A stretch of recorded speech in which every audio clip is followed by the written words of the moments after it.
In the prestigious Darien School District, nestled in the picturesque state of Connecticut, every student enjoyed unfettered access to high-quality secondary education.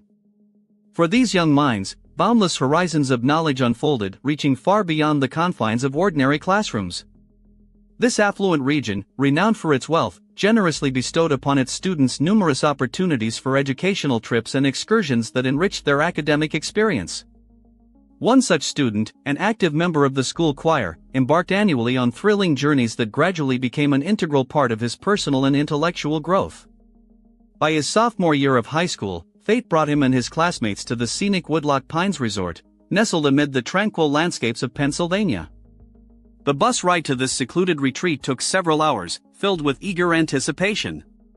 The protagonist of our story, accompanied by his loyal friend Landon, looked forward to the adventure ahead, especially since they were sharing a room, promising countless memorable moments. Upon arrival, however, the travelers immediately sensed an unusual emptiness, as if the place lacked its usual bustle and human presence. This, though, had a logical explanation. It was November, and the crisp air unmistakably heralded the approaching winter, deterring most vacationers. The 3-day trip was supervised by 4 adult chaperones, though their oversight wasn't all-encompassing. Students merely had to inform them of their leisure plans, granting a degree of freedom. The first day passed swiftly, filled with carefree fun. The protagonist and Landon, joined by 2 female friends, raced go-karts, scaled the climbing wall, cooled off in the pool, and later dined to replenish their energy. After dinner, they returned to their room to rest. Not all students were fortunate enough to have rooms near each other. Theirs was on the ground floor, offering a mesmerizing view of a lake glistening beneath a hill, visible through a transparent sliding glass door. Later that evening, they took another stroll, soaking in the night's atmosphere, and returned to their room around 10 p.m. The blinds remained open, allowing moonlight to cast an ethereal reflection on the water's surface. Little did they know this idyllic moment would foreshadow a true nightmare. They likely tossed and turned in bed for about an hour, whispering occasionally to break the silence. Then, in an instant, Landon, whose bed was closer to the door, let out a piercing scream that shattered the night. The protagonist couldn't tell if it was real or another one of Landon's pranks. But when he turned toward the door, what he saw resembled a scene straight out of a horror film. Standing there was an unnaturally tall, emaciated old woman with long, silver hair swirling around her pale face. Her hands pressed against the glass near her face, as if straining to examine every detail inside the room. Then, just as suddenly, she vanished into the night. Shaken, Landon looked at his friend, seemingly expecting him to be the first to muster courage and chase after her, hoping to unravel the eerie mystery. When both finally overcame their fear and stepped outside, the woman was nowhere to be seen. The concrete walkway running alongside the building stood completely empty, not a soul on the surrounding grass or descending the hill, deepening the sense of supernatural disappearance. Yet both friends had clearly seen her. This was no figment of their imagination, but a chilling reality. The next day, they chose not to report the incident to their chaperones but confided in their 2 friends, seeking comfort and validation. That evening, after another full day of activities, they re-entered their room through the back door and made sure the blinds were tightly shut, seeking a sense of safety. Landon fell asleep first, his friend followed about half an hour later, slipping into a restless slumber. He was jolted awake by an unnatural, ominous silence. He couldn't pinpoint what had roused him. Only an overwhelming sense of dread permeated his entire being. Sitting up, he whispered Landon's name, seeking reassurance. Receiving no reply, and driven by inexplicable curiosity, he turned left toward his friend's bed, but something massive blocked his view.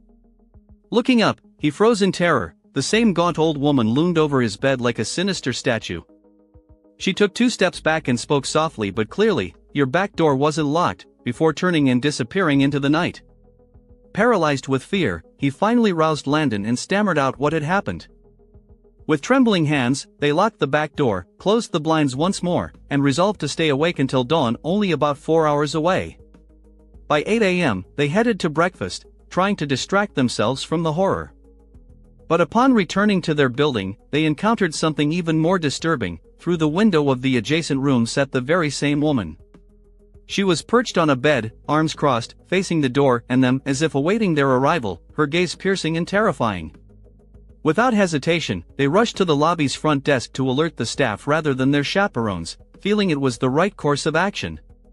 Strangely, none of them knew quite how to handle such an unsettling situation. Eventually, they persuaded the staff to accompany them to the woman's room. There, they found her in the same position and an elderly man sitting on the other bed, watching them with an equally unnerving stare.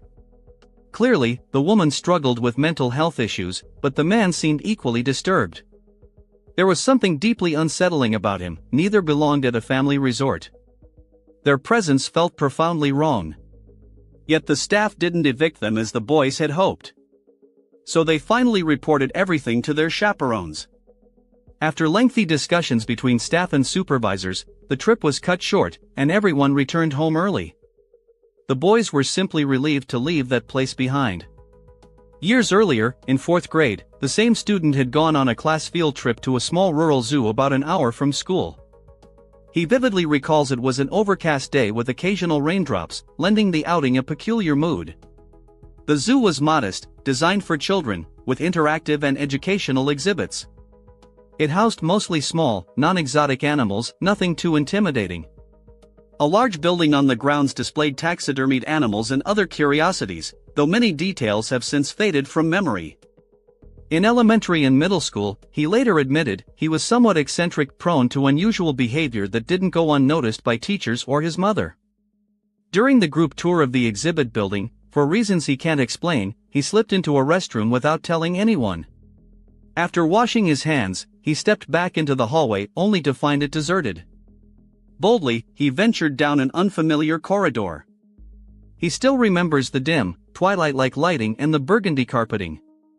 His 8-year-old imagination ran wild as he gazed at the lifeless, frozen animal mounts once alive, now trapped behind glass cases.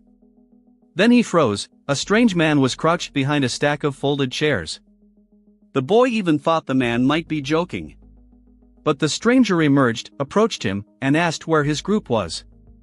The child replied he didn't know. Suddenly, the man grabbed his wrist and ordered him to follow, presumably, the boy assumed, to reunite him with his class. Instead, the man led him to an emergency exit at the back of the building, opening onto an area with dumpsters, benches, and dense forest. Outside, the man's grip grew aggressive, his fingers digging painfully into the boy's arm as he dragged him toward the woods. The child didn't scream, but he remembers the visceral terror churning in his stomach, so intense he felt he might vomit. Suddenly, a sharp female scream pierced the air. It was one of the chaperoning teachers, standing on the other side of a fence. The man loosened his grip and vanished into the trees. Moments later, several teachers burst through the emergency door, pulling the boy back inside.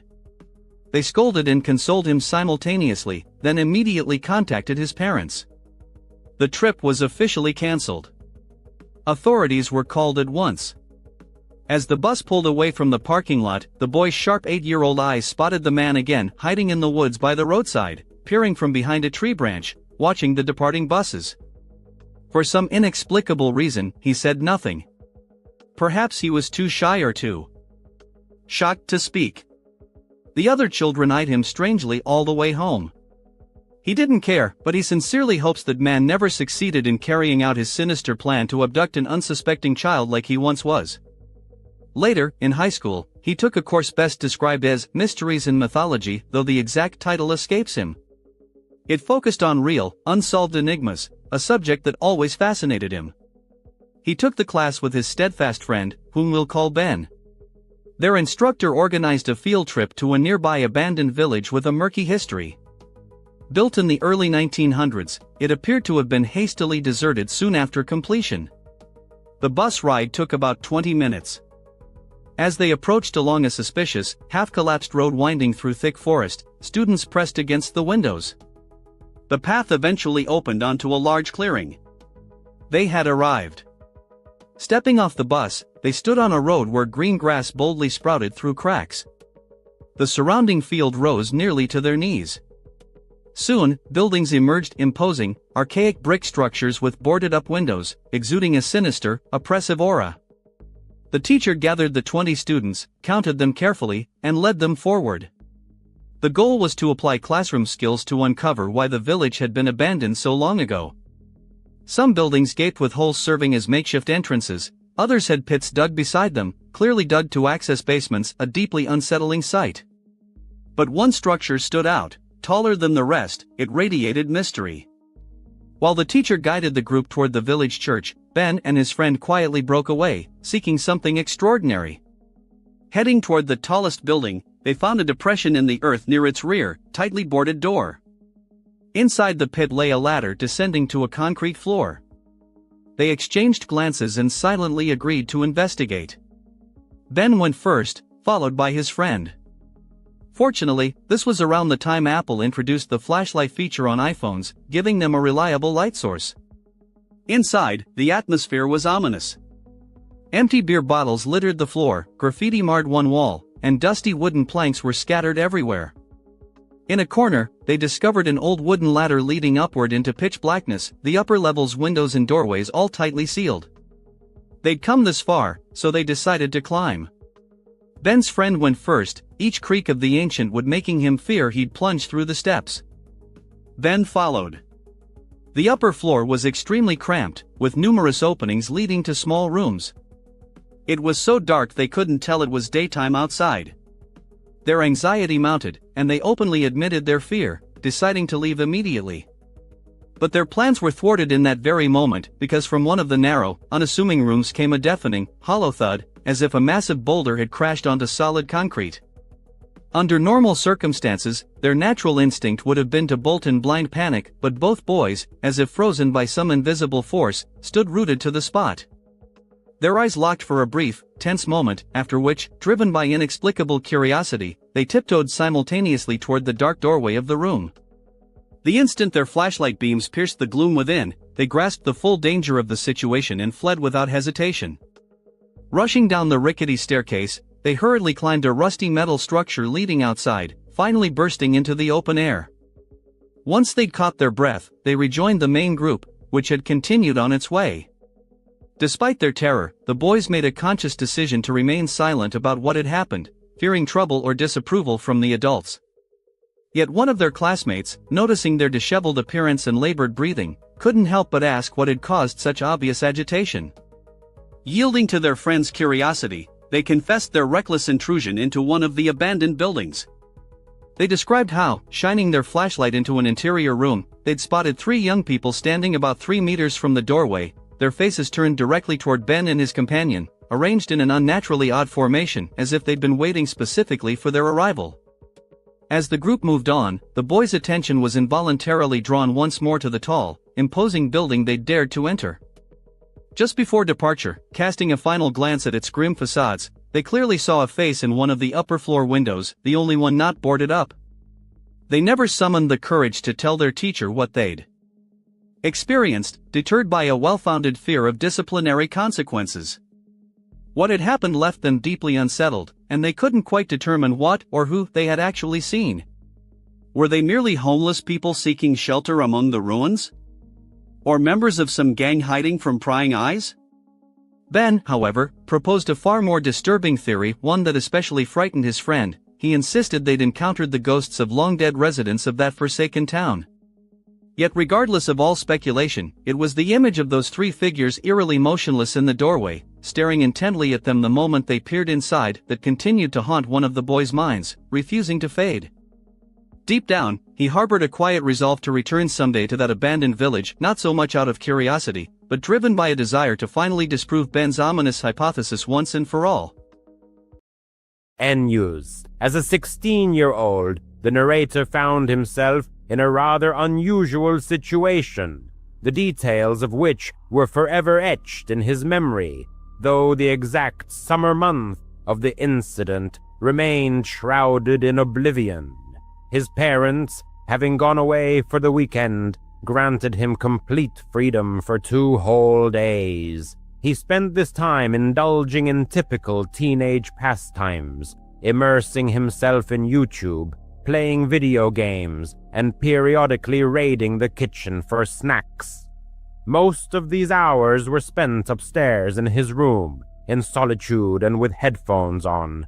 The teenager undoubtedly enjoyed this unrestricted time in his own space, where no one could bother him. However, at some point, completely engrossed in a game, he suddenly began to hear voices. At first, he assumed it was background noise from a YouTube video that had accidentally started playing. However, a check revealed that all videos were paused. Taking off his headphones, he instantly realized the voices were coming from outside. His bedroom window was slightly ajar, so the sounds of conversation reached him only faintly. The rain pattering outside made it even harder to discern, but it was clear the speakers were very close, literally right against the exterior walls of the house. It was impossible to make out the words or to tell if they were talking to anyone else. Only one voice was audible. By the time he got up from his chair and approached the window to listen more closely, the voices had ceased. He then decided to go downstairs and check the surroundings from other windows to see if the strangers were still nearby.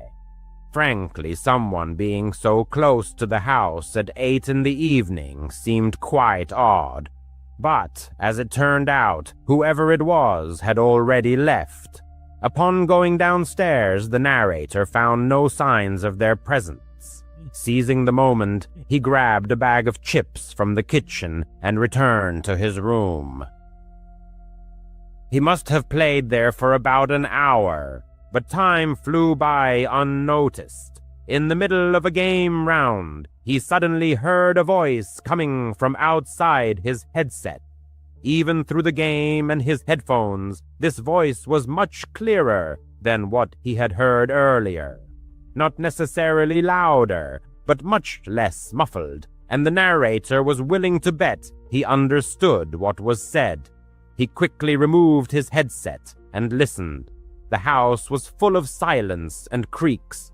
After waiting about 15 seconds, he heard the voice again. "Luke," a man said. He used his nickname. The narrator's full name was Lucas, but his friends always called him Luke, and that's how the stranger called him. However, the voice was completely unfamiliar to him. More importantly, the narrator was almost certain the sound was coming from downstairs, as if from inside the house, directly below him. Quietly placing his headset on the desk, he stood up and walked to his bedroom door. He tried to open it as silently as possible, so it wouldn't creak or make the slightest sound. As soon as the door was slightly ajar, the stranger called his name again. Though called isn't quite the right word. He was calling, but almost softly, as if addressing someone with a simple question, very calmly and friendly. In the context of this person breaking into his house, it only intensified the unsettling feeling of the whole situation. There was a certain hoarseness in his voice. He seemed to be in his 50s and had smoked heavily his whole life. When he spoke the narrator's name again, the narrator was able to definitively confirm that the stranger was certainly inside the house, likely right at the foot of the stairs. The narrator stepped back, leaving the door open, afraid to close it and make noise with the stranger so close. Then he went to the back window, opened it wider, carefully climbed out onto the roof, and closed the window as much as possible without letting it latch. It wasn't a full roof, but more of an awning over the front porch, located directly below his window, forming a kind of sloping ledge, 3 or 4 feet wide, that one could stand or sit on. Definitely not the safest place, especially wet and slippery from the rain. But he didn't have much choice, unless he wanted to hide in the bedroom and likely be found before the police arrived. And then he realized his mistake. He had left his phone on the desk. He was too worried about getting out to even think about it. He moved back towards the window and prepared to go back inside to retrieve his phone. But as soon as he peered into the room, he saw a shadow in the doorway, moving down the hallway outside his room. He quickly pulled back so he couldn't be seen. His heart pounded in his chest. A few seconds later, he heard something rustle in his room, and then the man called his name again. "Luke," he said in the same eerie, soft tone. The narrator peeked out a little to partially see the room. All he saw was his shadow on the wall, moving around and looking at his desk. The stranger probably saw that he had a game open and was trying to figure out that the narrator must be somewhere nearby. He really wanted to look further to catch a glimpse of who he was, but he couldn't risk being caught. He began to feel that sixth sense, a premonition that he was about to be discovered. So he acted quickly, moving to the farthest point of the ledge. Below him was nothing but a small bush and grass. The fall was about 8 to 10 feet. He sort of hung first, then let go, hitting the ground with his feet and falling backward. It hurt, but he didn't break anything. He got up and ran to the nearest neighbor. Honestly, the narrator doesn't know how others in the stories he listens to do it, because in his case, no one opened the door or helped him. He means it was the middle of the night, and they probably thought he was some crazy person trying to get them to open the door and let him in. However, it still worked, because one of the houses called the police on him for knocking on their door, after which he was able to explain his situation to the officer. Eventually, he managed to explain his difficult situation to the officer. He couldn't precisely determine how long he had been at that spot. By his estimate, about 20 minutes passed until the police officer arrived. The intruder who had entered his house disappeared without a trace, but the law enforcement officer found the window in his room wide open. The stranger had probably used the ledge to leave the dwelling once the homeowner had already departed. A painful pang gripped the man's heart as he chillingly realized how close the danger had been. Over the next few days, the man's legs swelled significantly after the jump, but fortunately, no irreversible or lasting health damage was sustained. It's astonishing to realize that this split-second decision could very well have been life-saving, preserving his life or preventing the realization of any sinister intentions the uninvited guest might have harbored. He will probably always be bothered by the thought that he was on the verge of seeing this person's face, but never could. In part, he regretted not taking the risk and looking. But now, out of mortal danger, it's easy to rationalize such things. As far as he and his family knew, the stranger never reappeared or made any contact. The man was now significantly older, and therefore he didn't believe anything similar would ever happen again, and he sincerely hoped it wouldn't. He held a position as a security guard in a modest office building located within the city limits. Despite the events he had experienced, the man ultimately decided to stay at this job as he hadn't been able to find another vacancy with better pay. He was confident he would leave this place at the first opportunity. One of the reasons he accepted this job, and had no prejudice against it, was that the office building was part of a large business district, or office park, located in a very prestigious area of the city. In truth, he couldn't imagine anyone daring to attempt to break into such a place, as potential intruders would surely realize that in such a wealthy neighborhood, security would undoubtedly be organized, if not personal, then at least through surveillance cameras and sophisticated monitoring systems. As usual, He arrived for duty at precisely 10 in the evening, performed his initial operational rounds to activate all motion detection systems, and then headed to the security room. It must be admitted that this place resembled a storage closet more than anything.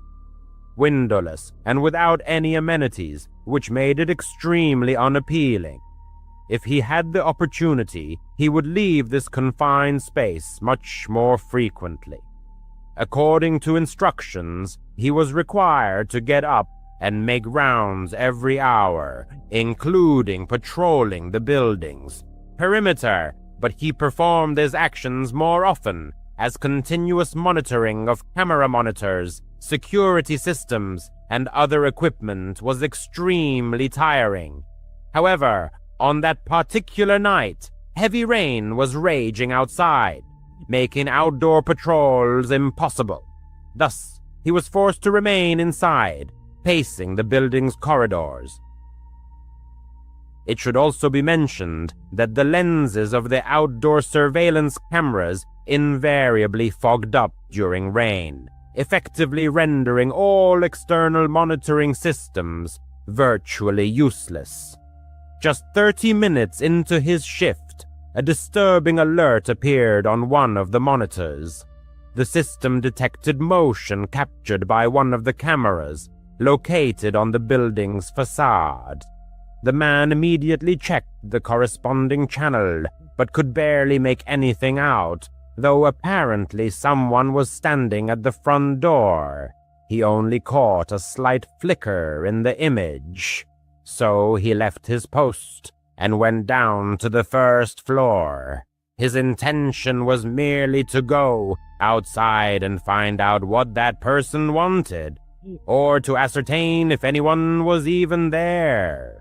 However, when he opened the door and looked out, he found no one. Outside, the same rainy chaos prevailed, and not a single soul was visible. He closed the door and reset the alarm. It was highly unusual for someone to be here on such a night. Perhaps the stranger had simply mistaken the building. In any case, it seemed he had left, so the guard decided not to dwell on it. He returned to the security room. He had only been sitting for about 5 minutes before his ears picked up the distinct ring of a phone. It wasn't the work phone on his desk in the security room. The sound clearly emanated from a lower floor from one of the many office cubicles. Annoyed, the man got up and headed there, but by then the ringing had stopped. He waited a few minutes, and almost exactly as he predicted, the phone rang again. He followed the sound to what appeared, at first glance, to be a perfectly ordinary office room. Many desks were neatly arranged in rows. The main overhead lighting was off, but right in the center of the room, on one of the desks, a small indicator from a ringing phone flickered. The man approached the device. Its display showed "Unknown caller." It seemed extremely strange to him that this particular, seemingly random phone on an office desk was ringing. Why did the call come here and not to the main phone at the reception desk, which was directly connected to the company? How could anyone even have information about the specific number of this office phone and its internal extension? He felt an unbearable urge to answer the call and find out who was on the other end. Ultimately, such an intriguing mystery was hard to ignore, but it wasn't his duty to answer arbitrary phone calls. It was highly probable that he could get into serious trouble if someone found out about his unauthorized actions, so he left the phone alone.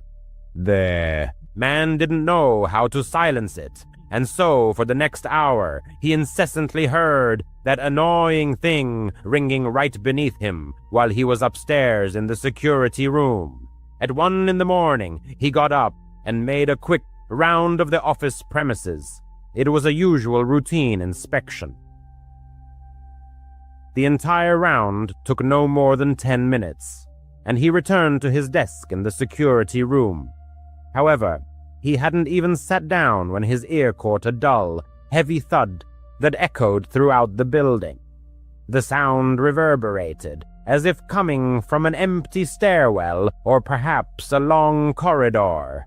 What was happening scared him to his core. He quickly checked the security system, but found nothing suspicious.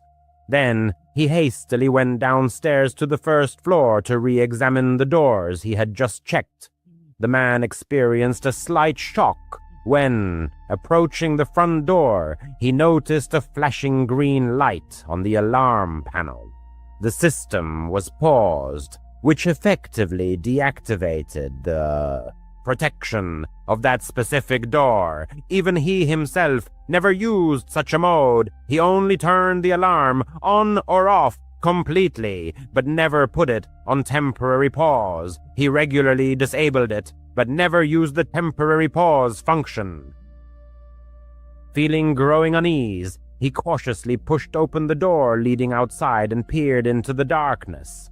Outside, the rain continued to pour incessantly, but no signs of intruders were found. He tightly closed and carefully relocked the door.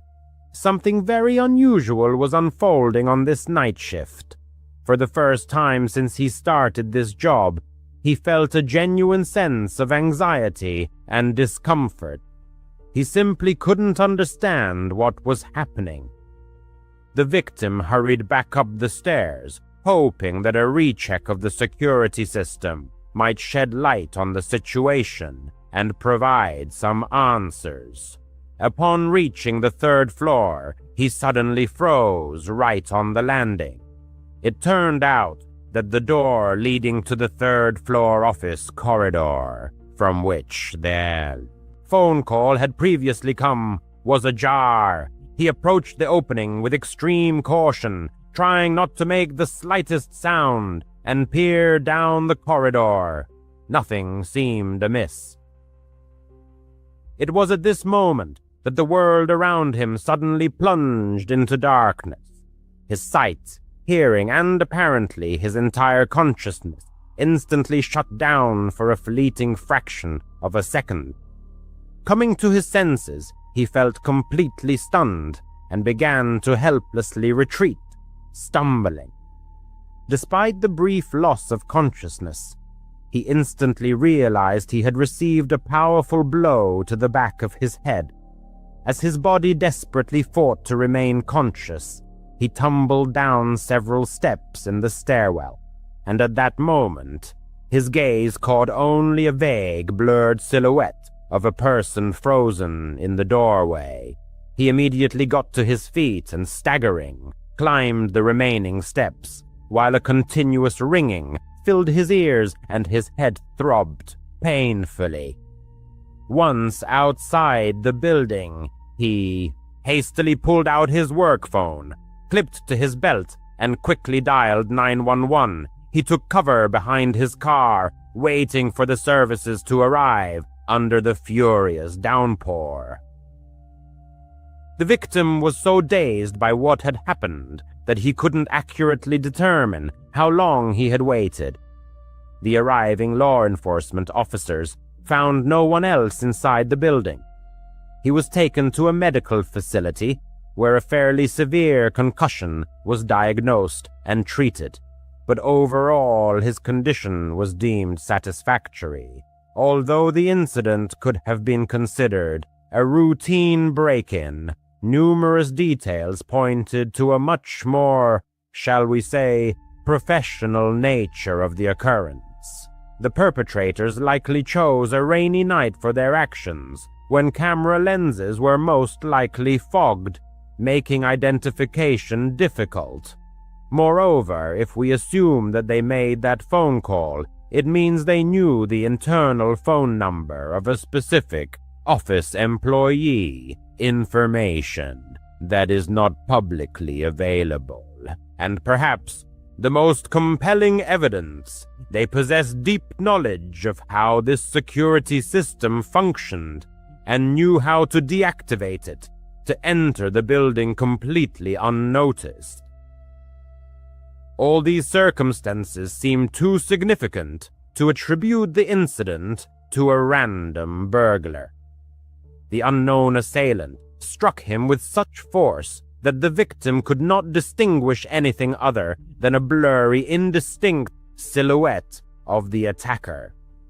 Thus, he could not provide the police with any useful description of the perpetrator. Despite all assumptions, the victim realized that he would most likely never get comprehensive answers. Even months after the incident, he continues to work for the same company, but management has provided him with absolutely no information. Not a word was said about whether anything was stolen, if they knew the identity of the intruder, or even what the true purpose of his intrusion was. Absolutely no information.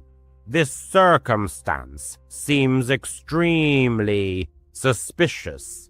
The victim is actively looking for a new job, but until then, he intends to be much more attentive to all unusual phenomena occurring within the walls of this office. Several months ago, one of the protagonists, along with his friend Thomas, was spending an evening at his house. Since neither of them had to work the next day, they indulged in carefree relaxation, enjoying some beer. To be honest, they hadn't planned on staying up so late, but by 10 in the evening, one of the friends suggested Thomas stay the night and sleep on the couch, which, by the way, was quite a usual occurrence for them. Thomas still lived with his parents, and hanging out at his friend's place provided him with a much-needed personal space. Anyway, they also discussed and agreed upon plans for the next morning, which ultimately resulted in a very interesting and eventful day. However, given that Thomas hadn't brought a change of clothes or other necessary items, and before he had too much to drink, he quickly went home to pick up everything he needed. This way, upon his return, they could continue drinking, and Thomas would have all his necessary belongings for the next day. Naturally, he could have just stayed home, since he was going back anyway, but as mentioned, Thomas preferred spending time at his friend's place. The drive only took about 5 minutes, so Thomas's friend simply waited for his return. Initially, he intended to sit on the porch, but for some reason he hadn't noticed earlier how strong the storm was raging outside. In the end, he went back inside and just waited, sitting on the couch. He absently scrolled through his phone's newsfeed, sipping his beer and not really keeping track of time. But at a certain point, after about 15 or 20 minutes, a knock finally came at the front door. He quickly got up and casually opened the door, but almost dropped his glass when he was startled to realize that it wasn't Thomas standing on the doorstep at all. A man stood before him, dressed almost entirely in black and soaked to the bone. One could have sworn the stranger looked utterly sinister. Even in his slightly inebriated state, he wouldn't have opened the door to such a person for anything in the world. Normally, he would have confirmed the guest's identity first, had he not been expecting Thomas. Besides, with such a furious storm raging outside, what could this man possibly be doing here? Before the homeowner could utter a word, the stranger slid one foot into the doorway and stared intently at him. It was evident the man had spent hours in the pouring rain, though his face displayed not so much fatigue as a mask of indifference. The homeowner reached for the door, apologizing and explaining that he had mistaken him for someone else. However, the stranger continued to hold his foot in the doorway, merely smiling enigmatically. The homeowner began to close the door, but the stranger seemed completely oblivious to the hint, still keeping his foot firmly in the opening. The situation became incredibly strange and awkward as they simply stood facing each other for a good 4 or 5 seconds. The stranger remained silent, and the homeowner was too intoxicated to think of anything sensible to say in response. Only then did the stranger finally remove his foot and take a step back, still maintaining his smile as the door closed tightly behind him. A smile lit up his face once the front door was finally shut. Immediately returning to the soft sofa, a message was sent to Thomas, warning him about the strange stranger lurking near the door. To be honest, the message was more jocular, for after the door was locked, the whole situation seemed so absurd that it was even amusing. Perhaps the reason lay in the excessive amount he had drunk. The wait dragged on, definitely longer than it would take Thomas to return. The thought occurred that the delay might be due to the raging storm, but when he glanced at the window to check the weather, he saw that Thomas, the car had already returned, parked at the curb. Confused by this turn of events, the man went to the front door and opened it, but Thomas was nowhere to be found.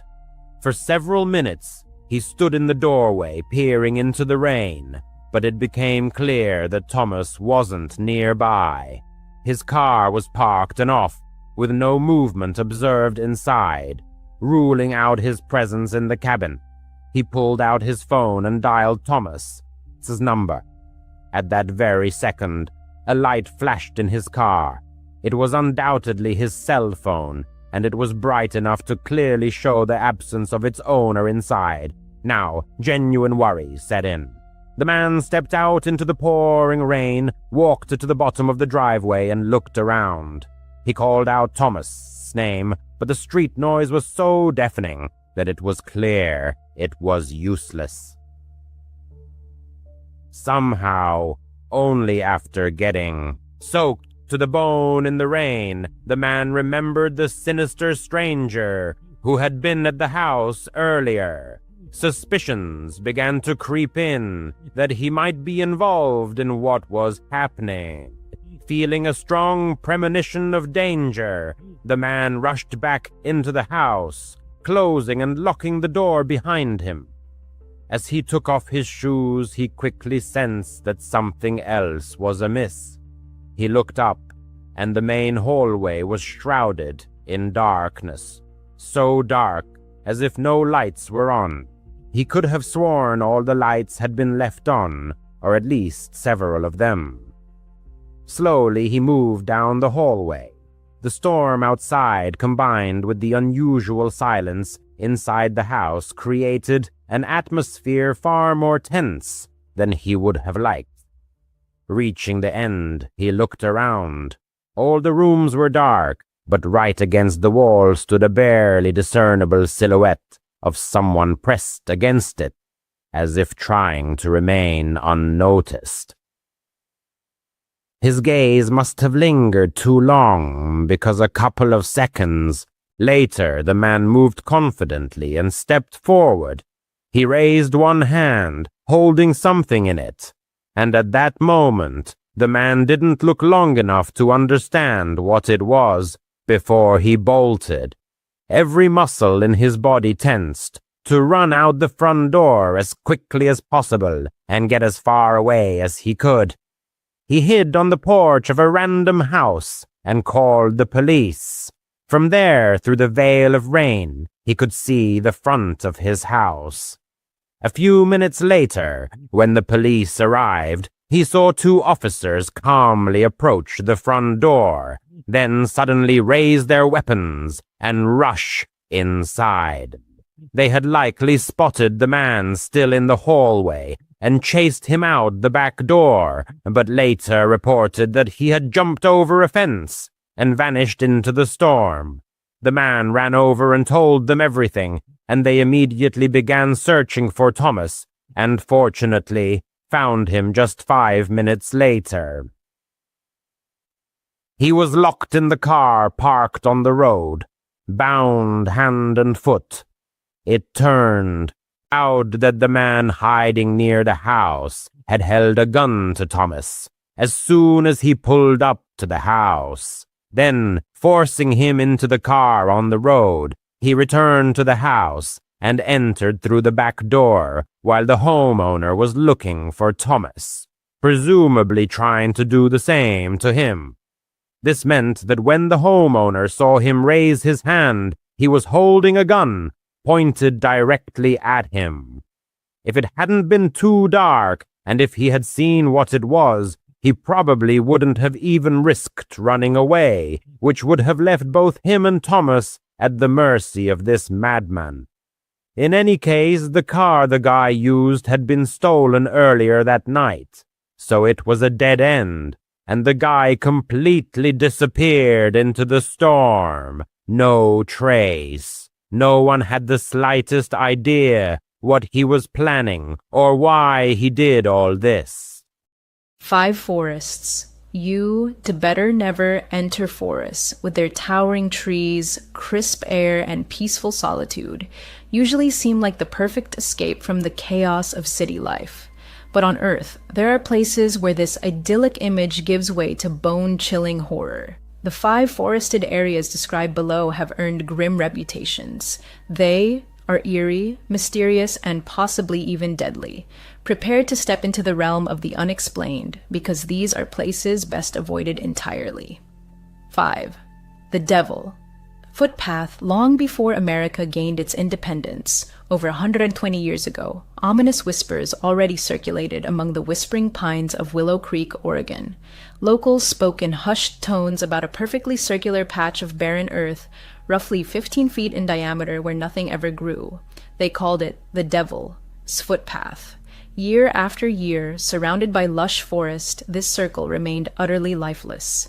Not a single sapling, blade of grass, or even a tiny flower dared take root. Legend has it that even deliberately planted vegetation withers and dies almost instantly.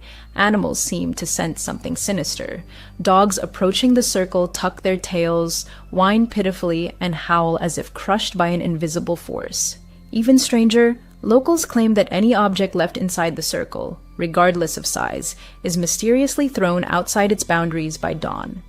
Daring individuals who spent the night within this cursed spot returned with stories too terrifying to speak aloud of what they saw and heard. Boy Scouts who accidentally pitched their tents inside the circle woke the next morning to find their shelters relocated far from where they had set them up. At least 2 men attempted to stay awake all night within the circle, but both reported being lulled to sleep by a gentle voice and an enchanting melody.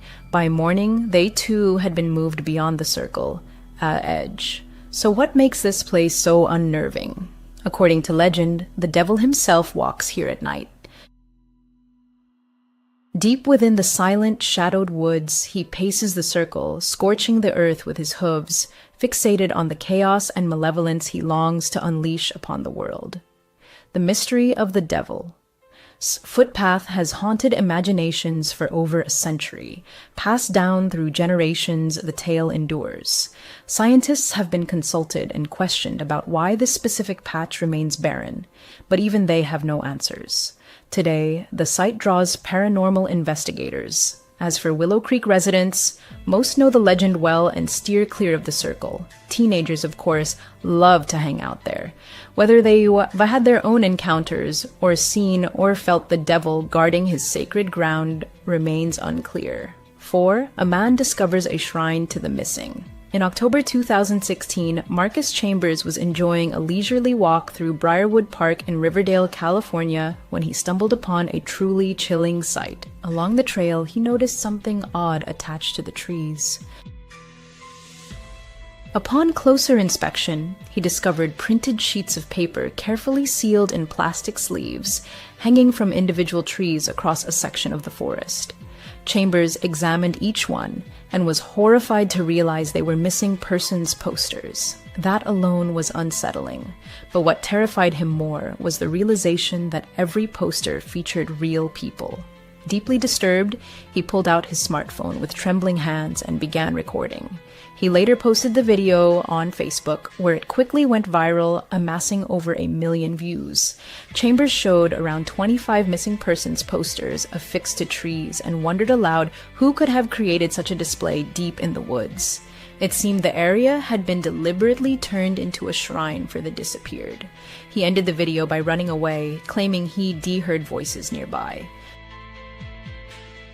You might assume it was a hoax, perhaps even staged by Chambers himself. But as soon as he left the forest, he immediately contacted the police and showed them the footage. Authorities investigated the area and closed the case 2 days later, stating they identified the person responsible. According to them, the landowner had hung the posters as Halloween party decorations. Despite this explanation, Chambers remains unconvinced. He argues that using real missing persons as Halloween decor is not only tasteless, but deeply disrespectful to grieving families still hoping their loved ones will be found. It's disturbing and shows complete disregard for their feelings, he said. The posters and materials looked weathered, as if they had been there for a long time.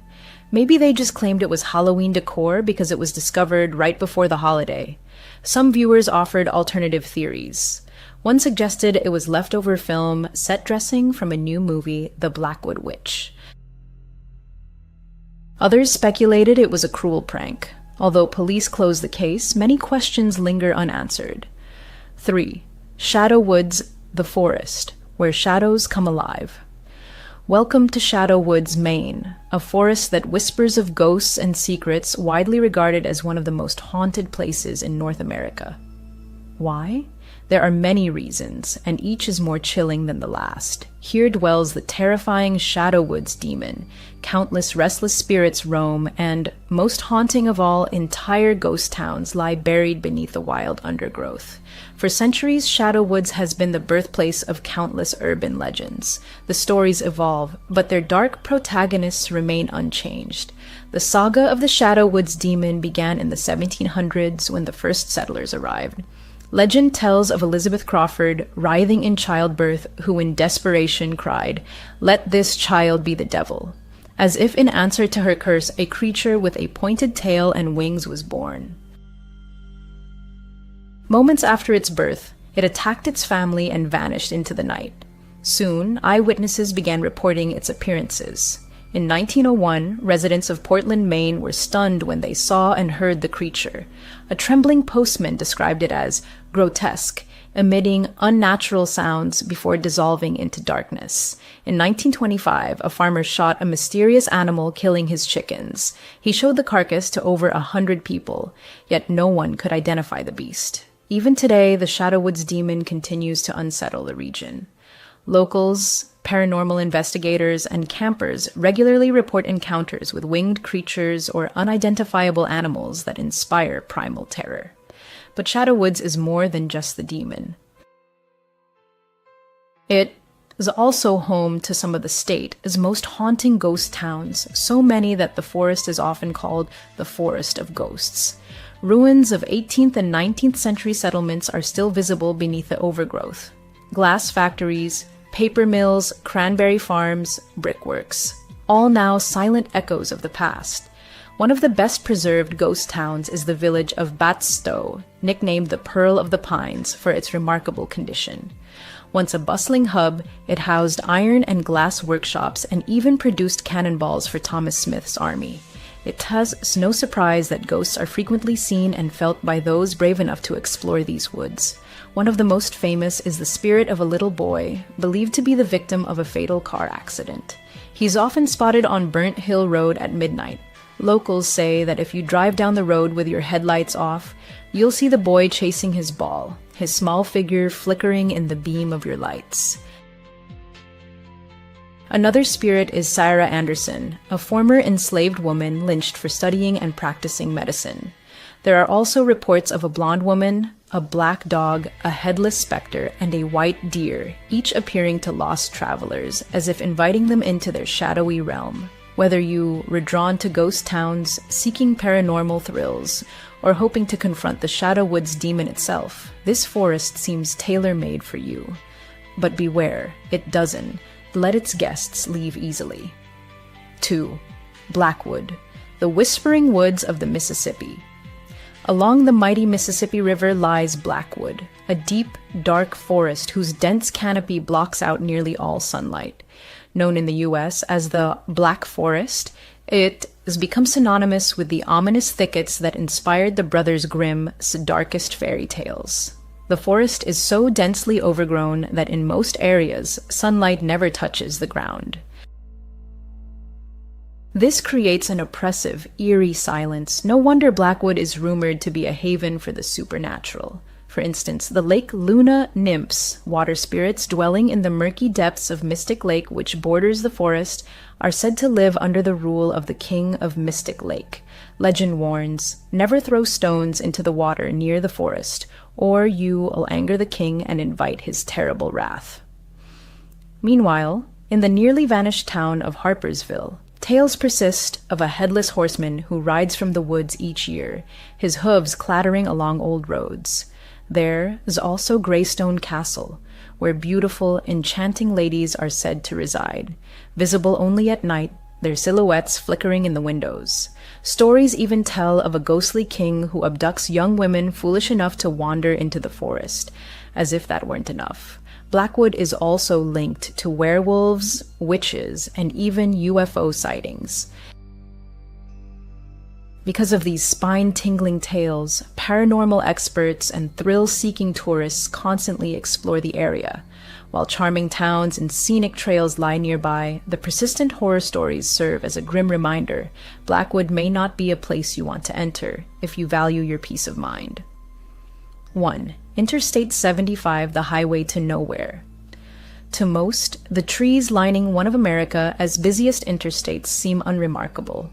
But few know that Interstate 75 near Austin, Texas hides a horrifying secret. It is a hidden dumping ground for bodies. For decades, the entire 200-mile stretch, from the Texas border deep into southern Louisiana, has served as a grim resting place for murdered and missing persons. Beneath the rustling leaves and the roar of passing cars lie untold stories that will never be fully known. A trail of tragedy. Highway 75, Graveyard of the Innocent. Highway 75 and its surrounding forests have silently witnessed unspeakable cruelty, becoming the final resting place for at least 30 victims. There is no discrimination by age or gender. Men, women, and children have all been callously abandoned in this desolate stretch, doomed to oblivion. A lucky few have been identified, but most remain nameless ghosts. Some bodies were found naked, others clothed, some relatively fresh, others badly decomposed. In some cases, only bones were discovered by hikers, gold prospectors, or developers encroaching on these sinister woods. Much of the land around the highway is wild and untouched. Thick underbrush and rolling hills provide perfect cover for criminals to conceal their crimes. One particularly gruesome case involves David Johnson. Her remains were found in muddy, swampy waters when a woman exploring beaver dams noticed a lone shoe that looked familiar. Upon picking it up, she was horrified to find a foot bone inside. Further searching uncovered clothing, limbs, a breast implant, and more bones. It was later confirmed to be David Johnson. Johnson vanished in October 2015. She was a mother, a Navy veteran, a former bodybuilder, and a cosmetologist. Shortly before her disappearance, she had filed a restraining order against her ex-boyfriend, Emily White, and told her sister that if anything happened to her, he would be to blame. Soon after, Johnson disappeared. Although White was arrested on unrelated charges, and for violating the restraining order, he was never charged with her murder, and the case remains unsolved. A similar tragedy befell 18-year-old Emily White. She had a habit.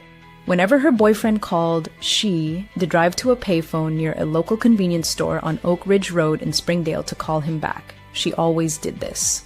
But on that fateful day, after heading to the payphone, Emily was never seen again. Her worried parents found her car in the store as parking lot and soon filed a missing persons report. A week later, on September 29, 1999, her partially decomposed naked body was discovered in the woods near the highway. Why does Interstate 75 attract criminals? Investigators believe the reason is simple: convenience. The highway lies just 20 miles from downtown. Within that radius, it's easy to turn onto a back road where a vehicle can vanish instantly into the dense forest.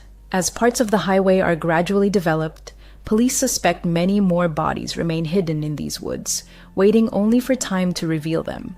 These, then, are 5 terrifying forests you'd better never enter.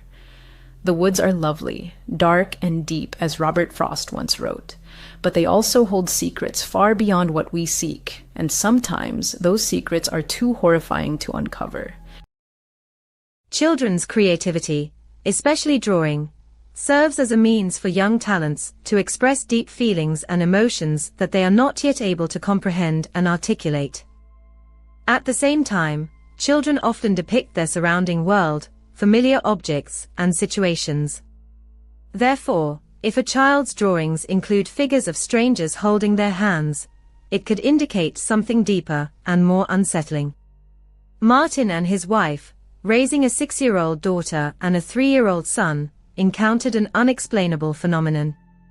Their daughter, whom we'll call Jess, had an extraordinary love for drawing, and her parents fully encouraged her hobby, providing her with all the necessary art supplies. They had a whole Crayola backpack filled with markers, colored pencils, crayons, and drawing paper. Jess's room and even her backpack were filled with numerous drawings, mostly with ordinary, innocent subjects. However, one day Martin discovered a drawing in his daughter's room that puzzled him. It depicted an unfamiliar woman holding Jess's hand. The woman didn't resemble the girl's mother, who was blonde. Instead, she had dark hair. Martin asked Jess who the woman was, and the girl replied that it was someone who sometimes visited her. Such words could be attributed to the fantasies of a 6-year-old with an imaginary friend. But when Martin asked for the friend's name, Jess said Lucia. This name immediately alarmed Martin, and he hurried to show the drawing to his wife, asking if the woman resembled her sister. Initially, Martin's wife suggested it could be anyone, but when Martin told her that their daughter had called the stranger Lucia, her face contorted in horror. Lucia was the name of Martin's wife's deceased sister, who had died long before the children were born. The couple went to their daughter's room and again asked Jess who Lucia was. The girl repeated that she sometimes visited her. Trying to find out more details, the parents asked when Lucia usually came and what they talked about. Jess replied, "She comes sometimes at night when I'm drawing." Martin's wife asked Jess that the next time she saw Lucia, she should draw her again, but with more details. Jess agreed. From that moment on, Martin and his wife started leaving Jess's bedroom door ajar so they could hear if the girl was talking to someone. A few nights later, while in the kitchen, the couple suddenly heard Jess talking to someone in her room. They quietly approached the door to listen in on the conversation.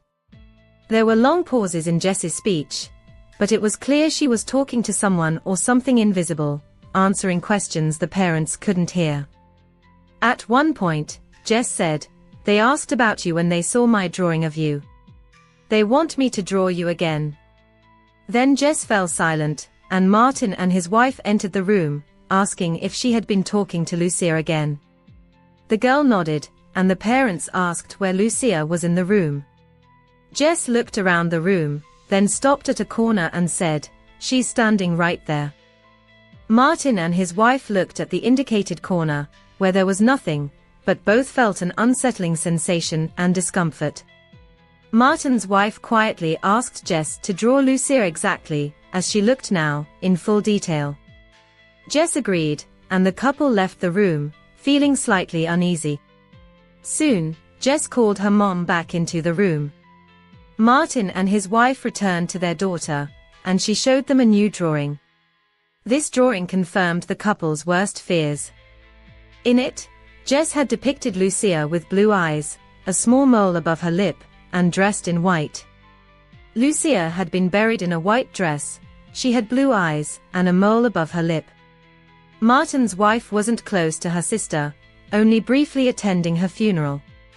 Jess had never known about her deceased aunt, and there were no photos of her in the house. Martin and his wife forbade Jess from talking to Lucia. Not because Lucia had done anything terrible in life, but because it frightened the couple. They invited a priest to bless the house and ask all souls to depart in peace. According to Martin, such occurrences ceased afterward.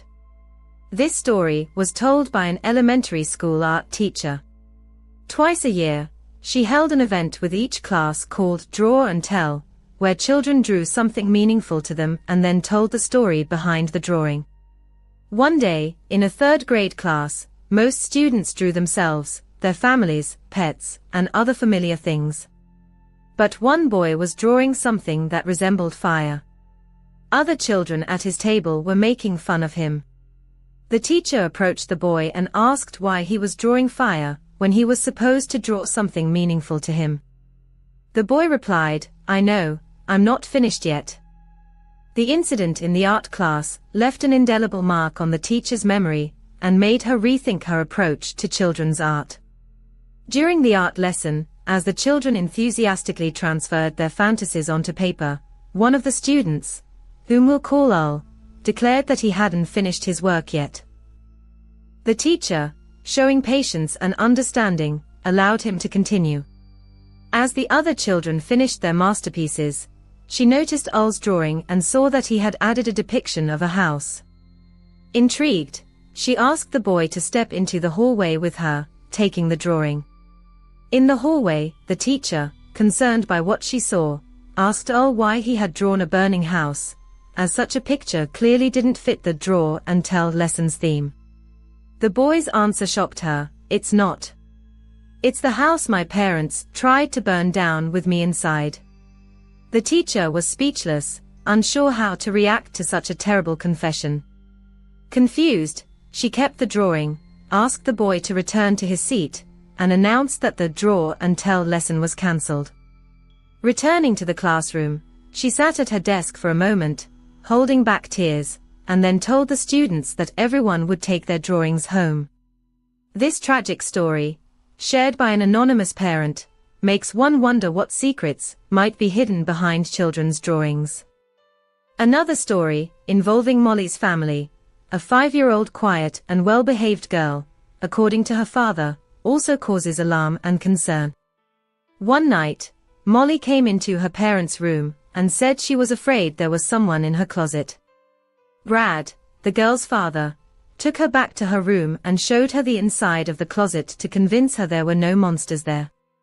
The next night, Molly again came into her parents' room, saying there was a monster in her closet again. This time, Brad and Jane allowed Molly to sleep with them. The next day, Molly drew the supposed monster she had seen and showed it to her parents. Brad stated that the drawing, admittedly, scared him, but up until that point, it all seemed like normal childish things. Until one of the following nights, Brad and Jane were woken by Molly's crying and screaming. They rushed to her room to find out what happened, and she said, "I'm bleeding," lifting her shirt on her back, where 2 scratches were visible. Molly claimed it was the monster. Brad turned the entire bedroom and the whole house upside down, looking for anyone who could have done it. When the house was empty, Brad and Jane had no choice but to assume that Molly had probably done it herself somehow, either intentionally or accidentally. But over time, as the couple was able to think it over, the chain of events seemed too wild to be just a coincidence. While the couple was getting Molly used to sleeping alone again, Molly never changed her story that the monster had scratched her back. To make her more comfortable sleeping alone, they moved Molly's furniture into the guest bedroom and made it her new room. Molly came into her parents' room a couple more times in the middle of the night, but both times when asked if she had seen the monster again, she said, "No, I'm just scared."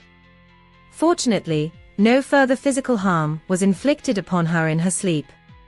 Another story, sent in by Giovanna, tells of a mysterious drawing she found on her desk in her room. Since she lets her 7-year-old brother draw on her desk, it seemed strange to her from the beginning that her brother would leave it on the desk at all, because he usually took all his drawings back to his room and hid them. But since he left this one, she felt he wanted her to see it. Looking at it, she saw that it was a fairly innocent family drawing done by a 7-year-old, but then a black figure lurked in the corner, labeled the Taking Man. Giovanna left it on her desk for a couple of days before noticing the figure in the corner when she looked at the drawing again. The man was sitting on a swing, but the family didn't own a swing set. This could be attributed to the child being 7, but he had never asked his parents for a swing set and showed no interest in them generally. Beneath the mysterious figure labeled the Taking Man, there appeared to be some object that Giovanna thought looked like a window or some kind of door in the ground. So, she went outside to check the lawn for any door, window, anything, but there was nothing. A few days later, while in the bathroom, which was across the hall from her brother's room, Giovanna was washing up when she heard her brother giggling and talking. It could have just been him playing with his toys alone, but still, after finishing her skincare routine and rinsing her face, Giovanna went to check on her brother. His door was slightly ajar, so she peeked in and saw him on the floor, talking to something under his bed. She quickly opened the door, and her brother stood up, sat on his bed, and turned his head towards the television. When she asked who he was talking to, he replied that he wasn't talking to anyone. Assuming he was just playing, Giovanna went to bed. The next morning, her brother woke up holding an empty glass and asked if she could fill it with chocolate milk. Giovanna went downstairs to fill his glass and came back upstairs with a couple of snacks for herself. She entered her brother's room and, strangely, saw him sound asleep. She woke him up and handed him the glass, but he insisted he hadn't asked for it. However, she knew he had, so she didn't argue with him and left the glass next to his bed. A glass of water had been left on the nightstand. That night, around 4 in the morning, Giovanna awoke to the sounds of conversation coming from her brother's room. Without losing a second, she went across the hall to his room and peeked inside. The girl remembered her brother's voice, animatedly talking to someone, and a vague silhouette of a dark figure looming in the dim light. The next thing she remembered was waking up in her own bed the next morning. When questioned by his sister, the brother merely shrugged, puzzled, assuring her that he didn't remember any nighttime conversations. Giovanna, concerned by what she had seen and the strange drawing, shared her worries with her parents. After talking to their son, they learned that the character in the drawing was the Taking Man, who returns and takes things. The boy spoke of him with trust and even called him his best friend, mentioning red berries, similar to cranberries, that he had been given. However, according to the child, this mysterious friend would not return. Giovanna still cannot say with certainty whether what she saw in her brother's room was a dream or a sinister reality. The image of the dark figure, imprinted in her memory, was too vivid and clear to be a simple dream. But if it wasn't a dream, then what happened after the encounter with the shadow remains a mystery to her, as her memory of that period was as if erased. Since then, her younger brother has never once mentioned the Taking Man. NUS Story 1. Halloween always evoked a sense of awe in the author. At 10 years old, this holiday overshadowed all other events of the year. Preparation began long before the cherished date and included developing a unique costume and, most importantly, decorating the house. The father shared his son's enthusiasm and spared no expense in acquiring all sorts of attributes: artificial cobwebs, huge plastic spiders, terrifying skeletons hung in the trees, and even a fog generator, creating a sinister atmosphere. That year, the narrator's best friends, James and Curls, actively participated in the holiday preparations. 14-year-old James, who seemed older and more experienced, easily reached the highest branches of the trees. 12-year-old Curls, slightly older than the author, also contributed to creating a spooky atmosphere. The friends had fun in the yard, trying to turn the house into the scariest in the neighborhood. The father set up a menacing scarecrow by the porch, and the author skillfully hung cobwebs on the bushes, creating an impression of abandonment and mystery. One day, as James stood on a small ladder and placed a plastic ghost on the branches of an old oak tree growing by the sidewalk, the author noticed a stranger for the first time. The unfamiliar man, never seen in these parts before, was slowly walking down the street and suddenly stopped right in front of their house. He wasn't walking a dog or jogging. He was just standing and staring intently at what was happening. He didn't stand out externally. A man in his 30s, dressed in an ordinary jacket and jeans. However, his smile attracted attention, broad but lacking friendliness. The stranger looked directly at the narrator and said, "Wow, guys, you're doing a great job getting ready for the big night." The author, known for his friendly nature, smiled back. "Yes, we want to make the spookiest house."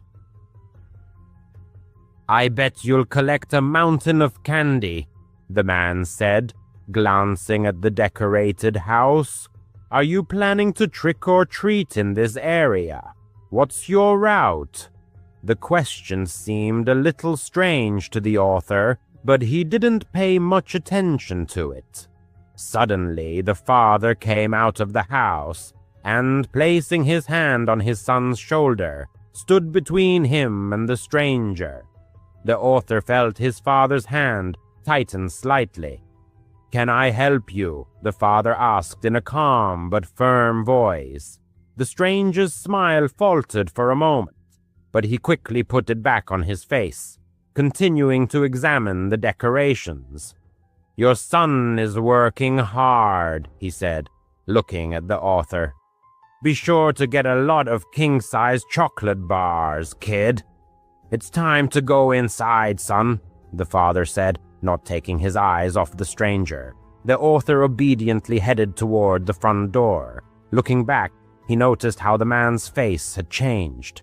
The fake smile disappeared, replaced by a cold, almost evil look. The stranger glanced at the father, then turned and silently walked away down the street. A couple of nights later, the author was awakened by a loud bang coming from the yard. The sound was like something heavy falling. The author's room was on the second floor, and the window overlooked the street and the yard. Overcome with fear but giving in to curiosity, he got out of bed and peeked through the blinds. Streetlights cast long, eerie shadows. Right in the middle of the yard stood that same stranger, partially hidden behind the trunk of a large oak tree. The sound was probably caused by him bumping into the scarecrow that the father had set up, which was now lying on the grass. The stranger did nothing, just stared at the house. His gaze was directed right at the windows, and it seemed to the author that he was looking directly at him. In fright, the author recoiled from the window, feeling his heart pounding wildly. He ran out of the room and down to the living room, where his father was watching television. "Dad, that man is in the yard," he blurted out. The father instantly jumped up from the couch and headed for the front door. He flung it open and went outside, looking around the yard. Returning a minute later, he locked the door. "There's no one there," he said, though he looked worried. "The scarecrow fell over. The wind probably knocked it down." But the author knew it wasn't the wind. The next day was October 31st, Halloween. The author was still feeling some anxiety, but the anticipation of trick-or-treating took over. James and Curls came over after school, and the friends donned their costumes. The author was a ninja, James was a werewolf, and Curls was a vampire. As soon as it got dark, they grabbed their candy bags and went outside. At first, they went to houses in their neighborhood, but soon they had the idea that houses farther away might be giving out more generous treats. So they went block after block until the author almost stopped, recognizing the streets. The bags were filling up with candy, and the friends were proud of themselves. As they approached the dark house decorated with only one pumpkin on the porch, a voice came from the shadows across the street. "Hey kids, come over here. I have something interesting for you." The friends turned around. Standing in the shadows of the driveway of an unlit house was that same stranger. He was holding a large bowl in his hands and took a step forward. The same fake, broad smile was plastered on his face. "Come on, don't be shy," he said, trying to make his voice sound friendly. Curls and the author took a step forward, because who would refuse extra candy? But James grabbed both of them by the arms. "No," he said in a trembling voice. "Don't. We need to leave." James was older and obviously sensed that something was wrong. Story 1. Suddenly it became clear something had gone completely wrong. The stranger, noticing our confusion, instantly changed. His face and his welcoming smile disappeared as if it had never been there. Dropping the empty bowl, he rushed towards us. "Run!" James shouted desperately. We didn't need to be told twice. We turned and ran as fast as our legs could carry us. The sound of his footsteps, fiercely drumming on the sidewalk, grew louder, relentlessly approaching. Our cries merged into a single scream of terror. Curls, always agile, instantly darted between the houses and disappeared into the dark opening of the yard. James, faster than me, pulled ahead. Taking a chance, I looked back. The pursuer's gaze was fixed on me. He didn't seem to notice anyone else. A grimace of inhuman rage was frozen on his face. My strength was leaving me, and the ninja costume seemed unbearably heavy. The pursuer was already close. I could hear his heavy breathing. His hand reached out and grabbed me by the back. At that moment, I was sure it was the end. "Get your hands off my son!" My father's thunderous voice rang out. He jumped out of the alley, his face contorted with a mixture of horror and anger. The stranger instantly let go of me, and I fell to the ground in surprise. He looked at my father, then at me, and without saying a word, disappeared into the darkness. My father ran over to me and hugged me tightly. A few minutes later, James appeared, and Curls timidly peeked out from behind the fence. We were all crying, unable to hold back the tears. On the way home, my father squeezed my hand so hard that it felt like he was hurting me. He said that he had started to worry when we didn't come back on time. Calling James, he found out that he wasn't home either. In a panic, he rushed to look for us. Stopping, he asked the neighbors if they had seen us. Fortunately, they said that they had seen 3 children in costumes heading to that part of town. If it hadn't been for them, it's hard to imagine how it would have ended. We never saw that man again, but his face was forever etched in my memory. That Halloween, which was supposed to be full of fun, turned into a nightmare that I will never be able to forget. Story 2. My name is Mark, and I'm 17 years old. I live in a quiet suburb near Chicago, where everyone knows each other by sight. That evening, our neighbor, Mr. Taylor, was having a small party. This elderly man who is retired invited a few guests for refreshments and entertainment.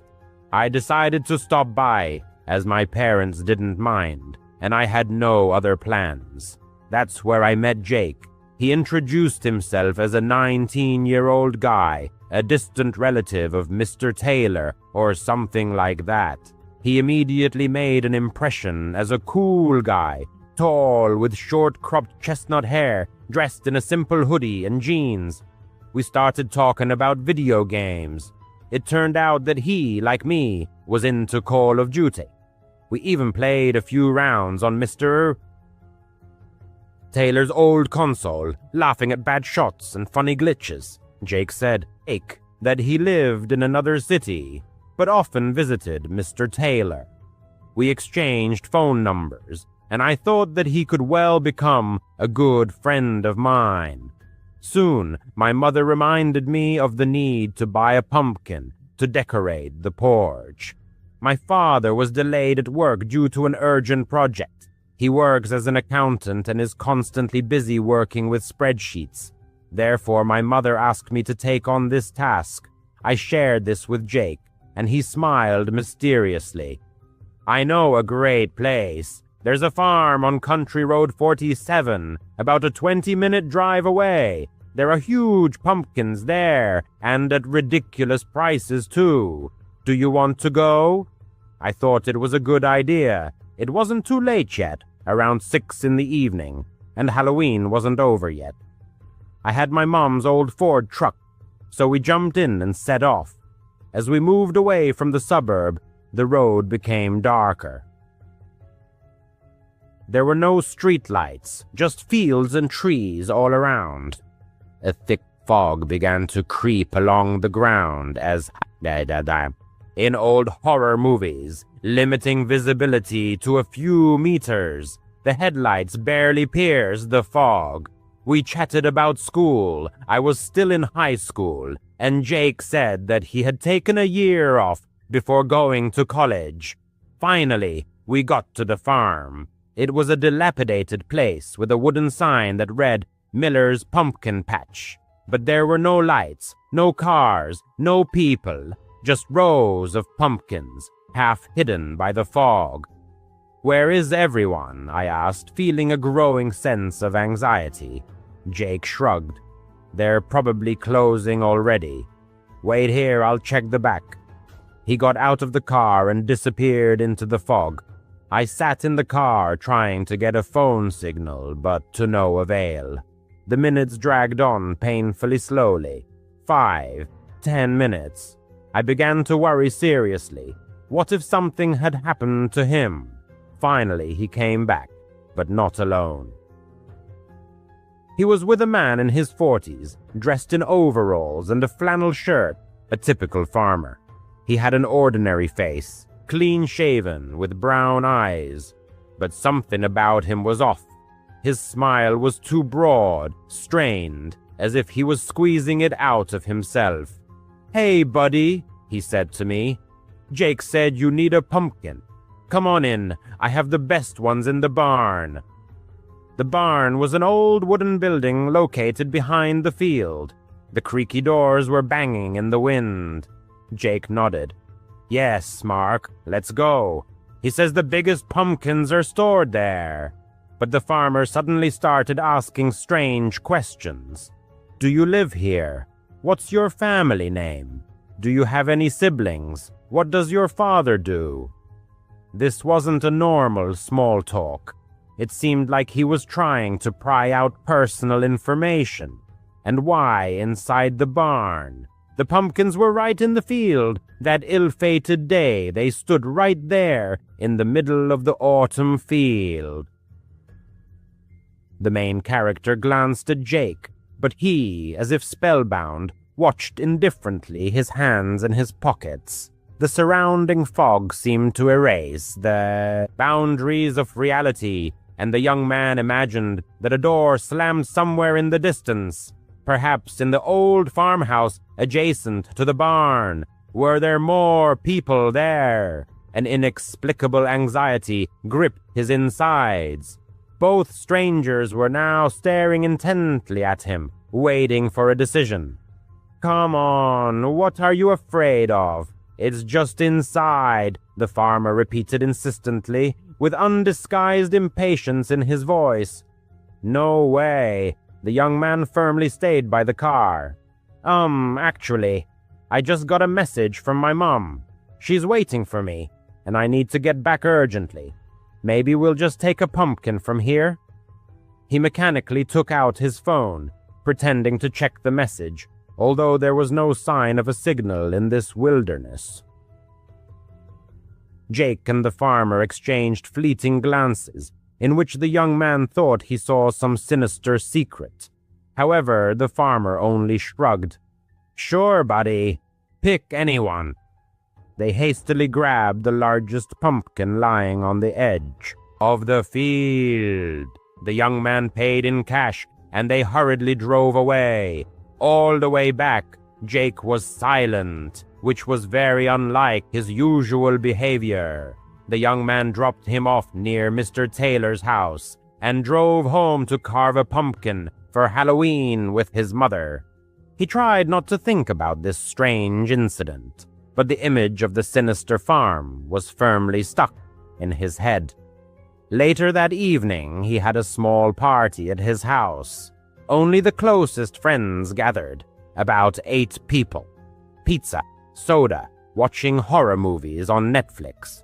The young man also invited Jake, who had seemed so cheerful before. He showed up around 8 in the evening and immediately joined the company. They played board games, told each other scary stories. Everyone was laughing and having fun. Suddenly, Jake's phone vibrated. He glanced at the screen and, without saying a word, slipped outside. "I'll be right back," he mumbled. No more than 5 minutes passed before the doorbell rang. A young man opened the door, assuming it was a late trick-or-treater. However, a tall stranger in a black jacket and a creepy mask that mimicked a human face, like those silicone masks you can see online, barged into the house. The sight was truly terrifying. Empty eyes, a frozen grin. It was a private party, and no one had been warned about costumes, except for maybe a harmless hat. "Who are you?" the young man asked, blocking his way. The stranger didn't answer, just stood there in silence. The young man's friends noticed the uninvited guest, and Ben and Leah approached them. "Hey, man, it's by invitation only here. Do you know anyone?" Only silence in response. Then the stranger reached into his jacket and pulled out a gun. A real one, black and heavy like a Glock or something like that. He pointed it straight at them. "All the money, phones and jewelry. Put everything in this bag." He threw a sports bag on the floor. Panic broke out in an instant. The young man's heart was pounding wildly. It felt like it was about to jump out of his chest. Everyone froze in shock and then started giving up their belongings. The young man's iPhone, Leah's necklace, Ben's watch. The robber acted quickly and assertively, waving the gun around. The young man glanced at Jake furtively. He was standing in the corner and, like everyone else, was throwing his wallet into the bag. But there was no fear or horror in his eyes. No wide eyes, no trembling. He looked absolutely calm, as if he had been in this situation many times before. The robber even took Jake's belongings, but it all seemed like a pre-planned performance. The robber grabbed the bag and, backing away, headed for the door, disappearing into the night darkness. They locked the door and called 911. The police arrived very quickly.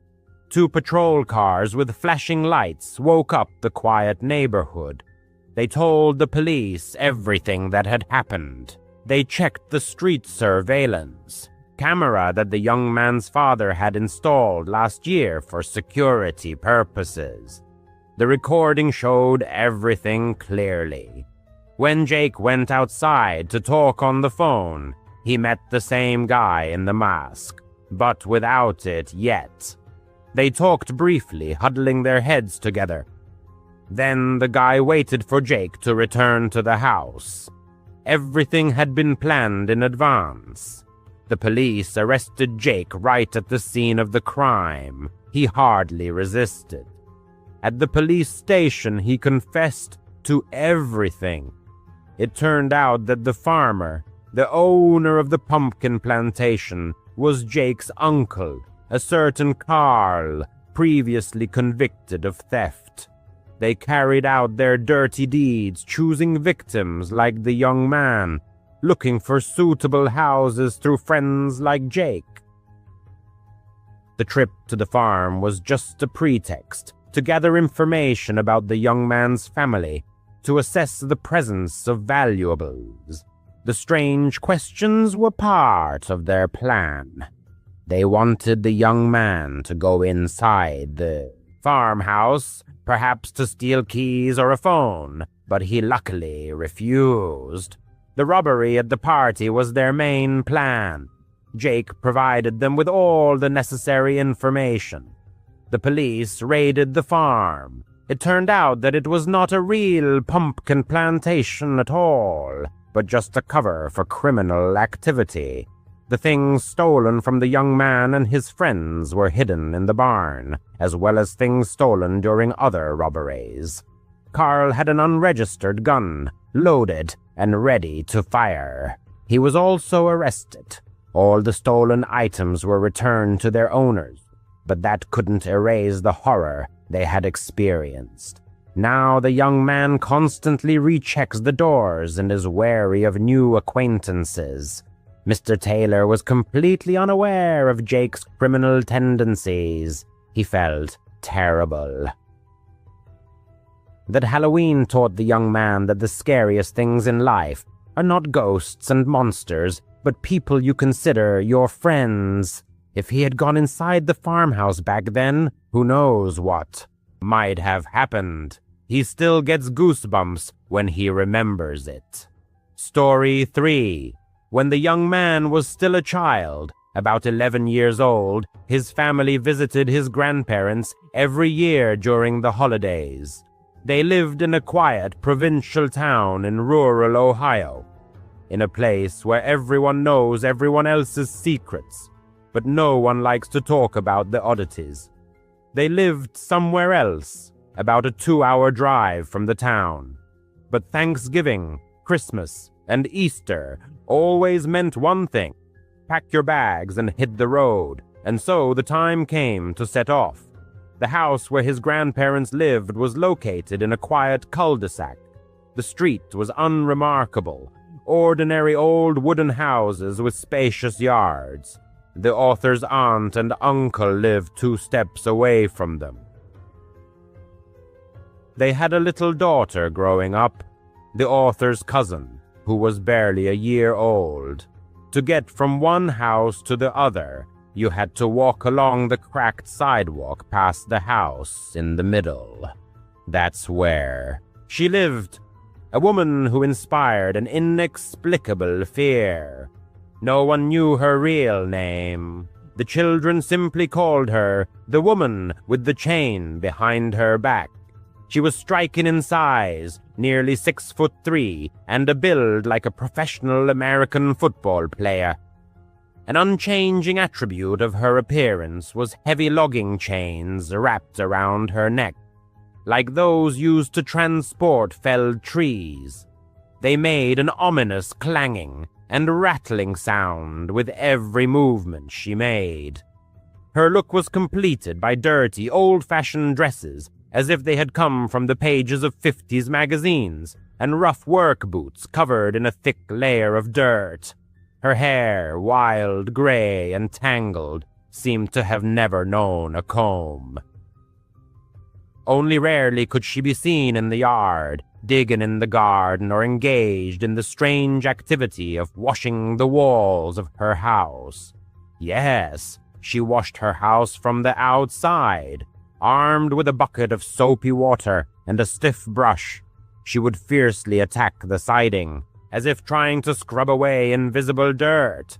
She did this constantly, regardless of the weather. Even in pouring rain, it seemed extremely abnormal.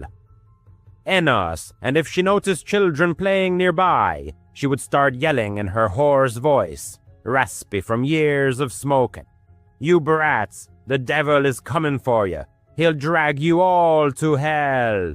Her voice, low and gravelly, sounded like she had been smoking a pack a day for decades. These cries would terrify the author and his cousins. The adults always warned the children to stay away from her.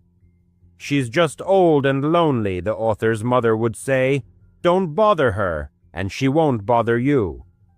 But the children sensed that it was more complicated than that. Whenever they had to walk from their grandparents' house to their aunt's, to borrow sugar or play with their little cousin, for example, they would run as fast as they could.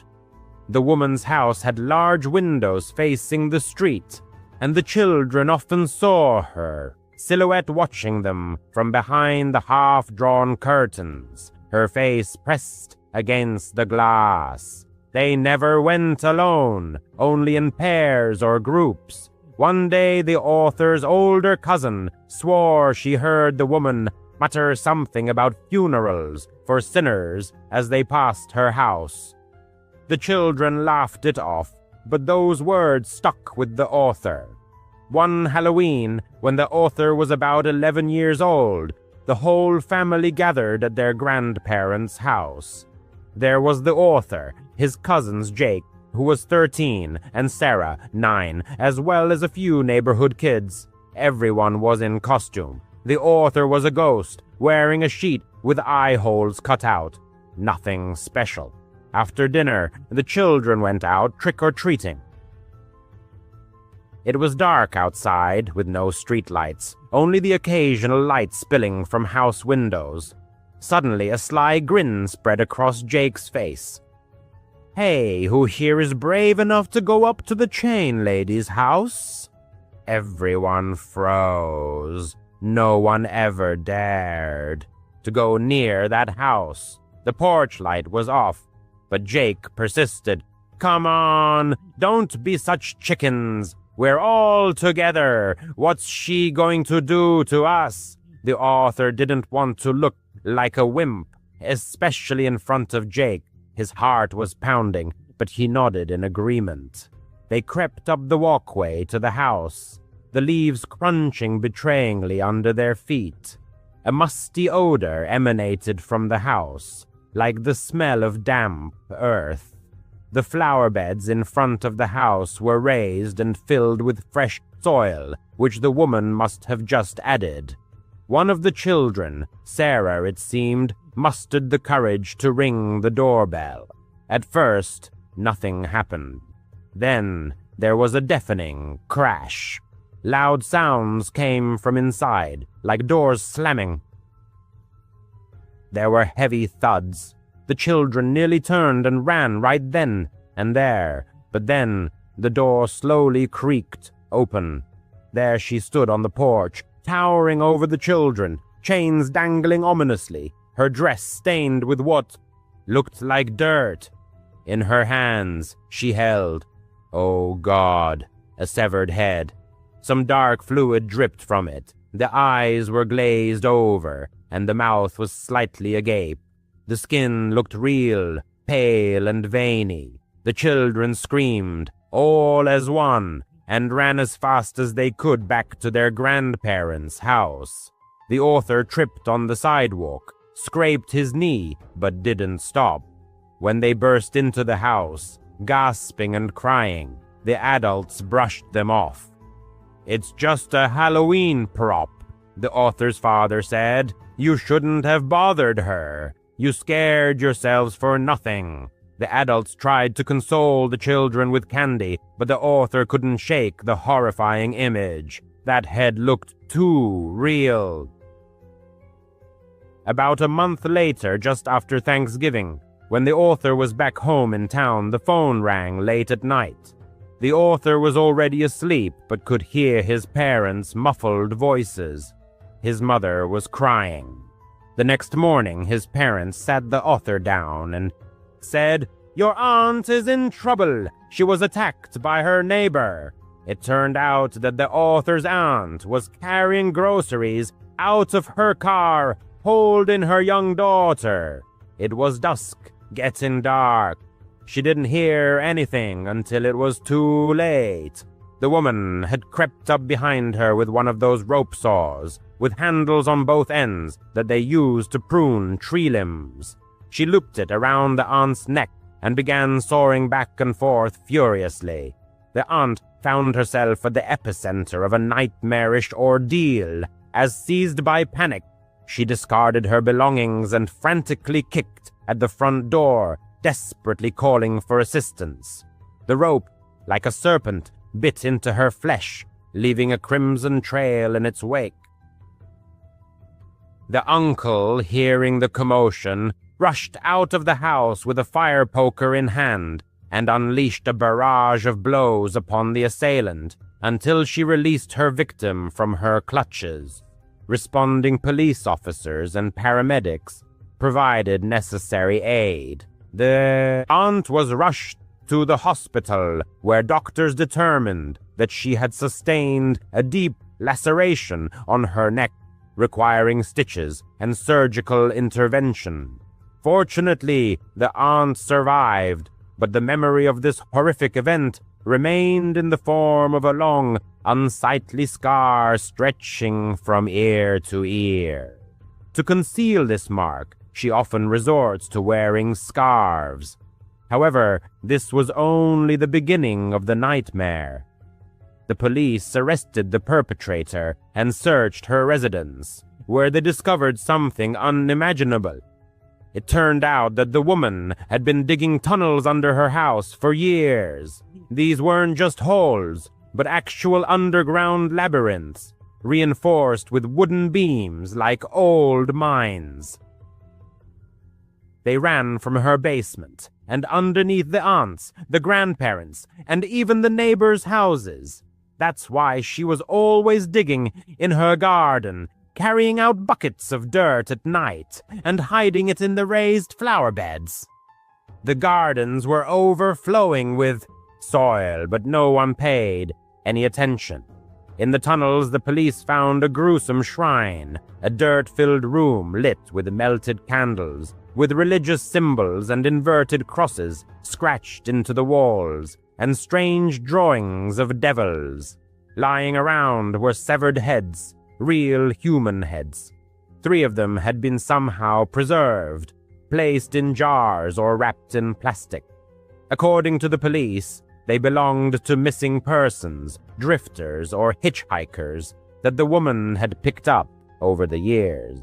For decades, she had been living in her own deranged world, without family or friends, surrounded only by her chains and her secrets. It turned out that the head from Halloween wasn't just a prop, but a real head, possibly quite fresh. The police identified it as belonging to a man who had gone missing a week prior. If the aunt had stayed out there, she might have been next.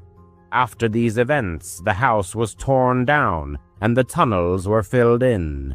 The aunt and uncle couldn't stay there anymore and moved away.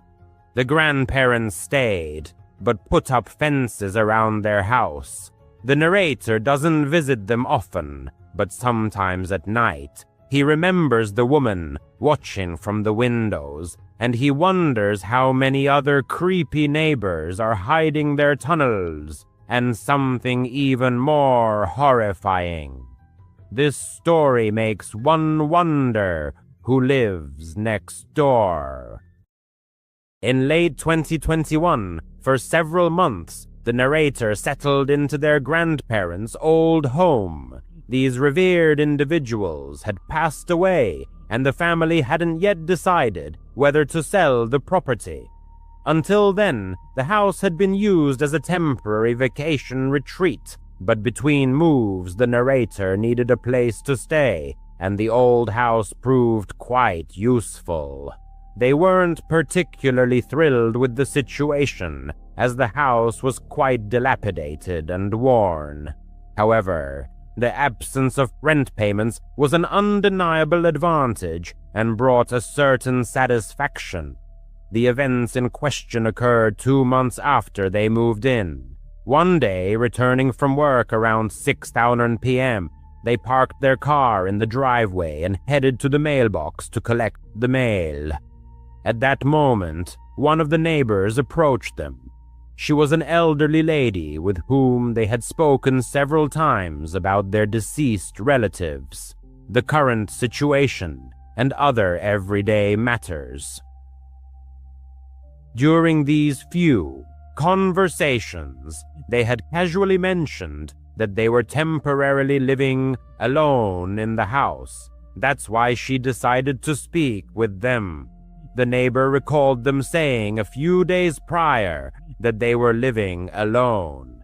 However, earlier that day, while walking around the neighborhood, she had noticed some movement behind the windows inside the house. When she then noticed the absence of their car, it caused her concern, as she was sure they were at work. The narrator thanked her for the information, but honestly didn't fully grasp the seriousness of her words. The neighbor didn't seem entirely sure of what she had seen, and after all, it seemed absurd. Why would anyone break into their grandparents' old house? Continuing into the house, they quickly looked around for signs of a break-in or any disturbed items, but found nothing suspicious. There weren't even any shoe prints on the floor. This was certainly a strange and unsettling start to the evening, but they hoped there was nothing to truly worry about. They cooked dinner and spent the rest of the evening watching television in the living room. It was Friday, and they had 2 days off ahead. They likely stayed up late, past 1 a.m. By then, they had almost forgotten everything the neighbor had told them. The evening seemed completely normal. However, as it was very late, they turned off the TV and headed upstairs. When they had returned home earlier, the sun was still illuminating most of the house, so they hadn't turned on most of the lights, which made the entire house very dark, now that it was deep into the night. The only lights they had turned on were in the bedroom, when they changed out of their work clothes. They ascended the creaking wooden stairs to the second floor, then walked down the hallway and entered the bedroom. It was a very old room, like the rest of the house, but it was divided into 2 sections. One area was dedicated to the bed itself, and then a small hallway with a wardrobe and one of those old-fashioned vanity tables built into the wall. On the other side of it was a large bathroom with a separate shower, a bathtub, and an excessive number of mirrors. To be honest, it was a bit unsettling for the narrator. Anyway, they used the bathroom, turning off the light there when they returned to the sleeping area, extinguishing the light there as well. However, immediately they realized something was wrong. The light was still on. They turned around, and a second later felt their hearts start to beat a little faster. In that hallway with the vanity and wardrobe, between the bed and the bathroom, the light was on. To explain why this was so unsettling, it was one of those single old-fashioned light bulbs attached to the ceiling, with a thin dangling string that you had to pull to turn it on or off. For this reason, they had never used that light. Not to mention, it was almost impossible to accidentally turn it on or off, because it was only operated by tugging the string. They walked over to the hallway and stared at it. The faint bluish glow of the bulb barely penetrated the frosted glass. The bulb must have been decades old. They cautiously raised a hand and pulled the string. The force it took for it to click and turn off was deceptive. It certainly couldn't have just turned on by itself. The more they thought about it, the more nervous they became, especially when the neighbor's comment about seeing someone inside came back to mind. Looking back, they should have left right then and there for their own safety. But they supposed it was much easier than it seemed for people to convince themselves it was just some kind of fluke. What if the light really did turn on by itself? It was awfully old. Maybe it was malfunctioning. And again, the likelihood of someone breaking into this old place was so extraordinarily low that they truly felt they needed real proof to believe it, let alone call 911. They meant one light on in a house they never used was creepy and unsettling. Don't get them wrong. But at the same time, they didn't feel it was enough to truly panic, although they definitely weren't going to get much sleep anytime soon. They turned their bedroom light back on, but stayed there with the door closed, deciding to sit in bed with their phone until they got tired again. They decided to rest until their strength failed them again. For the next 30 minutes, they constantly found their gaze involuntarily turning to the door, then to the hallway leading to the bathroom, as if some internal paranoia had taken hold. Despite all the rational explanations they tried to instill in themselves, deep down the feeling that something inexplicable and disturbing was present lingered. They didn't know how to react to this premonition. The house had been checked before, but the thought of needing to inspect it again wouldn't leave them alone. They got up and flung open the door to the main upstairs hallway. A dead silence filled the house, sending shivers down their spine. Taking a few cautious steps down the hallway, they approached the spare bedroom and slowly opened its door. Inside the room, the old bed and furniture belonging to their grandparents were still there, along with numerous boxes neatly stacked along the wall. As soon as they stepped over the threshold, an extremely unsettling premonition enveloped them. Although the goal was specifically to search the house, once inside, their bodies seemed to freeze. Their heart rate quickened, increasing with each second, as if an invisible alarm had gone off inside, urgently demanding an immediate exit from that place. And at that moment, they noticed something. A silhouette protruding from under the blanket on the bed. The longer they stared, the clearer it became that it was a human body. Someone was lying in the bed, covered by a blanket. An instant wave of panic overwhelmed them as they tried to retreat, but this led to a slight stumble, causing a loud creak from the wooden floor. In an instant, the person sat up abruptly in bed, demonstrating that they were certainly not asleep, and were likely listening intently to every one of their movements. It was a man. His eyes pierced the hero's gaze, but that was all they managed to notice before they swiftly ran out of the room. The pursuer's footsteps echoed close behind them. They didn't stop until they burst out of the house and ran down the road to the doorstep of the neighbor, the same one they had spoken to before. She let them in and immediately called for help. They were genuinely grateful that the officers arrived relatively quickly, but the intruder must have fled immediately, as he was no longer found. In the following weeks, their parents helped conduct a thorough inventory of everything they believed was in the house, or at least all valuables, and, surprisingly, Nothing was missing. If anything was absent, it held no value.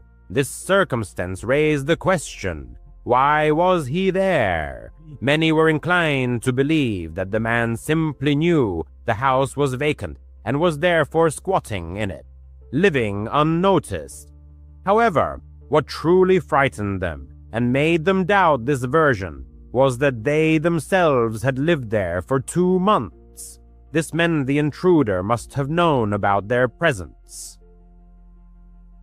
Was there a possibility that he had been hiding, living there with them all this time, while they suspected nothing?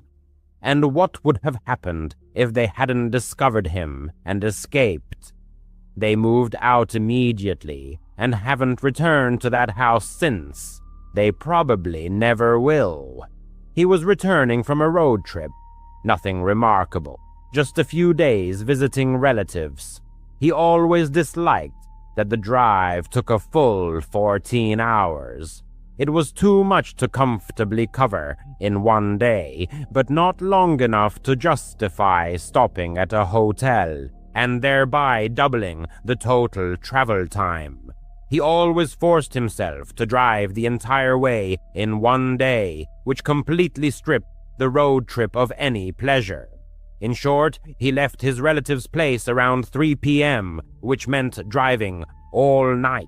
This decision was not the wisest. By midnight, he felt deeply tired and intensely sleepy, but this part of the road didn't pass through populated areas or anything similar. Ahead lay only deserted forests or simply open, vast emptiness. Occasionally, there were only a couple of gas stations and, perhaps, a few dirt roads leading nowhere. He decided to stop at the first opportunity and buy something to stay awake. Coffee, an energy drink, literally anything. Soon a small gas station appeared before him, nestled among the trees on the side of the highway. It looked like a typical local establishment. Perhaps a small town was hidden behind it, though, of course, it was completely obscured by the dense foliage of the trees. Even on the road leading past the gas station, there were no streetlights. As he pulled up, he noticed that this gas station looked somewhat strange. It didn't resemble modern facilities with a giant canopy sheltering the pumps. Here, there were only a few pumps standing in the open air, and not a single light was on near them. Even the building itself had no lights. All of this suggested that he would definitely have considered the place closed or even abandoned, had it not been for the 3 or 4 other cars parked in the lot. It really looked like a typical old-fashioned gas station on the side of a deserted highway with other customers, just not as brightly lit as it should have been. However, he assumed that since others were there, it must still be open. He parked next to the other cars and got out. As he approached the door, all he could see was his own reflection in the glass until he pushed it open. The very moment he opened the door, all 4 or 5 people, standing haphazardly inside the store, immediately turned and stared at him. It wasn't just a fleeting glance. They all simultaneously turned and stared intently, their eyes fixed on him. The men's faces were grim and utterly expressionless. But that was all he could make out, because caught off guard by them. He also noticed that not only was it incredibly dark inside, but it was also absolutely empty. All the shelves were in place, but there wasn't a single item on them. Even after he processed this scene and looked back at the men, they were still staring at him as if he didn't belong there. All of this happened in about 10 seconds before he retreated, allowed the door to close behind him, and then hurried back to his car. He hurried back to his car. It was unclear what this strange phenomenon was. but it resembled a creepy cult gathering at a long-abandoned gas station that he had unwittingly stumbled upon. Pulling away from the store, he rejoined the road. Apparently, this was one of those moments when it was better not to dwell on it, but simply move on. Indeed, 10 minutes later, he had already resigned himself to the thought that he would never know the true nature of what he had seen, and once again focused on finding a gas station. This time, he hoped to find one that was operational and safe. However, the desolate road offered little promise. Another 10 minutes passed when headlights appeared in his rear-view mirror. He was driving quite fast, perhaps 10 or 15 miles per hour above the posted speed limit. Since there were no other cars on the road, this was the first time in several hours that someone had appeared from behind. Soon another car appeared behind the first, and then perhaps several more. He couldn't accurately determine their number, as all the lights merged into a single bright spot. But they were all approaching at immense speed. He moved into the right lane to let them pass, and the first car did pass, but then abruptly swerved back in front of him. He was alert enough to have already slowed down a bit, but he was completely unprepared for their sudden braking. His heart nearly pounded out of his chest as he slammed on his own brakes, simultaneously trying to swerve to avoid a collision. He managed to stop just a couple of feet from their bumper, his car slightly askew. It was then that all the pieces of the puzzle fell into place. This was one of the cars he had seen at the gas station. He glanced in his rear-view mirror. Another car stopped directly behind him, and yet another pulled up to his door.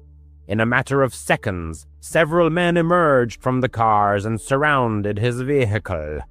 If this were happening during the day, and not on some desolate road at 1 a.m. with no one around, he might have chosen a more cautious approach. But given the circumstances, he felt he had no choice but to take a risk and try to escape. Since the cars blocked all routes, he drove off the road and into the trees, not getting far before grabbing his phone and jumping out of the car. He bolted into the forest. It was pitch black, even 30 feet from the trees. He kept running, hearing the men's footsteps closing in behind him. But the deeper he went, the less they could see to follow him, he thought. He leaned against a tree and waited, perhaps for a full hour, not even turning on his phone. He was afraid one of them would be nearby and see the light from the screen. So he sat and just stared into the void of the pitch-black forest and listened to the rustling of leaves in the branches overhead. After that hour, he finally took out his phone and used the map to get back to the road where he could get enough signal to text 911. All the cars had vanished, except for his own, which was still sitting among the trees by the road. After that long night, a tow truck was able to pull his car out, and to his surprise, it was almost undamaged. There has been no news about who was following him and trying to stop him. He concluded that the men probably thought he was a witness or had seen something at that gas station that he shouldn't have seen, and so they followed him, trying to cover their tracks. Was it an abduction or getting rid of him and hiding any evidence in the secluded forest by the roadside? The image of him entering that gas station, with all the men turning and staring at him, still haunts him. He still gets chills thinking about what could have happened. He's writing this while the memories are still fresh. It happened just a couple of days ago. He had Tuesday and Wednesday off this week and was spending time at home. No plans, just relaxing and enjoying the quiet solitude. On Tuesday evening, he thought it would be nice to order some food to save time cooking. So he opened the DoorDash app, found some random establishment that was still open, and ordered a small dinner. It said delivery would take about 45 minutes. He stayed in the living room and watched YouTube on TV. Until then, the evening had been good. About 45 minutes later, he happened to get up and just casually looked out the window. He doesn't even know why, as he could have easily opened the app to check the delivery status. But when he looked out, he noticed a car parked in his driveway. Immediately, he opened DoorDash and checked the map, and the delivery driver was still 10 minutes away. But then, who was in his driveway? He's not one to speak loudly, so he wasn't keen on going outside and saying anything to them. He meant they would surely realize they had the wrong place and leave without his words. He went back to the couch but kept getting up and checking the window every couple of minutes. When the DoorDash order arrived, the car was still in the driveway. From the window, he couldn't really make out anything inside the car. So, when he opened the door for the delivery, he asked the driver if he had seen anyone in there. The driver replied, "Yeah, there was some guy in the driver's seat, but I didn't really look closely." He thanked him, and the driver left. He felt very uneasy. A profound sense of discomfort enveloped the person. In an attempt to gather his courage, he intended to go outside and find out what the unwelcome guests were doing. However, barely 5 minutes after he started eating, there was a knock at the door. The person jumped up from the couch. His heart pounded wildly, and he froze, staring at the door before slowly and silently approaching it. When he looked outside, no one was visible. The car was still in the same spot. Taking a deep breath, he cautiously opened the door and stepped outside. It was pitch black and completely silent. He scanned the porch but found no one, so he headed down the driveway towards the car. Looking inside, he was astonished to find that whoever had been inside was no longer there. A chilling sensation ran down his spine. He walked to the back of the car to examine the license plate, but was horrified to discover it was missing. This discovery filled him with even greater fear, as it made him wonder, had this person, whoever they were, planned everything in advance? He stepped back from the car, intending to return to the house, as the feeling of extreme unease was growing, and he felt it was the right time to call the police. Upon entering and firmly closing the door behind him, he immediately sensed something very strange. The house was silent, but his intuition persistently signaled that something was wrong. He cautiously crept into the living room and stared at the sofa.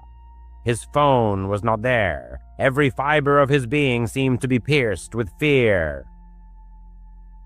Before he could move, he heard the slow creak of a door, hinge opening. Then, quiet footsteps echoed down the hallway towards the front door, but they stopped just before the turn. They were waiting there, around the corner, right by the front door. The person simply couldn't run out. He froze for a few moments, then very cautiously and silently began to make his way to another part of the house. Whichever path he chose, he would have to pass the hallway where he knew for sure this person was. Therefore, whatever he was going to do, he knew he had to act fast. He froze for a second. He felt a surge of anxiety about the impending action. But then he composed himself and rushed to the back door. He unlocked it and ran out of the house.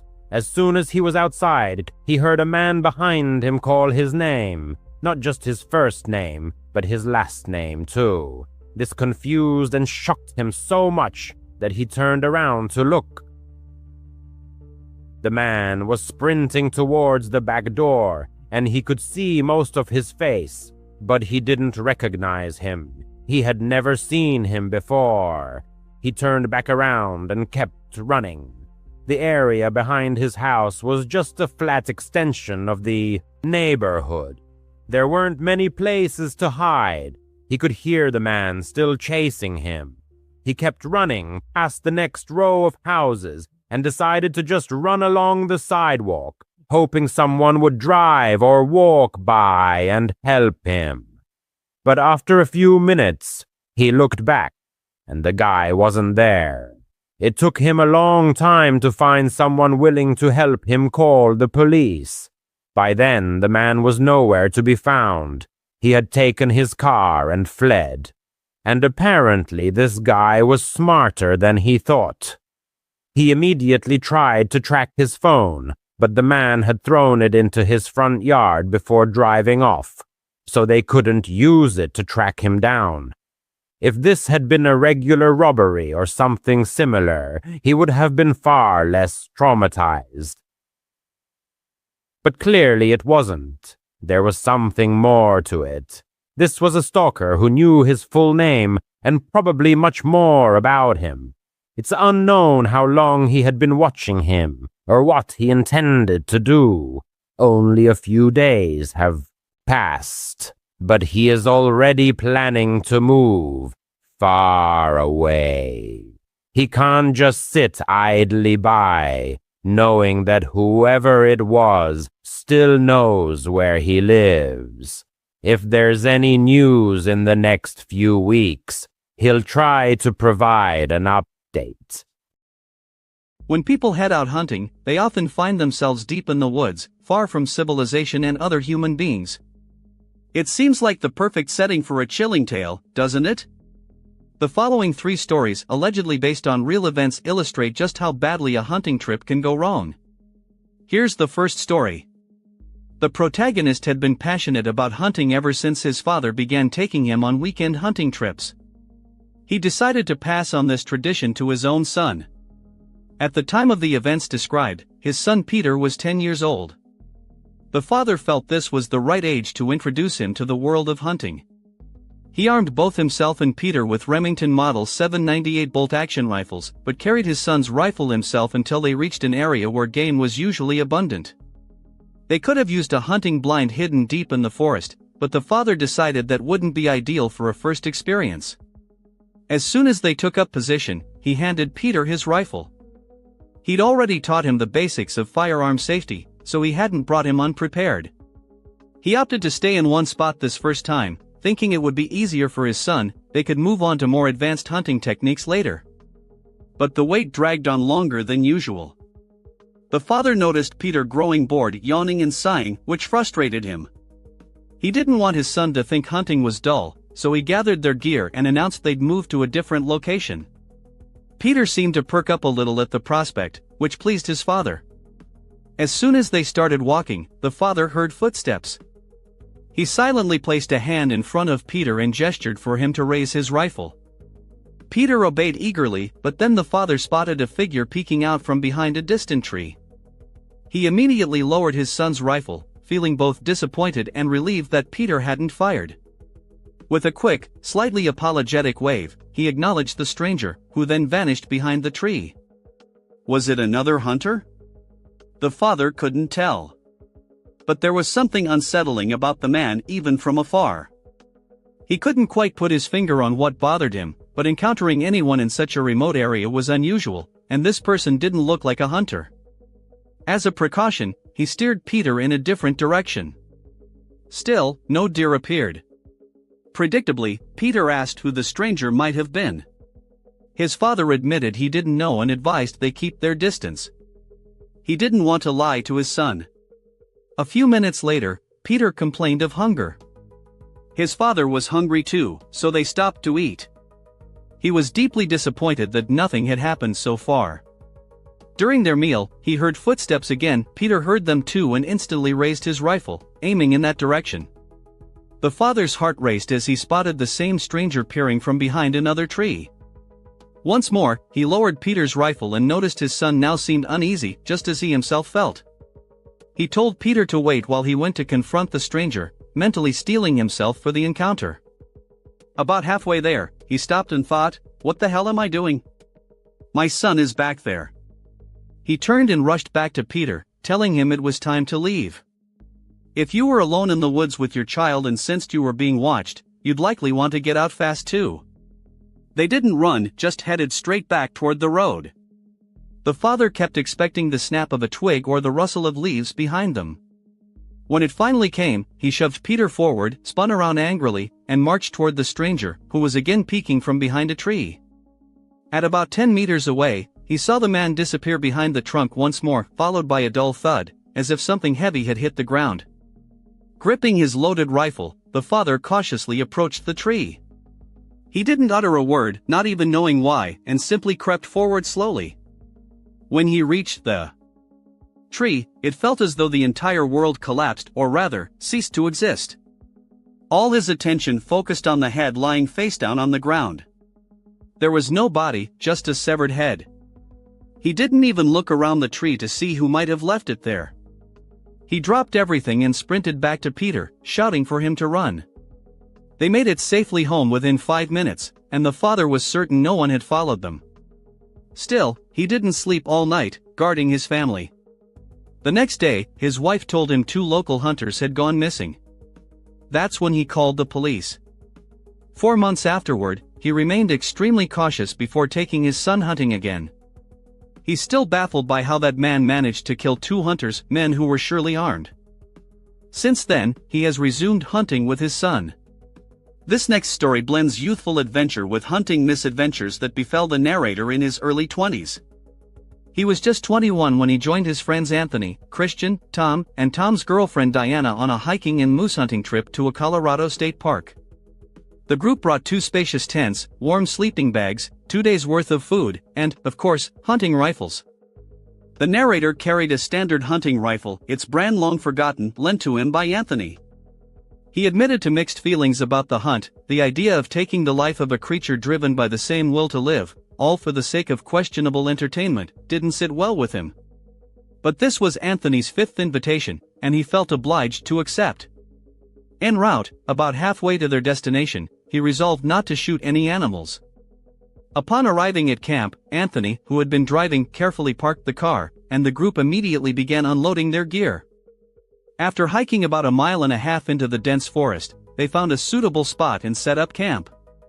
Once settled, everyone instinctively followed Anthony, who proudly shared his extensive hunting knowledge, showing off his skills with evident seriousness.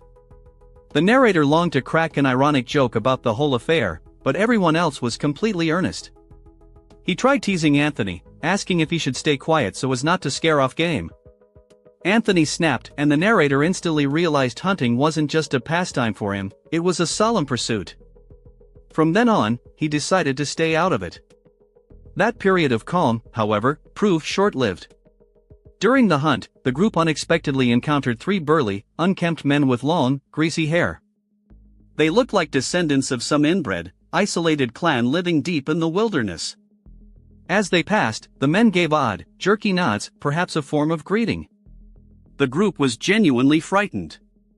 It might sound exaggerated, but the situation felt ominous. They were far from camp, which itself was completely empty, and these strangers radiated the aura of dangerous outcasts. Thankfully, the men didn't follow them, allowing the group to continue without further incident. In the end, Anthony managed to shoot a deer, though they never saw a moose. They dragged the carcass back to camp, where it became their dinner. Anthony and Tom handled the messy task of skinning and gutting the animal, while the narrator avoided watching, stealing only quick glances. Anthony expertly prepared venison burgers, complete with buns and all the fixings. Though the narrator disapproved of hunting as sport, he was genuinely impressed by Anthony's cooking. As night fell, everyone turned in, leaving the campfire burning outside. The narrator struggled to get comfortable in his sleeping bag. Anthony and Christian seemed to fall asleep instantly. While he tossed and turned for at least 2 hours, he'd always found sleeping bags uncomfortable. Just as he was about to get up and step outside the tent, he heard footsteps. He opened his mouth to call out to Tom or Diana, but then a chilling thought struck him: what if it wasn't them? Pretending to sleep, he held his breath and listened. Suddenly, the tent zipper opened. He turned his head slightly, still feigning sleep. After a brief pause, the zipper closed again. Once the footsteps faded, he realized they were heading toward Tom and Diana's tent. He assumed it was them, probably checking if everyone was asleep so they could be alone. Deciding to play a prank, he waited about 5 minutes before slipping out of his tent and creeping toward theirs. But then he noticed their zipper was still open. That's strange, he thought. As he drew closer, intending to scare them, he instead saw 2 men doing something horrific to Diana. He screamed, mostly out of terror, but also to wake the others. Anthony and Christian burst from their tent, rifles in hand. When the 2 attackers fled, the narrator recognized them. Instantly, they were the same strangers from earlier. Tom and Anthony fired shots into the air to scare them off. But then something even more terrifying happened. After the shots, everyone turned in horror to see dozens of men emerging from the bushes and from behind trees, where they'd been hiding all along. They tried to rouse Tom and Diana, but the couple seemed drugged. They had no choice but to wait until they regained consciousness, which took about half an hour. Their escape through the dark forest back to the car remains one of the most terrifying experiences of the narrator's life. No one knows who those men were, perhaps members of an isolated, inbred family, or even cannibals. It's unclear what they intended to do to Tom and Diana, but everyone was just grateful to have escaped alive. The final incident, still vivid in the narrator's memory, occurred during a night hunt. An avid hunter with 10 years of experience, he was sitting in his tree stand on forested land adjacent to his property. Equipped with a night vision scope, he was waiting for wild boars, but instead witnessed a horrifying scene. Though it sounds unbelievable, he swears the story is true, considering himself a lucky witness to something truly dreadful. While waiting, he noticed movement below.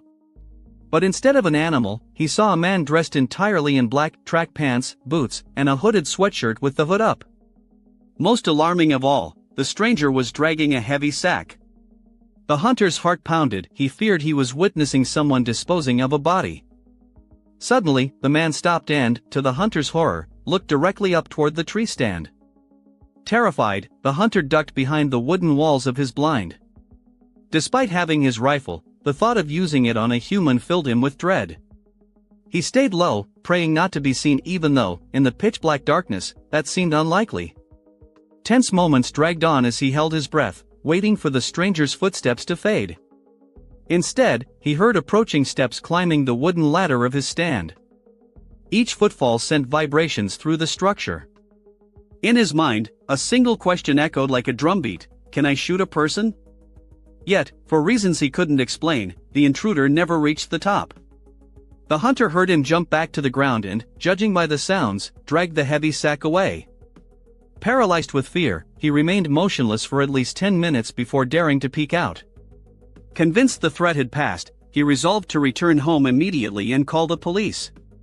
Descending the stand, he carelessly switched on his flashlight, a reckless move he later regretted. He began running toward his house but hadn't gone 10 seconds when he heard swift footsteps crunching through fallen leaves behind him. He turned and came face to face with his pursuer, now just centimeters away. Reacting instantly, he spun and shot the man in the shoulder. The attacker let out a piercing scream of pain, and the hunter seized the momentary pause to sprint toward his home. He now realizes he should have tried to detain the criminal, but the chance was lost. 15 minutes later, police arrived and accompanied him back into the woods. There, among the trees, they found a clear blood trail leading first to the sack containing a body and then to the wounded suspect, who had tried to hide beneath a fallen log. It turned out the man was the murderer of Jen Kwansakakani, owner of a local Japanese shop. While the full details of the crime remain unexplained in this account, the hunter is certain the experience is forever seared into his memory, and he'll retell this astonishing story for the rest of his life. NUS. That memorable summer when I turned 15, my family decided to spend our vacation at the fancy Hilton Hotel in sunny Orlando, Florida. It was one of those grand resorts with splashing pools, glittering arcade games, and a vibrant family atmosphere. For 2 weeks we reveled in the escape from the sweltering Chicago summer. My parents, wanting me to have freedom and adventure, allowed me to explore the surroundings on my own during the day while they lounged by the pool or visited nearby theme parks. That's how I met Jake. He, like me, turned out to be a hotel guest, an 18-year-old who arrived from the heart of Texas. At least, that was his story. From the first glance, he gave the impression of being a cool guy. Tall, with unruly chestnut hair and a constant smirk on his face, as if he was always plotting something mischievous. From the start, Jake aroused vague suspicions in me. He was prone to risky adventures, such as secretly sneaking into the gym after it closed, or manipulating vending machines for free treats. One time, he even talked me into switching the signs on the men's and women's restrooms to watch people's reactions. It seemed funny, but looking back, I realized how absurd it was. Jake radiated irrepressible energy, constantly talking about pranks and convincing me that life without a little chaos becomes unbearably boring. Since there weren't many peers at the hotel, I spent time in his company. My parents, having casually met him in the lobby, found him polite enough, but warned me against participating in questionable enterprises. Everything changed on the 4th night of our stay. Around 2 a.m, I was sitting in my room scrolling through my phone, trying not to wake my parents, who were sleeping peacefully in the next bed. Suddenly, my phone vibrated, notifying me of a message from Jake. "Hey, buddy, can't sleep. Let's pull a late-night prank. Knock on doors and run like the good old days. Meet me in the lobby in 5 minutes." I hesitated for a moment. It was late. The hotel was quiet, but the idea seemed tempting. Boredom was setting in, and Jake had a way of turning the ordinary into an exciting adventure. I quickly put on my sneakers, grabbed my keycard, and slipped out of the room silently. The hallway was dimly lit, the soft light of the nightlights and the plush carpet absorbing the sound of our footsteps. Jake was waiting for me by the elevators, grinning foolishly. "This floor is perfect," he whispered. "It's mostly old people who go to bed early." We started on the 3rd floor, quietly knocking on doors and immediately hiding around the corner. The first few times we heard disgruntled grumbling or the sound of doors opening, barely able to contain our laughter. No one caught us. It seemed like a harmless, childish prank. After about 20 minutes, we had probably knocked on 6 doors. Jake was getting bolder, knocking harder each time. "One more," he said, heading to the end of the hallway. That's when everything took a sinister turn. He led me down a side corridor that I hadn't noticed before. It was narrower, with a staff-only sign partially hidden by dense vegetation. The dim light flickered, and the air had a musty smell of old carpet that hadn't been cleaned in a long time. "Why are we here?" I asked, but Jake just shushed me and continued forward. At the end of the corridor was a slightly ajar door with service area written on it. Jake carefully opened it a crack and peeked inside, then turned to me with the same sinister smirk. Before I could say anything, I saw him. An old man stood in the dim light right in the doorway, tall and thin, wearing a faded gray jacket and pants that looked like a hotel staff uniform, but clearly worn and dirty. His face was pale, etched with deep wrinkles, and his eyes seemed unnaturally dark, like bottomless shadows. Behind me, I heard Jake's voice, but it was no longer a whisper. He shouted right behind me, "Dad, there he is! Our meal for tonight! Get him!" I froze for a split second, gripped by terror. What? Meal? My heart pounded in my chest. I spun around and saw Jake lunging at me, his face contorted into a malicious grin that had no trace of playfulness. He was bigger than me, stronger according to his stories about working out at home. Without thinking, I reacted instinctively. As he tried to tackle me, I swung my fist as hard as I could and hit him right in the nose. There was a crunch, and blood splattered. He yelped and stumbled back, clutching his face. I took off running, my feet barely touching the ground. My sneakers slapped against the floor as I raced towards the open hallway. Behind me, I could hear Jake cursing, and the old man shuffling heavily behind. "Catch him!" The old man growled in a raspy and sinister voice. I didn't look back. Bursting into the main hall, I ran for the stairs, ignoring the elevator, which seemed too slow. After descending 2 flights, I felt my lungs burning. The hotel was dead silent, no night staff or wandering guests. I ran out through a side door to the pool area. The humid Florida night air hit me like a wall. The pool was illuminated by underwater lights that shimmered eerily blue in the darkness. There was no one around. Without stopping, I jumped straight into the water, fully clothed, splashing loudly into the deep end.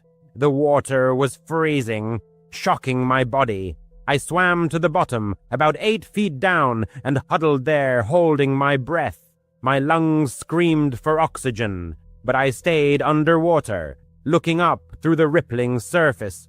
Bubbles of air escaped from my nose. Suddenly, I saw him. The old man emerged from the door, scanning the pool area. He moved slowly, as if sniffing out prey.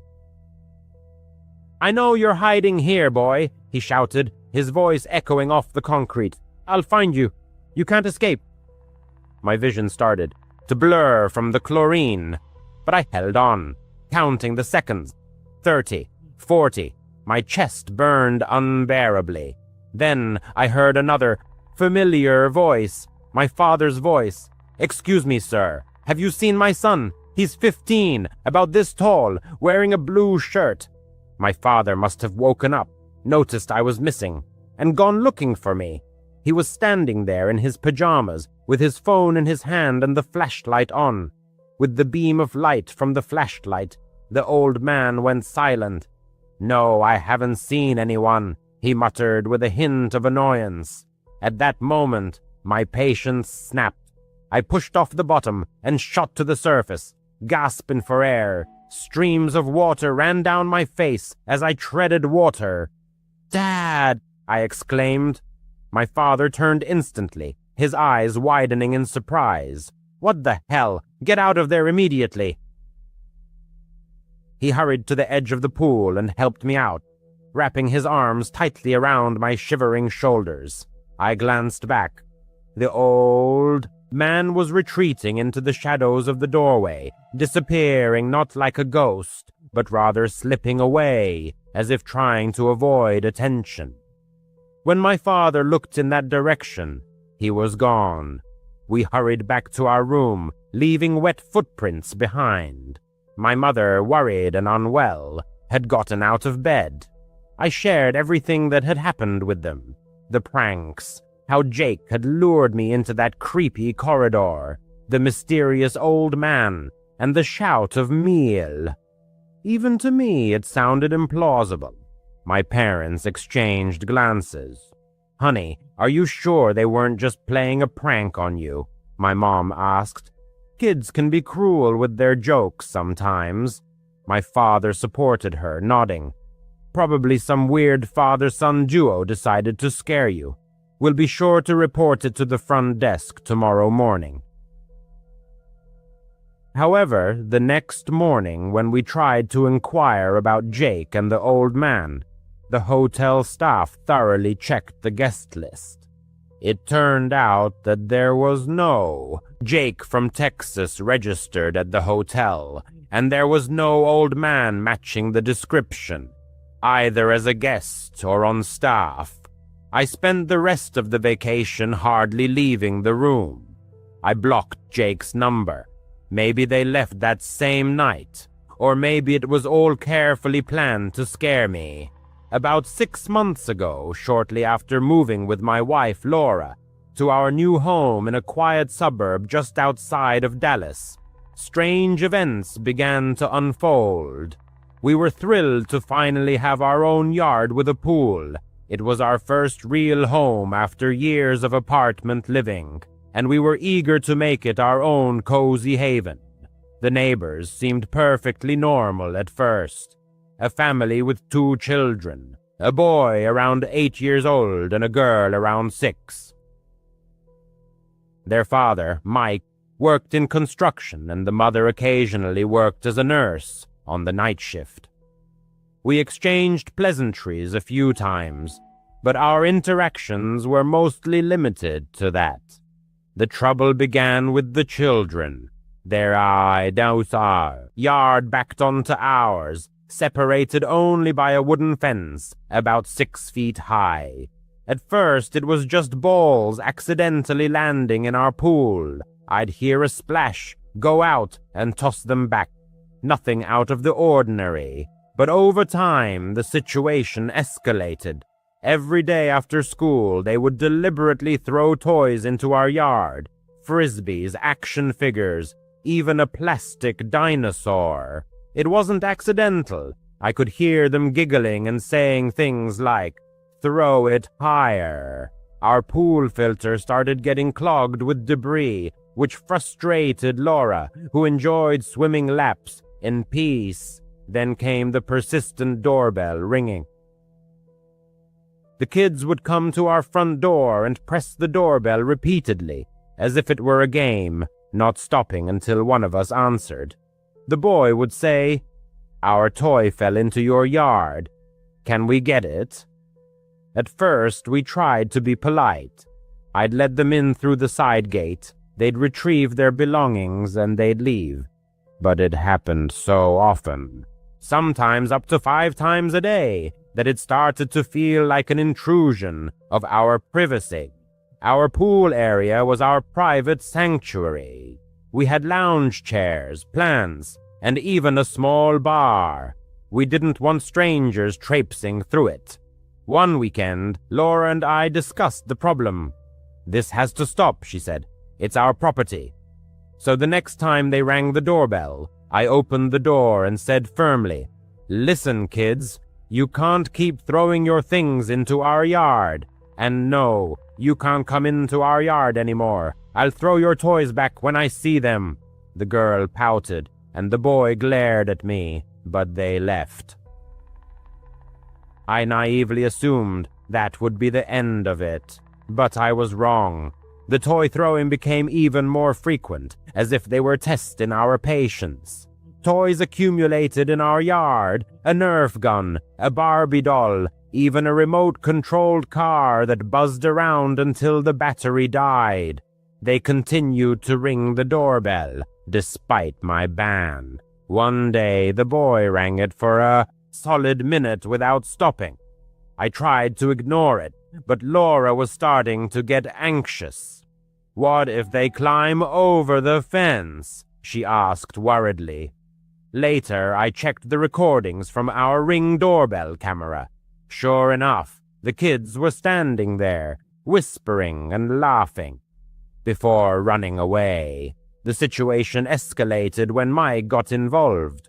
A few days after I stopped letting the children in, he appeared at our door one evening. He was a large man, about 6'3", with tattoos on his arms from his construction work. "Hey, man," he said without a hint of a smile.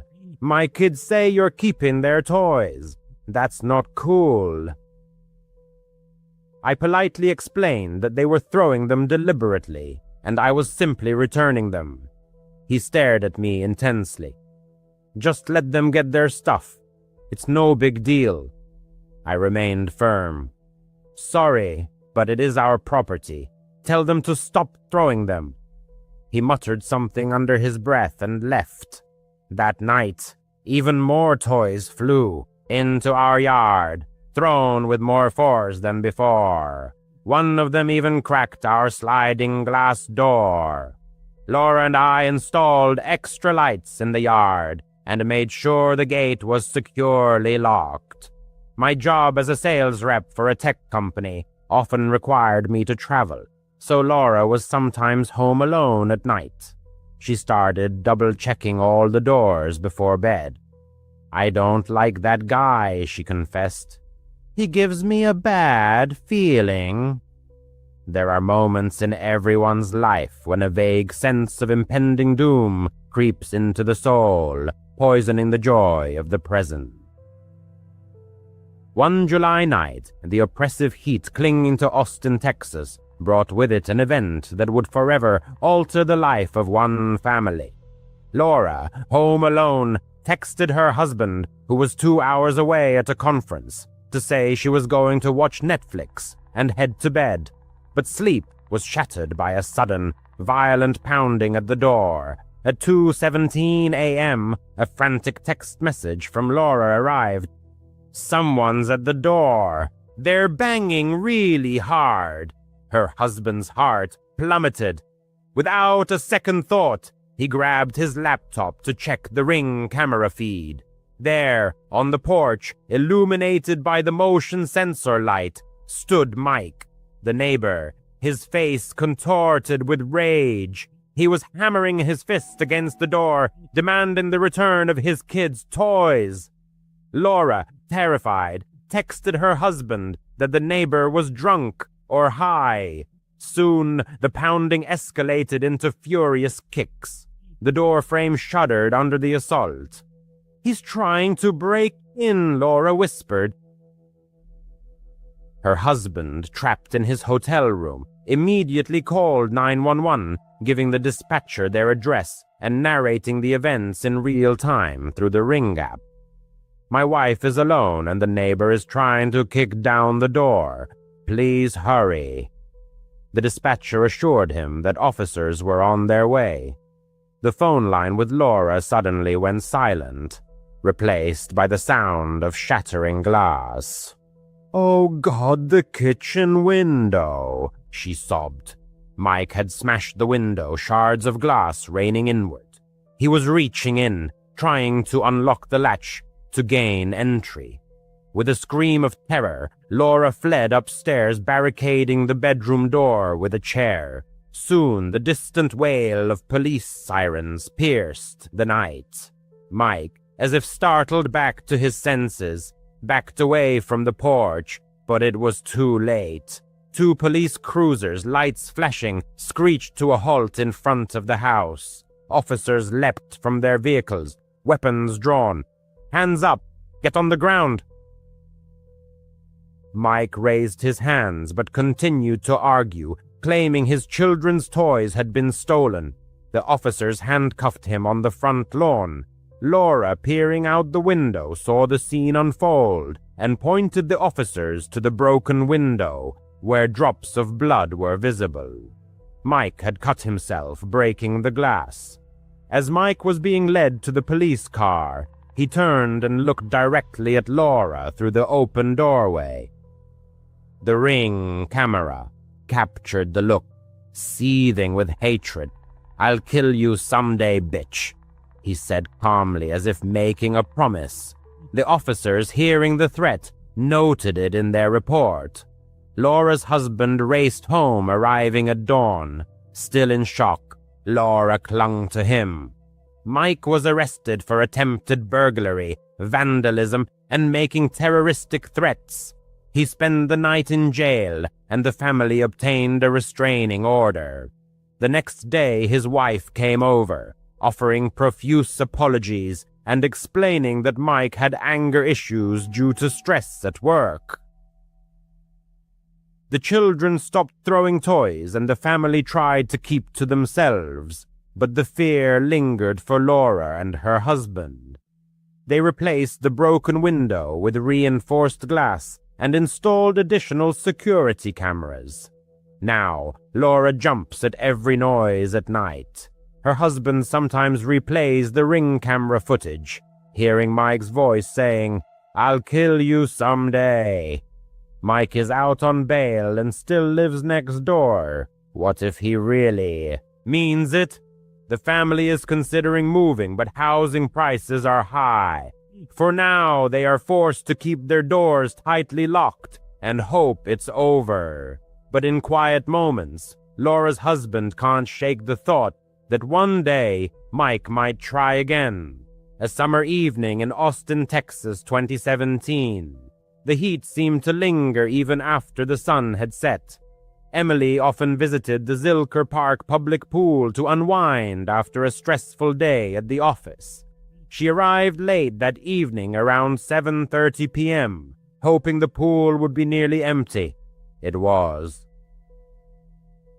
A couple of older men were gathering their towels, and a child was splashing in the shallow end with their mom. The lifeguard, a college student named Jake, waved goodbye as he left early. "Lock up when you're done, guys," he called out. Budget cuts meant no one stayed after sunset. Emily was fine with that. The water, cool against the humid air, had a sharp chlorine smell. Cicadas buzzed in the trees, providing a soothing backdrop. Emily slipped into the deep end, adjusted her goggles, and started swimming freestyle, slow and steady, letting her mind wander. Work anxieties receded with each stroke. The sun was low, painting the sky orange and casting long shadows. The chain-link fence around the pool rattled a bit in the breeze, but Emily didn't pay it much attention. This was her time. After about 10 laps, she stopped at the edge to catch her breath. The other swimmers were gone now, just her and the quiet lapping of the water. Wiping the water from her eyes, Emily looked around. The parking lot beyond the fence seemed empty. Her beat-up Honda was the only car left. Good, she thought. Peaceful. But suddenly she felt a prickling sensation on the back of her neck, as if someone was watching her. A familiar sense of unease. Emily scanned the trees beyond the fence, about 20 feet away. Nothing but shadows from the oaks. Probably just paranoia from too many true crime podcasts, she thought. Shrugging off the feeling, she pushed off the wall again and swam a few more laps. Stopping again, this time she heard something. A faint creak, like a gate opening. She turned, treading water. The gate was slightly ajar, but no one was visible. Wind, maybe, Emily thought. She called out, "Hello?" Her voice echoed off the tiled walls, sounding small and uncertain. There was no response. The cicadas continued their monotonous drone. The summer heat enveloped everything, and only the incessant chirping of cicadas broke the silence. Moving closer to the shallow end, she kept her eyes fixed on the pool grounds, and then she saw him. A male figure emerged from behind the changing rooms. Tall, muscular build, wearing a hooded jacket, which seemed absurd in the heat. The stranger's face was obscured by the shadow of the hood. His posture was unnatural, just standing there with his hands in his pockets, staring intently at her. An inexplicable sense of dread washed over her. Who would wear a jacket in this weather? The thought of a jogger flashed in her head, but his posture was too static, too focused. She swam back a little, pretending to adjust her stroke, but her heart was pounding in her chest. "The pool's closing," she said, trying to sound casual. The stranger didn't reply, didn't move. Then he started slowly walking along the edge, toward the deep end of the pool. The sound of his footsteps echoed. Not sneakers, but boots. Heavy boots. And something in his hand, an object like a flashlight, hung loosely, as if it could be used for something sinister. With redoubled force, she pushed off the water, striving for the ladder. The water seemed to thicken, restricting movement. Why doesn't he leave? Unused fragments of news stories about similar incidents flashed through her mind. Perpetrators lying in wait for victims in public places after closing time. Austin was a relatively safe city, of course, but parks at night were a different story. Reaching the ladder, she climbed out of the water. Her feet slipped on the wet tiles. Grabbing a towel, she quickly wrapped it around herself and headed for the exit. A brisk walk, but not a run. She couldn't show fear.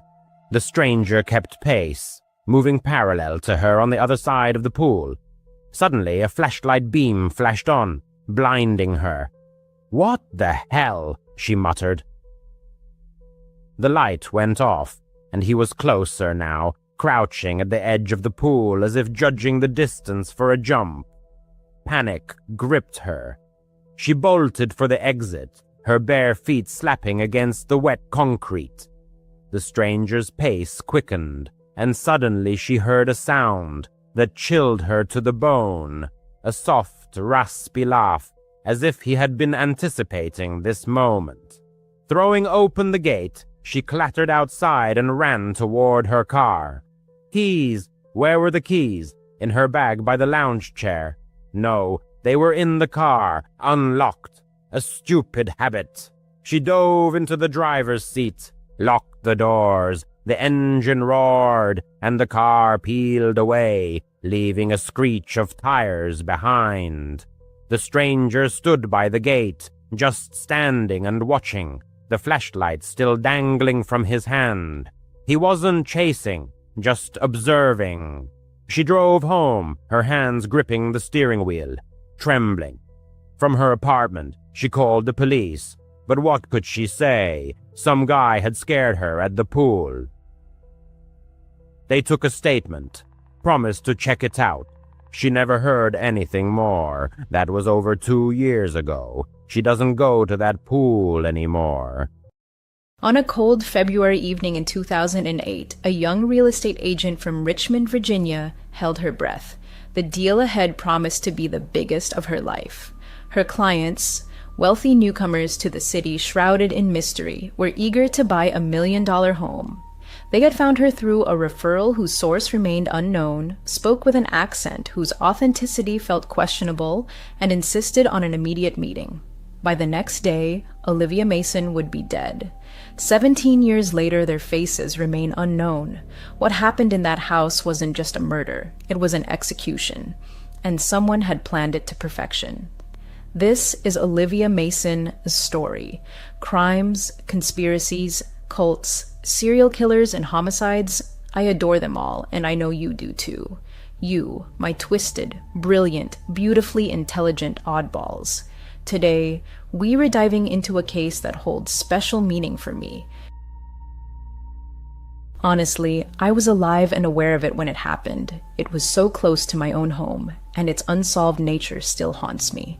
So, without further ado, let's buckle up, blast down the highway at Mach 5, slam on the brakes, and crash straight through the windshield into this cold case.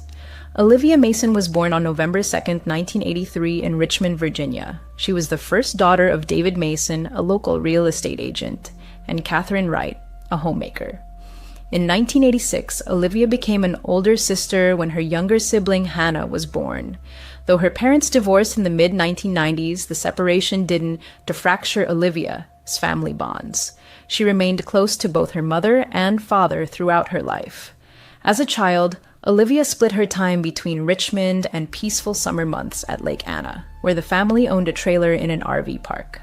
Those summers overflowed with laughter and play.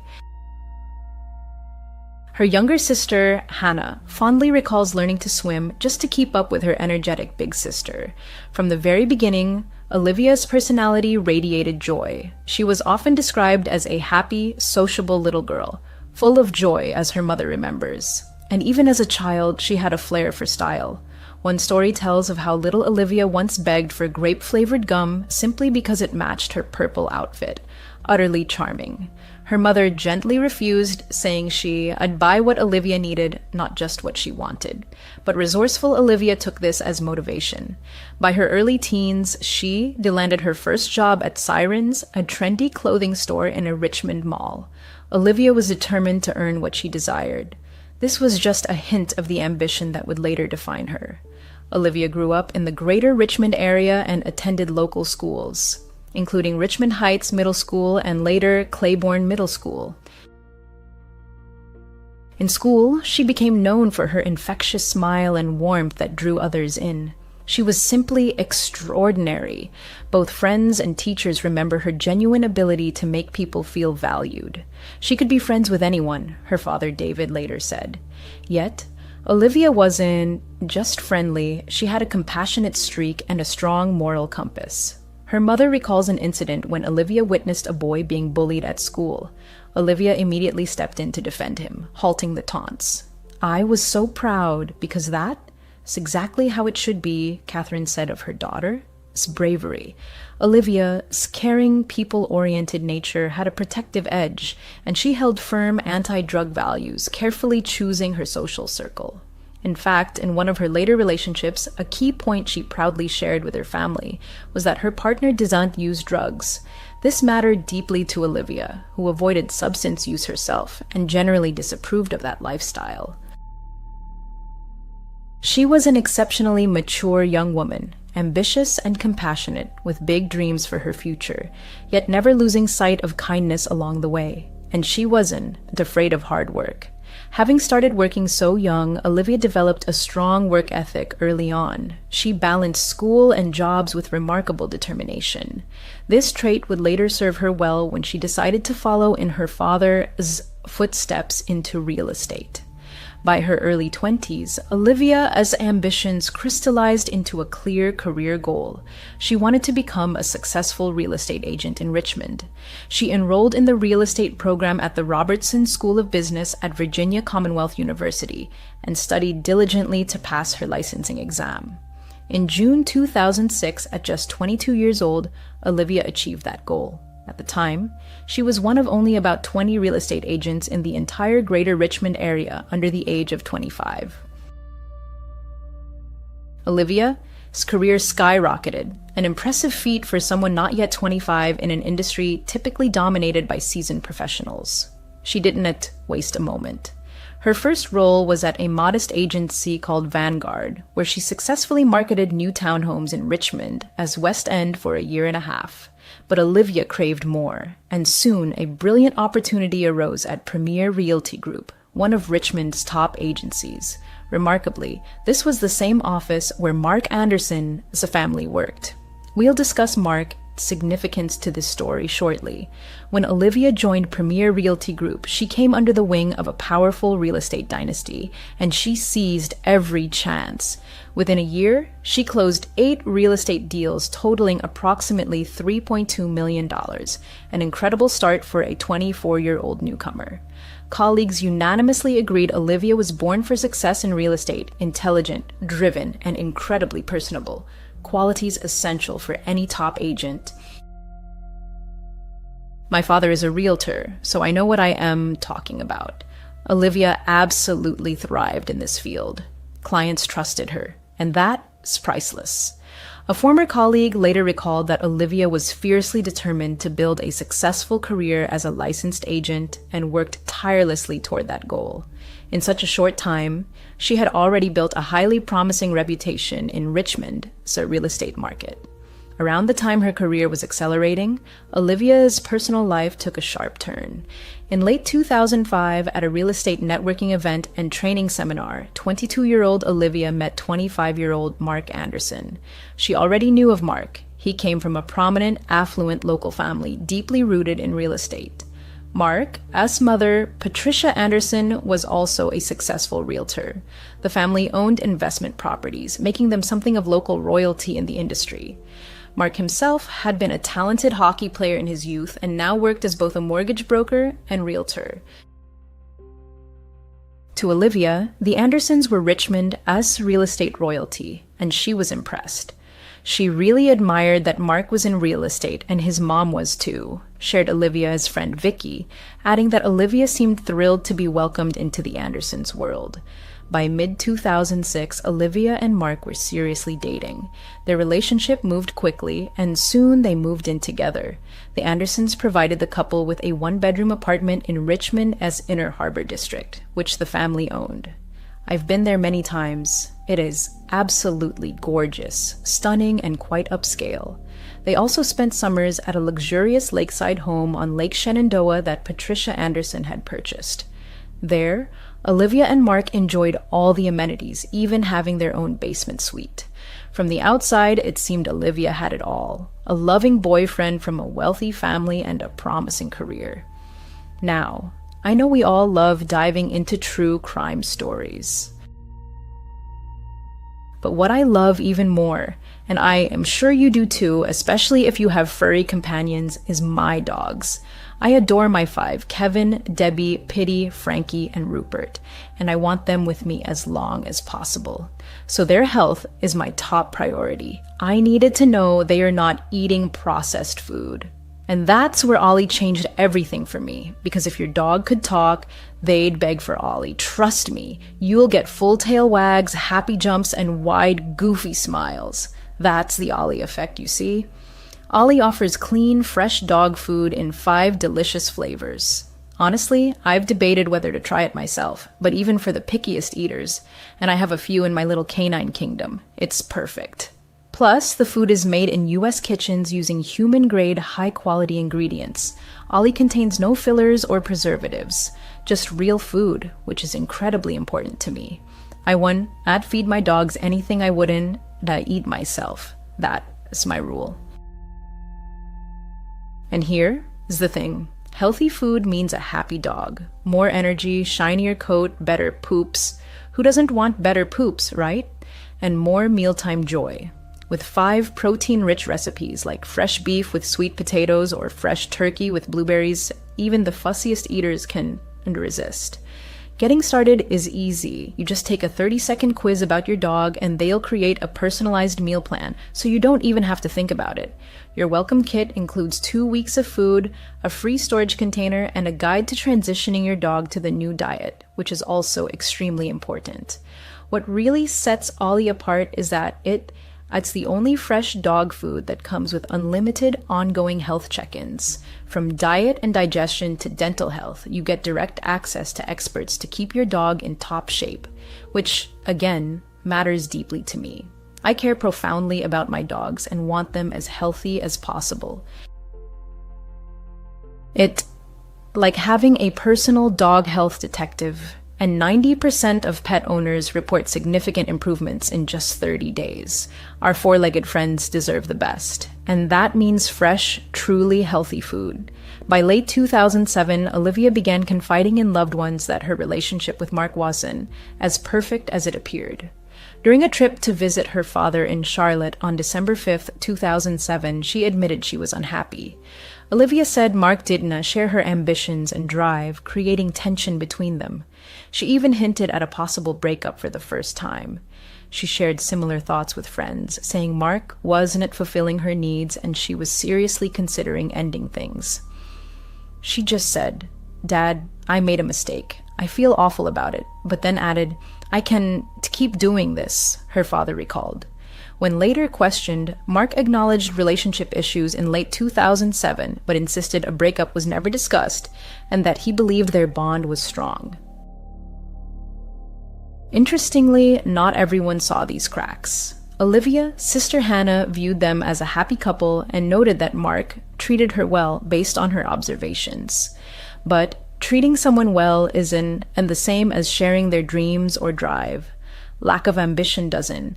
To make someone a bad person. But when personalities clash, it matters. You can look perfect from the outside and still be deeply mismatched. So I think that is just a strange observation. In early January 2008, Olivia and Mark traveled to Whistler with his family. Olivia hoped the trip would help them reconnect, and it seemed to work. She returned from Whistler full of optimism, convinced they'd overcome their difficulties. "We had such a great time. It was perfect. We just needed more time together," she told her mother, radiating hope for their future. So by February 2008, Olivia was doing everything she could to salvage their relationship. She and Mark were still living together, holding on. But tragically, Olivia never got the chance to decide what she truly wanted, because her life ended in a shocking and brutal way. In late January 2008, Olivia received a call that changed everything. An unfamiliar female voice spoke on her mobile phone with a strong foreign accent Olivia couldn't quite place. Possibly Spanish or Mexican, though she wasn't sure. Something about the accent felt possibly fake. The woman introduced herself, though Olivia did not remember the name, and, notably, didn't write it down, jumping straight to business. She said her husband was being transferred to Richmond for work, and they urgently needed to buy a home. Not just any home, but a newly built, move-in-ready $1 million property with a separate maid as suite. The request was extremely specific, impossibly rushed, and deeply strange. The woman insisted they wanted to close within days, an absurd timeline in real estate. "My father is a realtor, and he confirms that is madness, even by 2008 standards." This unexpected request both excited and alarmed Olivia. For a relatively new agent without her own seven-figure listings, a potential $1 million deal was a massive opportunity, one that could catapult her career and bring a substantial commission. But something about the call unsettled her. First, the supposed referral made no sense. When Olivia asked how the caller got her personal mobile number, the woman vaguely replied that a friend of her husband had recommended Olivia. After the call, Olivia meticulously checked all her recent clients and contacts, but no one had any idea who this mysterious woman could be. The referral story was a lie, a huge red flag, and there were others. The accent, for one, seemed deliberately disguised. Plus, the unusual urgency and specificity of the request raised alarms. Olivia confided in both her father and boyfriend about the odd call. She told her father she had a bad feeling about these new clients. When discussing the situation with friends, Olivia referred to the unknown couple as Mexicans, referencing the accent. To track the inquiry, Olivia saved the caller's number in her contacts as $1 million, highlighting the client's defining feature, their $1 million budget. But the label also hinted at Olivia's skepticism. This potential deal seemed too good to be true, as she noted to Mark, and her instincts would prove accurate, but she didn't know that yet. She had no idea danger was closing in. The clients impatiently pushed for a meeting, and a date was set, Saturday evening, February 2nd, 2008, at 5:30 p.m. for a property viewing. Olivia, torn between anticipation and anxiety, agreed to show them several homes. But deep down, a vague sense of unease lingered, that something wasn't right. Later court documents would confirm her worst fears. The people behind that call had laid a cunning trap. Friday, February sun, the day before the fateful showing. Olivia, full of anticipation, busied herself preparing for the meeting with these important clients. All day, she carefully selected suitable homes in the prestigious Birch Grove neighborhood in Fairfax, matching their strict criteria: new construction, vacant, around $1 million. Among them was a recently built home on a quiet cul-de-sac. One at 1702 Oak Grove Drive was listed for $964,000, brand new and unoccupied, the perfect fit. This house had been built by Joe Dusa, a friend and business partner of none other than Patricia Anderson, Mark's mother. Olivia herself wasn't on listing this property, another agent in her office was. But as a realtor, Olivia had the right to show any MLS listing and earn a commission.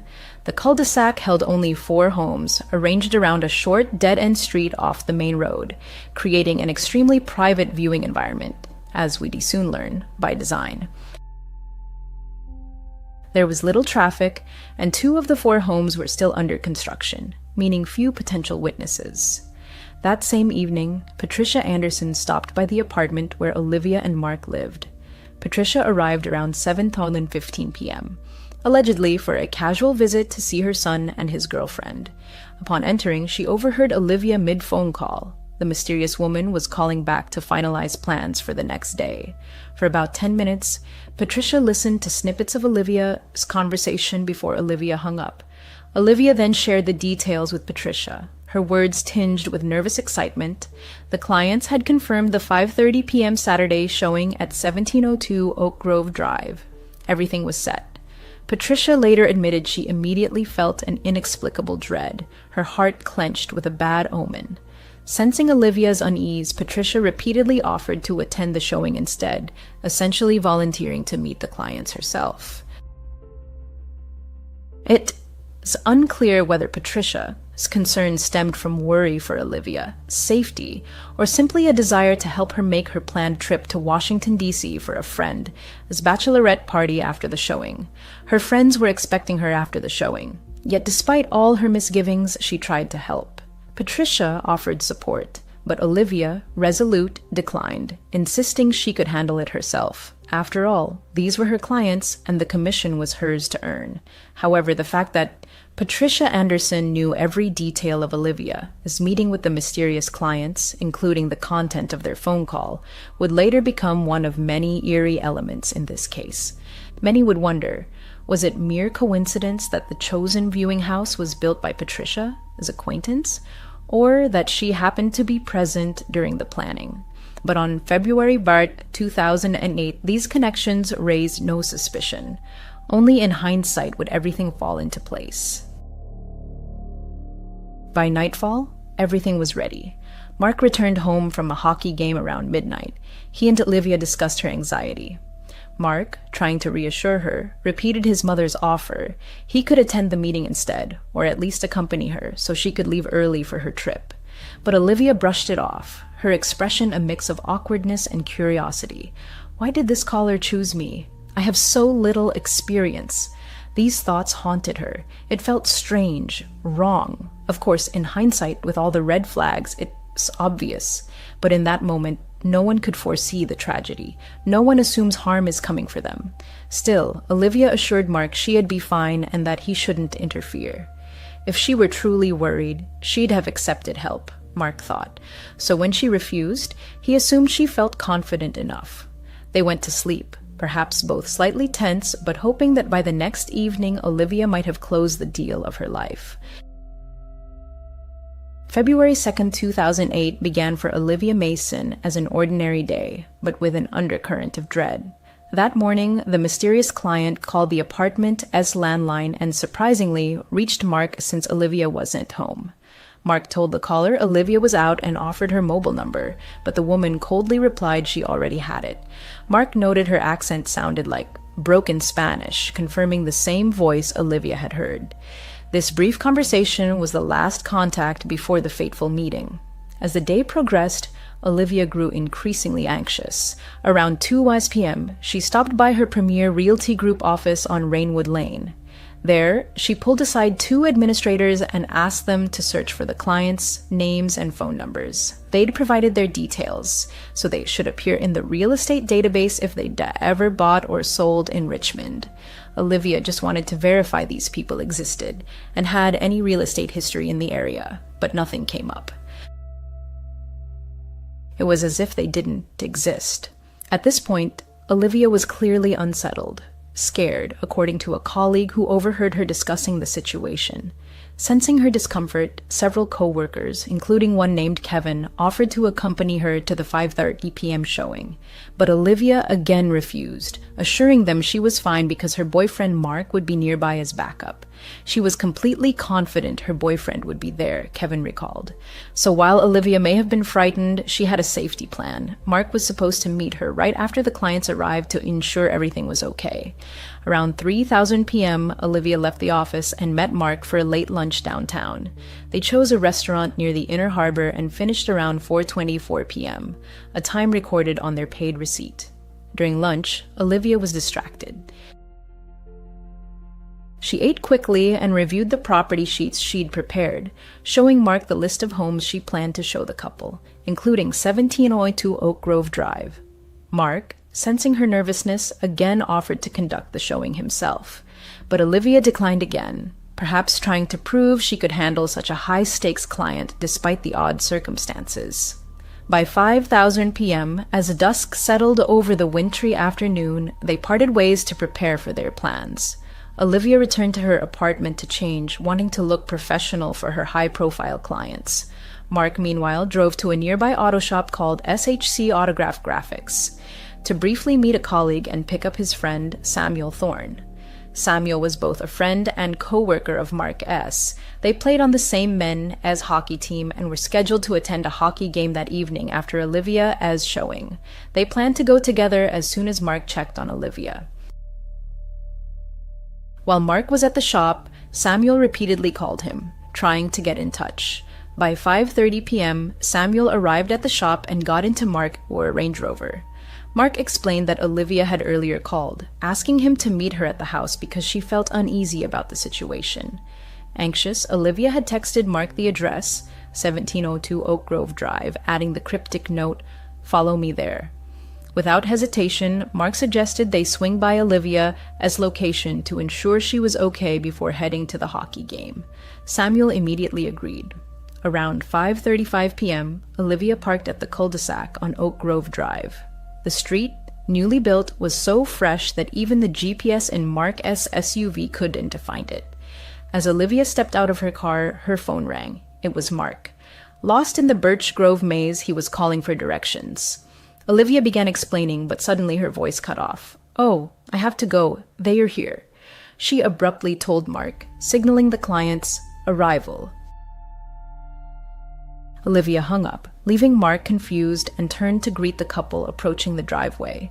Several witnesses later gave strikingly similar descriptions of this pair, whom Olivia met around 5:30 p.m. They appeared to have walked up the cul-de-sac rather than arriving by car, a highly unusual detail. Witnesses saw Olivia, always impeccably professional, step forward with a warm smile and shake hands with the couple on the front steps. Olivia clearly did not recognize them personally. Her greeting was polite but clearly formal. Neighbors later commented, "It looked like a first meeting between an agent and clients. Nothing suggested they were friends." Then, Olivia led the man and woman through the front door and closed it behind them. Unknowingly, she had just locked herself in an empty house with a pair of killers. Inside 1702 Oak Grove Drive, the air was likely cool. The house sat vacant, and early February dusk had already deepened. Phone records show that at 5:29 p.m., just before the couple arrived, Olivia opened her safe to retrieve the house key. The safe's opening time was later noted by investigators. So, around 5:30 p.m., she began a standard property showing. We can only imagine how her initial nervousness gave way to professional routine. She likely pointed out features of the foyer and first floor, trying to build rapport. For the first few minutes, nothing seemed amiss. Outside, Mark and Samuel were just minutes away. Having just ended the call with Olivia, Mark still lacked precise directions. He called his younger brother for navigation help, who began driving to the area. Meanwhile, Olivia managed to send Mark a quick text with step-by-step directions to Oak Grove Drive. Her final message ever. Around 5:38 p.m., Mark replied, "I will be there in a couple of minutes." But Olivia never read it. Shortly after, the so-called showing moved upstairs. The master bedroom was on the second floor at the top of the stairs. Perhaps Olivia led the couple up, chatting about the layout, walking ahead into the master bedroom to show the bathroom. But at that moment, around 5:41 p.m., the trap snapped shut. As Olivia turned her back, one of the pair lunged at her from behind, and in that instant, Olivia was met with a knife. Or knives, in a frenzy of rage. She would have had almost no time to react or defend herself. The attack was brutal and personal. Early news reports sensationally claimed Olivia was stabbed over 40 times, but police later dismissed that exact number as an exaggeration. Still, she suffered multiple wounds concentrated in her chest and abdomen, along with numerous cuts and scratches, indicating an extremely frenzied assault.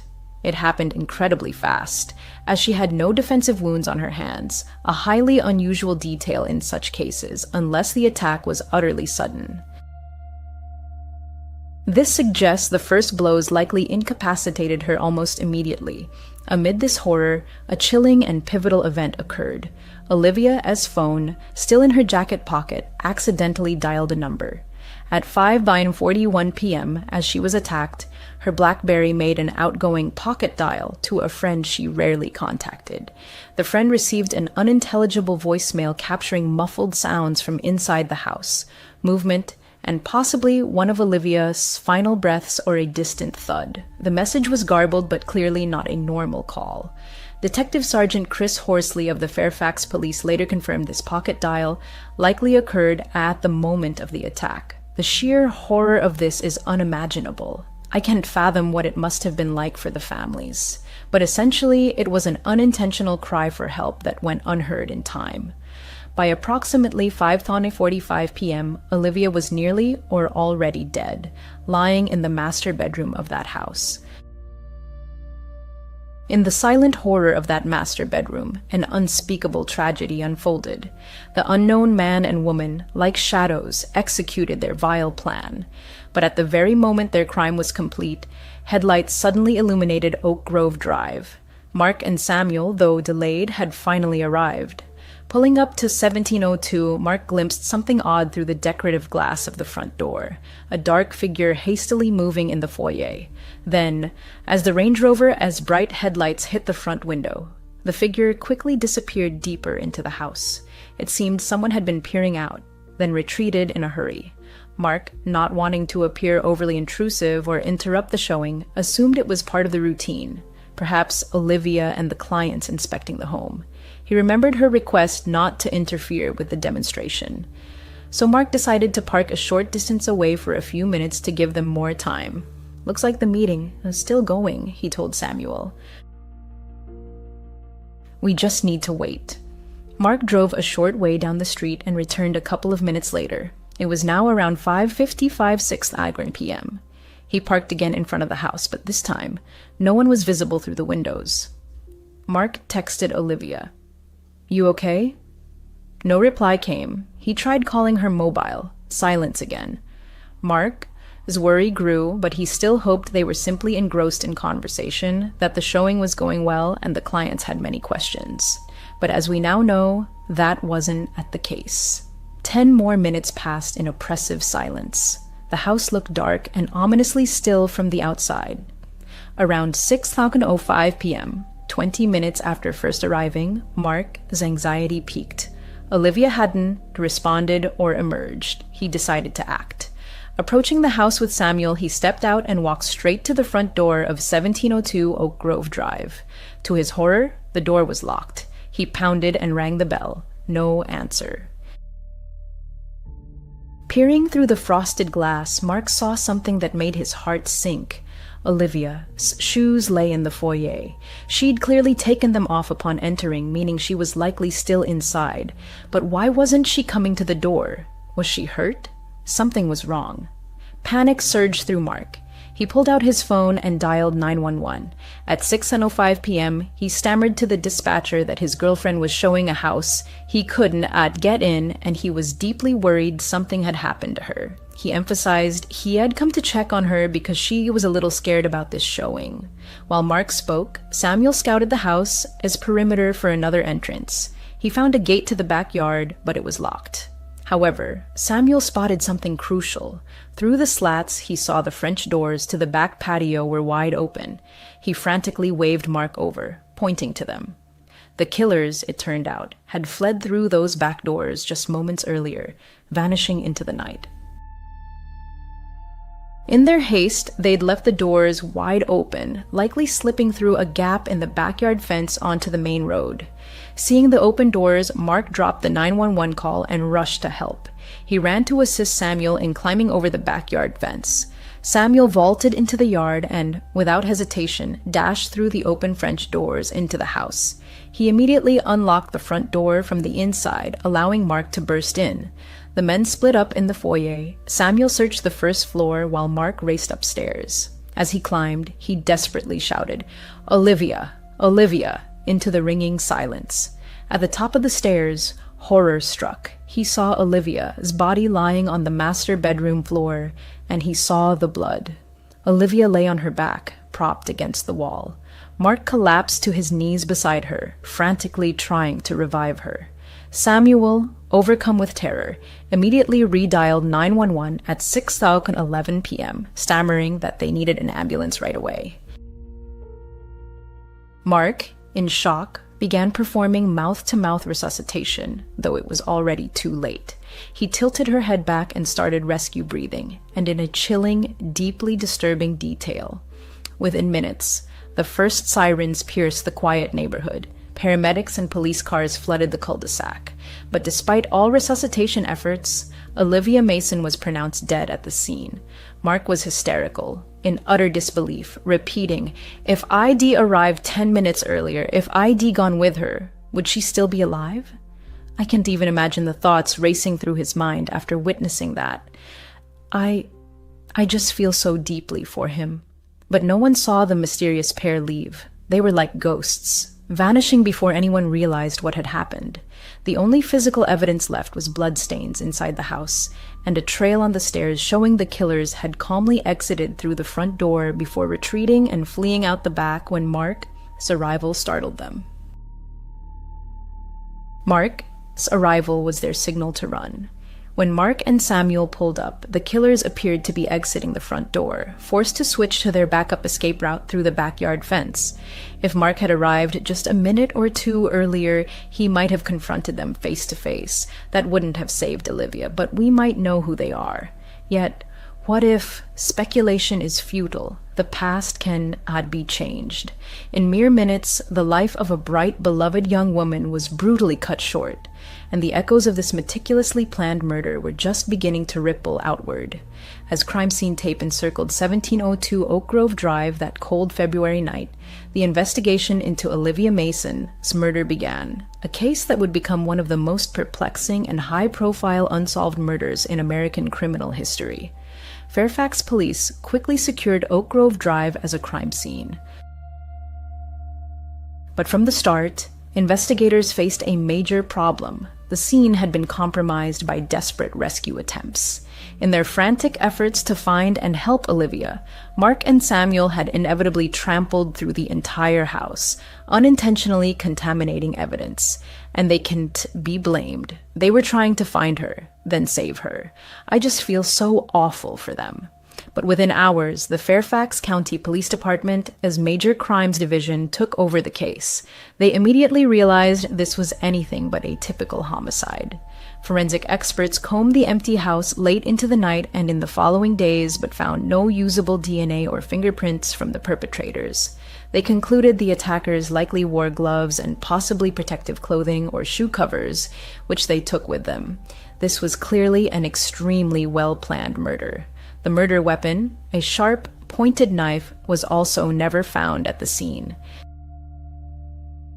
The only physical evidence was bloody shoe prints on the floor, but even these were limited, and the specific brand or size was never disclosed, suggesting they may not have been distinctive enough to trace. The absence of defensive wounds on Olivia and the sheer ferocity of the attack led investigators to conclude this was a targeted execution, not a robbery gone wrong. And how could it be a robbery? It was an empty house. Thus, the only logical conclusion was that this was a premeditated first-degree murder. Outside the house, witness information was minimal. Neighbors saw only a well-dressed couple arriving, not leaving. No one recalled screams or loud noises, suggesting Olivia may have been attacked so suddenly she couldn't cry for help. And this assumes anyone was close enough to hear. But investigators were intrigued by the victim's final communications. The voicemail dialed during the attack was recovered, but yielded little beyond muffled background noise. Mark's final text to Olivia, "You okay?" remained unread on her phone. Police also quickly traced the mobile phone that lured Olivia. As suspected, it was a disposable phone registered to a fake name, Paulo Rodriguez, and a fake business address in Washington, D.C. Records showed it had been purchased 3 months earlier in D.C. and activated just 1 day before the murder. It had called only Olivia and was permanently disabled shortly after her death. Authorities believe the phone was used solely to plan and carry out this crime, then discarded.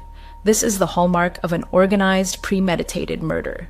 The phone even pinged a cell tower near the murder house the night before, suggesting the suspects had rehearsed or surveilled the area in advance. A chilling, horrifying detail. The forensic and physical evidence painted a grim picture. This murder was meticulously orchestrated by individuals who knew exactly what they were doing, likely with prior experience. Because the level of planning pointed to seasoned hands, using an untraceable phone, selecting an empty, newly built home, and minimizing forensic traces. Yet paradoxically, the excessive brutality was deeply emotional and amateurish in its frenzy. So you have this highly calculated, planned murder, yet the killing itself seemed like a wild, emotional outburst, as if it had not been planned at all. It just erupted out of nowhere, clashing with the profile of a dispassionate professional hit. This was a murder shrouded in mystery, where the killer's professionalism oddly intertwined with merciless personal cruelty. Police were left baffled by the contradiction, flawless preparation paired with savage, frenzied violence. Ghosts of the past and the composite sketch. The first day of the investigation brought a bitter truth. The two suspects seen by witnesses had vanished without a trace. No evidence of their presence in the house, no vehicle linked to their escape. Only vague descriptions of their appearance and the suspicion of a fake accent remained. A year later, in 2009, a composite sketch of the woman was released to the public. European features, around 30 years old, short, stylish blonde hair, and a remarkably calm expression. The man was described as Caucasian, about 6 feet tall, with dark hair and a brown jacket. Particular attention was paid to the woman's dress, a black, white, and red patterned garment. To investigators, it was as if the killers had worn masks, then disappeared into the crowd, leaving only questions. Who could have planned such a crime, and why was Olivia its target? Relentless pursuit and the scale of the investigation. Fairfax police threw everything they had into finding Olivia, killers. A small department faced a case of unprecedented complexity. 5 full-time detectives were assigned, meticulously interviewing everyone connected to Olivia, family, friends, colleagues, former clients, ex-boyfriends, rivals, anyone who might shed light on the crime. In the first year alone, nearly 1,500 interviews were conducted, 752 tips received, and 30 search warrants executed. This was an enormous workload, demonstrating the investigation's vast scope. The Major Crimes Division, led by Inspector Rob McCall, coordinated efforts, while Detective Sergeant Chris Horsley became the public face of the case, frequently appealing to the public for help and debunking rumors. From the outset, police acknowledged they were dealing with an exceptionally difficult case. In a rare statement, a spokesperson called it a crime of extraordinary complexity, committed by experienced individuals with no regard for human life, beyond state lines and international cooperation. The investigation extended beyond Richmond, reaching into other states and suggesting possible ties to criminal groups in Charlotte or Washington, D.C. Fairfax police actively collaborated with outside agencies. The Royal Canadian Mounted Police, RCMP, was brought in to provide oversight and specialized resources. The case was so significant that FBI agents were later consulted, particularly on new technologies and behavioral analysis. By 2020, the investigation had reached staggering proportions. Fairfax police stated that more than 2,000 persons of interest or organizations were involved in the case.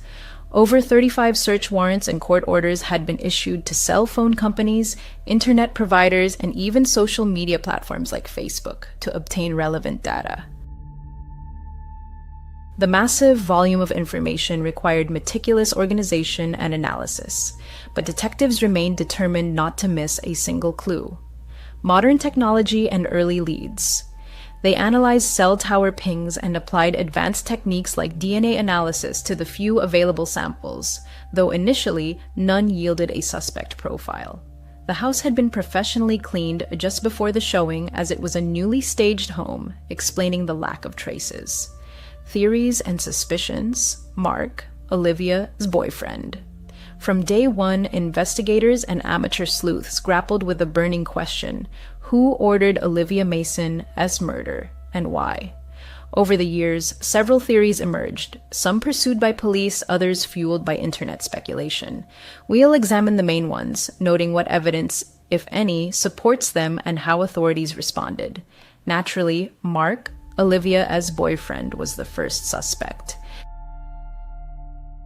Police always start with the victim, an inner circle, and Mark was at the heart of the events. He discovered the body, a detail that often raises suspicion.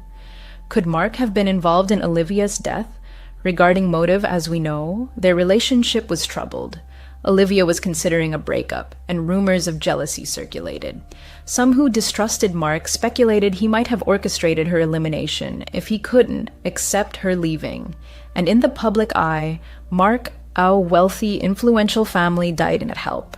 People love to suspect the rich boyfriend in true crime stories. Despite the suspicions, police consistently stated Mark Anderson was not a suspect, and they had a solid reason. His actions and alibi on the fateful day were verified down to the minute. Around 5:30 p.m., surveillance cameras at the auto shop captured him leaving with Samuel in his Range Rover. The timestamp on the footage was irrefutable proof. Mark wasn't at the murder scene when Olivia died. Her death occurred between 5:40 and 5:41 p.m., and it would have been absolutely impossible for him to get there and commit the murder in that short window. Moreover, Mark voluntarily took a polygraph test and, according to police, passed it. He readily handed over his phone and even participated in a detailed video reconstruction with investigators, showing on camera how he discovered Olivia's body to aid the investigation. He proactively and promptly offered any help to police, demonstrating exceptional openness throughout. Investigators found no forensic or digital evidence linking Mark to the murder's planning.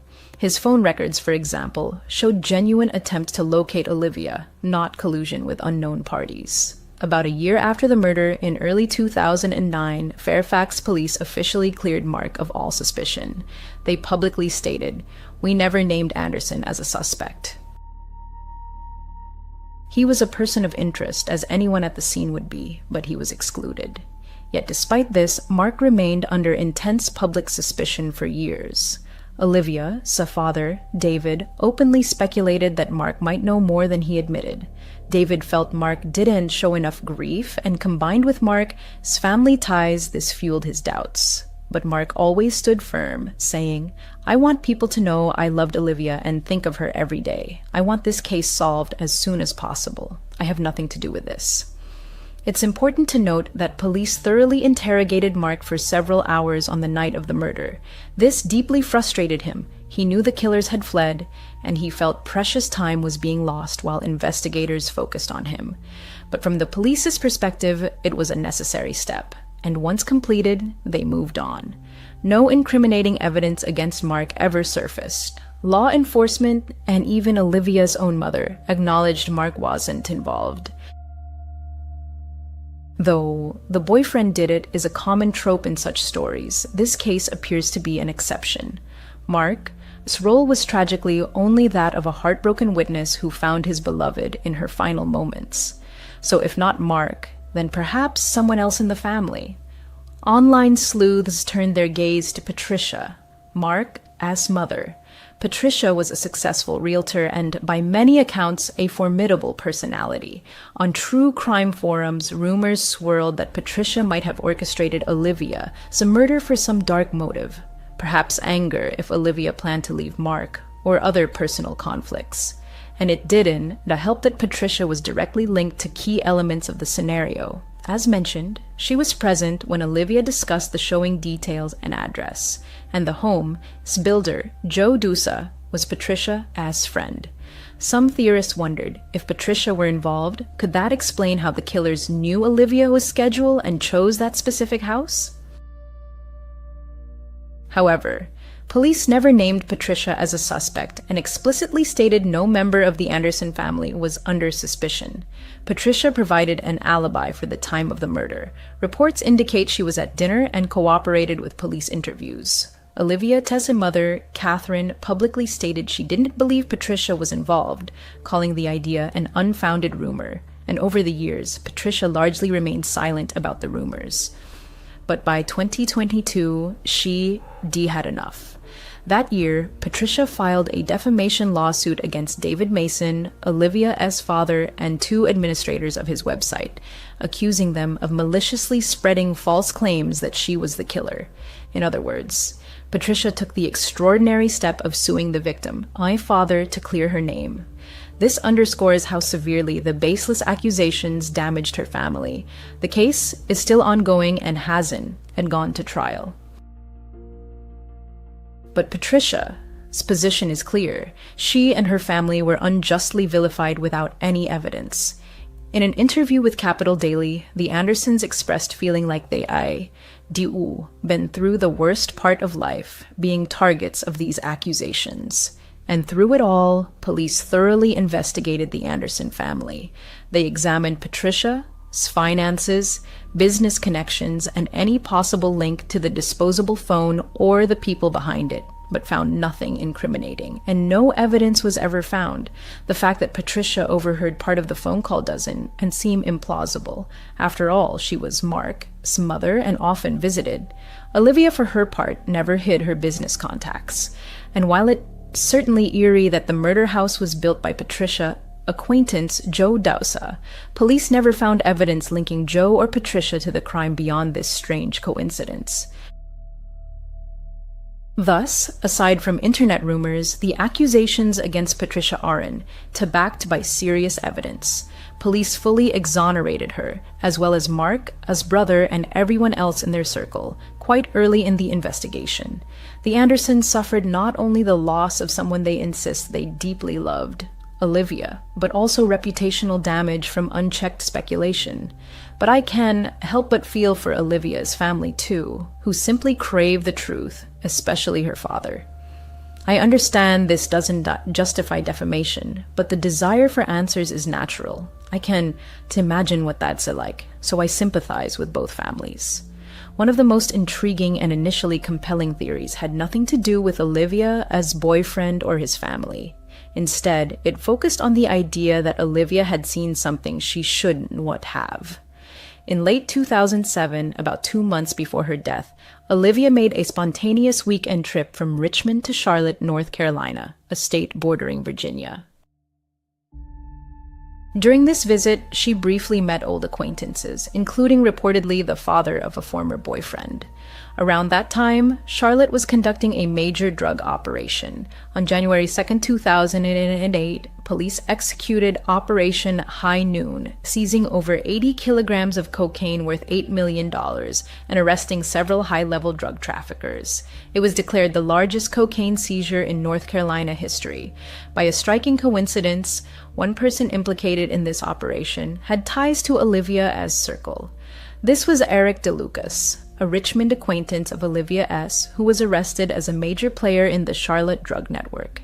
This sparked rampant speculation that perhaps, during her Charlotte trip, Olivia had learned something about the drug operation, maybe overheard a conversation or witnessed a deal, and the cartel or gang decided to silence her, fearing she might inform police. This harrowing theory suggested cartel retaliation, carried out by hitmen posing as clients.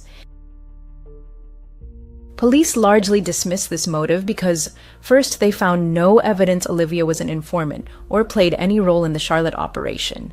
Charlotte police themselves confirmed Olivia wasn't on their radar at all. Olivia was known to be staunchly anti-drug, and many friends said she never used or endorsed that lifestyle. And if she stumbled on criminal information, one might expect her to tell a friend or her father, but she didn't. David later claimed Olivia hinted she'd seen something bad, but no evidence of what that was ever surfaced. Police also note that Olivia's murder doesn't fit the profile of a professional cartel hit. Cartels, when retaliating against informants, typically act more cleanly, like a shooting, and often leave bodies as warnings. But Olivia's murder was frenzied and deeply personal, atypical of a hired killer at work. However, some unresolved, curious facts keep this theory alive. Investigators confirmed that after returning from Charlotte, Olivia viewed the Facebook profile of a relative of someone arrested in the drug operation and even tried calling that person.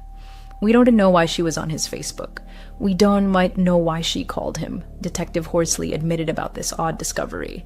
But I think if something like a major drug bust involving someone you know happened, it would be absolutely wild. And I'd be looking up what's going on, and if they got arrested, then calling to find out if it as true. I don't know. I just don't think it is beyond possibility that she was calling as a very concerned, warm person, which she was. And importantly, key players in that network were already arrested by the time Olivia was killed. So it's not as if the cartel was still at large, fearing exposure or anything. Ultimately, while the Charlotte connection is tempting and was popularized in a 2010 Dateline episode, police have fully ruled it out as a viable motive. They have publicly stated Olivia, thus murder doesn't appear to have been ordered by a cartel or drug gang, and the timing and methods simply done align. The inconsistencies were too glaring. Setting aside the simplest theories, the investigation delved into more complex scenarios. One such hypothesis suggested some murder was planned by someone in real estate or closely tied to her work, pointing to a possible inside job. Perhaps a colleague had access to her schedule. Notably, the killers knew exactly that Olivia would be alone at the house at a specific time, suggesting insider knowledge of her appointments. Police thoroughly vetted colleagues and former clients, and while rumors of a disgruntled client or jealous competitor circulated, nothing concrete emerged. However, it was later revealed that early in the investigation, police suspected involvement from some tough individuals on Olivia's Facebook friends list. Olivia, by all accounts, was highly social with over 100 Facebook friends, including people with criminal histories. Richmond, as social scene is tightly knit, you know someone who knows someone. Detectives initially suspected someone from these questionable contacts might have orchestrated the murder. This theory seemed to echo both the drug angle and general suspicions about anyone in her circle with criminal ties. But again, no convincing evidence was found. Another theory considered organized crime beyond drugs, like money laundering in real estate or a conflict arising from a deal where Olivia accidentally offended someone. Fairfax police publicly stated they found no link between Olivia's legitimate real estate work and her murder, aside from it being a ruse to lure her. In other words, it wasn't the result of a failed deal or client retaliation. The property viewing was merely a convenient trap. Over time, investigators formed their own theory that best fit the evidence Olivia Daisy murder was a personal vendetta carried out by someone, or multiple people, close to her. As one report stated, investigators believe the murder was very personal and planned by someone in her inner circle, possibly someone with access to internal information from her office.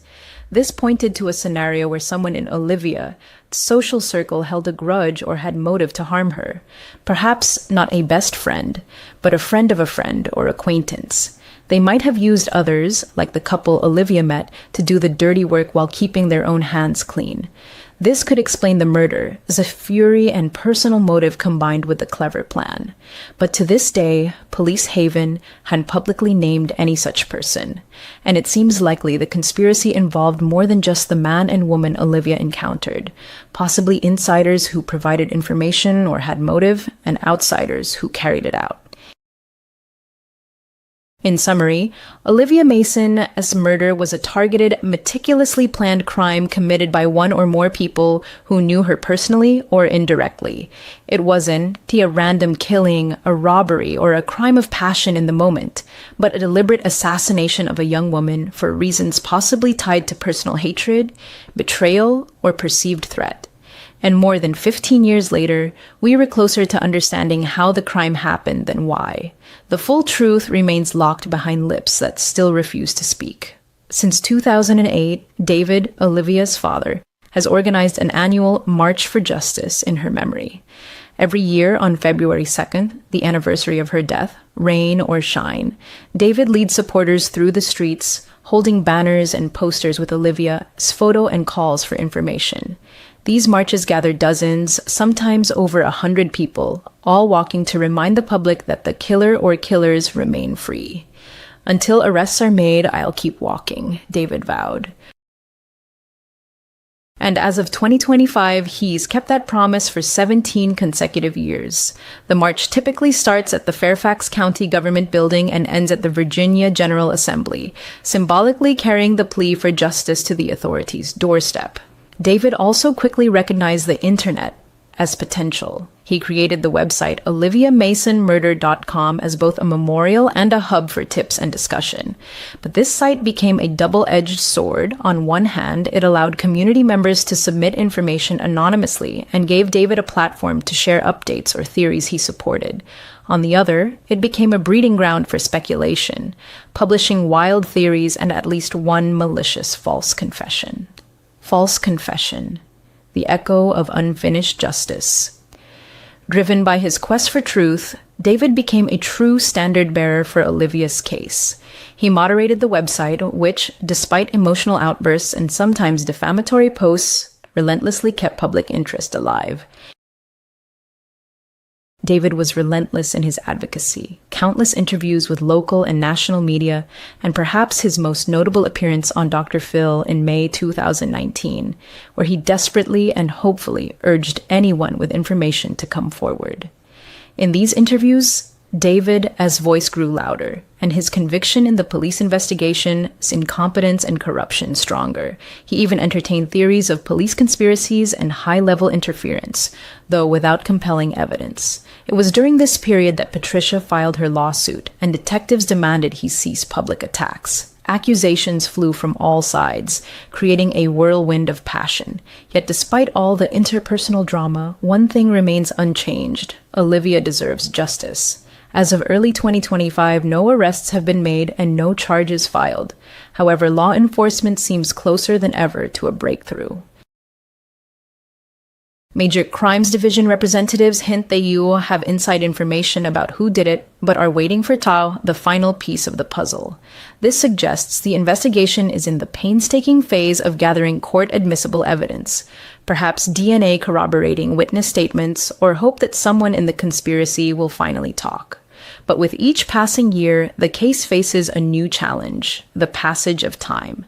Memories fade, witnesses grow harder to locate, and physical evidence can degrade. Fortunately, in the US, there is no statute of limitations on murder, and Olivia's case can remain open indefinitely until solved. Police are determined to see it through.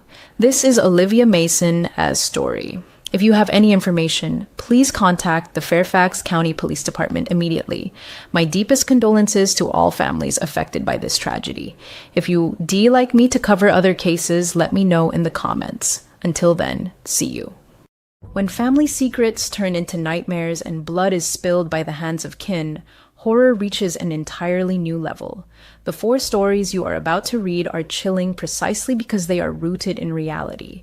Whether it siblings, cousins, or an entire clan, these are 4 terrifying, enigmatic families whose deeds have been forever etched into the dark annals of history. 4. The Bloody Benders. From 1871 to 1873 in Montgomery County, Kansas, lived the Bender family, whose name would soon become synonymous with unspeakable evil. The patriarch, known as Pa Bender or John Bender Sr., was a man in his 60s of German origin who barely spoke a word of English. His wife, 55-year-old Eliza, earned the nickname the She-Devil for her icy demeanor and impenetrable aloofness. Their 25-year-old son, John Jr., was considered handsome, with fiery red hair. He spoke English fluently, albeit with a German accent, but neighbors whispered that he was simple-minded, often seen laughing silently to himself. Mary Bender, the true muse of the family, embodied charm, beautiful, courteous, and speaking flawless English without a trace of an accent. She presented herself as a clairvoyant and healer, distributed pamphlets, and openly preached free love. It was largely thanks to her that the Benders' roadside inn and general store thrived, drawing travelers from across the region.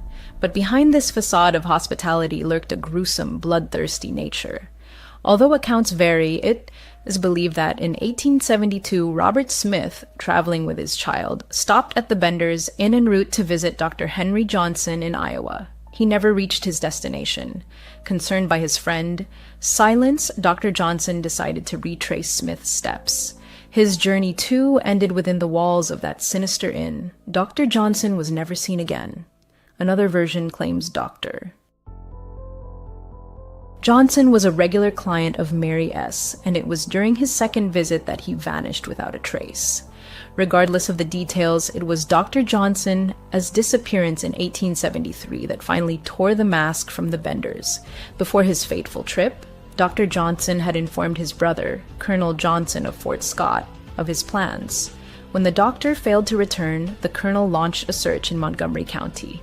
He personally visited the Benders, who assured him they hadn't seen the doctor, suggesting he'd either been delayed or fallen victim to native attacks.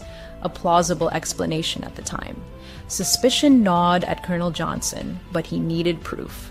He got it on April 3rd when a woman, who had miraculously escaped the Benders' home after Eliza attacked her with knives, recounted her ordeal. When questioned about the incident, Eliza flew into a rage, accusing the woman of being a witch who had cursed her coffee.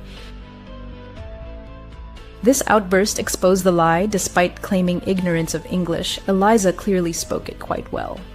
Rumors soon spread of numerous disappearances in Montgomery County. Suspicious skulls bearing signs of violent death were discovered.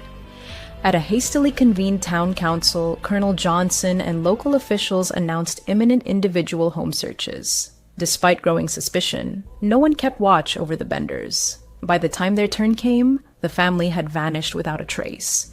When authorities searched their property, they were met with a foul stench that led them to a trapdoor beneath the family room. Underneath lay a 6-by-7-foot cellar. The floor was caked in dried blood, the source of the nauseating odor seeping through the ground. No bodies were found inside. Attention then turned to the surrounding land, particularly the garden. It was there that the bodies were unearthed, including Dr. Johnson's. Many victims had been bludgeoned in the head and bore signs of mutilation. Among them was a little girl, likely strangled or buried alive.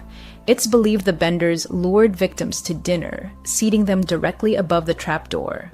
While Mary distracted or entertained the unsuspecting guests, the men would burst from behind a curtain and kill them with a single, crushing blow to the head with a hammer.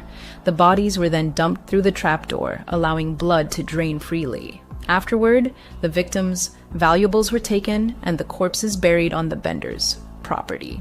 In some cases, the motive remained unclear. Many travelers carried little of value. This led to a horrifying possibility: the Benders killed for sport. Once their atrocities were exposed, large posses of vigilantes set out in pursuit. A reward was offered, yet to this day, there is no conclusive evidence the Benders were ever captured. Over time, various individuals were arrested and accused of being one or more of the Benders, but none were ever definitively identified as family members. Eventually, other accomplices in these horrific murders were apprehended. It was estimated the Benders murdered over 20 people during their time in Montgomery County, but the true number was likely far higher, both before their arrival and even after they fled, and possibly several more after they went on the run. 3. The Smith family, life in the shadow of despair. David Smith, born August 22, 1946, was the eldest of 4 children. His childhood unfolded in an atmosphere of constant tension. A mother consumed by religious fanaticism and a father who was a violent alcoholic created an unbearable home environment. After finishing school, David joined the military and served in Europe for a time. Upon returning to the U.S., Smith settled in San Jose, California, beginning a relationship with Sarah Johnson, a married woman, and her children. By 1974, David had married Maria, Sarah as a daughter.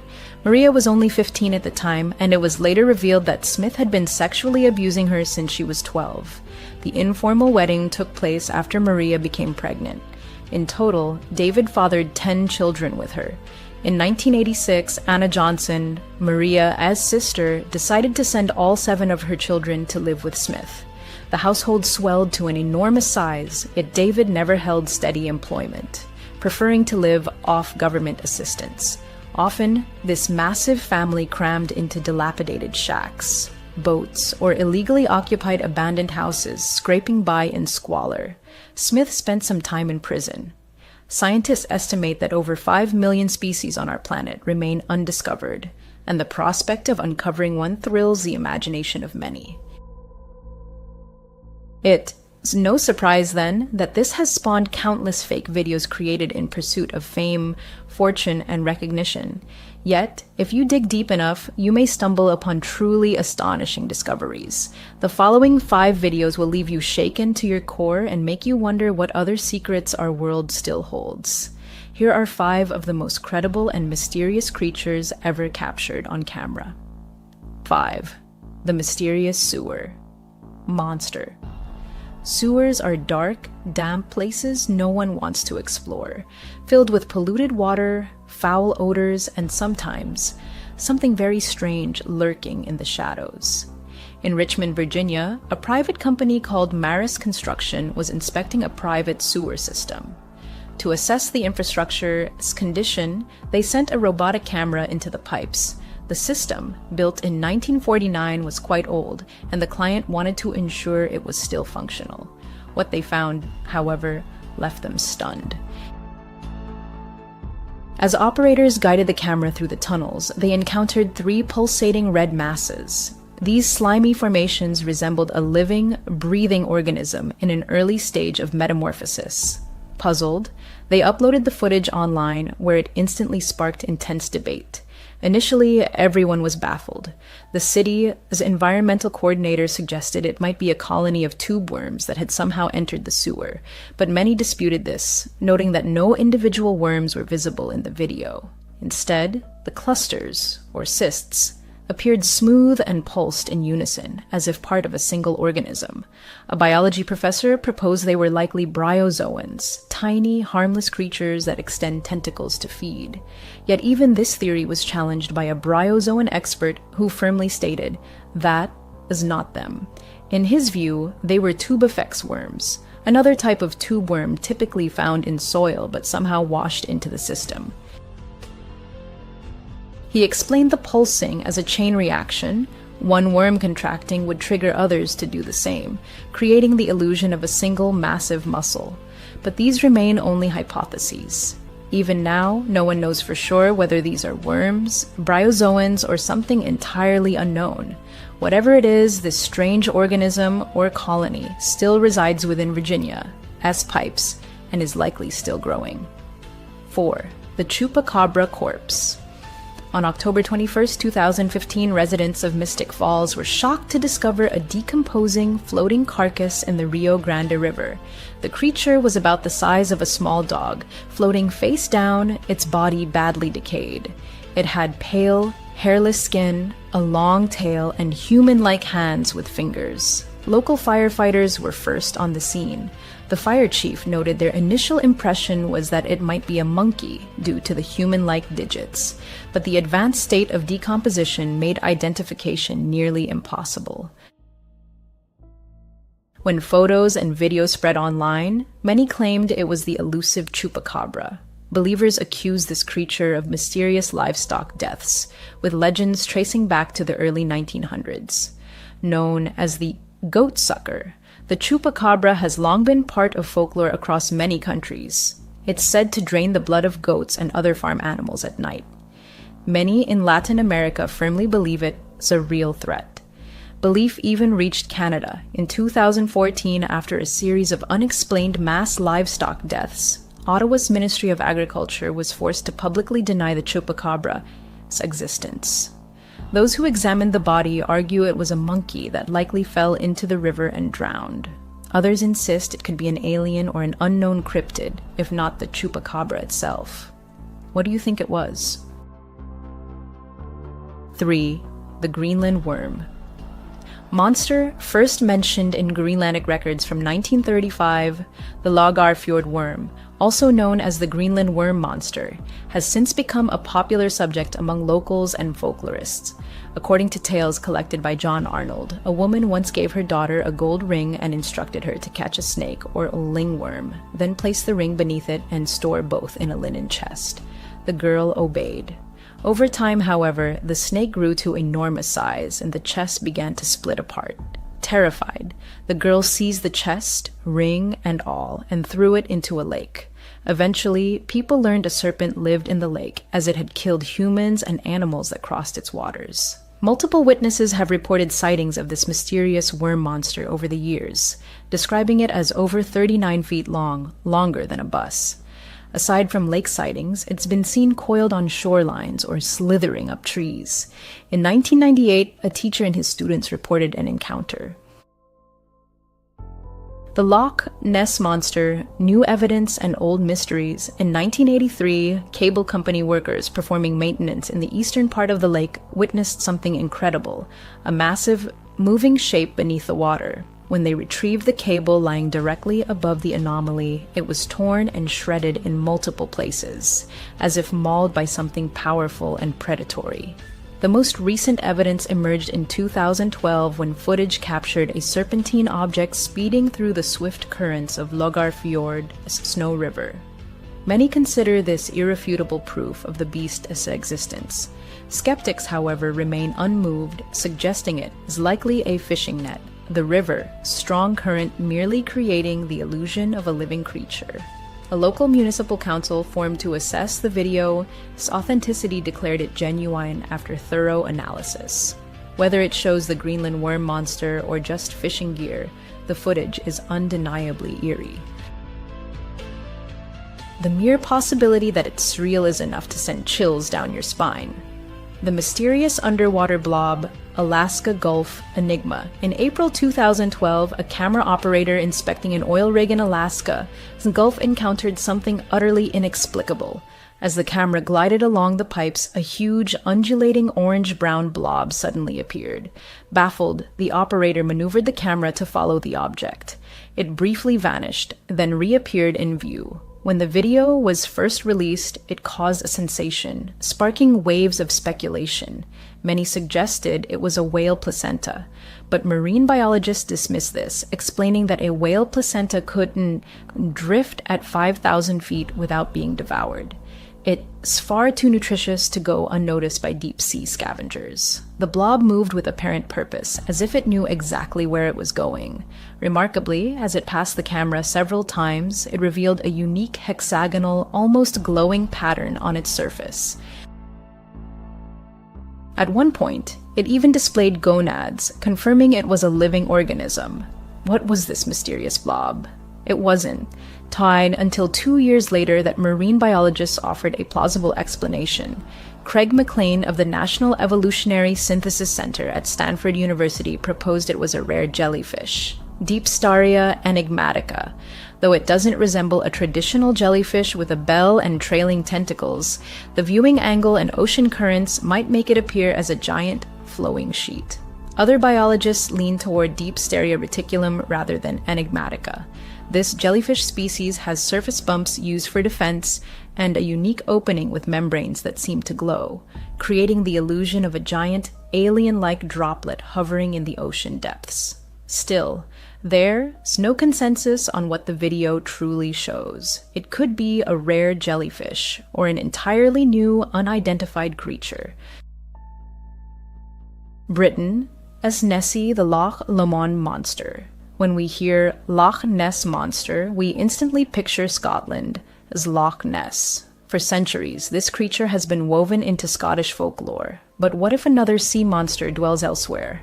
This time, it's in the UK. Recently, a video surfaced online filmed by 3 film students working on a project near Loch Lomond in the Highlands. Recorded on April 15th, the footage shows a large mass moving steadily toward their boat. Though shaky, it was shot in HD. The exact shape of the alleged monster is hard to discern, but the video is undeniably spine-chilling. Britain has a rich history of sea monster sightings. One of the most notable occurred off the coast of King County in Cliffside. The story appeared in a local newspaper in October 1871, a month after the event. It described a small group exploring the area known as Diamond Cliffs when a massive monster suddenly rose from the water, shocking everyone. The creature was said to have a horse-sized head, with a mane of seaweed just behind the head and around the neck. Its eyes were large and gleaming, and the churning water behind it suggested its body was far larger than what was visible. An artist's illustration of the monster and the event accompanied the article. This remarkable account resurfaced when the Mary Evans Picture Library in New York began digitizing old Victorian newspapers. Could this historic sea monster be the same one recently sighted, or something entirely new? The answer remains shrouded in mystery. Thus, we've encountered 5 of the most credible and enigmatic creatures ever captured on video. It's hard to believe, but scientists estimate that fewer than a quarter of Earth's species have been discovered and classified. That means countless unknown animals and beings still hide in the ocean depths and remote jungles and forests. Who knows what other secrets await their moment to be revealed? The incident occurred in 2017 when the young person was 19 years old. By their own admission, they were, to put it mildly, quite foolish during that period. Circumstances dictated that they were heading to visit a friend, but missed the last bus departing from the station, and they had absolutely no money for a taxi. Moreover, their mobile phone battery was at a critical 5%. It was at that moment, as they later realized, that they made the most reckless mistake of their life. They walked to the highway entrance, stuck out their thumb, and began hitchhiking. Their sole goal was to reach the next major town, located approximately 80 miles from their current position. Dusk was already gathering, and the time was approaching 8 in the evening. After about 30 minutes, during which countless cars sped past, a dark blue sedan slowed down and pulled over right in front of them. The driver, a man in his 40s, leaned over and lowered the passenger window. He seemed like a perfectly ordinary person. "Where are you headed?" he inquired. The young person told him the name of the town. "Hop in," the driver offered, gesturing an invitation. The young person felt a wave of relief. They grabbed their backpack from the ground, got into the back seat, a habit of theirs as they never liked sitting in the front next to strangers, and said, "Thanks a lot, man. You're a lifesaver." The driver merely grunted in response, pulled back onto the highway, and they continued their journey. He was quiet, which suited the young person just fine. They put in their headphones, but their phone died almost instantly. With a frustrated sigh, they took them out and simply stared out the window, watching the dark trees rush by. Their drive on the highway continued for about 20 minutes. The young person was starting to doze off when they felt the car slow down and turn. They sat up abruptly. They were taking an exit too early. "Hey," they said, my exit is still about 50 miles away." The driver didn't respond, continuing to drive. At the bottom of the exit, instead of turning left towards the lit gas stations, he turned right onto a 2-lane road that disappeared into a black wall of trees. "Where are we going?" the young person asked, their voice already trembling. "This isn't the right road." Their heart pounded wildly in their chest. This was wrong. This was very, very wrong. The driver looked at them in the rearview mirror. His eyes were indifferent. He let out a low, guttural chuckle. "I'm going to take you into that forest," he said in a calm voice, "and have some fun with you." The young person's blood ran cold. They didn't think. They just reacted instinctively. They grabbed the door handle and pulled. Nothing. In desperation, they pulled again. The plastic handle simply spun freely in their hand, as if disconnected from anything, clicking and turning. Useless. The driver laughed again, louder, this time. "You're not going anywhere," he said. "Child lock. Very useful feature." The young person simply slumped. They began to sob, pleading with him. "Please," they cried. "Please don't. You can take my money, anything you want. I won't tell anyone. I swear I'll say I got lost. Please, just let me go." The driver completely ignored them, as if the young person wasn't even speaking. He just continued to drive slower, turning his head from side to side, surveying the dark forest. He muttered almost to himself, looking for a good spot.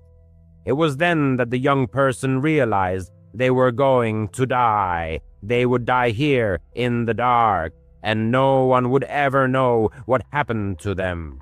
They felt unbearably sick.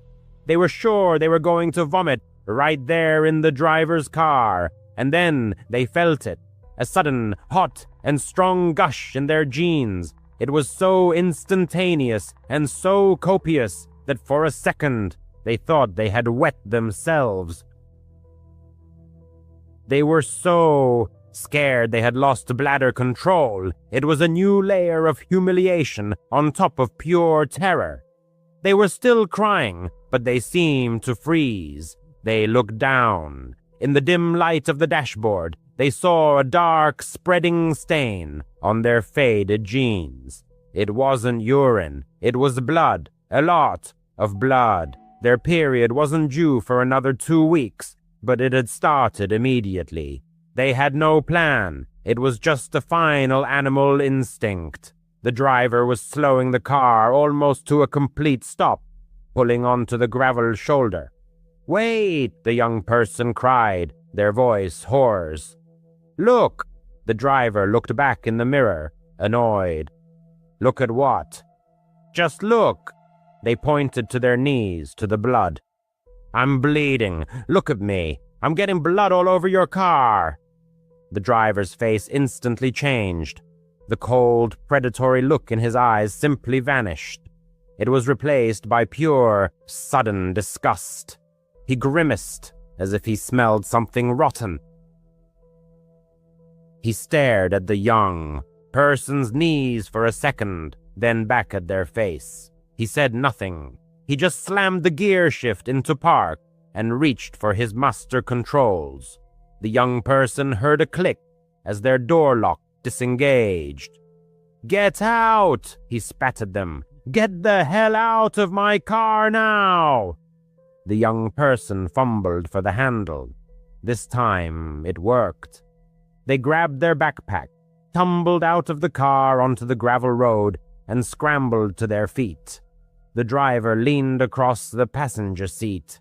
"If you tell anyone a single word about this," he growled, "I'll find you. I'll come back, and I'll finish it. Do you understand me?" The young person didn't respond. They just ran. They ran straight into the forest, into the complete darkness. They didn't care about the branches scratching their face or the thorns tearing their jeans.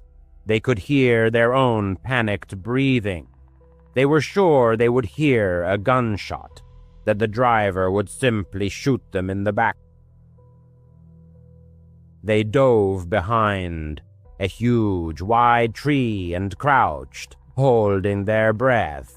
They peeked out from behind the trunk, shaking so violently they could barely see straight. The driver's car just sat there for an eternity. Then the tail lights came on. He made a quick, angry 3-point turn on the narrow road and sped back towards the highway.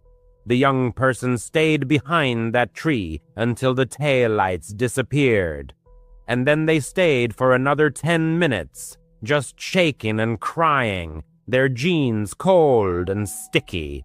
Finally, they returned to the road. They were in the middle of nowhere. They had no idea where they were. They just picked a direction and walked, and overcoming the momentary numbness, She rushed forward. Approximately 20 minutes later, headlights appeared in the distance. The woman almost recoiled back into the thicket, seized by fear that it might be the same man. However, the approaching vehicle turned out to be a massive, boxy truck, a bread delivery van hurrying along its morning routes. She dashed directly into the middle of the road, waving her arms desperately.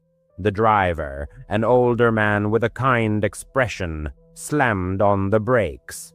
He immediately assessed her condition, covered in dirt, leaves, and blood.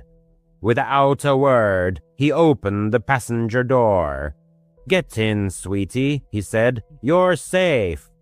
The man drove her directly to the nearest police station, where she gave her statement. The police officers were kind and attentive, but the woman clearly understood that they realized the futility of the search. A dark sedan with no license plates on a night road. The driver was like a ghost, vanishing without a trace. 6 years passed. The woman completed her education and never attempted to hitchhike again. One evening, sitting at home, she was flipping through TV channels. Suddenly, a special on HBO caught her attention. It was a true crime documentary about the psychology of serial killers. On screen, a man in a prison jumpsuit was being interviewed by a psychiatrist. The remote control slipped from her hand. It was him. The blood in her veins turned to ice again. Her breath caught.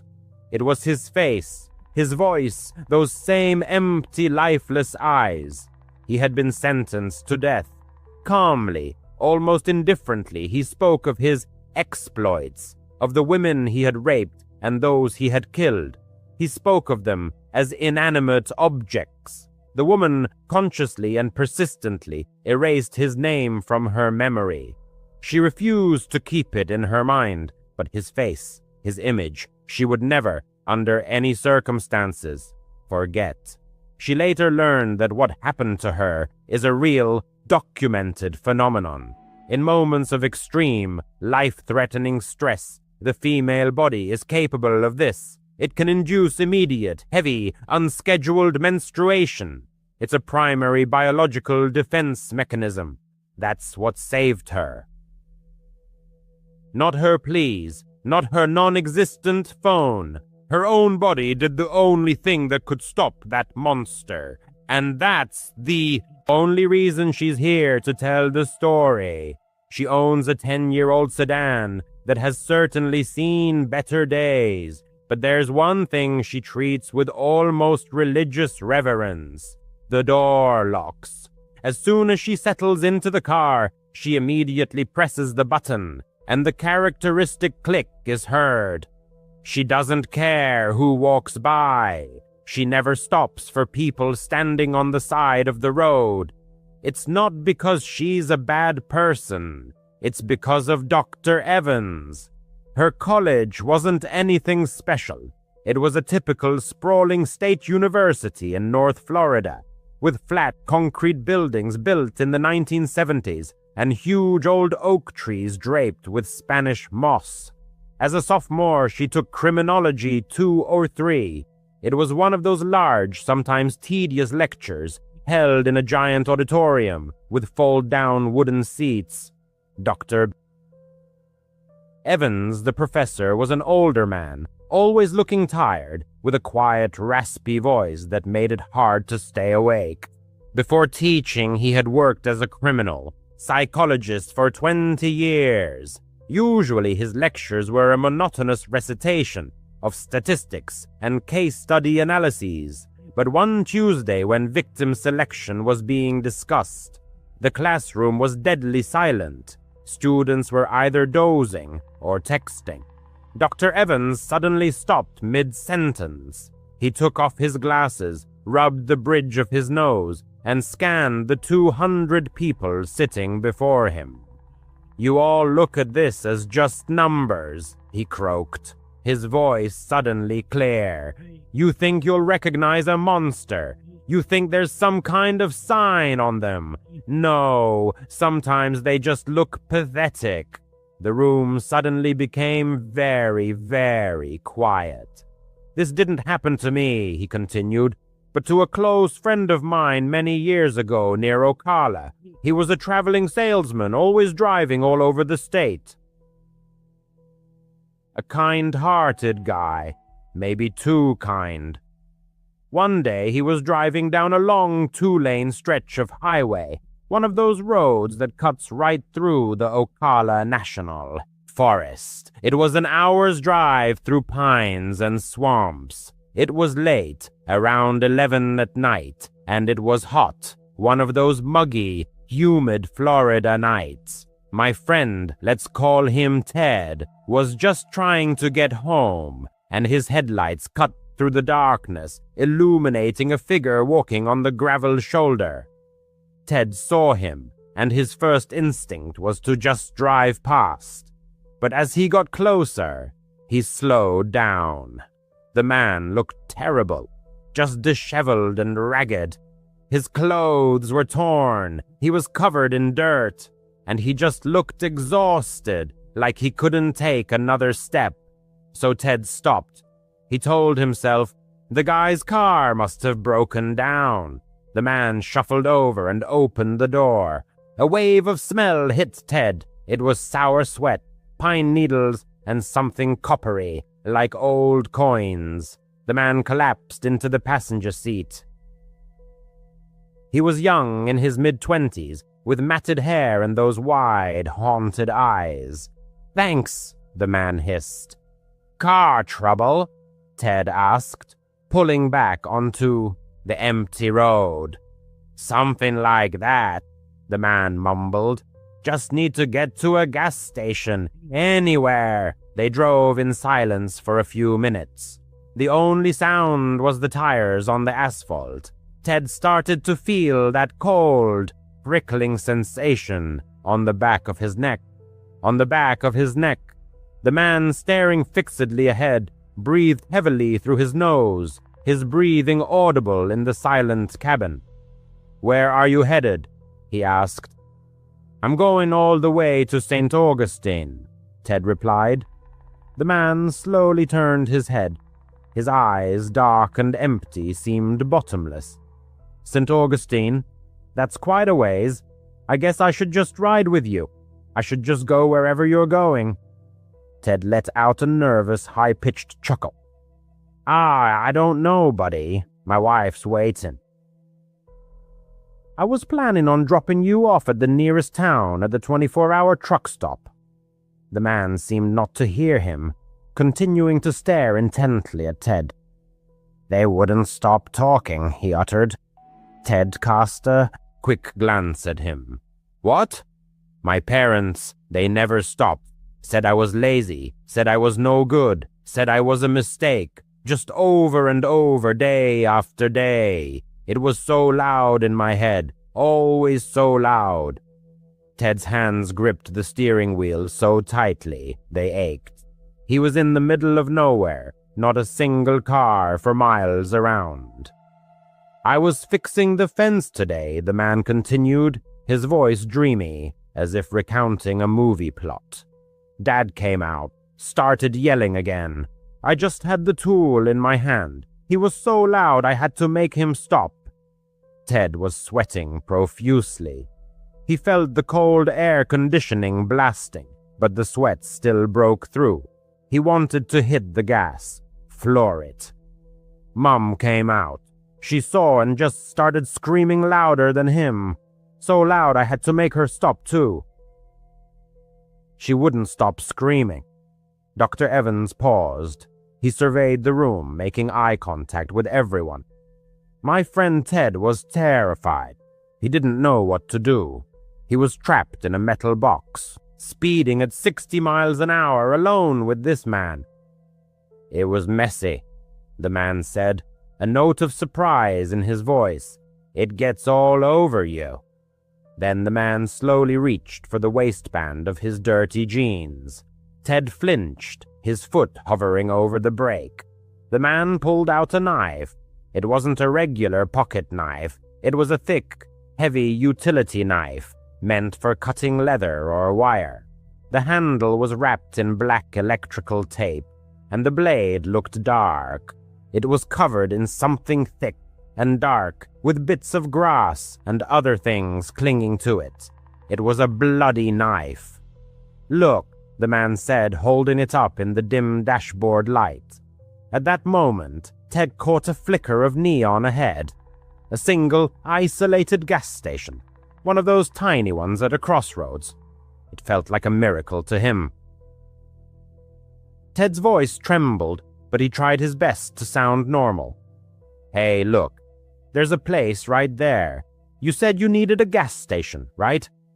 He pulled off the highway, tires squealing on the gravel parking lot. The car stopped directly in front of the brightly lit door. The man just sat there for a second, looking at the knife. Then he looked at Ted. He didn't look angry. He just looked tired. "Yeah, that's good." He opened the car door, got out, and just walked away. He didn't run. He just walked around the building with the bloody knife in his hand and disappeared into the pitch darkness. Ted sat there for a full minute, unable to move. Then he slammed the car into drive and sped out of the parking lot. He didn't stop until he was home, securely locking the door behind him. Dr. Evans put his glasses back on. He called the police, of course, but by the time they arrived, the man was long gone. Ted sold that car. He claimed he couldn't get rid of the smell, and he told me he never, for any reason, stopped for a stranger on the side of the road again. The school bell rang, and the narrator jumped. She still remembers that story every time. She drives at night. Previously, the narrator had actively hitchhiked. It was simply an economical way to travel, and most of the time she met interesting, normal people. However, this particular trip made her abandon hitchhiking forever. She was in Pennsylvania trying to get to Ohio. The previous day had been a beautiful, sunny, perfect spring day. So naturally her clothes matched the weather, simple shorts and a t-shirt. But this is Pennsylvania. She woke up, and the weather was like a monsoon, just cold, pouring rain that soaked her to the bone in about 30 seconds. She stood on the side of some 2-lane highway, shivering from the cold, thumb out in desperate hope. After about an hour, an old sedan pulled up. A woman in her early 30s was driving. The narrator looked into the car and saw 3 other women, one in the passenger seat, 2 in the back. Honestly, a car full of women is usually a good sign. You feel safer, you know. She ran up to the window, and the driver rolled it down. "Where are you headed?" she asked.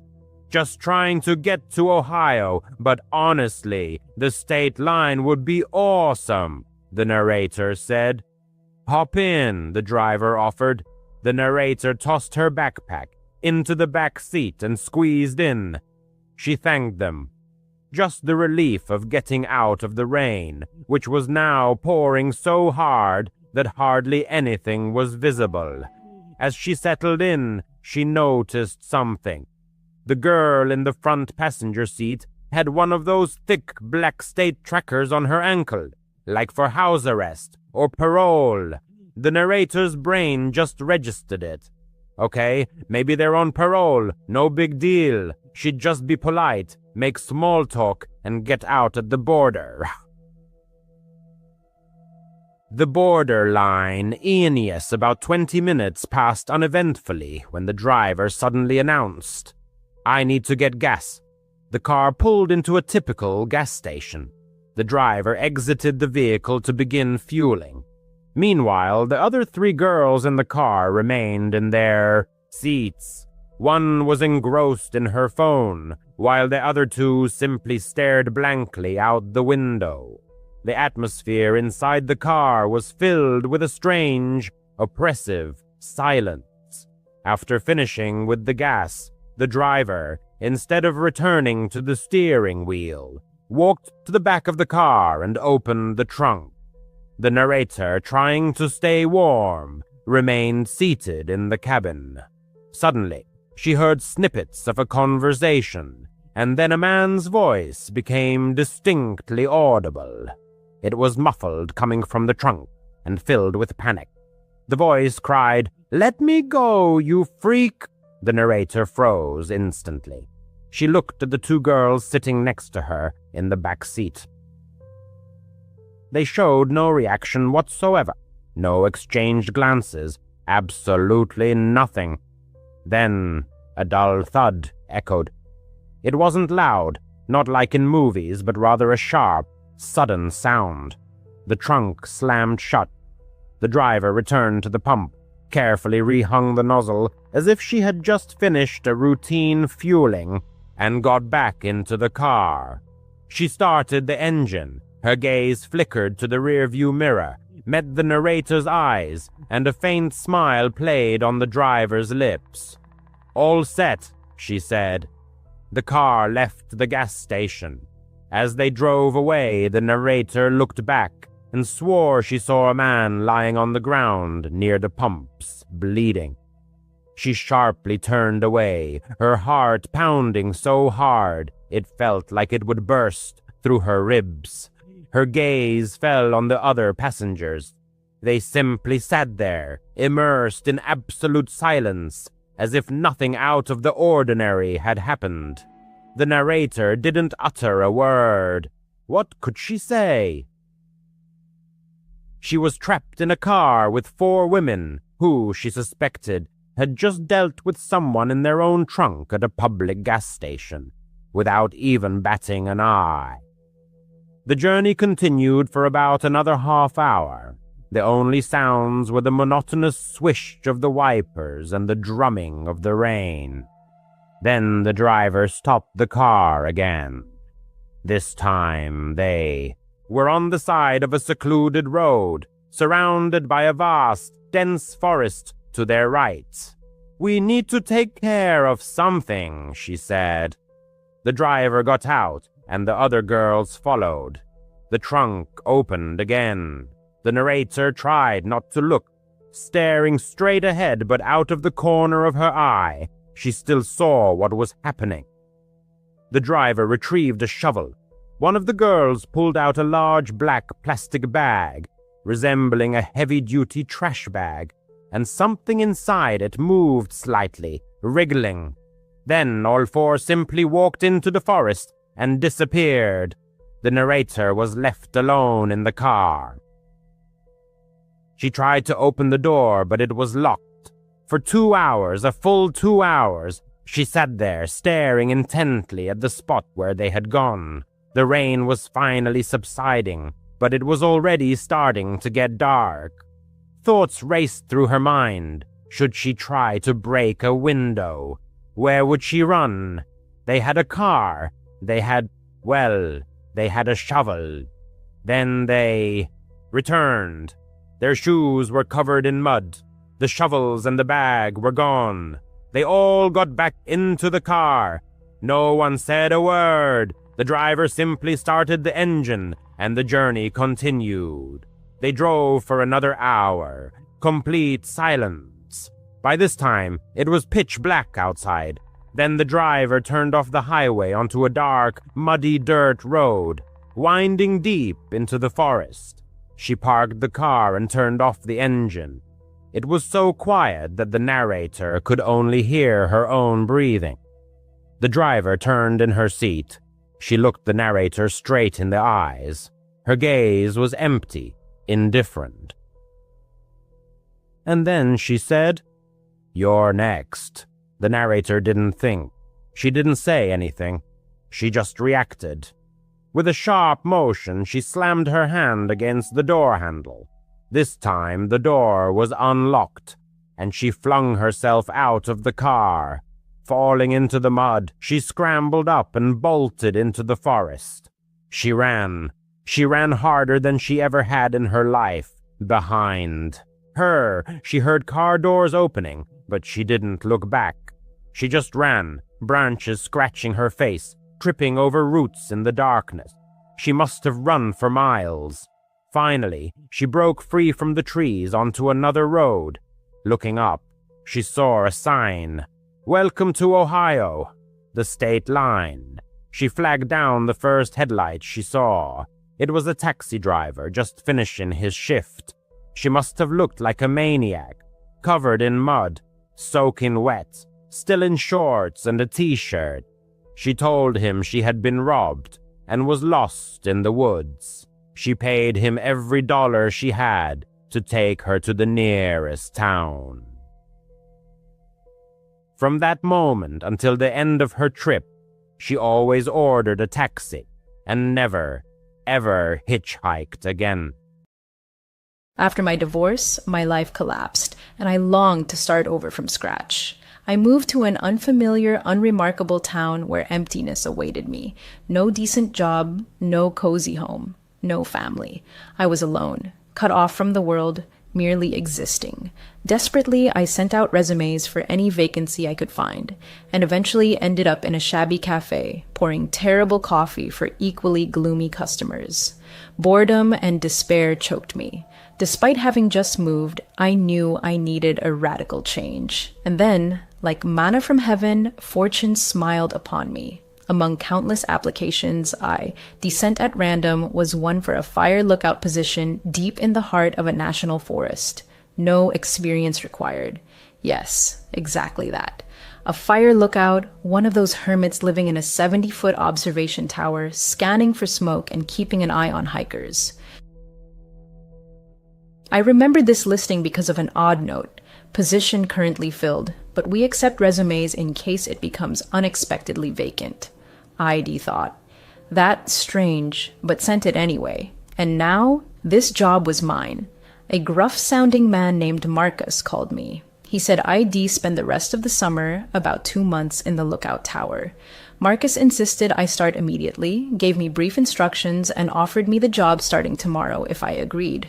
Of course, I agreed. Onward, to a new beginning. I just parked my car where the road ended and now faced a long hike to the tower. It was just past 8 in the morning, and Marcus, the same man who called, warned the trek would take about 4 hours. I hoped to arrive by lunchtime. He assured me the tower would be fully stocked with food and that I could radio the nearest lookout for guidance. It was cool for a summer morning, but excitement surged through me. The national forests here were famed for their pristine beauty and peaceful atmosphere, exactly what I'd been missing. I reached the tower a little after 1 p.m. The path had been tough, but clear markers and a well-maintained trail made getting lost impossible. The tower was far taller than I'd imagined, probably 100 feet high, perched on 4 massive pilings. A spiral staircase wrapped around it, leading upward. Nearby stood an outhouse and a storage shed, likely where supplies were kept.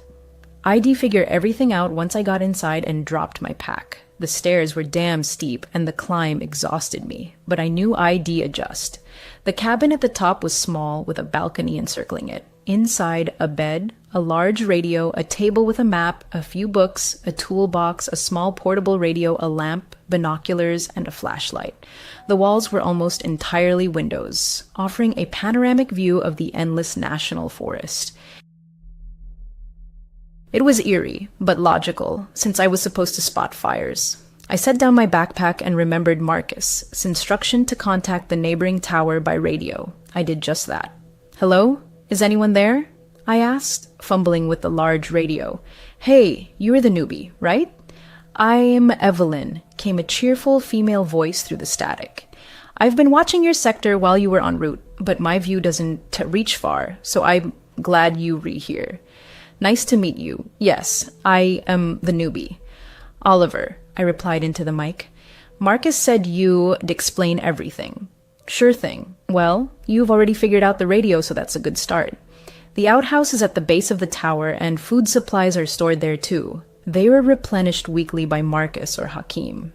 As for the job itself, it's mostly observation. Make sure no one camps overnight where they're not allowed, and watch for fires. Evelyn continued. Also, keep the trails clear, but all that's in the handbook on your table.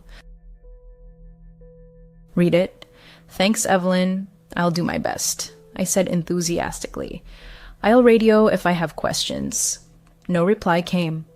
Well, she seemed pleasant enough. I reached for the handbook and began flipping through it. It mostly repeated what Evelyn had just said, only in more technical jargon. But I de-study it cover to cover to feel confident. As I turned the pages, a sheet of paper slipped out. It was lined notebook paper, covered in frantic blue ink. The handwriting was messy, almost feverish. It read, Rules to avoid the smiling lady. 1. If you see a woman in the national forest with a manic smile on her face, do not approach her or draw attention to yourself. Return immediately to your lookout tower. 2. If your radio rings and it is not your nearest lookout tower, do not answer, no matter what you hear. Answer no matter what you hear. 3. If a woman, as weeping, pierces the silence between 1 and 4 a.m., forget it. Ignore it completely. 4. At night, your lamp must always be on. If its light begins to flicker as if in agony, run to the main switch before it goes out entirely. If darkness swallows it before you reach the switch, dive under the bed and don't emerge until dawn. 5. If, at night, you hear footsteps racing up the stairs toward your tower, don't hesitate. Turn on the main light and keep it on until morning. If she reaches the top before you flip the switch, it will be too late. 6. Upon waking, you may see them, smiling female faces peering through your window. In that moment, hide under furniture and hold your breath. She will enter. You'll feel her breath hovering just above you as if she is floating. Do not breathe. It will last only a moment. As soon as you sense she is gone, turn on the main light until morning. 7. Any scratching, whether in your tower or near the outhouse, means one thing. Turn off all radios and dive under the covers until the sound stops. 8. If, while checking a campfire at night, you suddenly hear a woman scream, run. Run back to the tower as fast as you can. 9. If, upon returning to your tower, you notice someone inside, run. Don't stop until you reach the next tower. Don't look back. She will chase you.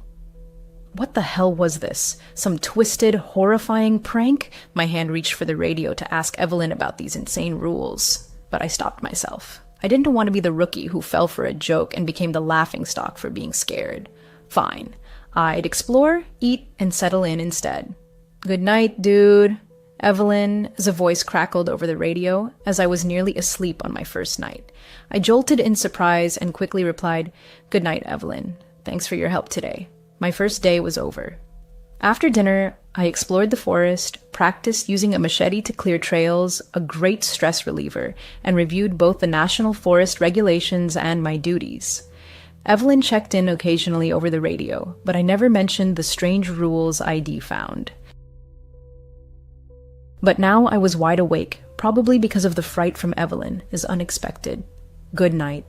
I got up and looked out at the vast forest. It was dark and eerie, but darkness was also a blessing, no fires. I knew other lookouts watched for flames at night because they were easier to spot, but I still needed to be ready in case I saw one. Just as I was about to climb back into bed, I heard a creaking sound. Strange, probably just an animal at the storage shed, scratching to get in. I jumped into bed, exhausted from my first day, and reached to turn off the lamp. The moment I did, the scratching sped up as if whatever made the sound had been excited. I yanked my hand back, and the scratching slowed. That was damn weird. Even stranger was how methodical it sounded. Rhythmic. Suddenly, both of my radios began emitting a high-pitched whine. What the hell? I leapt up, switched on the portable radio, and while fiddling with the big one, I caught sight of the rule sheet again. There's something about scratching? Oh, damn. I'm not superstitious, but I wasn't taking chances. I quickly recalled Rule 7. If you hear any scratching, whether in your cabin or near the outhouse, turn off all radios and hide under the covers until it stops. I switched off the big radio and dove under the blanket. What the hell? I could still hear the scratching, but it was closer now, almost at the wooden door of my cabin. It grew fainter, like fingernails lightly dragging across the door frame. I did not move. What the hell was this? Morning came. I'd eventually fallen asleep under the blanket. The scratching had stopped, but I hadn't yet moved all night, finally succumbing to exhaustion. In hindsight, I feel foolish. I am in a national forest, full of animals, and radios pick up all kinds of interference.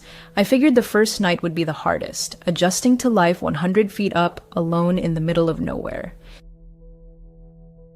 Today, I'd make the most of it, and I was sure the coming nights would be far less eventful. But I couldn't stop thinking about that scratching. What was it? Had to be an animal, right? God, I hope it was just an animal, and I kept trying not to think about that list, but damn, it was hard. ID brought it with me just in case, though I felt a little silly doing so. I was sure it was a prank. It's only my second day, and they were already messing with me. Day 2, the mysterious forest, and red scarves. On my second day, and they are already pranking me. My mind raced, trying to make sense of it all. I was on patrol, walking familiar trails, ensuring no one had illegally camped. Dusk was falling, and I was about to head back to my tower. Just as I turned onto the path leading to my post, I caught something in the corner of my eye. A campsite.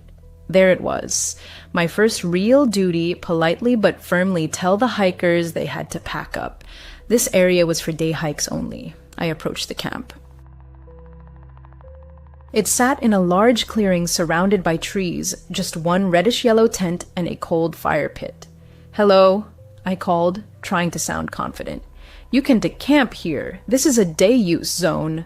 Silence. No reply. I stepped closer to the fire pit, just in case someone burst out of the tent.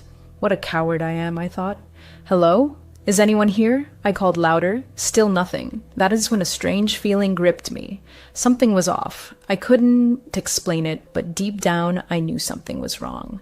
Sure, maybe the campers had just stepped away for a walk and would return soon, but the encroaching darkness made me uneasy. Wait, wasn't there a rule about this?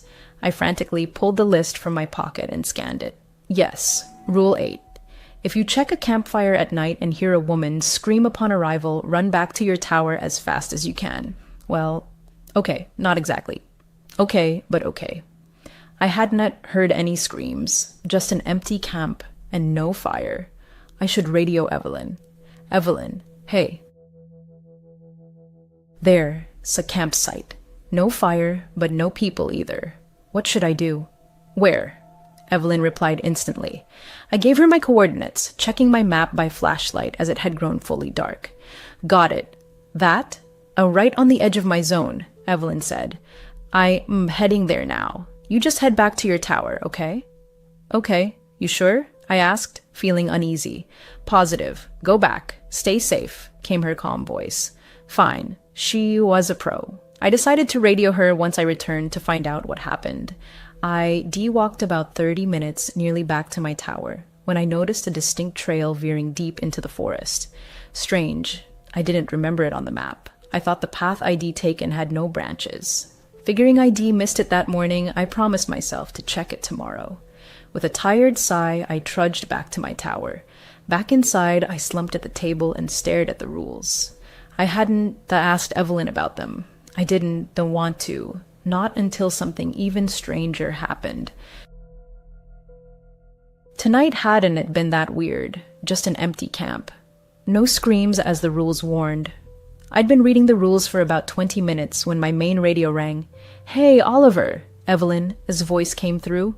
"Sorted out the camper. He says he was relieving himself in the woods and didn't know camping was banned here. He must have been behind a tree when you showed up. I'm walking him to his car now." "All good." "Good. Thanks for handling that." "Good night," I replied, feeling a bit awkward that she'd gone to all that trouble over nothing. I lay in bed, trying to sleep. The next day arrived. Last night had been quiet, uneventful. I felt far more confident and left the rule sheet on the table. This morning, I ate a lot. Apparently, all this walking was boosting my appetite. I sat in my tower, enjoying the view of the forest, and it calmed me.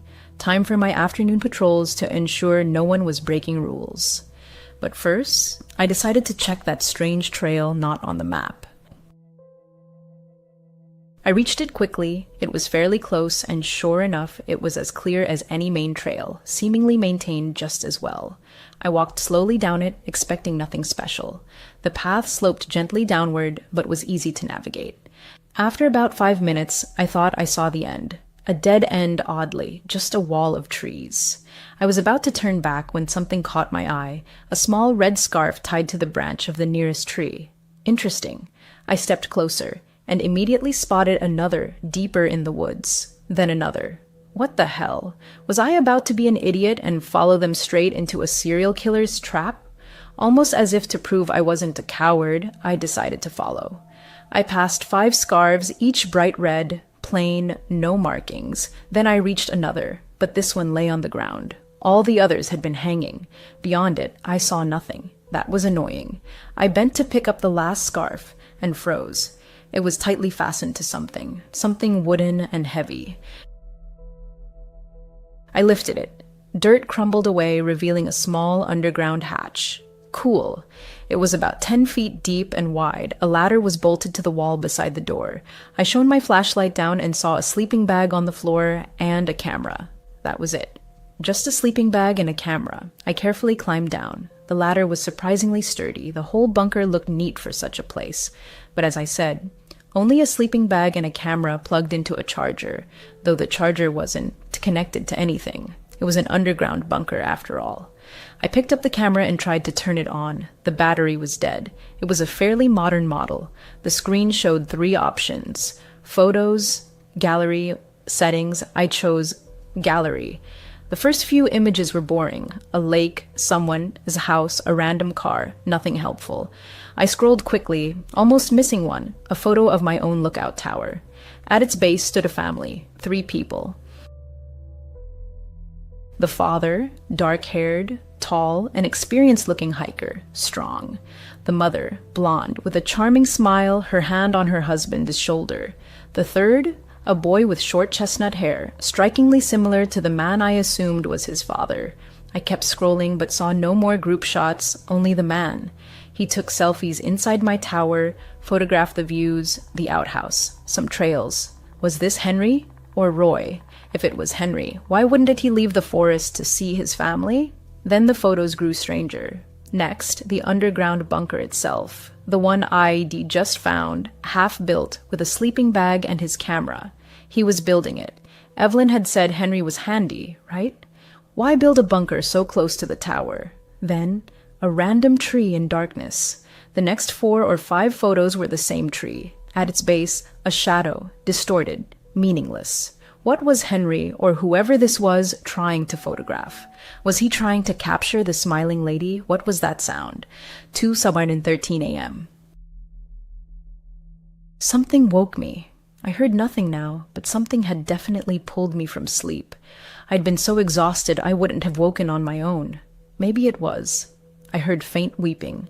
A woman, weeping. Not too close, but I sat up in bed, listening to long, mournful sobs.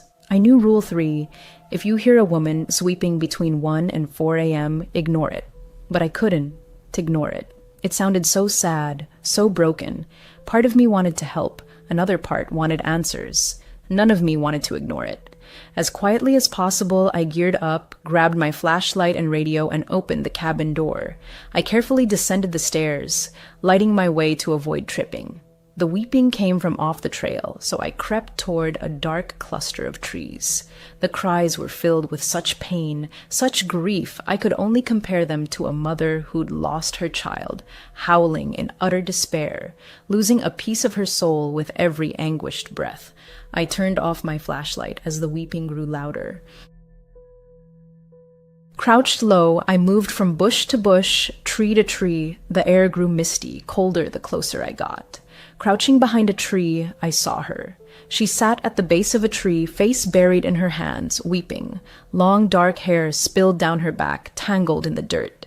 Though I couldn't unsee her clearly, her clothes looked clean and intact. But her hands were twisted and broken.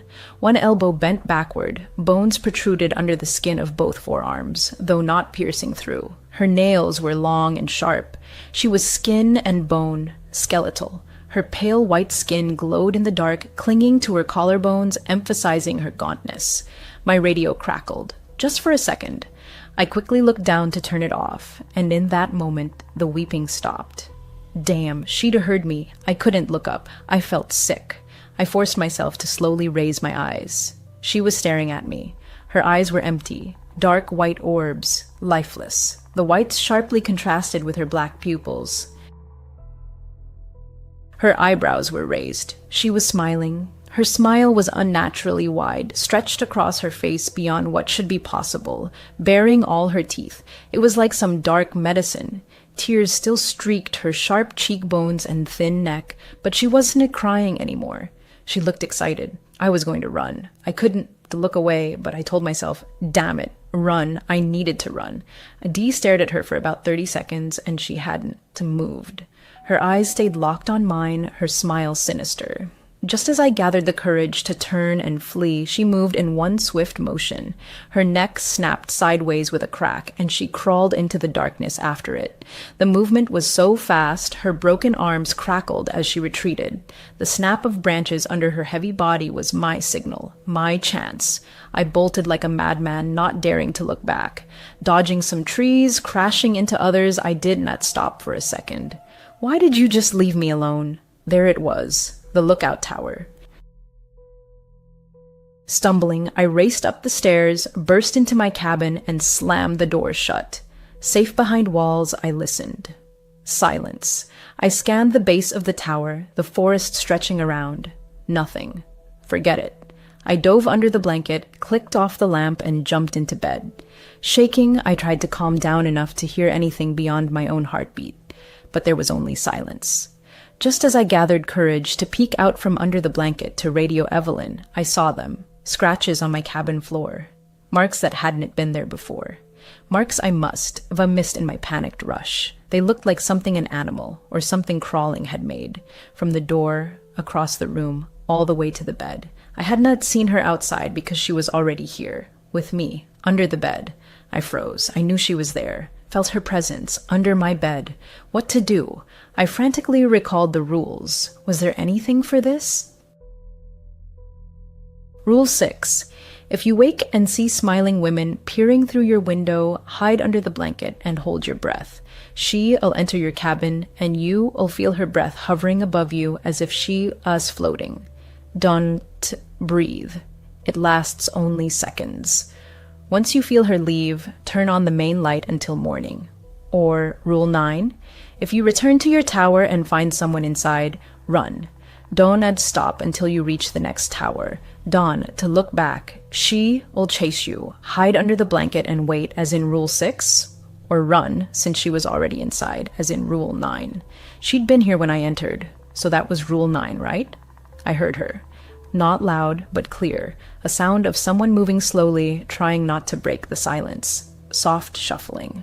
A second later, the faint crack of her arms moving, and with it, a low, muffled moan. I closed my eyes. I had to decide. Stay under the blanket or run. Rule 6? Rule 9?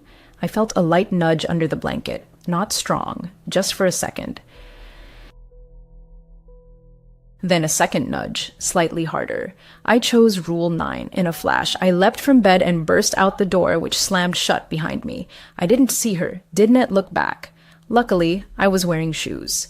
Halfway down the stairs, I heard a thud above, the door slamming as she left the cabin. I hit the ground, and above me I heard footsteps. She was descending too. I sprinted toward the trail, and behind me came the rustle of dirt and grass. She was at the tower's base. I ran to the underground bunker. The noise behind me grew louder. She was gaining. She was on the trail. I reached the bunker and flung it open. I dropped down the ladder and slammed the hatch shut. I could hear her above me, moving through the trees and grass around the bunker. Her low moans pierced me, making my hair stand on end as she gasped in agony. I sat in a corner of the bunker, staring up at the hatch, but saw nothing in the pitch black. She was still above me. I heard her movements, a mix of sudden, quick jerks and slow, almost confused motions. Maybe she hadn't seen me descend. Maybe she didn't know about the bunker, or couldn't get in. Did Henry spend his nights here when not in the tower? Evelyn said she didn't know where he slept. Was this it? Now I heard nothing. 20 minutes had passed. I think the thing above me had left, but I wouldn't and be an idiot again. To stay here until morning.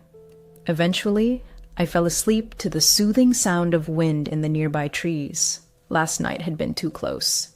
Looking back on my decision to investigate, I felt foolish. Whether from sleep deprivation or some spell she'd cast, I wouldn't make such choices again. I would stick to the rules. Morning came. I was still in the bunker. Finally, I gathered the courage to lift the hatch and peer out. Blinded by sunlight after so long in darkness, everything seemed clean. Carefully, I climbed out and headed back to my tower. As I quickly ascended the stairs, I heard a voice behind me. Hey, I nearly pissed myself. Whirling around, almost falling off the stairs, I saw a girl at the tower's base, an ordinary girl. Chestnut hair, glasses, a large backpack, dressed in hiking gear, smiling at me. Suddenly, a figure in hiking clothes appears before me, radiating a disarming smile. "Oh, sorry to scare you," she says softly. "Hi, I am Sarah." My heart pounds wildly. I stare at her, stunned. "Marcus's daughter," she explains. "I'm here to restock your food. Evelyn hadn't mentioned Marcus or his son coming, let alone a daughter."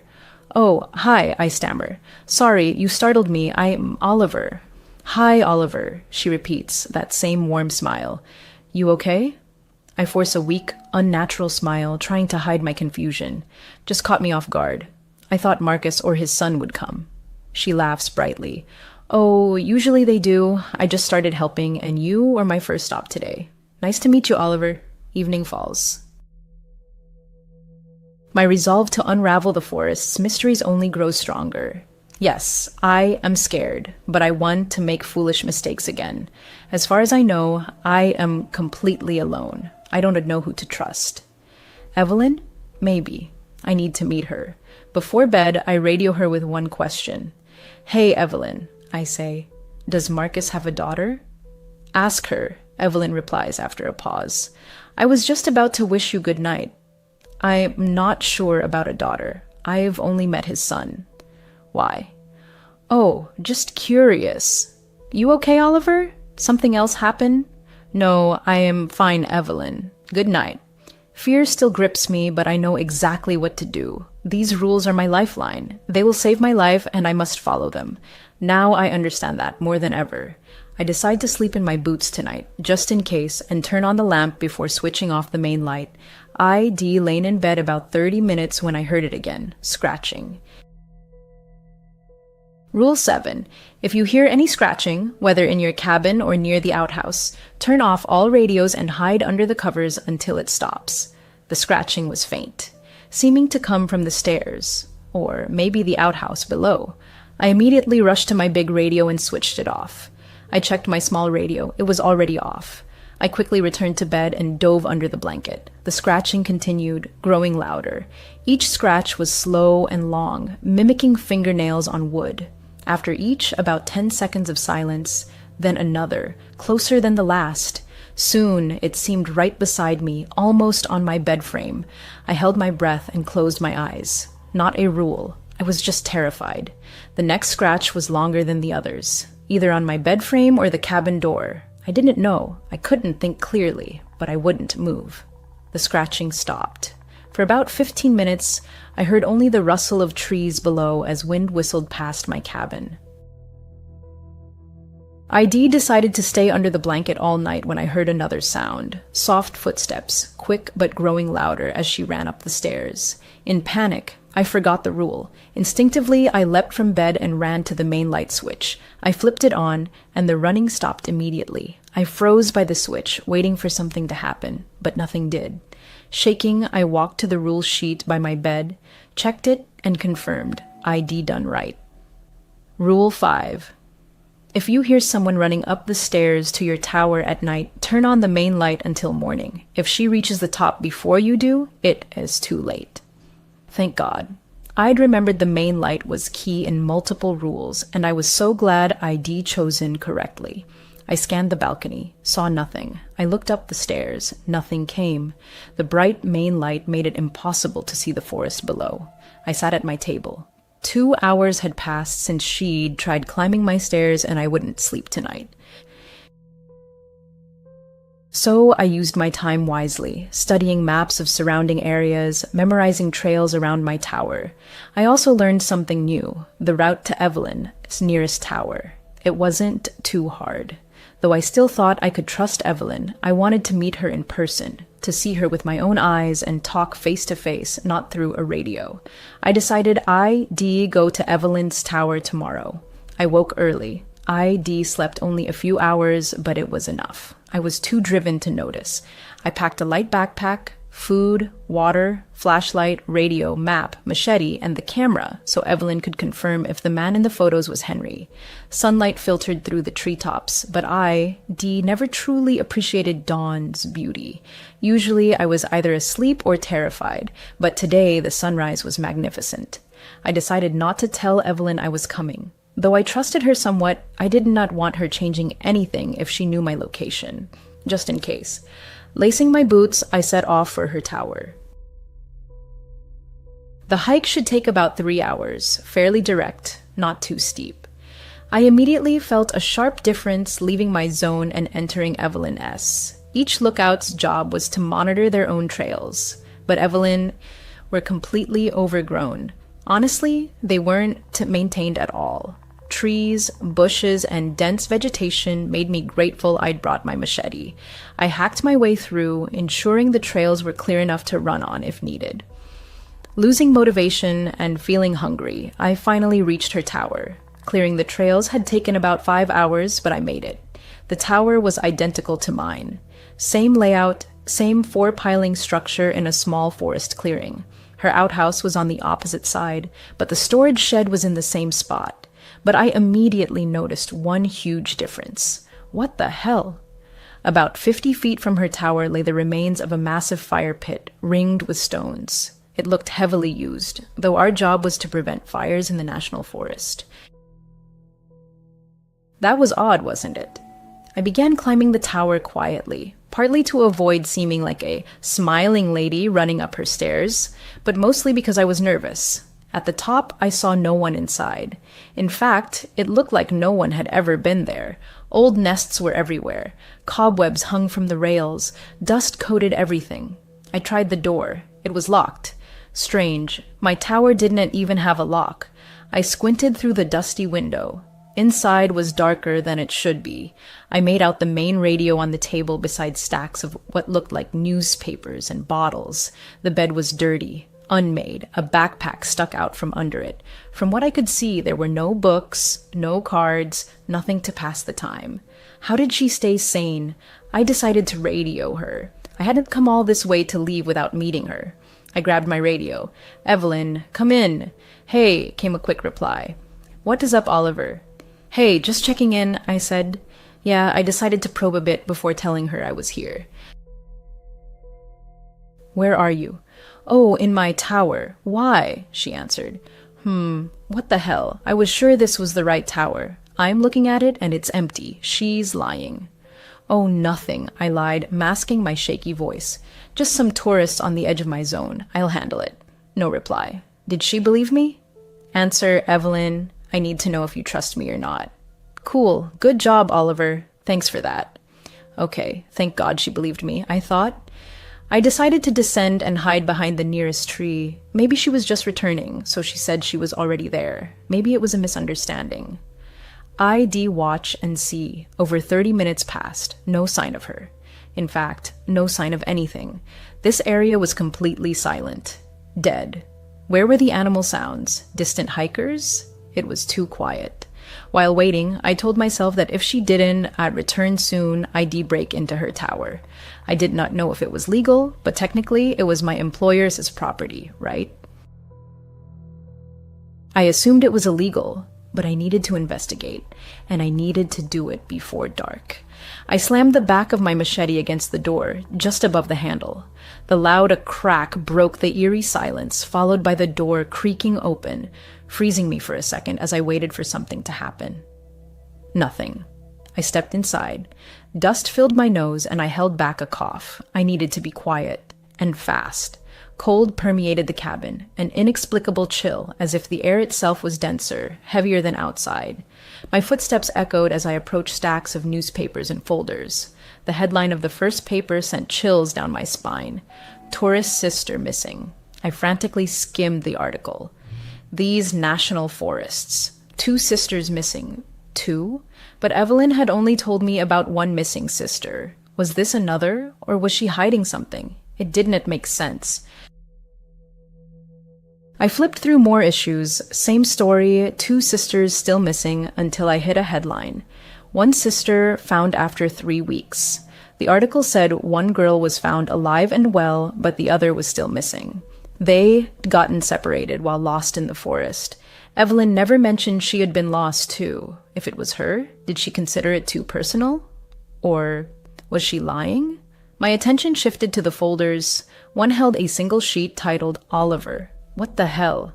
Below it, information about me, everything I'd told her about my divorce and why I took this job, my age, my appearance. Maybe she just kept it to remember. A weird way to be friendly. Wait, how did she know this if we'd never met? How did she know what I looked like? Something was seriously wrong. My eyes fell on the backpack under the bed, a large dark blue one. I pulled it out and unzipped it. Inside, men, clothes, t-shirts, hiking pants, a raincoat. I dug deeper, found a hammer, then a wrench. Nothing unusual. Next, sunglasses with green frames and initials that were in T. Evelyn S. I reached to the bottom and felt a small metal object. I pulled it out. A pocket knife. A beautiful knife. Custom made. Gold outline with wavy silver and black patterns, engraved in tiny letters, "To my love. Yours, Henry."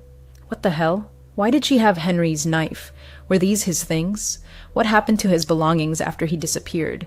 I didn't take anything. She'd know I'd been here, but I had to leave. I didn't feel safe.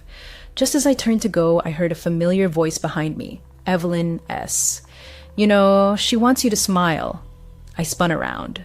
A woman blocked my path to the door. She was shorter than me, with dirty, unwashed blonde hair sticking out like a nest. Her clothes, long light brown hiking pants, were stained with old dirt and grime. Her light red flannel shirt looked like it had seen better days, wrinkled, dirty, sleeve torn. Her face was normal, or at least human. Her bright blue irises sharply contrasted with bloodshot whites. She looked like she hadn't slept in weeks. Her manic stare screamed madness, fixed on me. Her hands hung at her sides. Her frail body was starved, abandoned. Evelyn, I stammered, voice trembling. What do you mean she wants me to smile? She just wants you to smile, Evelyn repeated, not breaking her manic gaze. Okay, Evelyn, what is going on? I tried to sound confident, though my heart pounded. Are you okay? Evelyn moved toward the bed. I circled the cabin, staying closer to the door. Now I was at the exit. Good. She sat on the bed, staring at the dusty floor. I saw a tear roll down her face. She was a broken woman. We got lost, Evelyn called. Both of us. They saved me, but not her. I couldn't tell them what I did, but it was bad. And now she trailed off, her voice breaking. What did you do, Evelyn? I was ready to grab my machete, tension rising. We got lost, and we were lost so long. She kept telling me, it'll be okay, Evelyn, they'll find us. But they didn't find us for so long, and I was so hungry. She was always so positive, always smiling. But food. We couldn't catch anything. Nothing worked. We tried, Oliver, I promise. We tried, Evelyn said, her voice fading, growing weaker. Okay, Evelyn, I know you tried. What happened? She looked up. I flinched, but she kept talking. She looked at me, smiling when I pushed her. I pushed her far away. It was a moment of weakness, of hunger. She fell so far. Her arm, they cracked. She didn't move. I was so hungry, she looked down again, despair in her eyes. She died as she lived. Smiling. My stomach twisted. She killed her sister. I'd heard hunger drives people to madness. I'd heard it makes you do anything for food. But after I pushed her, I couldn't. She looked at me again. Tears streamed down her already mad eyes. And the next day, they found me. My heart clenched in horror. They found her. Just one day later, though I feared Evelyn, I couldn't help feeling sympathy. I couldn't live with that moment of madness defining my life. And for what? Literally nothing. And then she found me. Evelyn whispered, staring at the floor again. Another tear rolled down her cheek. "Who found you?" I asked, hoping it wasn't who I thought. My blood ran cold. "My sister." Still smiling, still hungry, Evelyn murmured, "She's avenging me and avenging you." Evelyn stood, her gaze locking onto mine again. "All of you." I took a small step back, exiting the cabin, eyes never leaving Evelyn. "What did I do?" I asked, voice trembling. "She blames you all. You did not find her. Your job, our job, was to find her. Instead, she found me, and I'll never lose her again." Evelyn slowly moved toward me. "Evelyn, I wasn't even working here. I'd never even been in these forests." I started panicking, stepping back. "Evelyn, we can help you. We can get you out of this." She gets hungrier each time. "She will never be full again. There's no way out," she whispered, and in that moment, I understood why the surrounding forest was so deathly quiet. Henry had written 10 rules, but she still got to him. Rules I couldn't even grasp. Evelyn smiled for the first time. "And Oliver? She's so hungry now." She lunged at me with a sudden, piercing shriek, arms outstretched. Her frail body was easy to overpower. I rolled aside and shoved her away. She stumbled, her foot slipping off the balcony edge. Losing balance, she thudded onto the wooden floor before crashing down the side of the tower. It happened so fast. I collapsed to the floor from the shock. I heard her hit something on the way down, probably the stairs, followed by a dull thud as she hit the ground. Not a single cry escaped her lips during the fall. "Oh my God, I just killed her. Oh my God," I jumped up and raced down the stairs, desperately hoping she was still alive. At the base, I saw her, lying about 10 feet from the tower. Face down, arms unnaturally broken and twisted, a small pool of blood seeped from her head, feeding the soil. Motionless. I bolted back toward my tower, stopping only when exhaustion hit. I had to reach it before dark. To hell with everything. I was leaving this forest. Evelyn was insane. She attacked me. It was self-defense. She was damn crazy. One thing she said stuck in my head. Henry had written 10 rules on that sheet. I now knew it was Henry S., but there were only 9. What was the 10th rule? That at least explained how Henry survived so long. A whole year. Poor Roy before him, who I now suspect only had the sunglasses, and Evelyn said he lasted only a week. But Henry had 9 rules. 9 ways the smiling lady could get you and how to avoid her. I wasn't, staying to find out. I was leaving this forest. I was still running back. I felt someone watching me. I saw my tower. It was almost dark. I did not know how I'd reach my car, and I didn't want to walk these forests at night. So I decided to sleep in the underground bunker. I figured Henry spent his nights there when not in the tower. I thought it was key to his survival, and it had saved me before. I go up to my tower, grab my main pack, and head to the bunker. I was on the verge of collapse from dehydration, so I needed water from my tower. I grab my things and be in and out fast. In my tower, I frantically gathered my things. I turned to leave and heard something. Faint, easy to miss, but there. I held my breath and froze, listening. Long, slow, quiet sounds, scratching. Rule 7, if you hear scratching, whether in your cabin or near the outhouse, turn off all radios and hide under the covers until it stops. You've got to be kidding me. She knows. She knows I am trying to leave. I froze, hoping the scratching would stop, knowing that if it did, I'd have to follow the rules. I turned to my radio. In the forest below, I saw a pale white face staring up at me. Same stringy dark hair.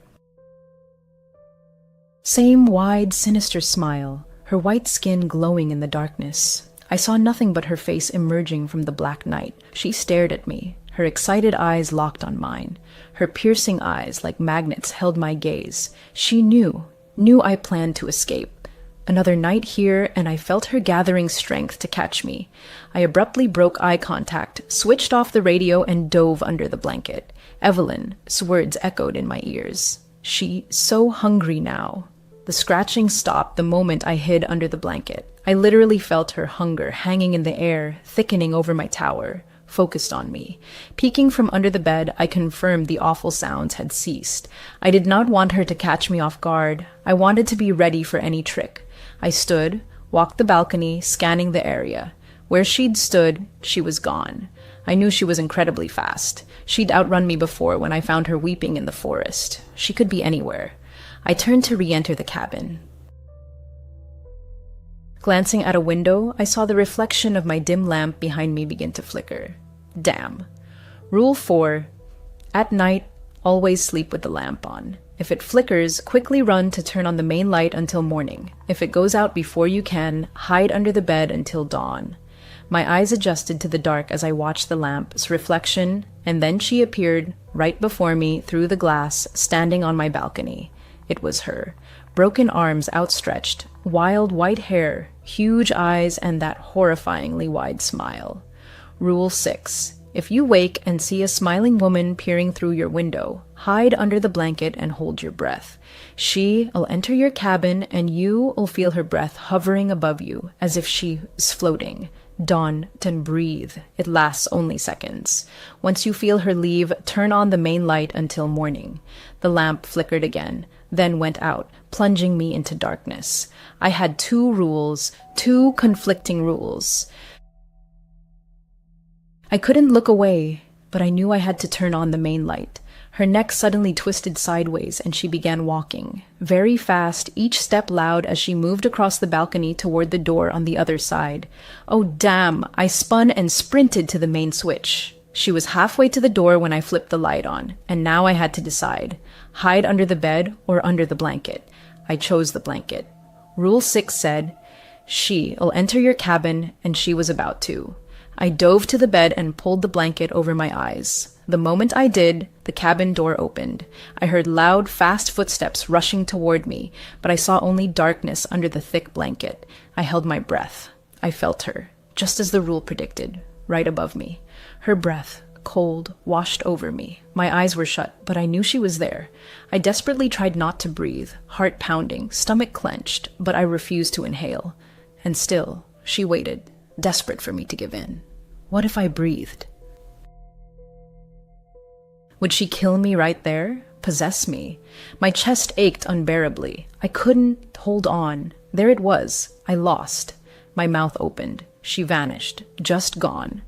I held out 3 or 4 more seconds until my body physically couldn't before coughing and gasping. But she was gone. No cold breath, no presence. I was alone again.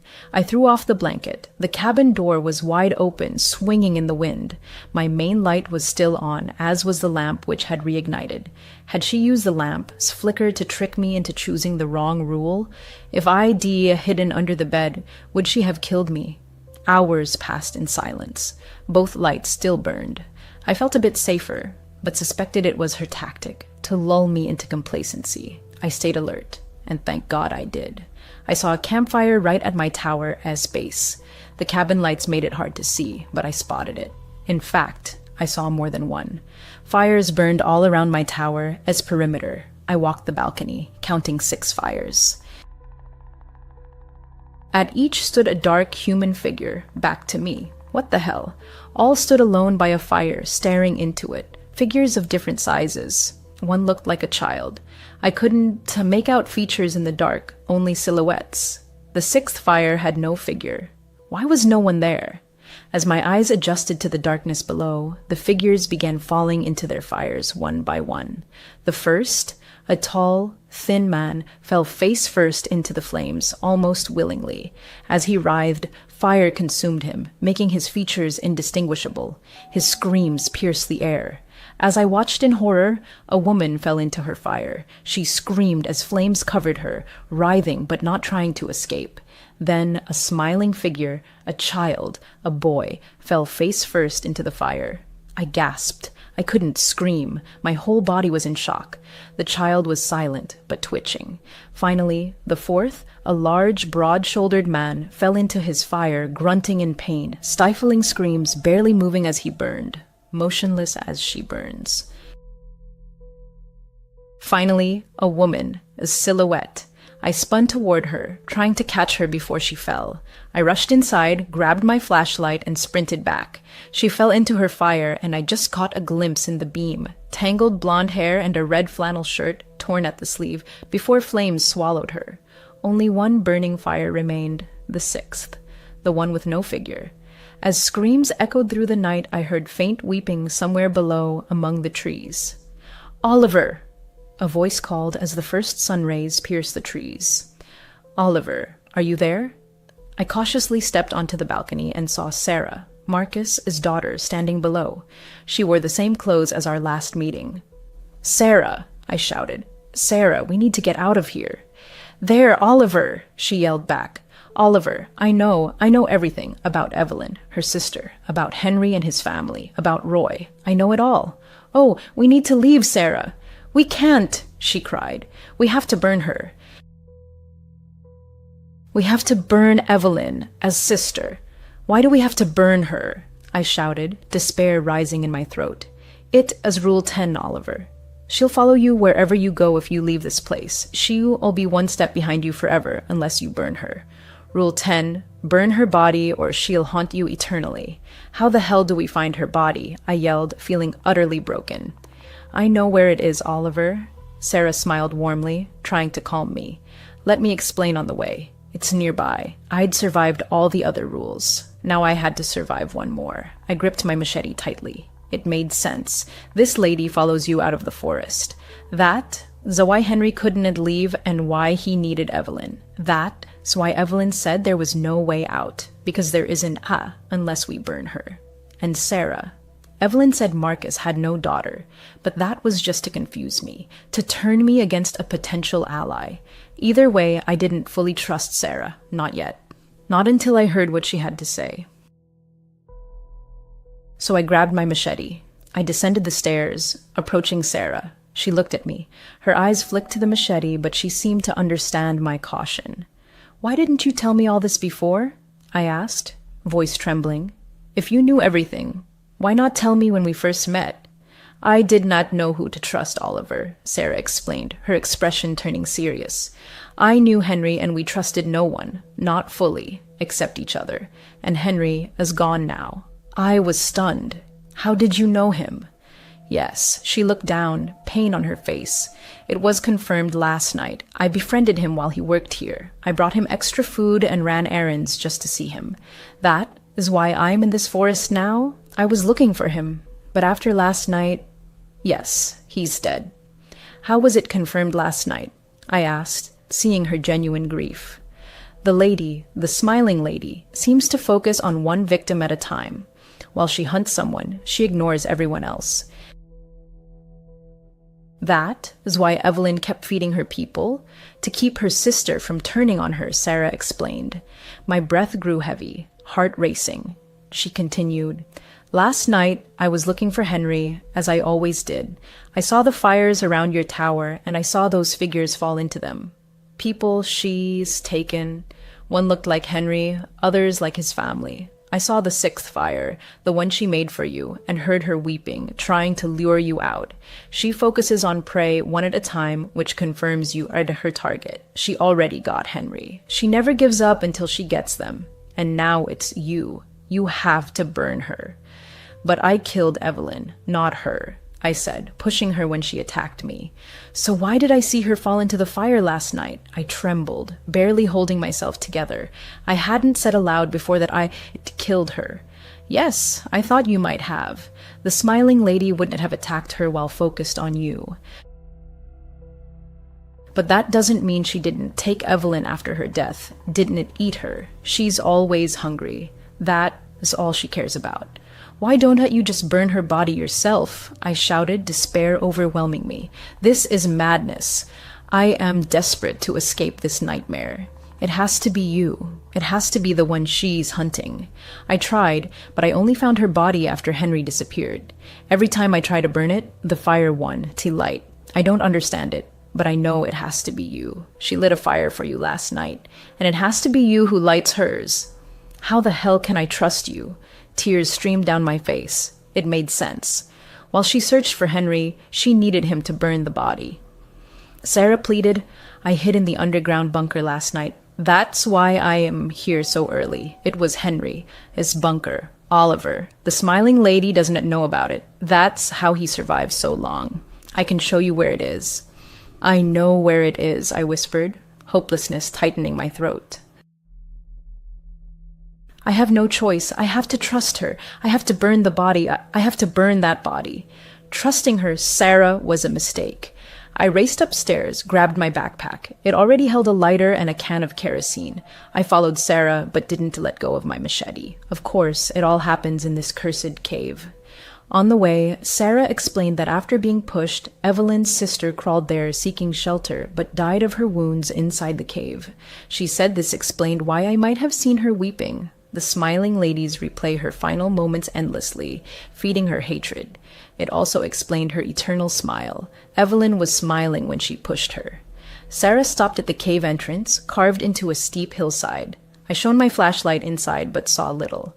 It was a narrow tunnel, about 8 feet wide, 15 feet high, barely room to maneuver if trouble arose. I couldn't see where it ended. We entered the cave. She's near the end, Sarah whispered. There's a turn about 300 feet in. We'll be safe. I've never seen your ghost during the day. Sarah fell silent. She walked ahead. I followed, but the deeper we went, the harder it became. Soon, darkness swallowed us. Only our flashlight beams pierced it. Leaving daylight behind, we plunged into impenetrable blackness, and all sounds vanished. Our footsteps and shallow breaths were our only companions. Suddenly, we hit a wall. To the left, a steep slope led deeper into the cave's abyss. What the hell? Why did she go so deep? I whispered. If she wanted to be rescued? She didn't, Sarah replied softly. She died at the entrance. Something moved her deeper, to protect her. I think it was Evelyn. We pressed on. After 10 minutes, the cave widened. Normally, eyes adjust to darkness, but mine didn't. This was a special darkness I'd never experienced, or maybe the smiling lady was affecting us. I didn't know. I just knew that beyond our flashlight beams, I saw nothing. A crack behind me. I heard a quick, clicking snap. My heart leapt and I spun, shining my light where the sound came from. For a split second, I saw only legs, bare, dirty, female calves disappearing into the darkness we'd come from. Damn, something was with us. And it was alive. The smiling lady was here. I turned to Sarah. She was gone. What? I was alone. Sarah's flashlight lay on the ground. What? Where was she? Should I shout? I did not know. I'd leave her light. I needed one hand for the machete. I couldn't go back. The lady was after me. I had to find her body. I had to burn it, and I had to help Sarah. I swept my flashlight around, looking for Sarah when I saw a backpack leaning against the cave wall. I cautiously approached, knowing something watched me from the dark. My sweaty palms made the machete hard to grip.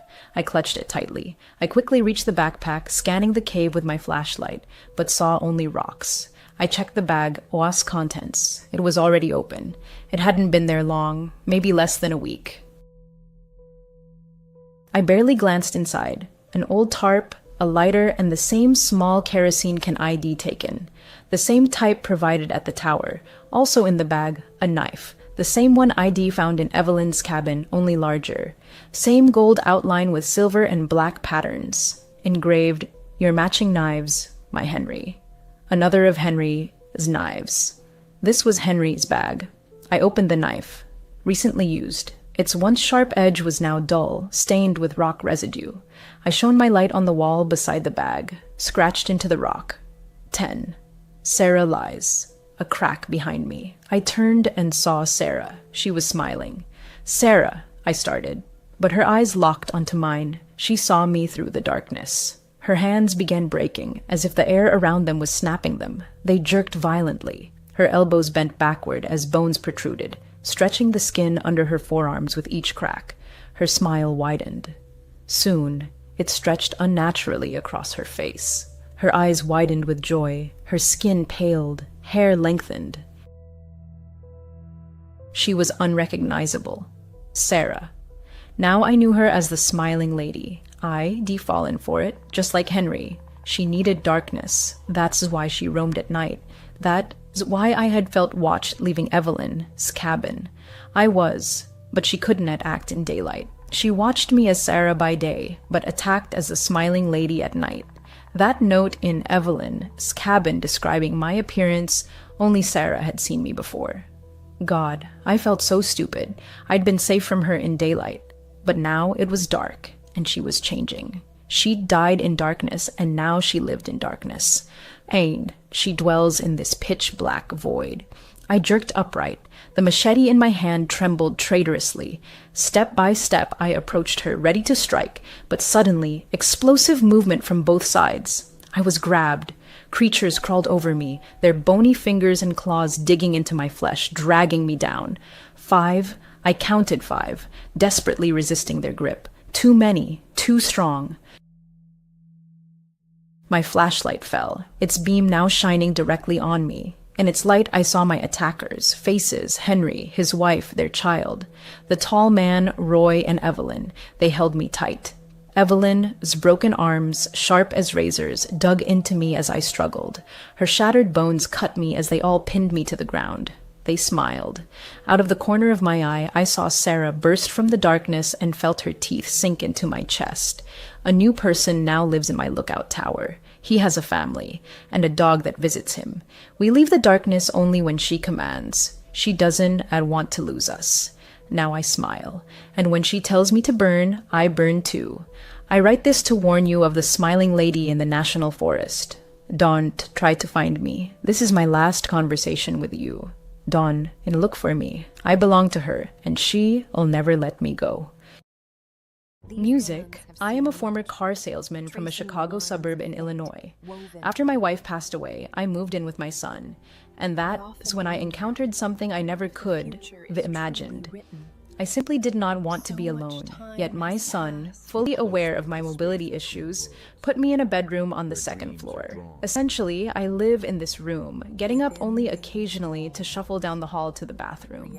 As hard as it is to admit, I think I was too broken by grief after losing my wife to insist that my son let me stay on the first floor. And honestly, he probably never would have agreed anyway. He's got a job, a family. He's far too busy to worry about an old codger wasting away upstairs. Sometimes I wonder, have they forgotten about me entirely? They hardly ever come into my room to talk, and lately, the characters on my TV shows feel closer to me than my own son and grandchildren. I get so unbearably bored that I have even taken to spying on the neighbors, just to have something to do. My bed sits close enough to the window that I can see their backyard without getting up. For a couple of years, I saw that family more often than my own. There was a middle-aged man named David living there with his mother and sister. I don't know who owned the house, but based on what I observed, I assumed it belonged to David. I swear, at first glance, they seemed perfectly ordinary. Nothing suspicious, just sweet, happy little lives that made my own dull, bedridden existence feel a bit more bearable. I'd watch them chatting on the back porch in the evenings or tending the garden in the mornings, and for a long time, everything seemed perfectly normal. That changed about 2 years after I moved in, around Christmas. I'd just turned off the TV and was getting ready for bed when I heard people arguing. The voices were unfamiliar, so I realized the noise was coming from the neighbor's house. At one point, the shouting escalated into screams, and then I started hearing other sounds, doors slamming, glass shattering, loud thuds. Then, suddenly, everything went silent. I was exhausted, so I figured it was just a domestic squabble that had blown over on its own. But something about it gnawed at me, keeping me awake. A few hours later, around 4 a.m., I was jolted awake by more noises. I peeked out the window and saw David in the backyard. I had no idea what he was doing, but he was dressed as the Grinch, dragging a large Christmas sack toward the tree near the garden shed. He opened the shed, grabbed a shovel, and started digging, and I realized he was burying that sack in the frozen ground. It must have taken him a full 30 minutes before he finished and went back inside. All I could think was that maybe he was some overly enthusiastic old man playing Grinch, trying to hide stolen charity donations or something like that. I don't know. ID always thought of him as a decent guy, so none of it made sense. I waited until morning to tell my son, of course, but he didn't believe me. He thought I was just a senile old fool. Everyone else in the house felt the same. No one backed me up, and eventually I started believing them myself, so I let it go and tried to forget. But here's what struck me as strange. I never saw the neighbor's mother again. She had always tended the garden, but after that night, she was never out there. I still occasionally saw David and his sister on the porch, but they never looked happy anymore. Things seemed to settle back into routine, until about 4 years later. My son tried to befriend the neighbors. He'd always make small talk, but they just stare at him blankly and say nothing, eventually retreating back inside. Both siblings were definitely odd, but things took an even darker turn right before Christmas, just like before. It felt like history repeating itself, shouting, then screaming, then a loud thud, then sudden silence. This time I stayed awake to watch. Twice was too strange to ignore. It was again around 4 a.m. I got out of bed and moved closer to the window. I saw him step out the back door, once more dressed as the Grinch, dragging another large sack toward the tree and burying it. Then, out of nowhere, David turned and looked straight at my window. I yanked the blinds shut, but he'd already seen me. A few minutes later, I couldn't help but peek again, and there he was, standing directly across from my window, still in that costume, staring right at me. I tried to play it cool. I opened the window and called out across the yard. "Nice Grinch costume, buddy. Good night, huh?" "Sure is," he replied. "What are you doing up so late?" David just stared at me without saying a word. "Well, have a great rest of your night. Merry Christmas," I said. He gave a wave, and in that moment, I caught a flash of blood soaking his palm. He instantly realized his mistake and yanked the blinds shut, but it was too late. I lay awake the rest of the night, haunted by thoughts of what could be caused that bloodied hand. The only conclusion I could reach was horrifying. He'd killed his mother and sister and buried them in the backyard to keep it secret. I didn't tell my son. I knew he had just brushed me off again. So this time, I called the police. By morning, officers were at David S.'s house and he was arrested on the spot. It turned out David S.'s mother had died during an argument with his sister, and he'd helped cover it up. Over the years, his sister fell ill and, sadly, passed away young. As for why he buried her in the backyard, he claimed it was due to financial hardship. It just goes to show what people will do when they desperate for money. But if you ask me, the police barely got half the truth out of that man. I am certain something far more sinister happened in that house. This story was inspired by a truly shocking real-life incident in Chicago, Illinois. Here's a photo of the so-called Grinch, a man named Michael who was 45 at the time. He since been charged with concealing the deaths of the family members mentioned in this story, burying them in his backyard. Ominous music, nervous applause. Raising my daughter alone was incredibly tough, especially after her own mother abandoned her. Damn that whore. When my daughter was just a year old, my wife left us for another man from a wealthy family. Every night I prayed that cursed witch would burn in hell. But the Christmas season is usually when I try to keep the darkness at bay and let my daughter enjoy the holidays. So on Black Friday, I took her to Mega Mart to buy a Christmas tree. The place was packed, like vultures circling, caring only about deals. People were snatching up electronics left and right, fighting, stepping over others, lying on the floor, screaming with toothless rage. I pushed my way to the tree section, where among dozens of small, pathetic trees stood 2 large Christmas trees, and one of them seemed to pull me in. There was something special about it, something that made it stand out.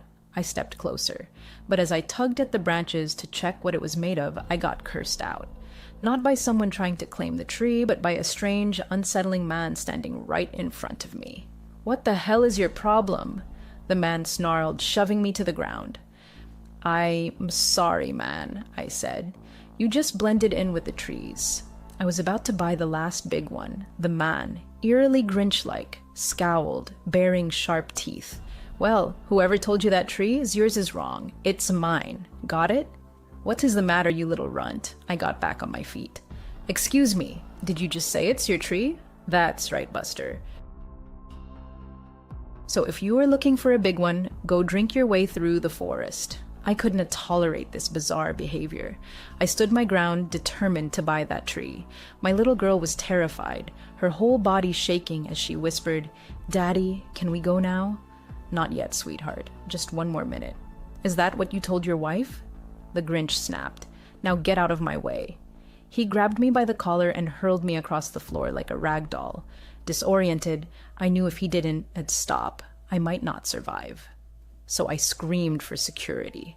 When they finally arrived, I told them everything. There were 3 guards and only one of him, so they warned him that if he stayed, they said they have no choice but to call the police and arrest him. Clearly furious, the man stormed off, muttering incoherently. I felt like a winner as I grabbed the last big tree and finally bought it. Back home, my daughter and I set up the tree together. On Christmas Eve, we watched a heartwarming movie by the fireplace as the flames crackled. As my daughter waited for Santa, I noticed her head nodding, her eyelids drooping. So I carried her to bed, assuring her all her presents would be under the tree in the morning. But I was sleepy too, so after tucking her in, I went to my room and passed out instantly. Later that night, I woke to heavy footsteps downstairs. But it wasn't just footsteps. I heard piercing, chilling sounds that sent shivers down my spine. "What was that?" I muttered, checking the clock. It was 3 a.m. I couldn't fall back asleep. Part 1. The Disappearance of Olivia. It was 3 a.m. Sleep fled from me like fire. Strange noises echoed through the house. I got up, opened my door, and listened. The sound seemed to come from my daughter's room, its door slightly ajar. Must be her down there, I thought. But then icy terror shot through me. A man's voice drifted from the living room. "Ah, foolish tree, silver tongue shall add a chance." My heart, once steady, now raced wildly as the sounds grew louder, more unnatural. I bolted downstairs and froze. Standing there was the same man from Megamart. His face was sickly green, his features twisted into a sinister grin. Slung over his shoulder was a sack stuffed with my belongings, probably stolen. He was dragging our Christmas tree toward the front door. "Hey, stop!" I shouted, trying to sound brave. "I am armed. Drop it, or you are dead." "Then voila!" he sneered. "I dare strike you, you little whore. This is Eleanor. You won't ruin my Christmas this year, buddy." His words hit like a hammer. Fear of getting hurt, or worse, paralyzed me. I let him leave, hoping the security cameras had captured enough to catch this lunatic. Once his truck vanished around the corner, I called the police and gave them every detail. The worst part?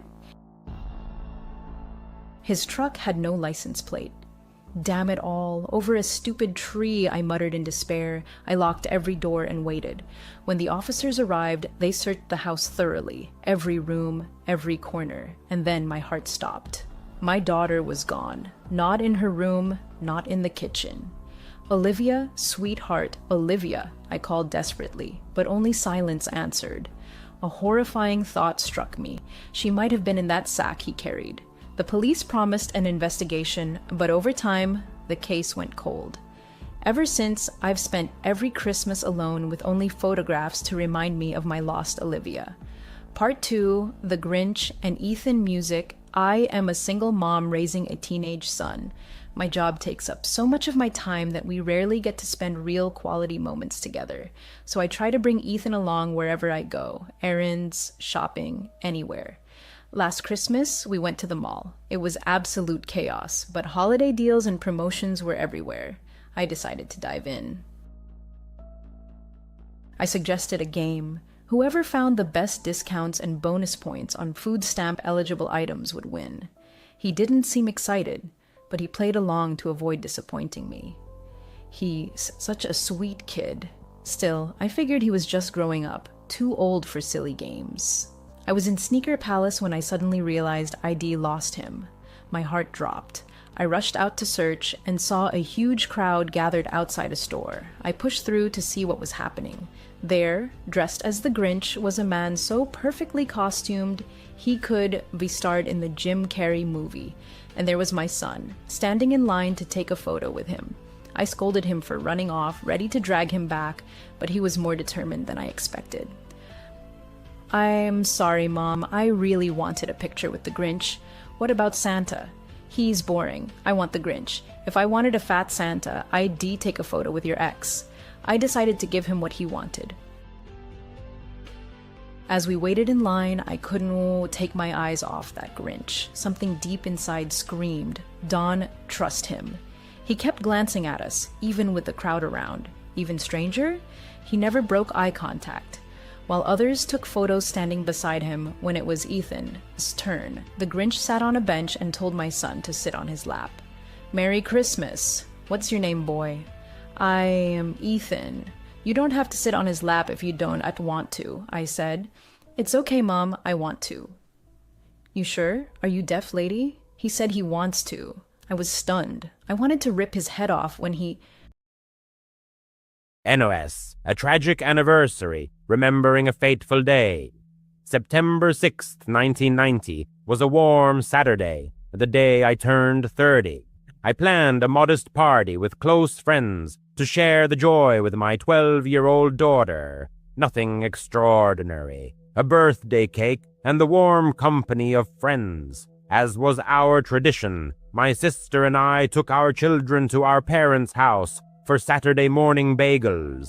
My mother, or rather my stepmother, Linda, had entered our lives about 5 years earlier after the untimely passing of my real mother. This woman always gave me an inexplicable sense of unease. Her cold, piercing gaze seemed to assess everything around her, as if counting invisible dollars. In Linda's conversations, topics of the house, savings, and my father's assets constantly surfaced. It seemed that her marriage to him was based more on financial gain than on love. However, I tried to ignore it, respecting my father's feelings. That morning, my father wasn't home. He had gone to his parents' house to mow their lawn, as he did every weekend. My father's morning phone call was, as always, cheerful and lively. "Happy birthday, Rebio. See you later." I laughed and said our traditional phrase, "Love you, Daddy." Bagels, cream cheese, salmon, and other traditional treats awaited us at the table. The children, engrossed in games, were laughing. Everything was as usual. About 45 minutes later, the phone rang. Linda, who was in the kitchen, answered it. Suddenly, her face turned deathly pale, as if all the blood had drained from it. She repeated in confusion, "Stroke, stroke." Her voice trembled, but there was a strange artificiality to it. Hanging up, she turned to us with wide eyes and said, "It's your grandfather, your father. He's in the hospital." My world collapsed in an instant. "Dad, hospital!" My husband and brother-in-law, alarmed, rushed to comfort Linda. Without wasting time, my sister and I grabbed the children, put them in the car, and raced to my grandparents' house. On the way, I tried to reassure myself by resorting to absurd omens. If I get all greens, my father will be okay. If I see children playing, he'll be fine. If a bird flies by, everything will be all right. The warm September wind ruffled my hair, but everything felt wrong. As we pulled up to the house, I heard a heart-wrenching wail, a sound I had never heard before. This loud, desperate cry came from inside the house. My grandmother, my real grandmother, stood on the porch, hunched over and sobbing so loudly that her voice echoed down the street. That sound still haunts me, embodying pure grief and pain. Running to the house, my daughter noticed broken and bent glasses on the grass. Picking them up in confusion, she said, "Mom, there's our grandpa's glasses." Confusion flashed through my mind. No, wait, Dad was her grandfather. No, my dad was her grandfather. My brain refused to accept reality. My dad is dead. Her grandfather. I felt sick. My grandfather returned from the hospital shortly afterward, shaking his head helplessly. He was silent at first, but his face spoke volumes. Relatives began to arrive, uncles, aunts. Then the terrible truth came out. My father didn't have a stroke. It was a massive heart attack. He had collapsed right on the lawn while mowing. Passing sanitation workers witnessed the tragedy. They rushed to help him, trying to give him CPR along with my grandfather. But it was all in vain. He died before he hit the ground. The rest of the day passed in a haze. The party was, of course, out of the question. Everyone sat in a daze, overwhelmed by grief. Linda, who arrived later, feigned inconsolable sorrow, hugging everyone. But her eyes, they darted around the room, as if she were already contemplating her next steps. The house, the money. It filled me with a horrible irritation that I tried to suppress. Grief can do strange things. For the next 15 years, I couldn't bear to hear birthday greetings without shuddering. I forbade them. If anyone dared to say those words, I would scold them severely. Even now, 36 years later, I don't celebrate my birthday in a big way. September 6th is just a day to get through. But I have enormous respect for sanitation workers, considering them true heroes. A few months after my father's death, even stranger things began to happen. I was helping to sort through his belongings in the house. Linda, who lived there alone, was eager to sell everything as quickly as possible. "We need to move on," she said, but her voice sounded more greedy than grieving. One day, while cleaning out the kitchen cabinets, in the furthest corner where you rarely look, I found a bottle of syrup hidden behind old jars.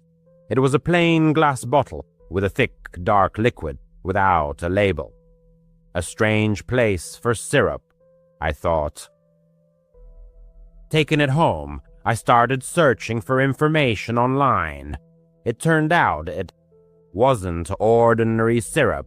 The description, the color, even a photo uploaded to several forums, all pointed to one thing. It matched the description of a homemade mixture with digoxin, a heart medication derived from foxglove.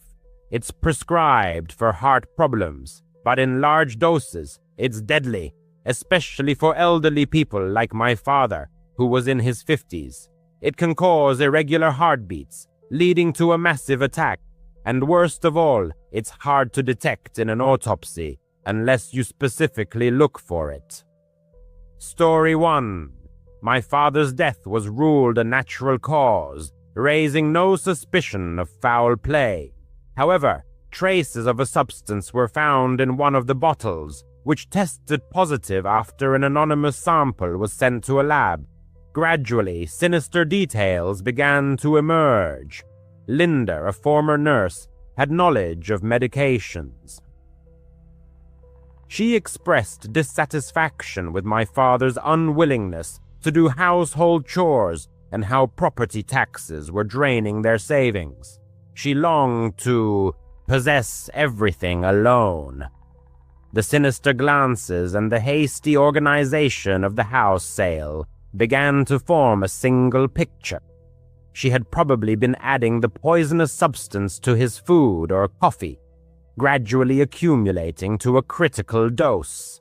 Working in the garden was probably the final straw that pushed his heart over the edge. After this discovery, sleep deserted me, and nightmares of my father falling and Linda's cold smile haunted me. First, I anonymously contacted the police, providing them with all the details. They reopened the investigation, tested the contents of the bottle, and exhumed my father's body for a toxicology examination. Traces of digoxin were found. Linda vehemently denied any involvement, but foxglove was found in her garden, hidden in a secluded spot. Emails with information about natural heart remedies and inheritance laws were found on her computer. A week later, she was arrested. Despite her cries of innocence, the evidence relentlessly mounted. The trial was swift, and she was sentenced to life in prison for murder. That day, my grandmother sincerely mourned her loss, but Linda's tears were later revealed to be fake. She had taken my father's life out of greed. Story 2, my 16th birthday, is etched in my memory as if it happened just yesterday, even though it was years ago. My name is Smith, and I live in a quiet suburb near Chicago. My older brother, Alan, who was 22, was always known for his love of pranks. He declared that he was going to make my birthday unforgettable, and took it upon himself to organize a party at our house. Our parents were away for the weekend, visiting relatives in Ohio, so it was just me, Alan, and about a dozen friends from school at the house. The party started around 7 o'clock on Friday evening. Alan decorated the living room with balloons and streamers, ordered pizza from Domino's, and got a cake from the local Walmart bakery. My friends gradually arrived, guys like Ben, Tyler, and Chris, and a few girls, including Sophia and Emily. We played video games on the Xbox, enjoyed music from Spotify through a Bluetooth speaker, and just hung out. Alan was acting mysterious, smirking at me. About an hour in, he pulled me aside in the kitchen and told me about a surprise. He had hired actors from a local theater group to stage a fake home invasion. They were supposed to burst in wearing masks and wielding toy guns, scare everyone a little, and then reveal the prank. He asked me to play along and pretend to be scared. I chuckled, knowing Alan's penchant for such antics. Last year, he hid in my closet, dressed as a clown to scare me. I figured it would be harmless fun, and agreed to play along. We went back to the party, and everything seemed normal. Guests were taking selfies on their iPhones, sharing moments on Snapchat, and snacking on chips from Costco bags. Around 9 o'clock, something strange happened. The lights started flickering, which Alan had probably arranged using Philips Hue smart bulbs. Then the back door burst open, and 4 guys in black ski masks stormed in, shouting, "Everyone on the floor! This is a robbery!" They had guns that looked like toy models, with orange tips, the kind you can buy on Amazon, and one had a knife that looked like plastic. My friends screamed and dropped to the floor. Sophia burst into tears, and Ben exclaimed, "What the hell?" I tried to feign shock, but inside, I was smirking. I even whispered to Tyler, who was standing next to me, "It's Alan's prank, relax." The robbers started herding us into the living room, tying our hands with cheap plastic zip ties from Home Depot. Alan was tied up too, winking at me when no one was looking. One of the guys, who I'll call Mask 1, was tall and skinny. He demanded our wallets and phones, threatening, "Give us your stuff or else." His voice sounded fake and gruff. The guests panicked, but I kept saying, Guys, it's probably just a joke. Alan likes this kind of stuff." Emily gave me an angry look. "Smith, shut up. This isn't funny at all." That's when I started noticing details that seemed off. The script Alan had described was simple. Scare us, take fake loot, and then take off the masks and laugh. But one of the robbers, a short, stocky guy, Mask 4, wasn't following the plan. He was quiet, moving around the edges of the room and rummaging through drawers in the kitchen, while the others were yelling. I saw him pocket my mom's jewelry box, which had her real gold earrings from Macy's in it. Hey, that's not part of the prank, I thought, but I decided not to make a big deal of it. Maybe Alan had added something else. The real horror started when Mask 4 came back.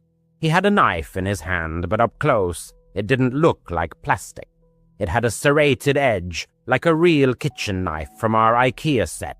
No shiny fake glint, just dull steel. He leaned over Sophia, who was sobbing on the carpet, and pressed the knife to her arm.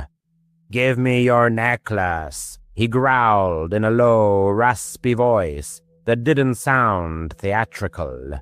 Sophia struggled to take off her necklace, a cheap silver chain from Target, but her arm was slightly cut. A thin line of blood appeared and she cried out in pain. She let out a painful moan. The narrator's heart pounded in his chest. "Wait, that's real blood," he muttered, not believing his eyes. His gaze darted to Alan, who was standing on the other side of the room, his eyes wide with horror. He whispered almost inaudibly, "What?" The narrator tried to croak in response. "Yell, Alan. This isn't a game. The knife is real." But one of the actors, hidden by the mask, drowned out his words, rudely interrupting, "Quiet, kid," as if following a pre-written script. The friends, unaware of the danger, took his words for another joke. Chris even laughed nervously.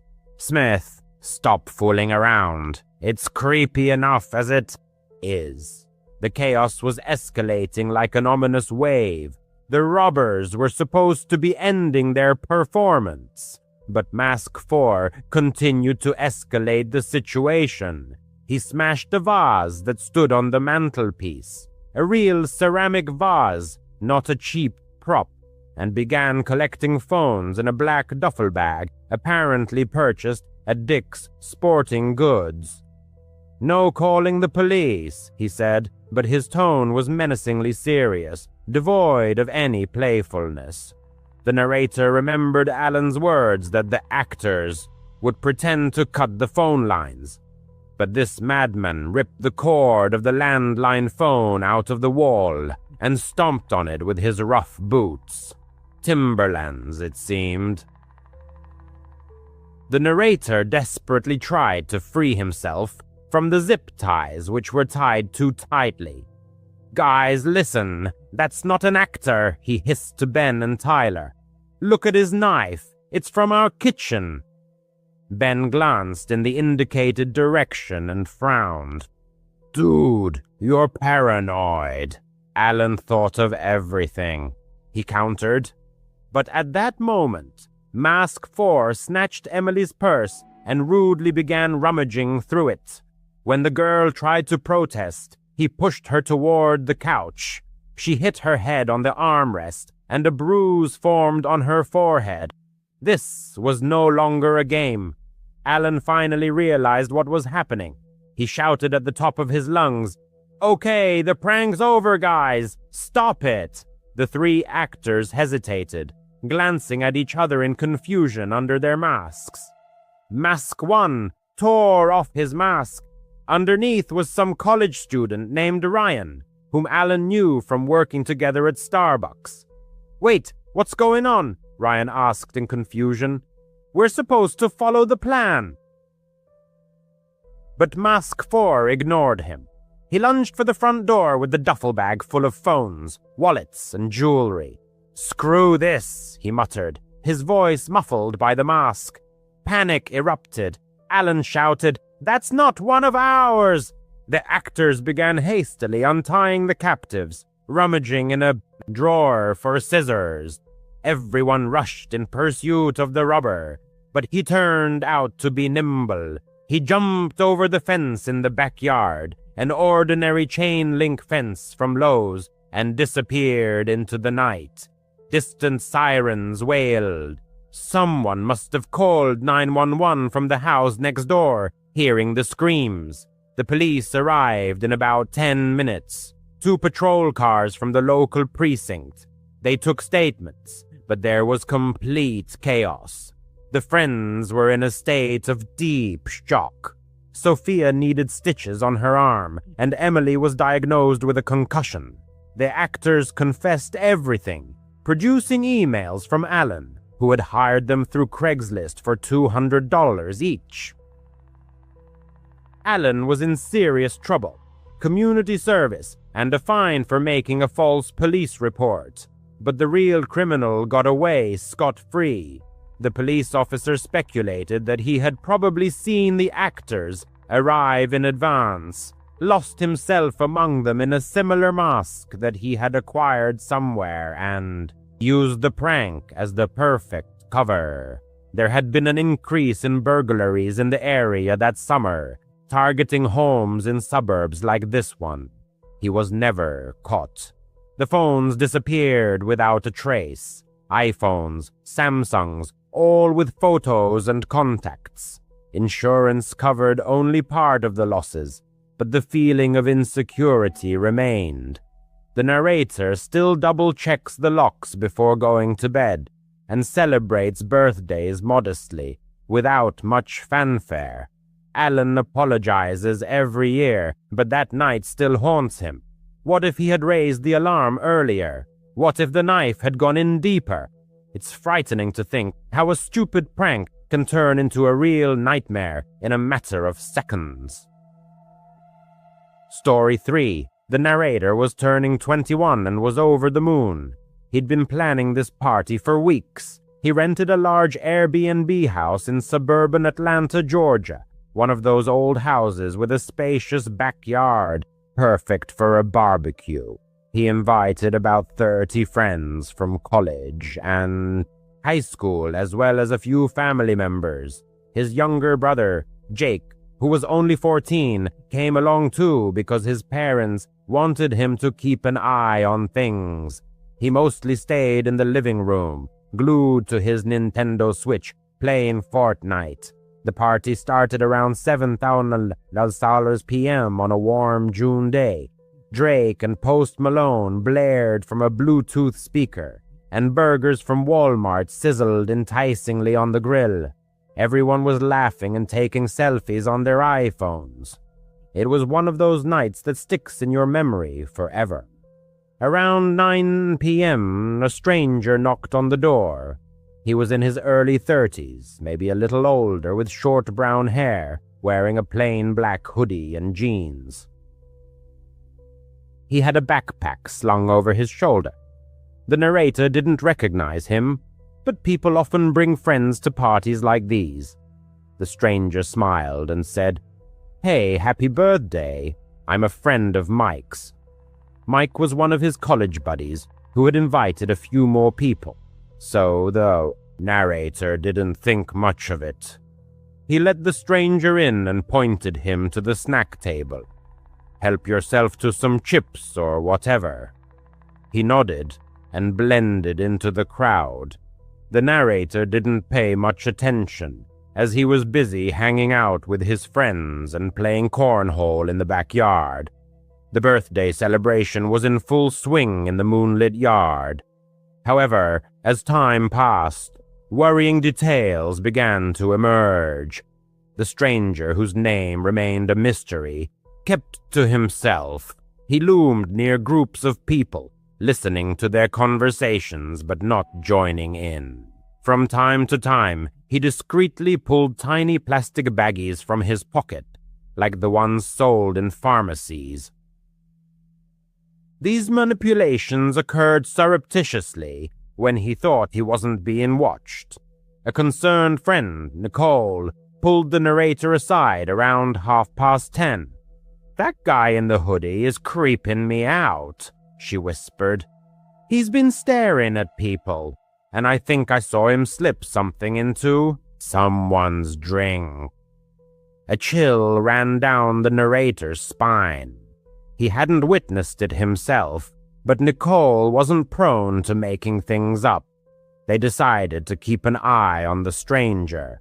The narrator's attention focused on the suspicious guest. He circled near the kitchen table, which was set with red plastic cups. The narrator noticed him leaning over one of them, making a quick hand movement, as if throwing something inside. His heart pounded. Was this man trying to poison someone? After making sure that Nicole stayed near the other friends, the narrator headed for Jake. Immersed in his headphones, he was still in the living room, oblivious to what was happening. Returning to the kitchen, the narrator came face to face with the stranger. "Hey, buddy, what's going on?" he asked, trying to keep it casual. He replied with a strained smile. "Just enjoying the party, birthday boy." There was an unpleasant sweetness in his voice, as if he was hiding something. The narrator stated that he didn't know him and demanded that he leave. The stranger shrugged, grabbed his backpack, and left the house. That seemed to be the end of it. Around midnight, the guests began to leave. The narrator was cleaning up when he received a frantic call from his mother. "Where's Jake?" she asked. His heart sank. The narrator rushed to the living room. His brother's game console was left on the couch, but Jake himself was gone. The search encompassed the entire house, the backyard, every corner. Not Jake. Friends joined the search, but it was all in vain. Nicole remembered seeing Jake talking to someone at the front door, but didn't think anything of it. Panic began to mount. The narrator called 911, Ennis. The police arrived promptly. The narrator shared all the information, including a description of the stranger, black hoodie, jeans, backpack. Several friends confirmed they had seen the person. One of the cousins mentioned seeing him talking to Jake on the street, offering to show him some cool game. The narrator's legs went weak. Could this person have taken his brother? The police immediately issued an alert and began scouring the area. Everyone was told to stay indoors in case Jake returned. Time crawled by agonizingly slowly, and the narrator began to lose control, imagining the worst. Around 4 a.m, a call came from the police. The stranger had been found hiding in an abandoned building about a mile away. An old warehouse on Peachtree Road, a place where teenagers often hung out. Jake's phone and several plastic baggies containing a white powder were found on him. The police suspected it was narcotics, possibly a sedative. The stranger was immediately arrested. Jake was found not far from the warehouse, frightened but unharmed. He said the stranger offered to show him a new game on his phone, lured him outside, and tried to drag him to some cool place. Scared, Jake ran, but the stranger managed to grab his phone. The police are continuing their investigation to determine the stranger's true intentions, but it is suspected that he was preying on children at parties for robbery or something even more sinister. The narrator can't shake the feeling of guilt. It was his party, his house, and he let the man in. Jake is safe, but deeply shaken, as is the narrator himself. His thoughts keep returning to those plastic baggies. What might have happened if Nicole hadn't been vigilant, or if Jake hadn't run? The 21st birthday was supposed to be an unforgettable event, but it turned into a nightmare that will never be forgotten. NUS last spring, a 17-year-old girl took a Friday night babysitting job at the Davids house, just 5 blocks from her own home in Chandler, Arizona. She was saving up for college and the prospect of earning an extra $20 an hour seemed especially appealing. The neighborhood seemed like a safe haven, with neat single-story homes, manicured lawns, and streetlights every 30 yards. Her parents approved of the visit. She arrived at exactly 6:30 p.m. Mrs. David showed her the alarm panel, the Wi-Fi password, and emergency contacts. She changed 4-year-old Sybil and 6-year-old Tyler into their pajamas and left a portion of cool chicken nuggets in the refrigerator. Mr. David strictly reminded her of bedtime at 8:30 p.m. without any delays. The couple departed for a charity dinner downtown. As soon as the front door closed, the girl instinctively slid the bolt. The evening passed smoothly and peacefully. The children colored with crayons, then watched only half an episode of Paw Patrol, after which they brushed their teeth. At 8:25 p.m., she took them upstairs, read a brief story about a lost puppy, and turned on a nightlight in the shape of a glowing blue LED moon. The little ones fell asleep almost instantly. Downstairs, she texted her mother, spread out her biology flashcards on the kitchen island, and poured herself a refreshing cold drink. At exactly 9:15 p.m., there was a persistent knock at the door. She startled in surprise. The Davids had not mentioned any possible visitors. Peering through the peephole, she saw a man of about 40, dressed in a gray hooded sweatshirt, dark jeans, and sneakers. In his hand, he dangled a key fob, and he politely waved at the lens of the entrance camera. A black Honda idled quietly at the curb. He said in a very ordinary tone, as if he were sure she could hear him, "Hey, I'm the kid's uncle, Brandon. I left my keys earlier. I want to pick something up from the bedroom upstairs." His voice was even, without pressure. However, all the internal alarm bells in her mind howled in unison. The Davids had never mentioned any brother. Through the closed door, she replied in a firm but calm voice, "The parents didn't say anything about you coming." "That's my fault," he retorted. "I assured my sister that I had a spare key. Listen, Sybil asked for her purple blanket earlier, right? She always reaches for it when she's tired, and Tyler ate macaroni and cheese before changing into his dinosaur pajamas.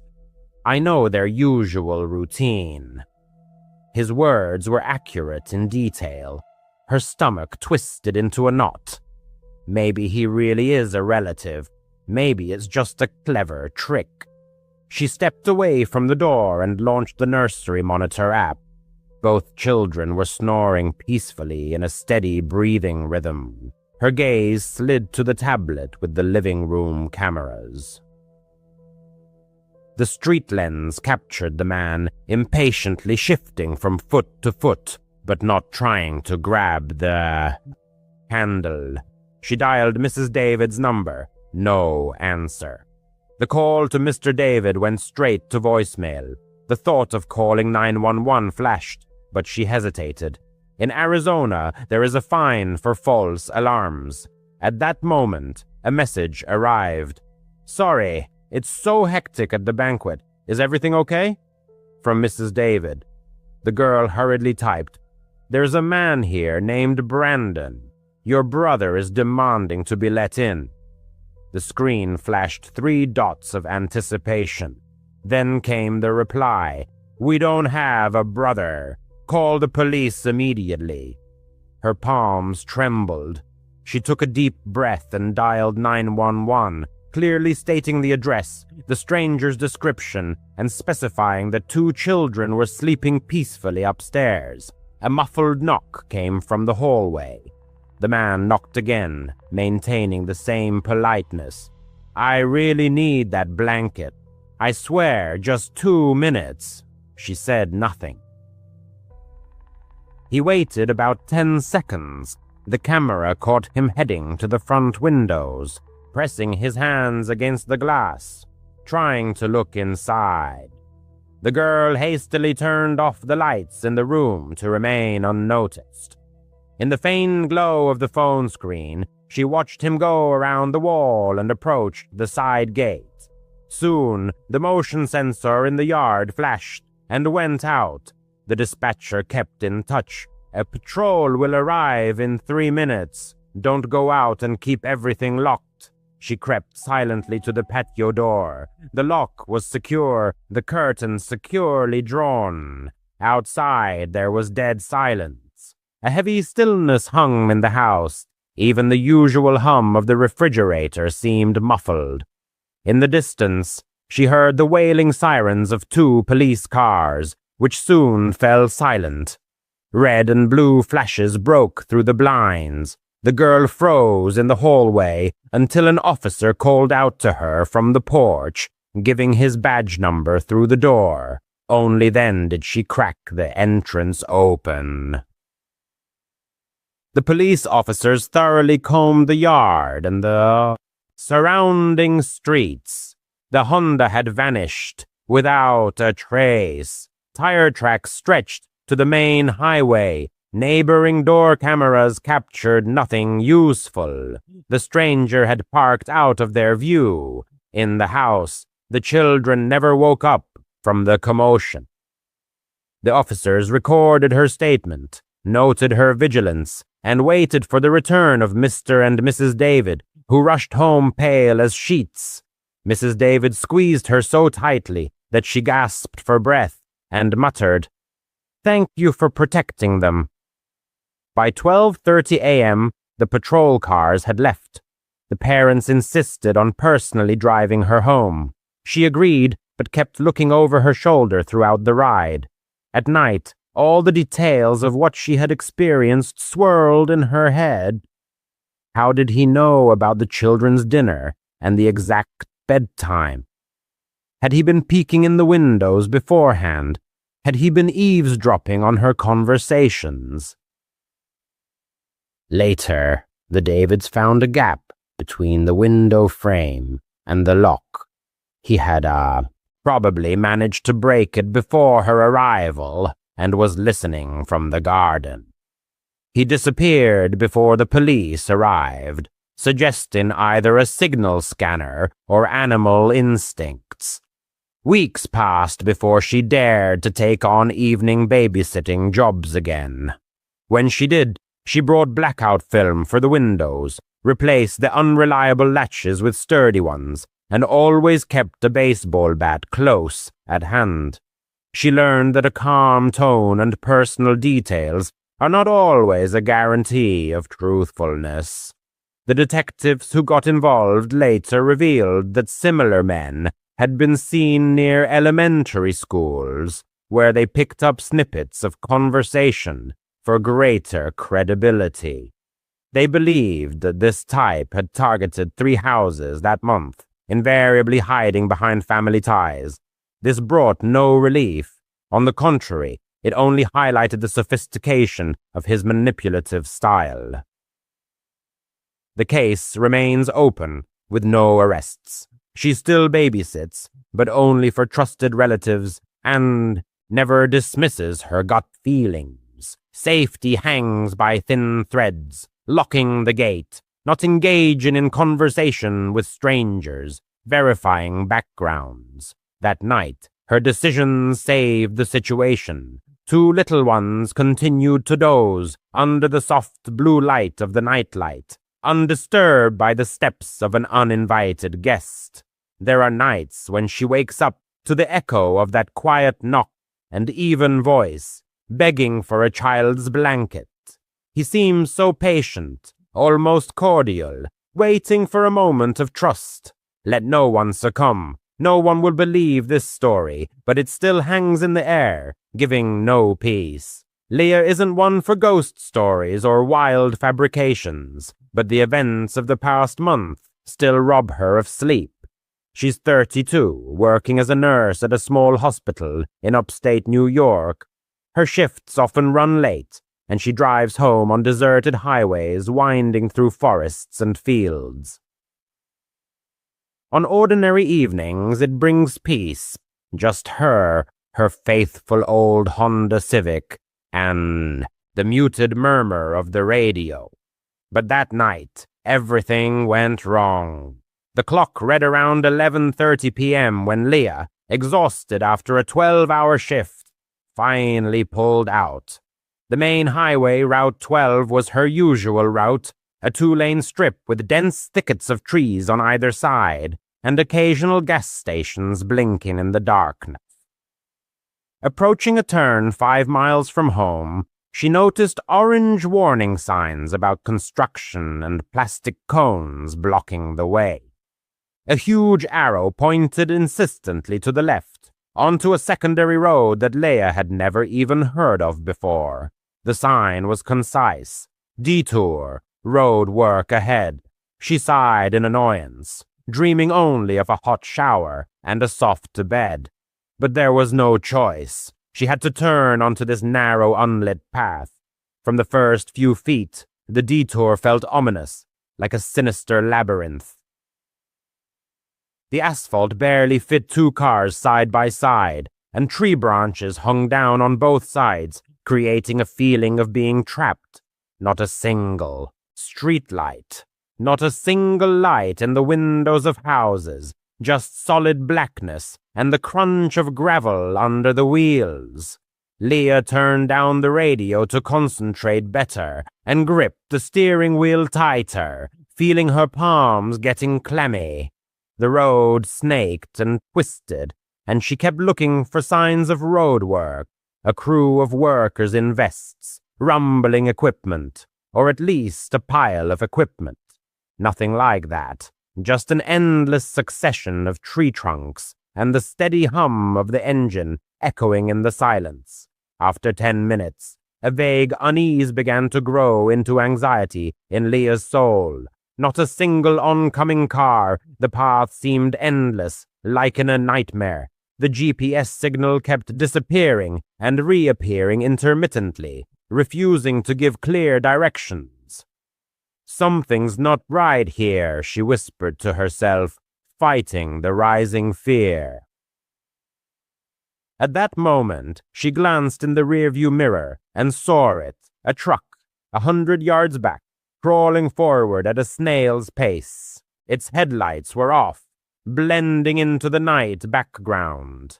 Her stomach twisted into a knot. Who in their right mind drives around in the dark without lights? Leah tried to convince herself that it was nothing, just a local resident on the same detour, hurrying about their business. However, the truck maintained its distance, neither approaching nor pulling away, like a shadow clinging to her tail. She pressed the gas pedal, trying to break away and escape this pursuit. It reacted instantly, also picking up speed. Leah's heart beat wildly, throbbing in her temples. To pull herself together, she mentally ran through explanations. Maybe their headlights had failed, or they were just as lost in this wilderness as she was. But then her gaze fell on the side of the road. There were no more construction signs. Not a single cone, no barricades, not even a trace of detour signs. Suddenly, the realization came. She hadn't noticed any work on Route 12 either. No excavators, no torn-up pavement. Just those mysterious signs and obstacles that had appeared out of nowhere. Panic washed over her in a wave, cold and clammy. Leah grabbed her phone to dial 911. There was no signal at all. In this wilderness, she was completely alone, cut off from the world. The truck stubbornly stayed behind, its silhouette in the mirror resembling a disembodied ghost, relentlessly following at her heels. She pressed down even harder on the accelerator, and the car shook on the potholes, protesting against such driving. It didn't fall behind by a single step. Now Leah could make out the details. It was a worn-out pickup truck, painted black or dark blue, and the figure of the driver was lost in the dimness of the cab. Hang on, find a way onto the main road. Everything will be fine, she repeated to herself like a mantra. But the road continued to twist and turn, and she lost all sense of her location. Suddenly, a dim light flickered ahead, promising salvation. Headlights of an oncoming vehicle were approaching, cutting through the darkness. A wave of relief washed over Leah. It could be a patrol car or just a good Samaritan willing to help. As the SUV drew level, she slowed down and flashed her high beams twice, signaling distress. It turned out to be a white SUV. It also slowed down and pulled to the edge of the shoulder. Leah stopped, leaving the engine idling, and cracked the window just enough to call out, "Hey, I think someone's following me." The driver, a middle-aged man in thin-rimmed glasses, leaned out of the cab and asked, "Are you okay?" She pointed back. "There's a truck back there, no headlights. It's been chasing me for miles." He squinted, peering into the darkness behind her. The expression on his face changed instantly, becoming concerned. "There's no truck there." Leah turned sharply to the mirror. The road behind her was empty, as if it had never been there. Her blood ran cold. She could have sworn she had seen it just a second ago, clearly and closely.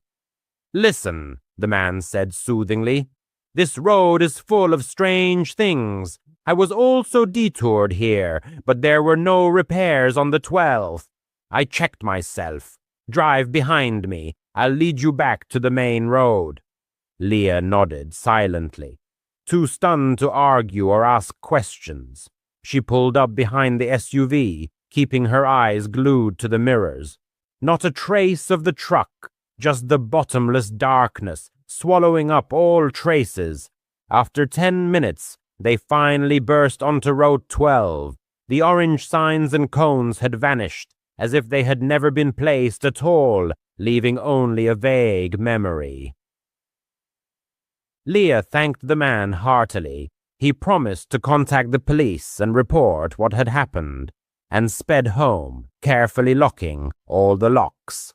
In her apartment, she couldn't close her eyes, running through the events in her mind, those sudden signs, the mysterious truck, its inexplicable disappearance. In the morning, she dialed the sheriff's office. They confirmed that no repairs had been planned on Route 12 that night. Not a single complaint of false detours. Leah dove into the internet and came across forums where others shared similar cases. Fake detours, mysterious cars leading nowhere. Some blamed it on someone's prank. Others whispered about something sinister, robbers or something worse lurking in the shadows. What exactly she saw, Leah doesn't know for sure. Maybe it was just a prank, or her tired mind played a trick on her. But the feeling of the clammy, unnatural presence of that road doesn't leave her, as if the highway harbored its own will, waiting for lonely travelers. Now Leah chooses a different route, even if it's longer, avoiding suspicious sections. And every time she sees a construction sign, her heart clenches with foreboding. She doubts she will ever feel safe driving alone again under the cover of night. When Leah was 15, she first met her future husband, who had just turned 16 in art class. Their small town didn't spoil teenagers just starting romantic relationships with a variety of entertainment, except for rare outings to the nearest Target for small purchases. The settlement, despite its modesty, had a special charm due to its rich past. Tourists came specifically to wander along the ancient mining trails or enjoy the views of the river that cut through the canyon nearby. This river, with its winding paths and panoramic vistas, served as the soul of the entire district, attracting both locals and visitors, eager to immerse themselves in the embrace of a wild nature, away from the hustle and bustle of the city. Leah spent her childhood exploring the trails near the river. She walked and biked them countless times, memorizing every turn and hidden corner. This place was home, like an extension of her own garden behind the house, full of cozy secrets. Usually, it gave a feeling of complete security and peace, where the rustle of falling leaves merged with the soft splash of water, creating an atmosphere of serenity and harmony. She especially liked one of the paths, a half-mile trail leading to a modest bridge across the river. The bridge itself was not striking in scale, but it offered a mesmerizing view of the rushing water below, framed by the steep slopes of the canyon, where sunlight played on the surface, creating the illusion of eternal motion. It was there that Leah always felt a surge of lightness, as if time slowed down, allowing the world to unfold in all its beauty.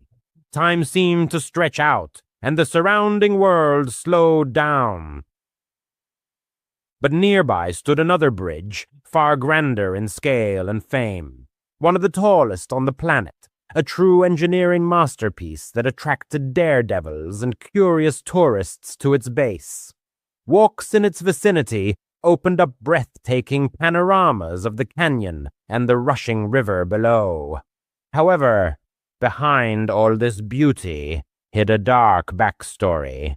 Over the decades, the bridge had become a sinister symbol, a point on the map where the lives of suicides ended all too often.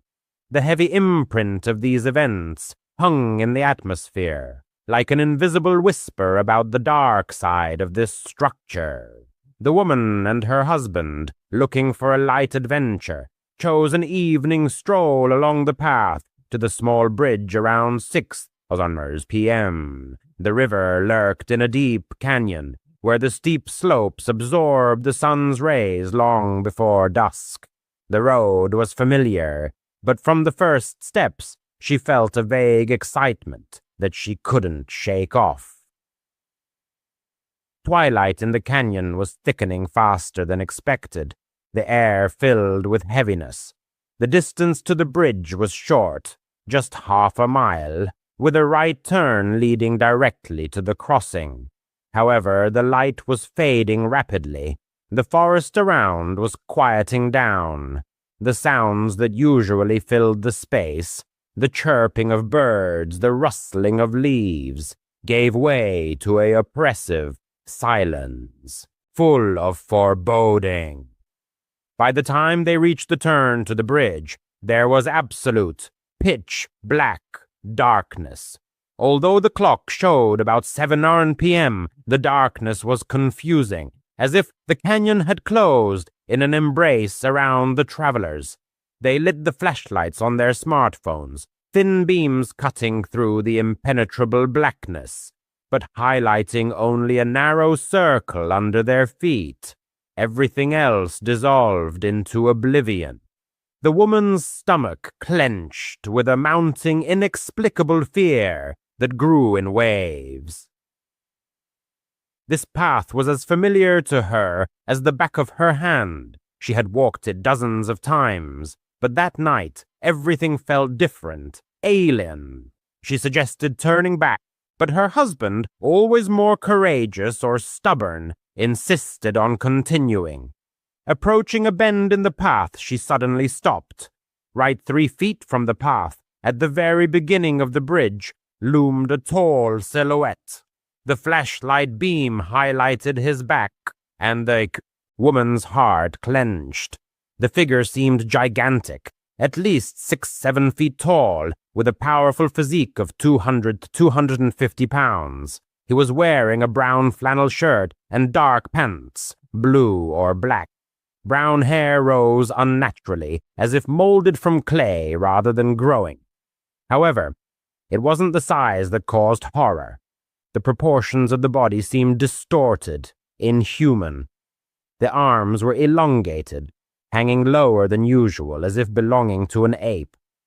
The head was perfectly round, almost spherical, like a basketball mounted on the shoulders. The legs remained hidden in the darkness, which amplified the feeling of unreality. The silhouette stood motionless, staring down the slope into the complete darkness. The woman whispered to her husband. "What is that?" Her voice trembled. He also froze, not taking his eyes off the figure, holding his breath. The three of them froze in this tense, silent scene. 1 minute usually flies by unnoticed, but when your pulse is pounding in your temples and your instincts are screaming to run, it stretches on endlessly. The figure didn't stir, didn't react to their presence. The woman couldn't figure out if it was a human or something else. Thoughts swirled. How did he get here? There were no other cars on the trail. Why is he standing in pitch darkness, straying to the side, staring into the void? Why doesn't he turn around? Is he hiding his face, or what he's doing? The husband, gathering his courage, though his voice betrayed his excitement, called out firmly, "Hey, buddy, what are you doing here?" At that moment, the silhouette began to turn slowly, and the woman's stomach turned cold, nausea rising to her throat.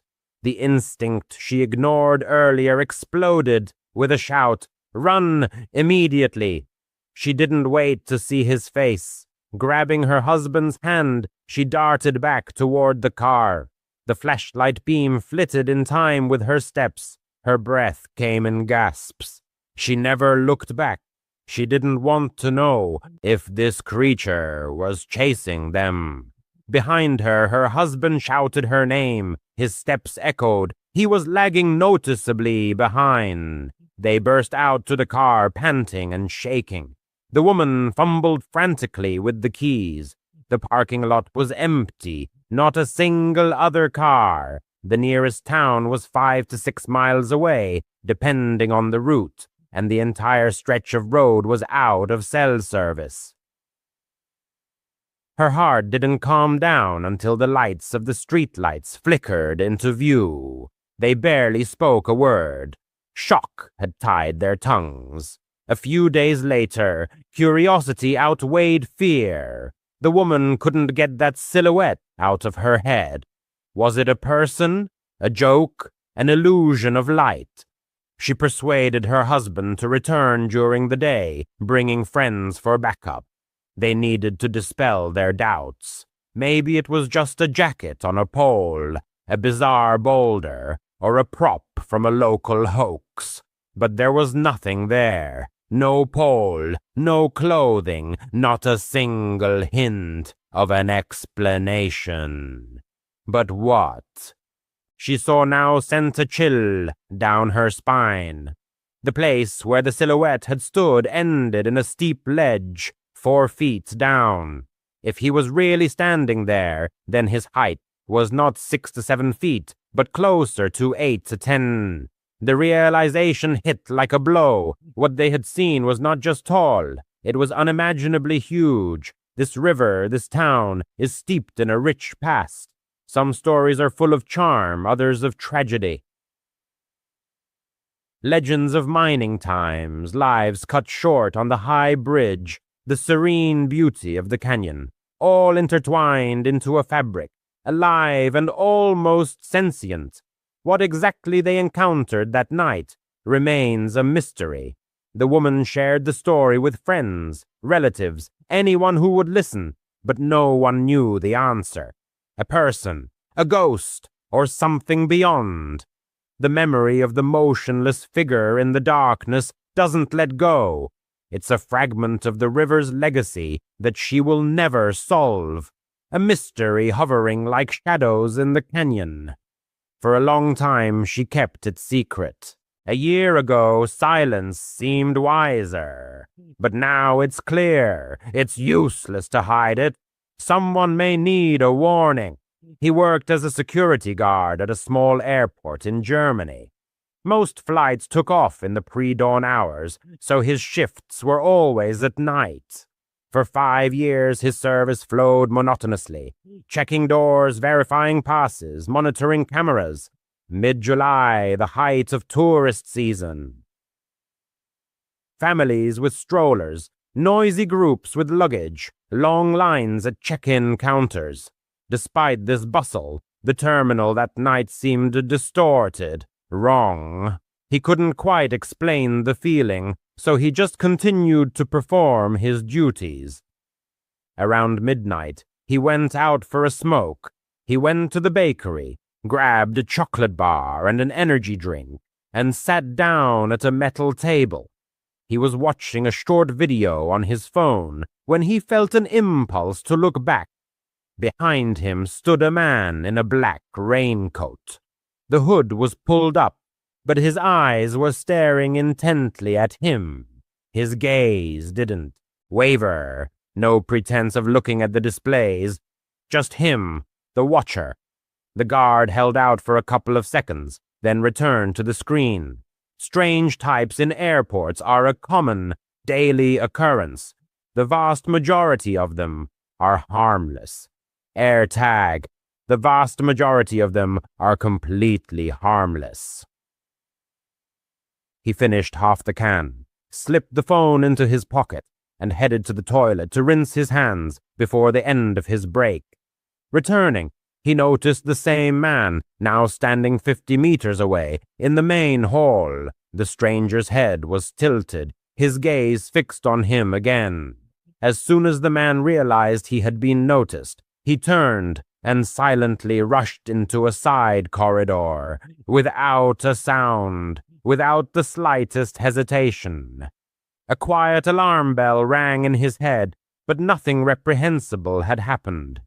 He returned to his post and spent the next hours patrolling the gates, checking the locks, and waiting for the first rays of dawn. With the first rays of sun, his phone died. His house was nearby, so he just put the gadget in his pocket and set off. Halfway there, he remembered the power bank in his backpack, took it out, connected the cable, and continued walking. 10 minutes before arriving, he pressed the power button to look at the charge level. The screen suddenly filled with a foreign notification. Unknown AirTag detected. It is moving with you at a distance of 800 meters. He didn't have an AirTag. He froze in place. The street was empty. Only a row of dim lights cast a faint glow. A new alert. The distance had decreased to 600 meters, then to 500. He frantically searched for a rational explanation. Perhaps someone nearby had lost luggage with such a device. The numbers continued to fall inexorably. 400, 300. He broke into a run. The phone vibrated. 200 meters. He turned the corner and dashed forward. His legs felt like lead, numb with tension. But the distance was decreasing even faster. 100 meters. Finally, he burst into the entrance, inserted the key, slammed the door, and leaned against it. The hallway greeted him with a deathly silence. The screen showed 50 meters, then 20, 10. He pressed his eye to the peephole. The street remained deserted. His hands were shaking uncontrollably. He emptied his pockets and turned his backpack onto the floor. Nothing suspicious. He wanted to dial the police, but how to explain? The signal on the display supposedly indicated surveillance. In the end, he convinced himself that he was overtired. The shift had been exhausting. His mind was in a semi-sleep state. After changing, he collapsed into bed and started a video with a scary story on his phone. The narrator's voice usually lulled him to sleep. He only remembered the beginning, and then sleep finally overcame him. Later, he woke up in complete darkness. The video had ended, but the home screen was still flickering. A fresh notification appeared. Unknown AirTag detected. It is moving with you. Distance 2M. 2 meters. That's inside the room. He froze, unable to move. He locked the phone and the screen went dark. His eyes gradually adjusted to the darkness. At the foot of the bed, near the closet, loomed the silhouette of a man in a black raincoat. The same face, staring at him again. A hoarse cry escaped his throat. The stranger stepped back, threw open the door, and disappeared into the night before he could jump up. By the time the police arrived, the apartment was empty. No fingerprints, no tracker itself, just a wet footprint near the bed. The officers thoroughly searched the rooms, inspected the windows and the staircase. The door frame remained untouched. He had the only key. They advised him to spend the night with relatives. He spent the night on his sister's couch, with the light on in the hallway and the phone set to motion detection. In the morning, he returned with a locksmith. They installed new reliable bolts and a camera above the door. Then, on the kitchen table, they turned over the contents of the backpack. In the lower seam of the inner pocket, under the lining, was hidden a white plastic disc, smaller than a coin, an air tag. Someone had skillfully cut the fabric, inserted the device, and sealed the seam so cleverly that the weight was not felt. That man had apparently come close to slip his hand into the bag unnoticed, either in the bakery or at the moment when he was distracted by the clock at the exit. The mystery remained unsolved. He keeps the tracker in a plastic evidence bag. The device lies on the table as a silent warning. A threat can disguise itself as commonplace and creep up from behind without a sound. He still works nights, but he doesn't walk home anymore. Every time the phone vibrates in his pocket, that impassive face flashes before his eyes, watching, waiting for the right moment. If your intuition tells you you're being followed, trust it and react without delay. He managed to get out. The next one may not be so lucky. He had always loved camping. The scent of pine needles, the crackle of a campfire, the forest stillness, it all made him feel truly alive. Last summer, he and his friends, Jake, Matt, and Amber, planned a weekend in Blackwood Forest, a dense pine forest 2 hours from the city. It was a popular but vast place, with miles of trails and thickets where sunlight barely penetrated the canopy. They had camped there before, so they weren't particularly worried. However, this time was etched in his memory forever. Months later, he still woke up in a cold sweat, remembering Jake. They arrived in Blackwood on Friday afternoon, the four of them crammed into Matt's beat-up Jeep. The air outside was warm, but the forest was cool. They set up camp by a stream in a secluded spot away from the main trail in a clearing with a ready-made fire pit from previous visitors. Jake was in high spirits, cracking jokes, tossing a soccer ball around while Amber set up the tent. He was always the life of the party, the one to diffuse the atmosphere with laughter, even when things were tense. Matt, more reserved, was already tinkering with the campfire while he unloaded the cooler, soda, hot dogs, and other usual snacks. Twilight thickened quickly. By 9 o'clock, it was pitch black. You couldn't see your hand in front of your face without a flashlight.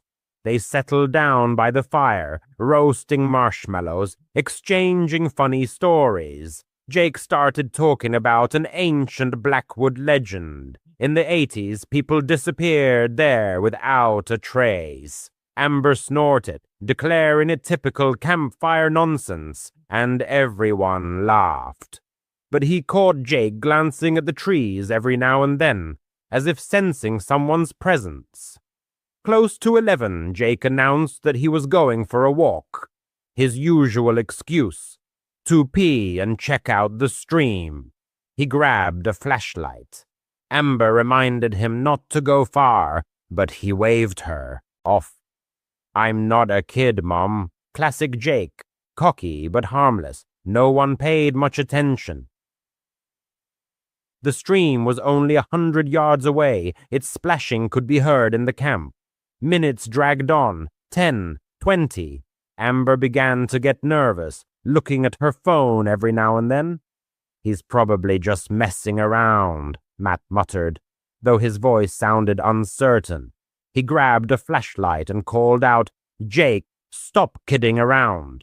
His voice echoed, swallowed by the trees. Silence. His stomach went cold. Blackwood is huge, but not endless. Jake couldn't have gone that far. They decided to organize a search. Amber stayed at the camp in case he returned, while Matt and he split up. He headed to the stream, sweeping the beam through the bushes.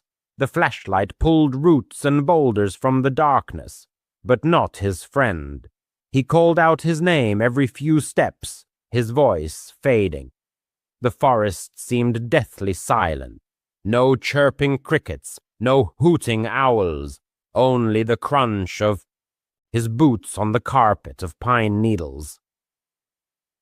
His boot crunched on pine needles, echoing in the dense silence of the forest.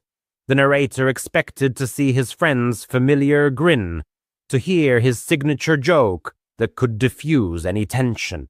However, with each step, the situation worsened, as if the forest was tightening its grip. By the stream, he stumbled upon Jake's flashlight. It was lying in the mud, still on, the beam pointing at the dense ferns. His heart clenched. Jake was never sloppy. He didn't leave things to chance. Picking it up, the narrator shouted louder, but the echo only mockingly returned with emptiness. An examination of the area revealed footprints in the mud. Jake's boot prints led to the water, and then abruptly stopped, as if he had vanished into thin air halfway. His voice broke as he called Matt. He rushed over, and seeing the flashlight, instantly turned pale, his face contorted with horror. The search dragged on for hours. Amber joined them, her voice hoarse from shouting and anxiety. They combed the stream, the paths, returned to the camp. Maybe he had just gotten lost in this web of trees. By 2 a.m, everyone was exhausted, but they didn't give up, stubbornly moving forward. Amber burst into tears, blaming herself. She shouldn't have let him go alone on such a night. Matt muttered encouraging words, assuring that Jake was okay, just lost somewhere nearby. But the narrator felt that there was something sinister here. The air seemed thick, saturated with threat, and the forest, a living guardian, watching every movement vigilantly. At dawn, when the first rays broke through the canopy, they called the police. There was a ranger station nearby, and they quickly assembled a search team, experienced rangers, tracking dogs, and even a helicopter for aerial surveillance. They presented the flashlight and the tracks, answered questions. Had Jake been acting strangely? Had he left on purpose? No, that's just Jake, they assured. Funny, a little silly, but always full of adventurous spirit. The rangers nodded, though their eyes betrayed suspicion of the worst-case scenario. Blackwood Forest had a grim reputation. People disappeared here, though not often, but inevitably. Hikers, campers, even locals. Some were found safe and sound, while others were never seen again. Days flowed into one another. The search efforts grew. Volunteers, additional dogs, drones to scan hard-to-reach areas joined in. The group stayed at the campsite, barely closing their eyes, helping as much as they could. Amber went into hysterics, endlessly blaming herself for that fateful night. Matt fell silent, staring into the endless wall of trees, as if his gaze could magically bring his friend back. The narrator, on the other hand, mentally reviewed the events of that night. Jake's strange look at the forest before leaving, the sudden silence after his step, the break in the tracks at the stream. All this didn't fit into a logical picture, like a puzzle with missing pieces. The Rangers found nothing suspicious. Not a scrap of clothing, not a drop of blood, no signs of a struggle. They thoroughly checked the caves, ravines, and abandoned forest roads, but all in vain. The dogs, like the human tracks, lost the thread at the stream, as if the scent had evaporated into nowhere. One of the Rangers, an older and seasoned man, took the narrator aside and said with a heavy sigh, "Sometimes people just disappear without explanation. Blackwood is treacherous. It has too many nooks and crannies." These words hit like a slap. He wanted to object, even hit, but the reality was cruel. Jake wasn't just lost, he had disappeared, as if swallowed by the very essence of the forest. Weeks stretched into months. Search operations were scaled down. The police stated that the case remained open, but in reality, they gave up, putting it on the back burner. Amber couldn't take it and left for the city, where she was trying to start over. He and Matt stopped communicating, meeting him only resurrected pain and memories. The narrator sometimes returned to Blackwood alone, went to that stream, stood where the tracks ended, peering into the water and the grass. He didn't know exactly what he was looking for, a sign, a clue, or at least comfort. Reading online articles about people who disappeared in forests like Jake. Without a trace, he came across theories. Some blamed bears or cougars, but then there would be signs of a struggle. Others talked about sinkholes or hidden caves, although the Rangers had checked all this. On the internet, there were posts about the paranormal, strange lights in the canopy, whispering voices luring into the depths. The narrator didn't believe in such things, but at night, alone, his thoughts swirled. What if Jake saw something forbidden? Was he followed by a forest spirit? Dreams about Jake haunted him. In one, he was standing by the stream, smiling as if everything was okay, peaceful and serene. But as soon as he got closer, his face distorted, became empty, alien, not Jake, but something else, waking up in a panic, covered in sweat. The narrator realized the truth would remain a mystery. Will he ever know? Unlikely. But one thing was clear, he would never go camping in Blackwood again. The forest had already taken a friend, and the narrator wouldn't let it take him too. It all started with a guy named Isaiah, whom the narrator met as a landscaper a year ago. For context, it's worth noting that the narrator himself was also involved in landscaping, hence this story. He worked at a company where a lot of problems had accumulated. He won't name it. They risk being sued for disclosure. The meeting with Isaiah took place at the dump, where the narrator had come to drop off a trailer. As the driver and foreman, he often took care of such matters. Isaiah approached him. They talked about work, nothing unusual at first glance. He said that he had been in the landscaping business for only a year and dreamed of starting his own business. He handed out business cards to the narrator and his crew, but he didn't pay attention. He already had enough orders. A year passed. The narrator was fired, and he remembered the business card. He called, asked for a job. Isaiah hadn't. NUS last spring, a young woman, 17 at the time, got a job as an evening babysitter for the Davids, whose house was just 5 blocks from her own in the quiet town of Chandler, Arizona. Eagerly saving money for upcoming college expenses, she couldn't resist the prospect of earning an extra $20 an hour. Besides, the Davids' neighborhood seemed the epitome of safety. Neat, single-story homes, well-manicured lawns, and evenly spaced lampposts every 30 yards.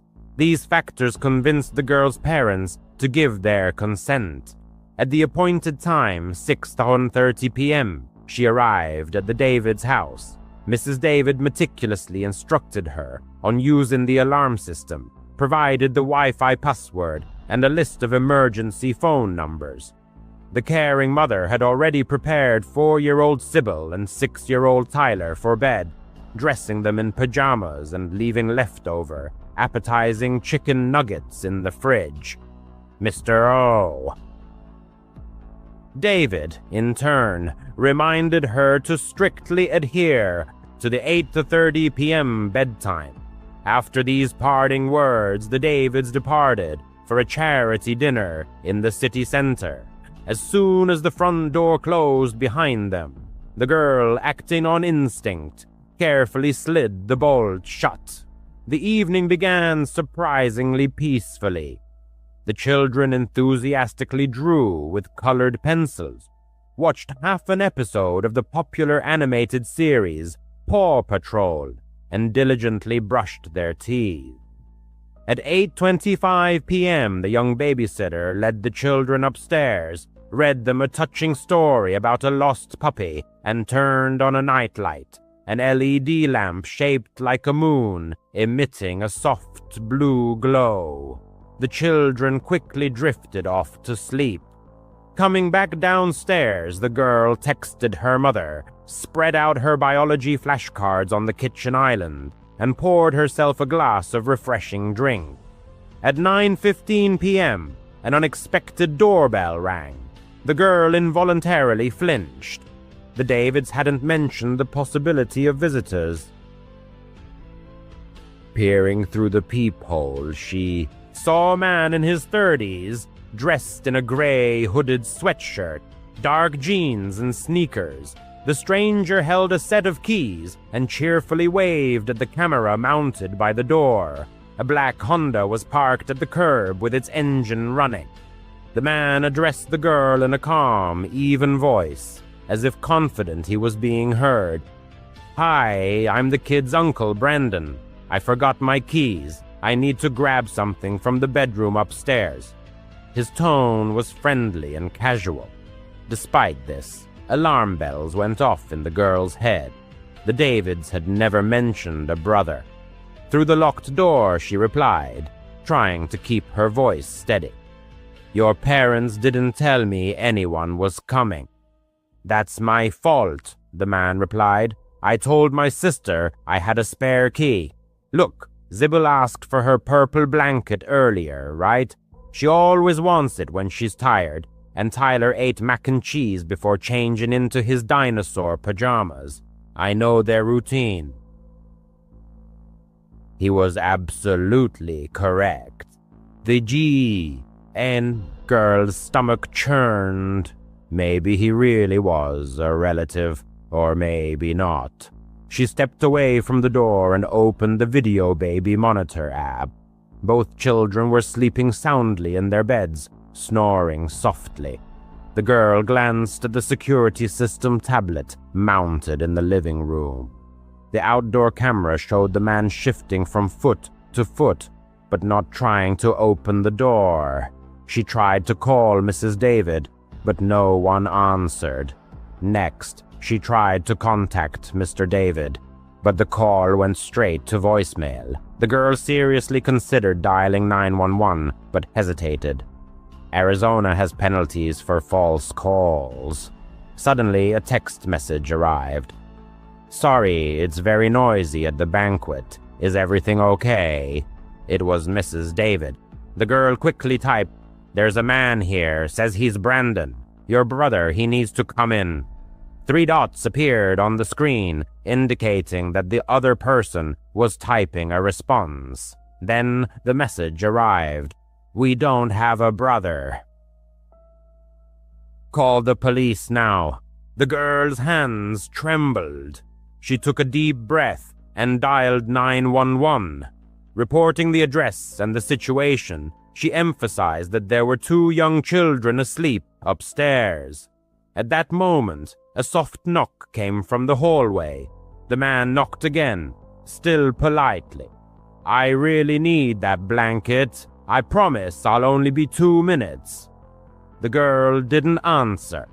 He waited about 10 seconds. Then the camera on the door recorded him walking over to the windows, cupping his hands to peer inside.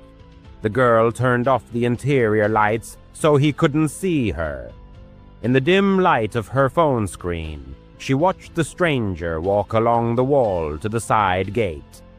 A moment later, the motion sensor in the yard turned on, then off. The dispatcher stayed on the line. "Units will be there in 3 minutes. Stay inside and keep the doors locked." The girl cautiously crept to the patio door. The lock was intact, the curtain tightly drawn. There was no movement outside. An eerie silence fell over the house. Even the hum of the refrigerator seemed muffled. Soon, the approaching sound of police sirens could be heard, which suddenly stopped. The red and blue strobe lights flashed through the blinds. The girl remained in the hallway until an officer shouted his badge number from the porch through the locked door. Only then did she dare to open it. The police thoroughly searched the yard and the nearby streets. The Honda had vanished without a trace. Tire tracks led toward the main road. Questioning the neighbors yielded no results. The stranger had parked in a spot not covered by surveillance cameras. Inside the house, the children slept peacefully, unaware of what had happened. The officers took the girl's statement, praised her for her vigilance, and waited for Mr. and Mrs. David to return, their faces pale with fear. Mrs. David hugged the girl so tightly she could barely breathe. She repeated endlessly, "Thank you for protecting them." By 12:30 a.m., the patrol cars had left the scene. The parents insisted on driving the girl home. She agreed, although she kept looking over her shoulder the entire way.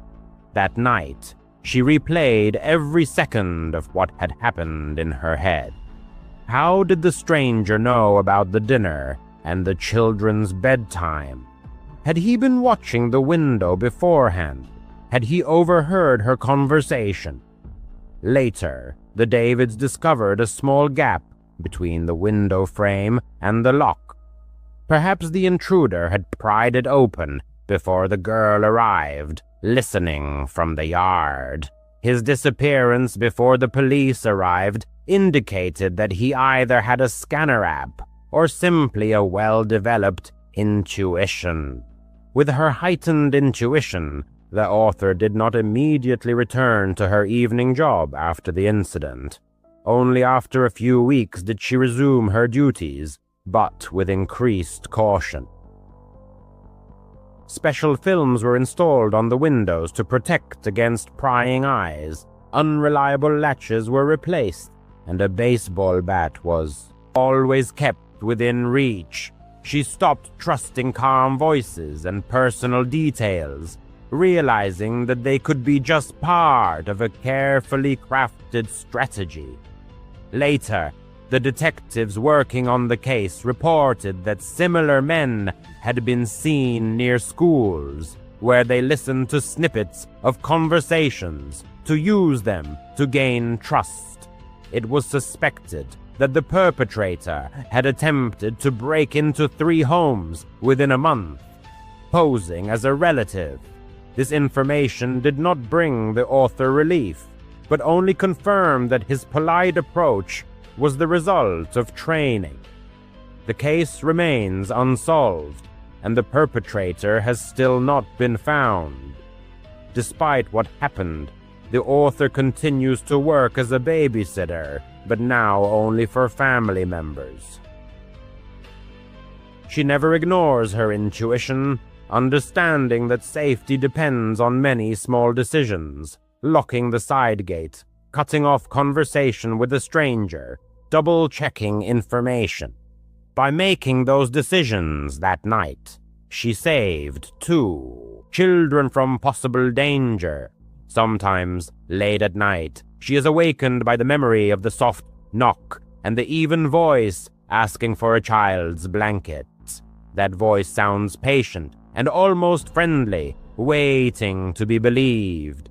The author hopes that something like that never happens again. The narrator, who introduced herself as Leah, does not consider herself a fan of ghost stories or a wild imagination. She is 32 years old and works as a nurse in a small hospital in upstate New York. Her shifts often end late, and she has to drive home on quiet roads through forests and farmland. Usually she is accompanied only by silence, her old Honda Civic, and the radio. But one night, everything changed. Around 11:30 p.m., after a 12-hour shift, Leah was driving down a main road lined with trees and occasional gas stations.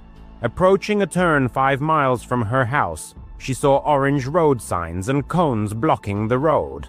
A large arrow pointed left onto a dirt road she had never driven on before. The sign read, "Detour, road work ahead." Leah sighed, dreaming only of a shower and bed, but she had no choice. So she turned onto the narrow, unlit road. The detour immediately felt ominous to her. The road was barely wide enough for 2 cars, and dense trees loomed on either side. The lack of streetlights and houses only heightened the sense of darkness and isolation. The car's headlights cut through the night, but didn't reach far. Leah turned off the radio to concentrate and gripped the steering wheel tightly. The road twisted and turned, but there was no sign of roadwork or equipment.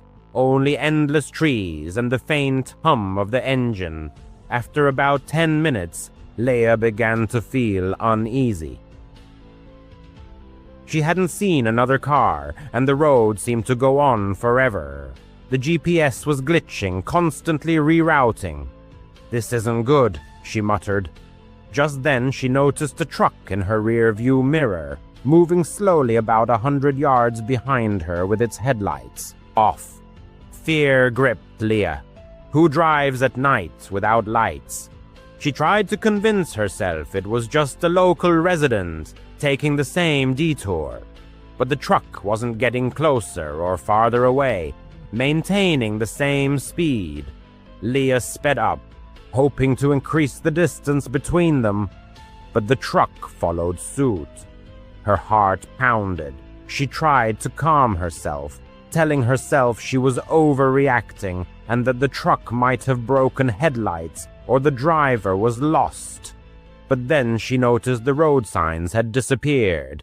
Leah realized she hadn't seen any signs of road work on Route 12 either. No equipment, no torn-up road, just the signs and cones blocking the way. Panic set in. She grabbed her phone to call 911, but there was no signal. She was alone in the middle of nowhere. The truck was still behind her, a dark shadow in her rearview mirror. Leah pressed on the gas, the car rattling down the uneven road, but the truck kept pace. Now she could make out its shape. An old pickup truck, possibly black or dark blue, with no visible driver in the darkness. Leah started talking to herself, trying to stay calm. Just find your way back to the main highway. You're okay. But the road continued to twist and turn, and she had no idea where she was. In the distance, she saw the faint headlights of another car. Leah felt a surge of relief, hoping it was a police officer or someone who could help. As the car drew closer, She slowed down and turned on her high beams, trying to get their attention. In the pitch black of the night, on a deserted road, a desperate plea for help echoed. A white SUV came into view, which, like me, slowed down and pulled over to the side of the road. Stopping my car, I left the engine running, only slightly opening the window to shout words full of anxiety. "I think someone is following me!" The driver, a middle-aged man with glasses perched on his nose, looked out the window of his car with concern. "Are you okay?" "Well," he asked with genuine worry in his voice. I pointed to the road behind me.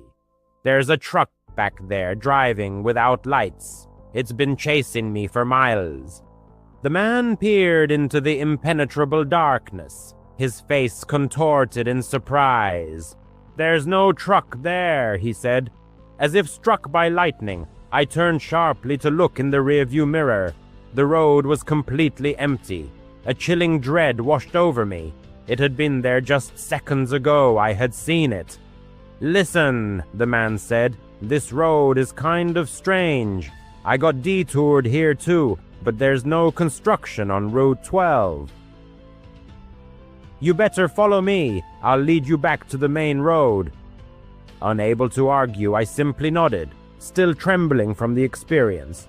I followed his SUV, never taking my eyes off the rearview mirrors.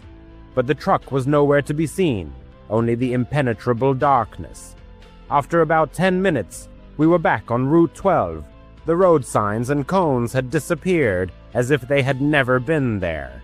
Thanking the man who promised to report it to the police, I hurried home, locking all the doors behind me. After getting to my apartment, I couldn't close my eyes. The events of that night replayed in my head over and over. The signs, the truck, its sudden disappearance. The next day I called the sheriff's office, where I was informed that no road work had been scheduled on Route 12 that night, and no reports of detours had been filed. Looking for answers, I turned to the internet, where I found several local forums where people recounted similar experiences. Fake detours, strange vehicles, roads leading nowhere. Some considered it a cruel joke. Others hinted at something more sinister, such as thieves or something even worse. I don't know what I saw that night. Maybe it was someone's cruel prank, or maybe I was just too tired and imagined it all. But I can't shake the feeling that there's something wrong with that road, as if it was waiting for me. Now I drive home on a different route, even if it's longer. And every time I see a road sign, my heart skips a beat with fear. I don't think I'll ever feel safe driving alone at night again. The narrator hesitated for a long time to share her experience. It happened at a time when being open could be unsafe. However, she believed that silence did not benefit anyone, and she felt the need to warn others. She had often been on that trail, but something felt wrong that day. The woman suggested turning back, but her husband, who was either brave or perhaps just stubborn, insisted on continuing. Approaching a bend, she froze in horror. A few steps from the trail at the beginning of the bridge stood a tall figure. The beam of the flashlight illuminated its back, and the narrator's heart skipped a beat. The figure was striking in its size, standing at least 6-7 feet tall, and its massive build suggested a weight of 250 pounds.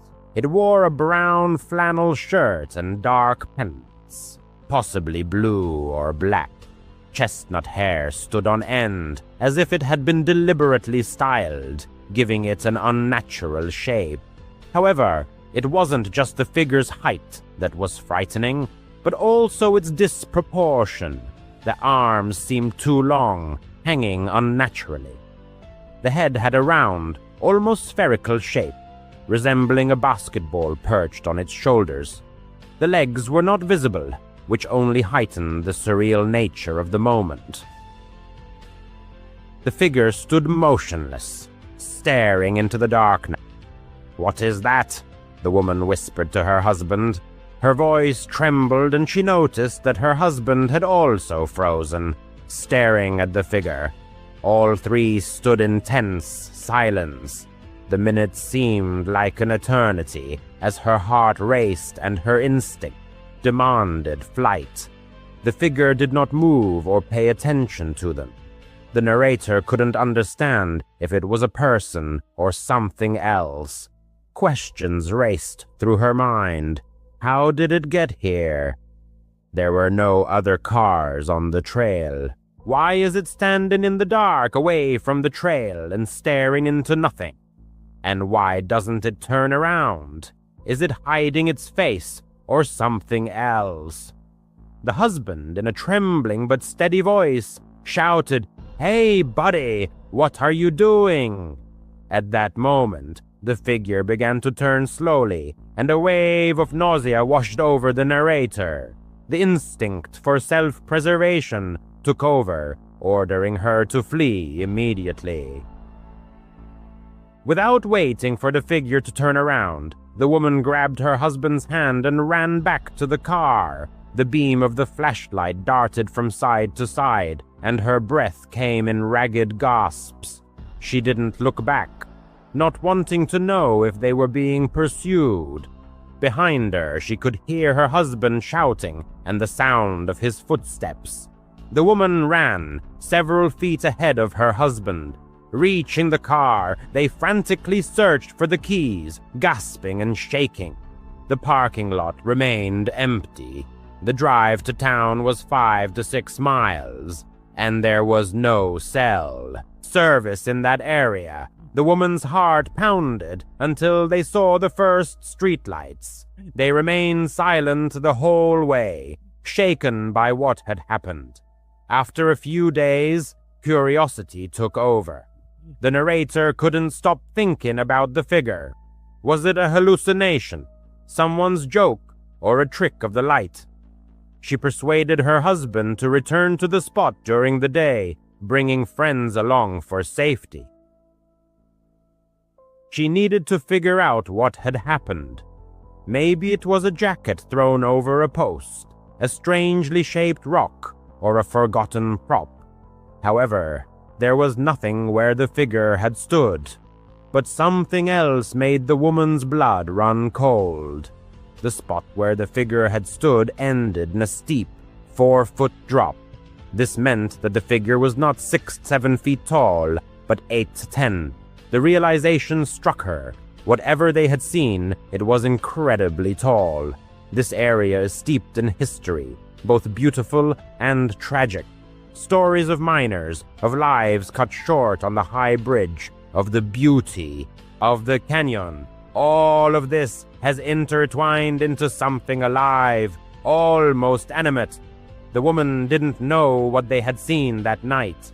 She shared the story with friends, family, and anyone who would listen, but no one could provide an answer. Was it a person, a ghost, or something else? The memory of the motionless figure in the dark still haunts her. It is part of the river's story that she will never fully understand, a mystery that hangs in the air like the shadows in the canyon. Currently, the narrator works as a security guard at a small airport in Germany. Most flights depart before dawn, so her shift is always at night. For 5 years, the job has been routine, checking doors, scanning passes, monitoring cameras. But in mid-July, at the height of the summer holidays, there was something uneasy in the terminal. The woman couldn't explain what it was, so she just continued to do her job, relentlessly continuing my work. Closer to midnight, I decided to take a break. Heading to the nearest bakery, I bought a bar of chocolate and a can of energy drink, settling down at a modest metal table. Busy watching a short video on my phone, I suddenly felt an overwhelming urge to turn around. Before my eyes stood a man, dressed in a black raincoat. His hood was down, revealing a gaze fixed directly on me.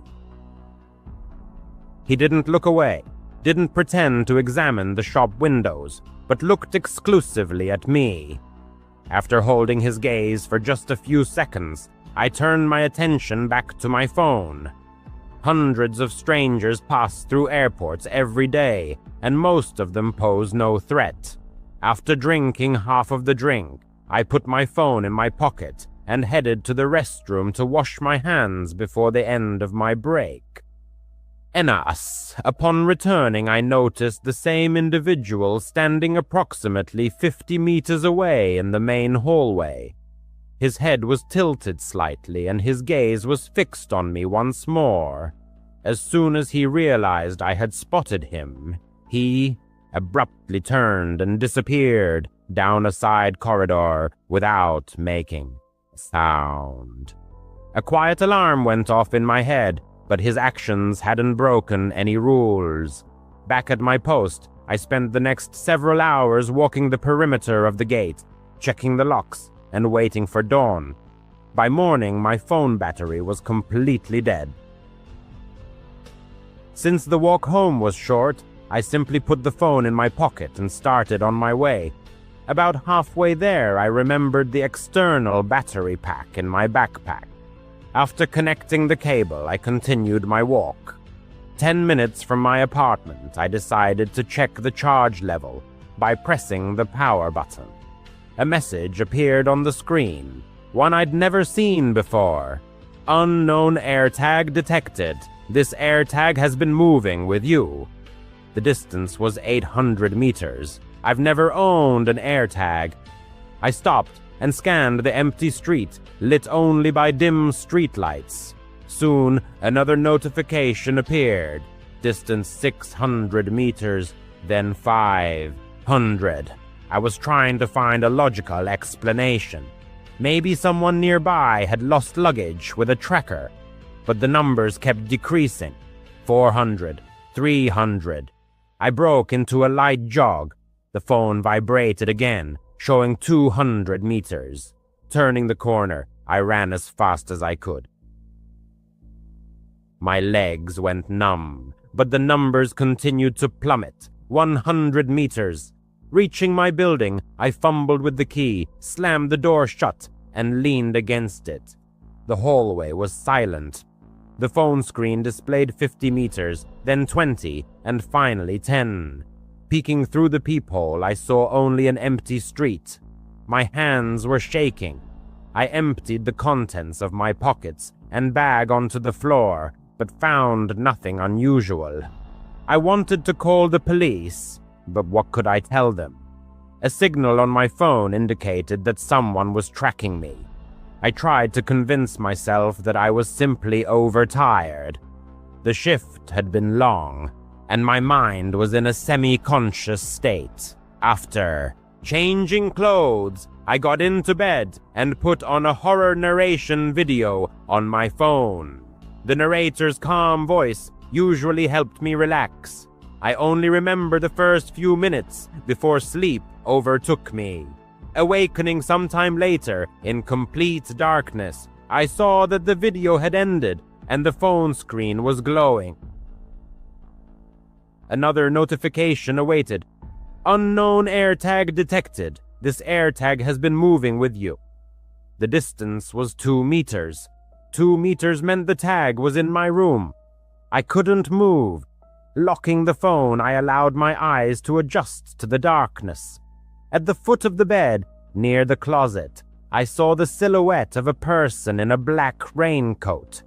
The same face that had been watching me before. A raspy scream escaped my throat. He stepped back, opened the door, and vanished before my feet hit the floor. By the time the police arrived, the apartment was empty. No fingerprints, no tracker, only a wet spot near my bed. The officers thoroughly searched every room, checked the windows and the stairwell. The door frame was intact, and the only key was in my possession. They advised me to stay with relatives. I spent the night on my sister's couch, leaving the hallway light on and setting my phone to alert me to any movement. The next morning, I returned to my apartment with a locksmith. We installed new deadbolts and a camera above the door. Then we turned my backpack inside out on the kitchen table. Tucked into the bottom of the seam of an interior pocket, hidden beneath the lining, was a white plastic disc smaller than a coin, an air tag. Someone had cut the fabric, inserted the tracker, and glued the seam so neatly that I hadn't felt a thing. This person had gotten close enough to slip their hand into my bag unnoticed. Perhaps it happened at the bakery, or when I was checking the time at the gate. I'll never know for sure. Now I keep the tracker sealed in a plastic evidence bag. It sits on my desk, a reminder that danger can hide behind an ordinary facade and lurk right behind you without making a sound. I still work night shifts, but I no longer walk home. Every time my phone vibrates in my pocket, I remember that silent face, watching me and waiting for the right moment. If you ever feel like you're being followed, trust your instincts and act immediately. I was lucky, but the next person might not be. Story 2. I've always had a special love for hiking. The smell of the pines, the crackle of a campfire, the peaceful silence of the woods. It's where I truly feel alive. Last summer, my friends Jake, Matt, and Amber and I planned a weekend trip to Blackwood Forest, a dense pine forest about 2 hours from our town. It was a popular spot, but vast, with trails winding for miles and sections where the trees barely let in sunlight. We'd been there before and never felt uneasy, but this trip is one I'll never forget. Months have passed, but I still wake up in cold sweats thinking about Jake. Cold sweat breaks out on my skin as thoughts return again and again to Jake. On Friday afternoon, our group arrived at Blackwood. The 4 friends were crammed into Matt's beat-up Jeep. The daytime air was still warm, but a pleasant coolness filled the depths of the forest as we set up camp near a small stream. Our spot was off the beaten path, in a small clearing with a fire pit left by other campers. Jake, as always, was full of energy and optimism, cracking jokes and tossing a football while Amber set up the tent. He was always the life of the party, the guy who could make you laugh even in the tensest moments. Matt, quieter and more even-keeled, was already tending to the campfire, and I was unloading provisions from the cooler. Our modest menu, as usual, consisted of soft drinks and hot dogs. Night fell unexpectedly quickly. By 9 o'clock it was pitch black, so thick that you couldn't see your hand in front of your face without a flashlight. We sat around the campfire, roasting marshmallows and sharing funny stories. Suddenly, Jake started talking about an old legend he'd heard about Blackwood, about mysterious disappearances in the 80s of people who were never found. Amber just rolled her eyes, calling it a typical campfire story, and we all laughed along.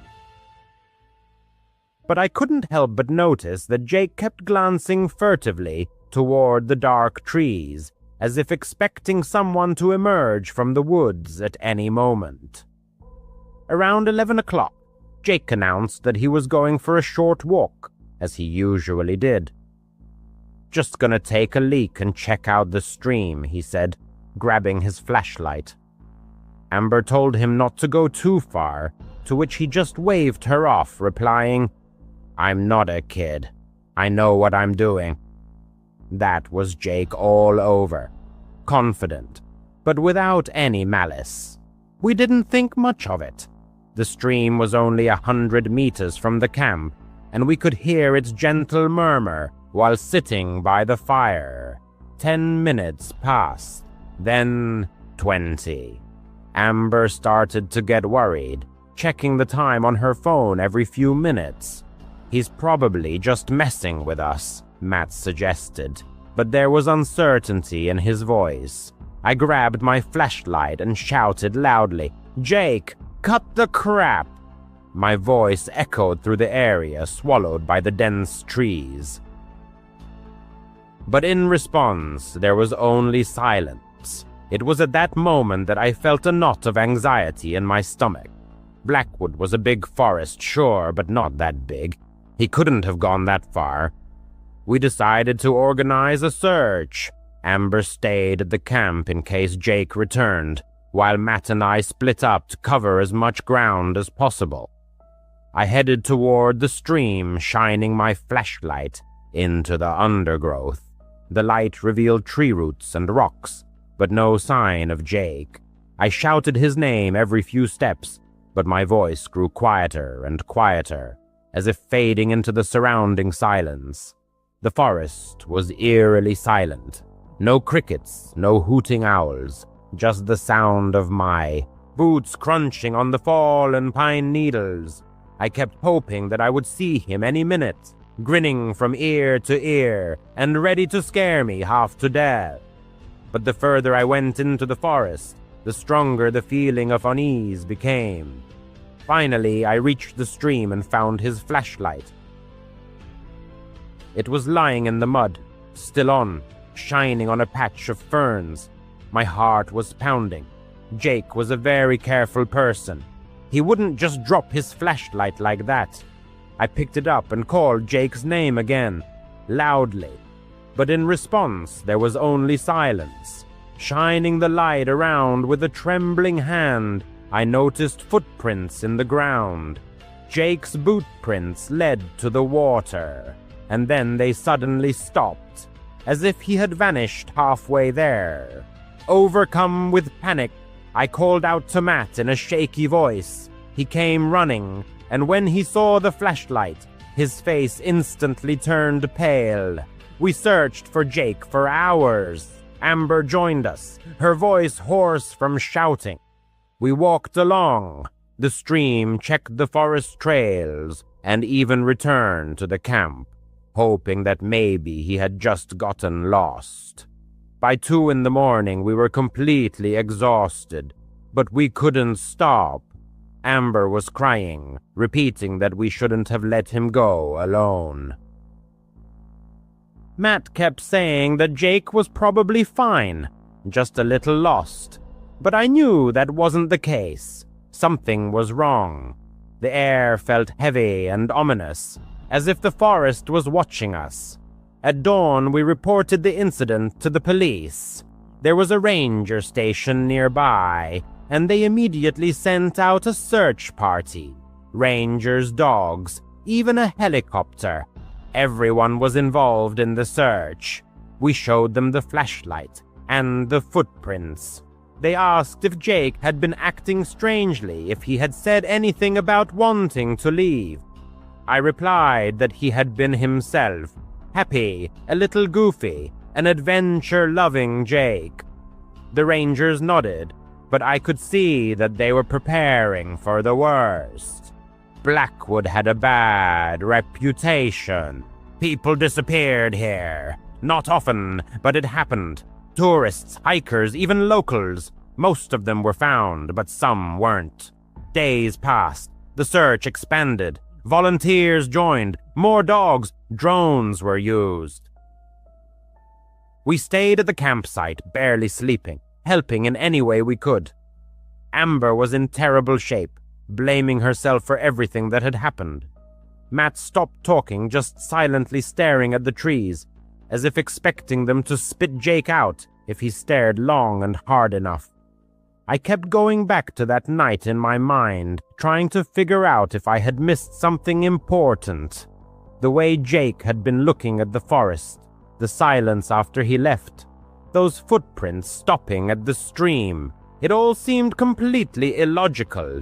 The rangers found nothing. No clothing, no traces of blood, no signs of a struggle. They checked caves, ravines, and even old logging roads deep in the forest. The dogs lost the scent at the stream, as if Jake had vanished into thin air. One of the rangers, an older man, took me aside and said, "Sometimes people just disappear. Blackwood is a treacherous place. Too many places to get lost." I wanted to punch him. Jake hadn't just gotten lost, he had vanished. In the shadow of the forest, the disappearance of Jake and its aftermath. In an instant, as if dissolving into thin air, Jake vanished. He simply got lost, and this lost became a sinister synonym for disappeared. Weeks dragged into months of unsuccessful searching. Hope dwindled and the search efforts gradually faded away. The police didn't formally close the case, but their eyes reflected hopelessness. Amber, unable to bear the oppressive atmosphere, left town, leaving a gaping void. Conversations with Matt ceased, as if each encounter reopened unhealed wounds. The narrator, driven by an inexplicable force, periodically returns to Blackwood, to the ill-fated stream where her friend's tracks ended.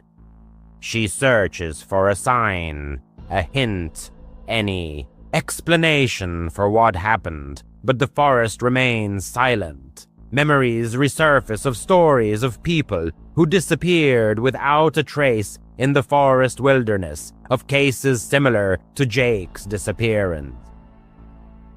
Locals whisper about bears and cougars, but where are the signs of their feast? Others speak of treacherous sinkholes and hidden caves, but the forest rangers thoroughly comb the area. The internet is rife with mystical theories, mysterious lights wandering between the trees, voices beckoning into the thicket. The narrator dismisses these superstitions, but the darkness of night creeps in with doubts. What if Jake saw something inexplicable? What if, obeying an unknown call, he delved deeper into the forest? In dreams, Jake returns, standing by the stream, illuminating everything around with his smile. But as she approaches, his face distorts, becoming empty and alien. Awakening brings suffocation and a racing heartbeat. The mystery of Jake's disappearance will likely remain buried forever beneath the forest canopy. But one thing the narrator knows for sure, she will never set foot on the trails of Blackwood again. The forest took her friend, and she doesn't intend to give it a chance to swallow her, too. Story 3, Isaiah. This story began with an encounter with Isaiah, a landscaper, about a year before the events described.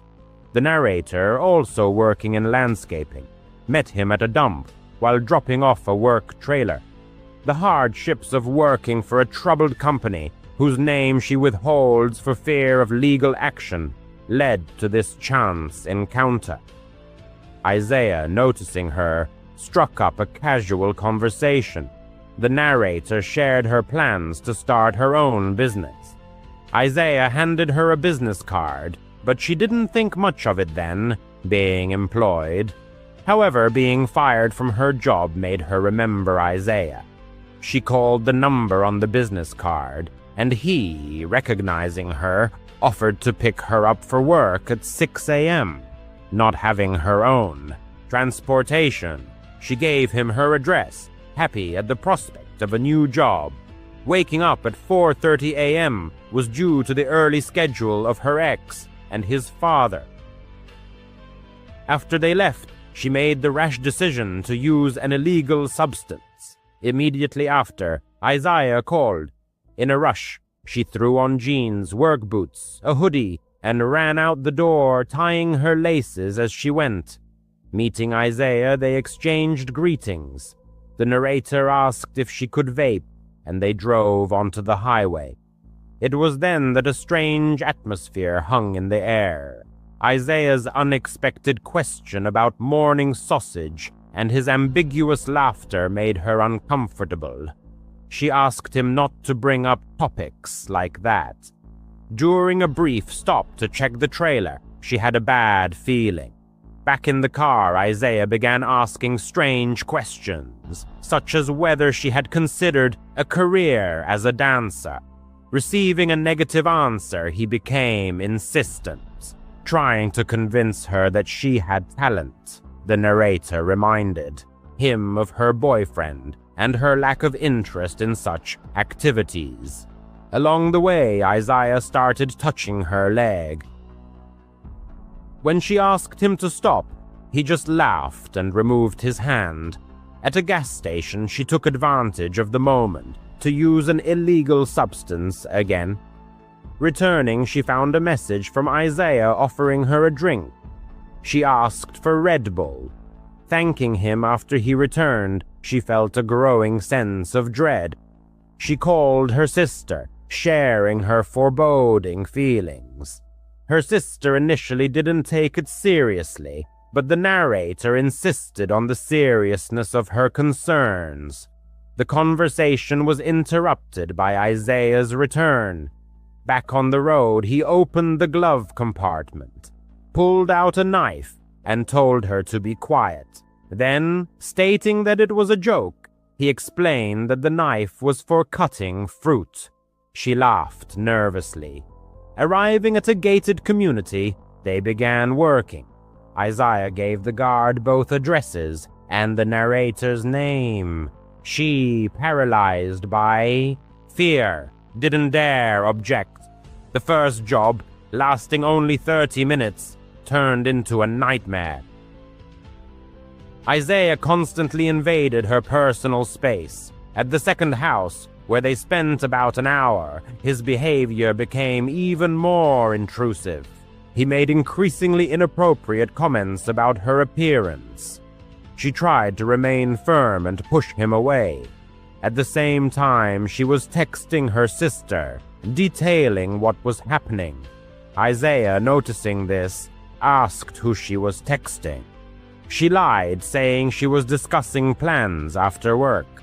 At that moment, she was terrified. She felt that this man was capable of harming her, and no one would know. A dark tale of survival, a glimpse into the abyss. In the pitch-black darkness of mystery, a chilling story unfolds where the line between life and death becomes frighteningly blurred. The protagonist, whose name remains in the shadows, faces a trial that will forever alter her destiny. In search of a fleeting boost of energy, she opens a can of Red Bull, unaware that this insignificant act will become the starting point of a nightmarish journey. The fourth job becomes the arena where she must fight for her safety. An unexpected offer to drive her to the restroom turns into an ominous omen. A stranger, claiming to be a friend, takes liberties, using a nickname that grates on her ears. The request to stop is not ignored, but the apologies cannot drown out the growing sense of unease.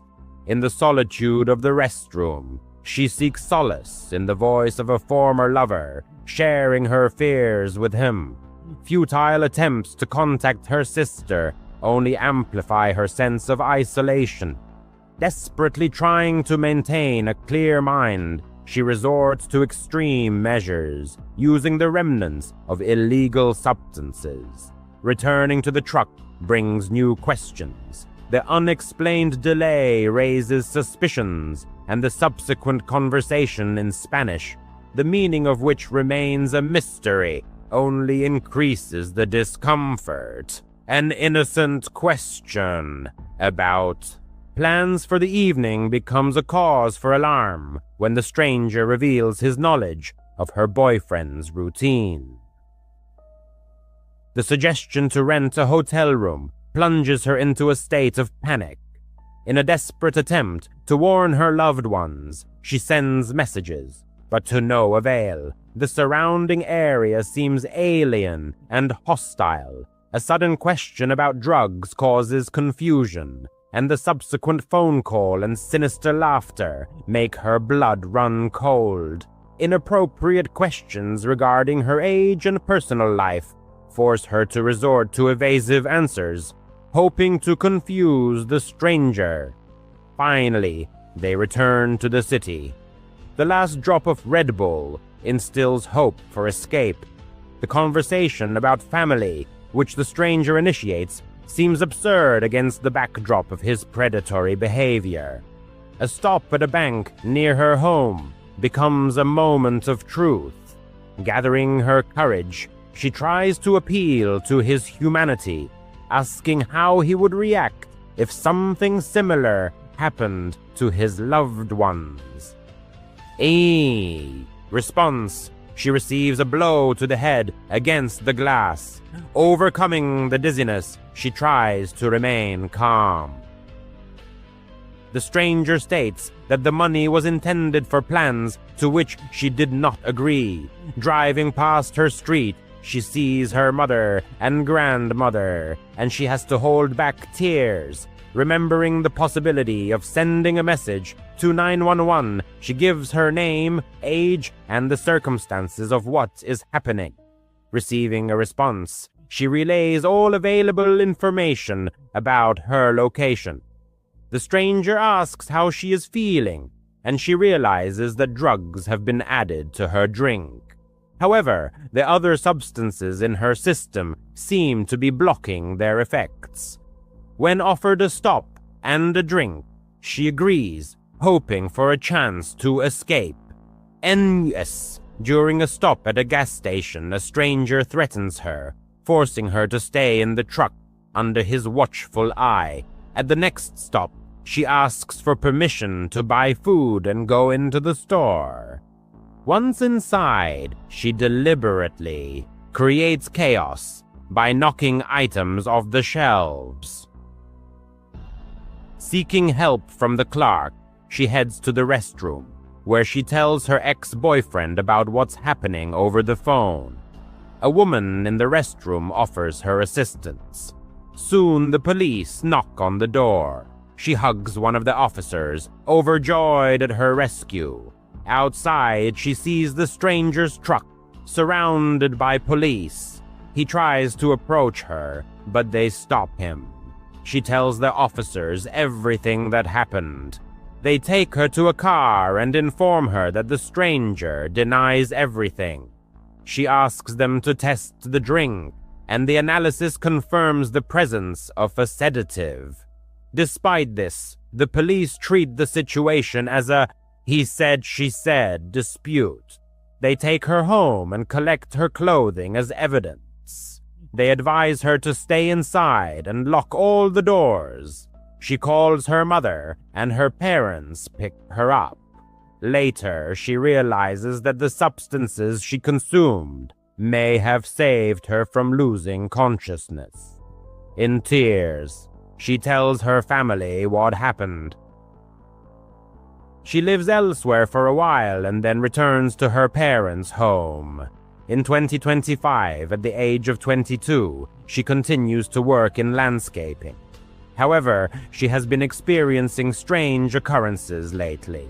Unknown calls where someone breathes into the phone and hangs up, and photos left at her house.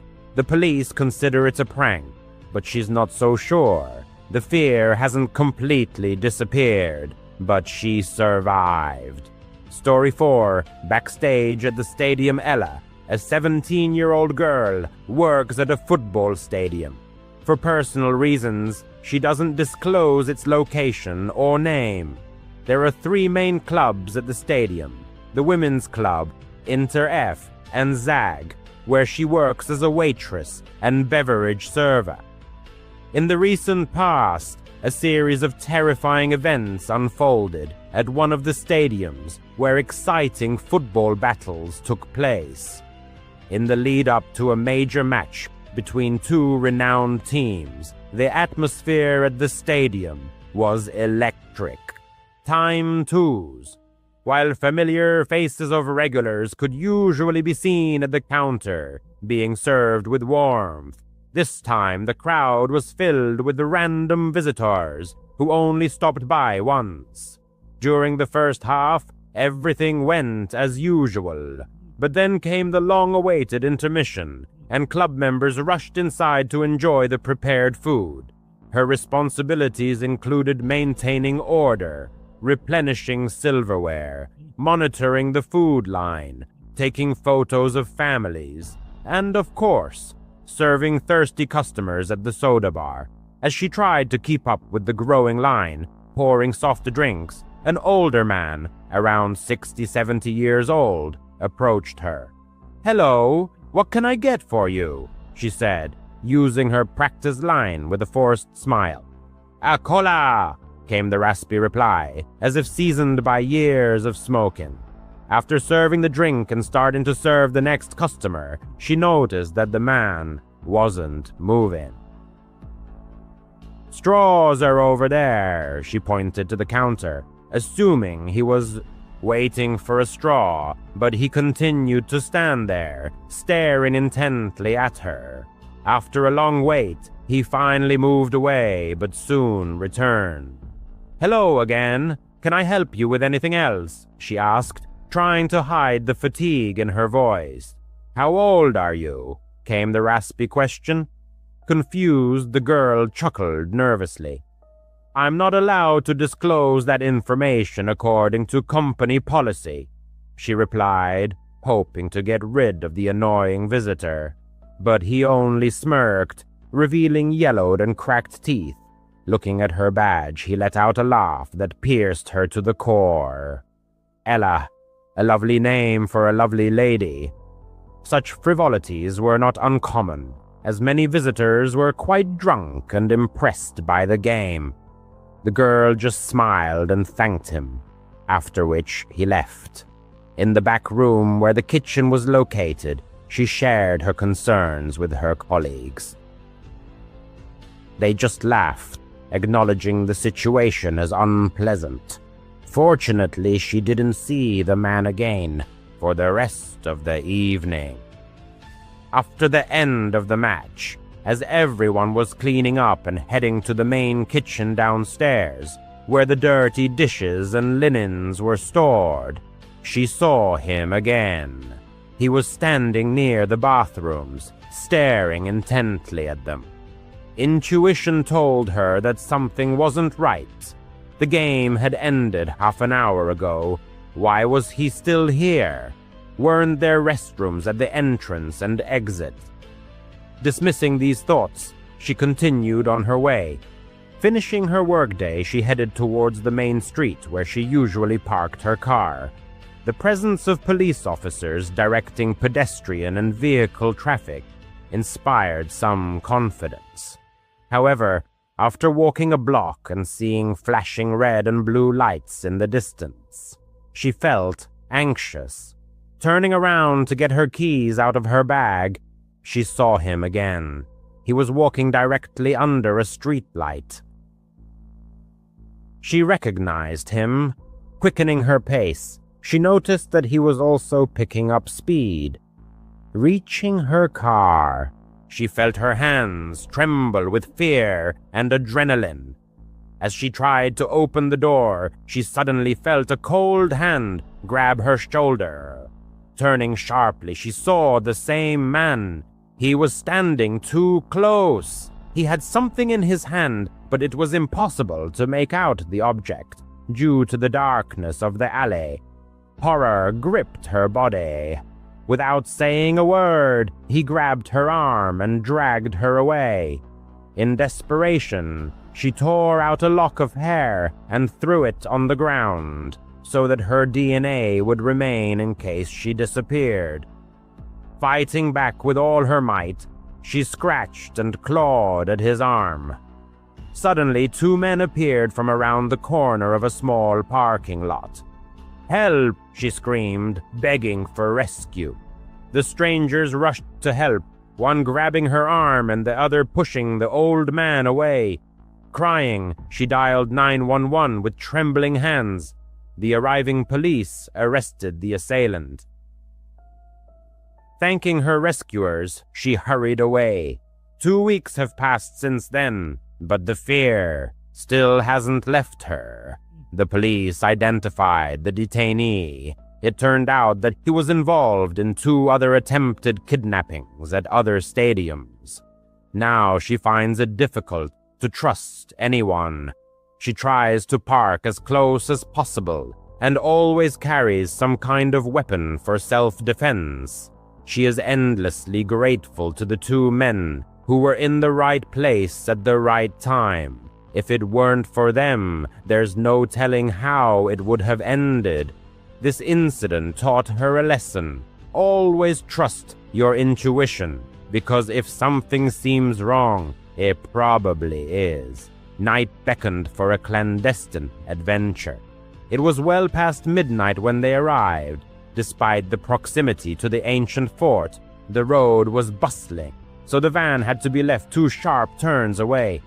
Total darkness became their ally. Not a single light, not even from phone screens.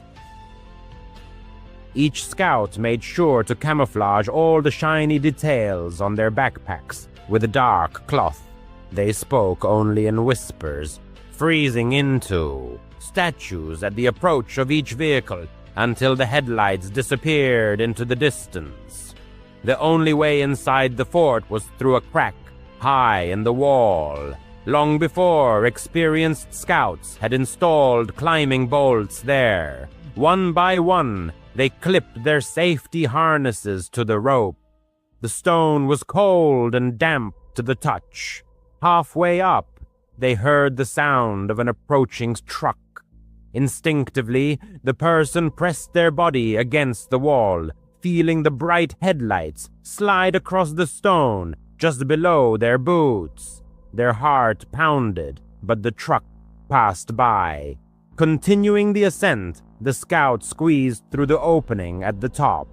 Inside the fort, the atmosphere was completely different. Regardless of the season, it was always around 14 degrees Celsius. The sounds of the road instantly disappeared. Even breathing seemed to pause. A light breeze brushed past their legs as if the fort was exhaling. The darkness was absolute, impenetrable. No flashlights. That was an unbreakable rule. They moved only by touch, relying on memory. The tunnels were narrow, barely allowing shoulders to turn. A straight back meant hitting your head on the ceiling, so they had to walk hunched over. Damp walls brushed against their sleeves. Every step echoed as if someone was following, creating the illusion of an invisible shadow. This time, the scout was assigned the role of guide. He was the first to enter the fort, to wait in a side tunnel and direct the arrivals so they wouldn't get lost. They weren't supposed to know he was there. It was an element of surprise, designed to teach them to remain calm in the dark. Counting his steps, he found his niche and sat down against the wall, placing his gloves on the cool concrete. All that was left was to wait. Time dragged on agonizingly slowly in this absolute silence. His hearing sharpened, picking up the slightest sounds, the beating of his heart, the rustling of fabric, the faint hiss of the tunnel wind. After about an hour, a faint light appeared at the far end of the passage, swaying like a candle in the hand of a person walking. The scout assumed that someone had hidden a match in a birthday candle. Flashlights were forbidden, but candles hadn't been mentioned. He decided to step out, scare the stranger, and take the candle. The flame approached, but it was smaller than he expected, the size of a pea, a cold white glow, not orange. He listened for footsteps, but heard nothing. 5 meters away, the light suddenly went out, as if someone had pinched it. The corridor plunged back into absolute darkness. He leaned forward, trying to make out any glow on the floor or wall. but there was none. The silence was oppressive. A quiet sound, like the rustling of fabric against stone, whispered right in front of him. Warm, moist air brushed his face.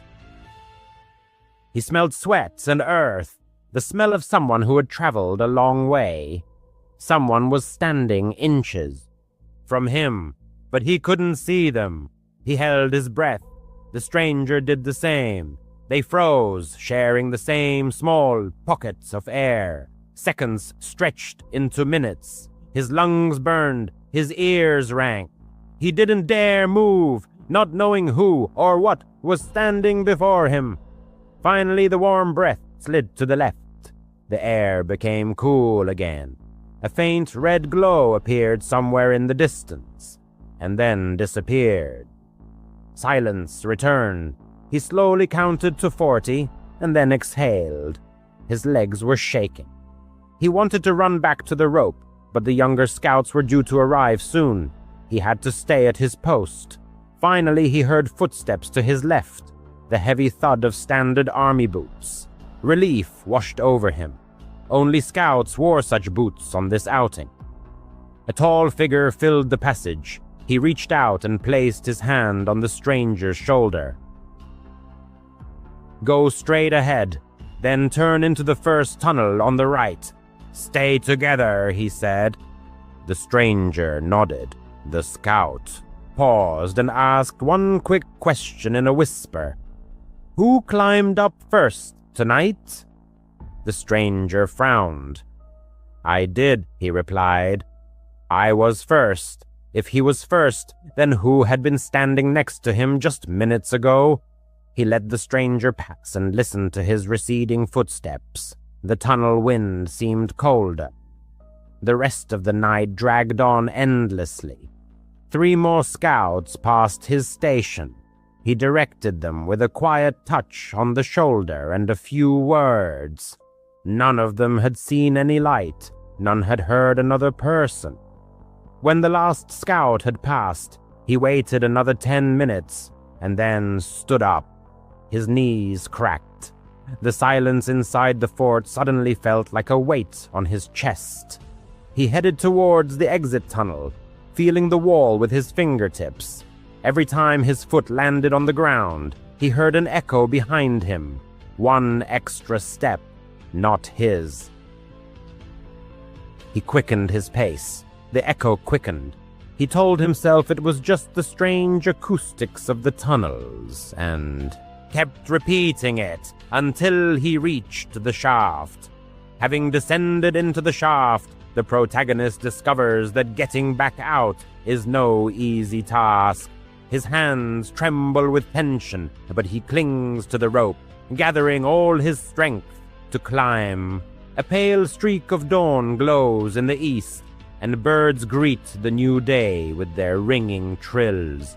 The world seemed to have returned to normal. At the van, he is greeted by the other scouts, who are cheerfully discussing the bruises and scrapes they got from the rope. They notice his paleness and ask why.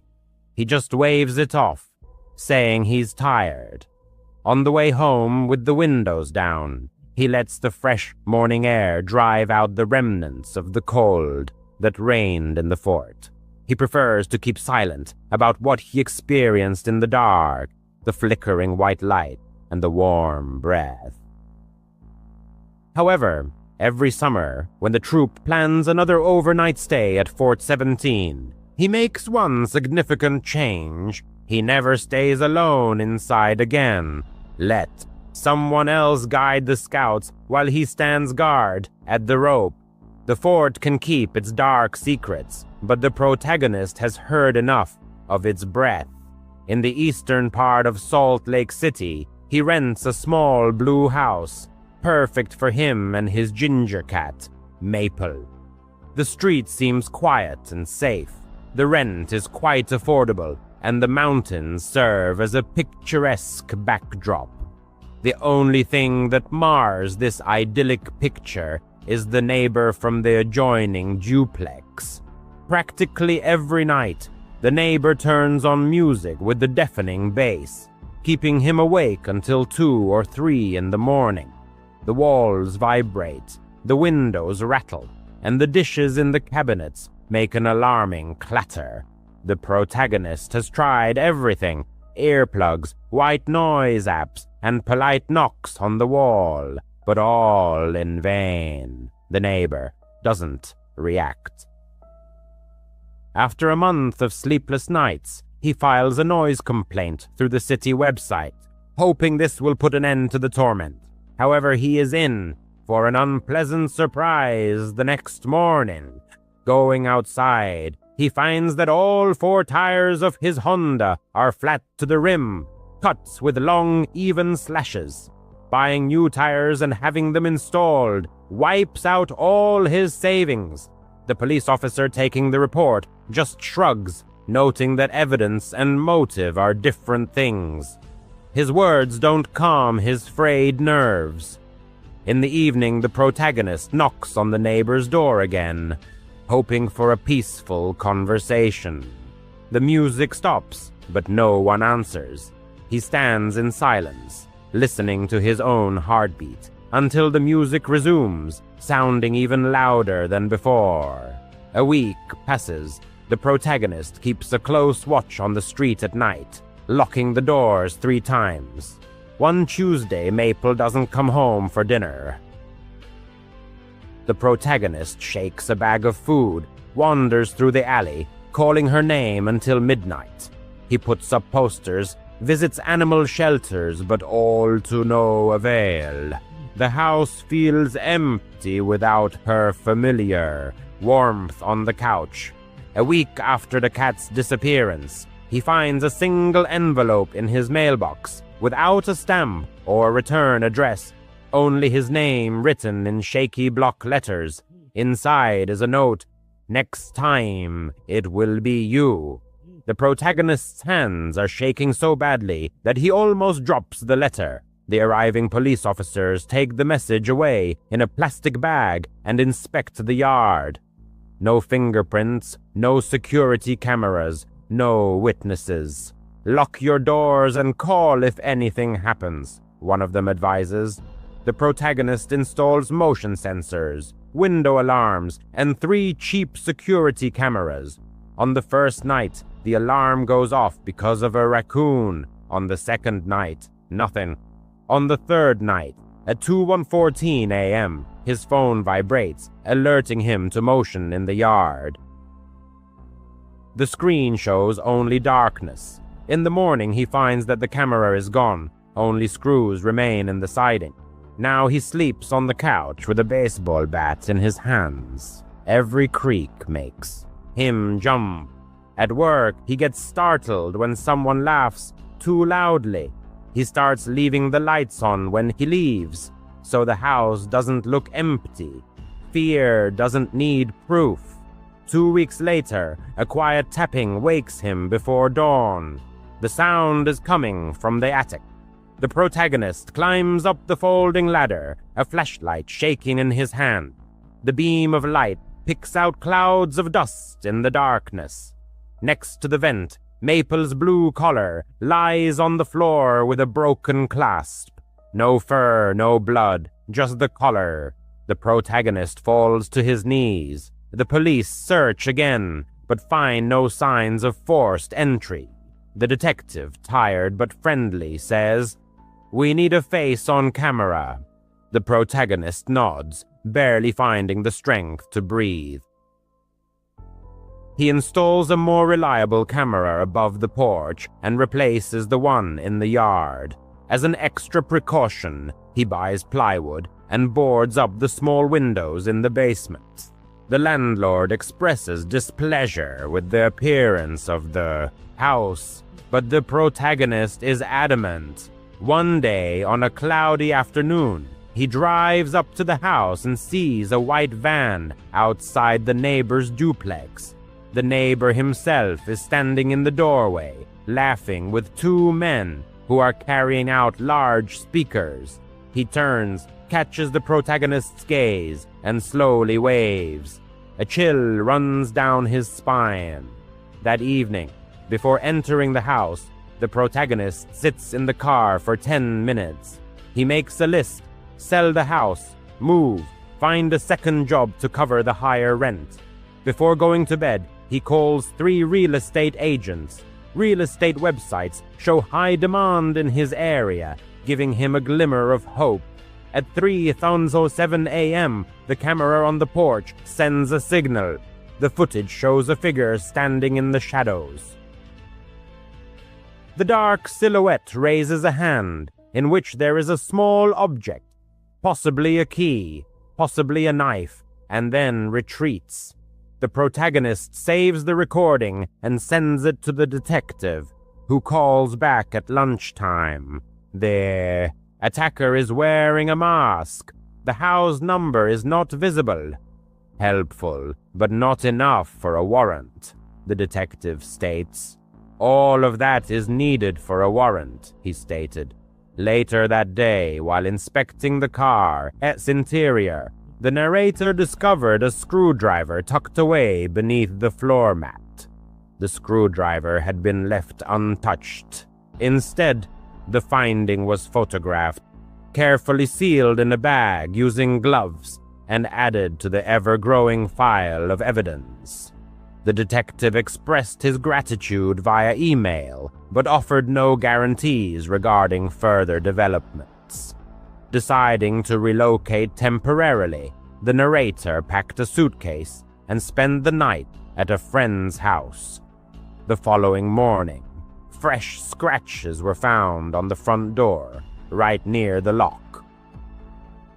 The friend assisted in arranging for the sale of the house. Within a week, an investor was found who purchased the property site unseen. The narrator resolved never to return to that house. He moved into a secured apartment complex with around-the-clock security and surveillance cameras installed in every hallway. Maple never came back. The threatening letter, the missing pet's collar, the video footage of the suspicious silhouette, the screwdriver found in the car, none of it led to any charges being filed. The case was suspended and archived. Despite this, the narrator still checks his mail with trepidation. Every time he hears music coming from behind a wall, a queasy feeling rises in his throat.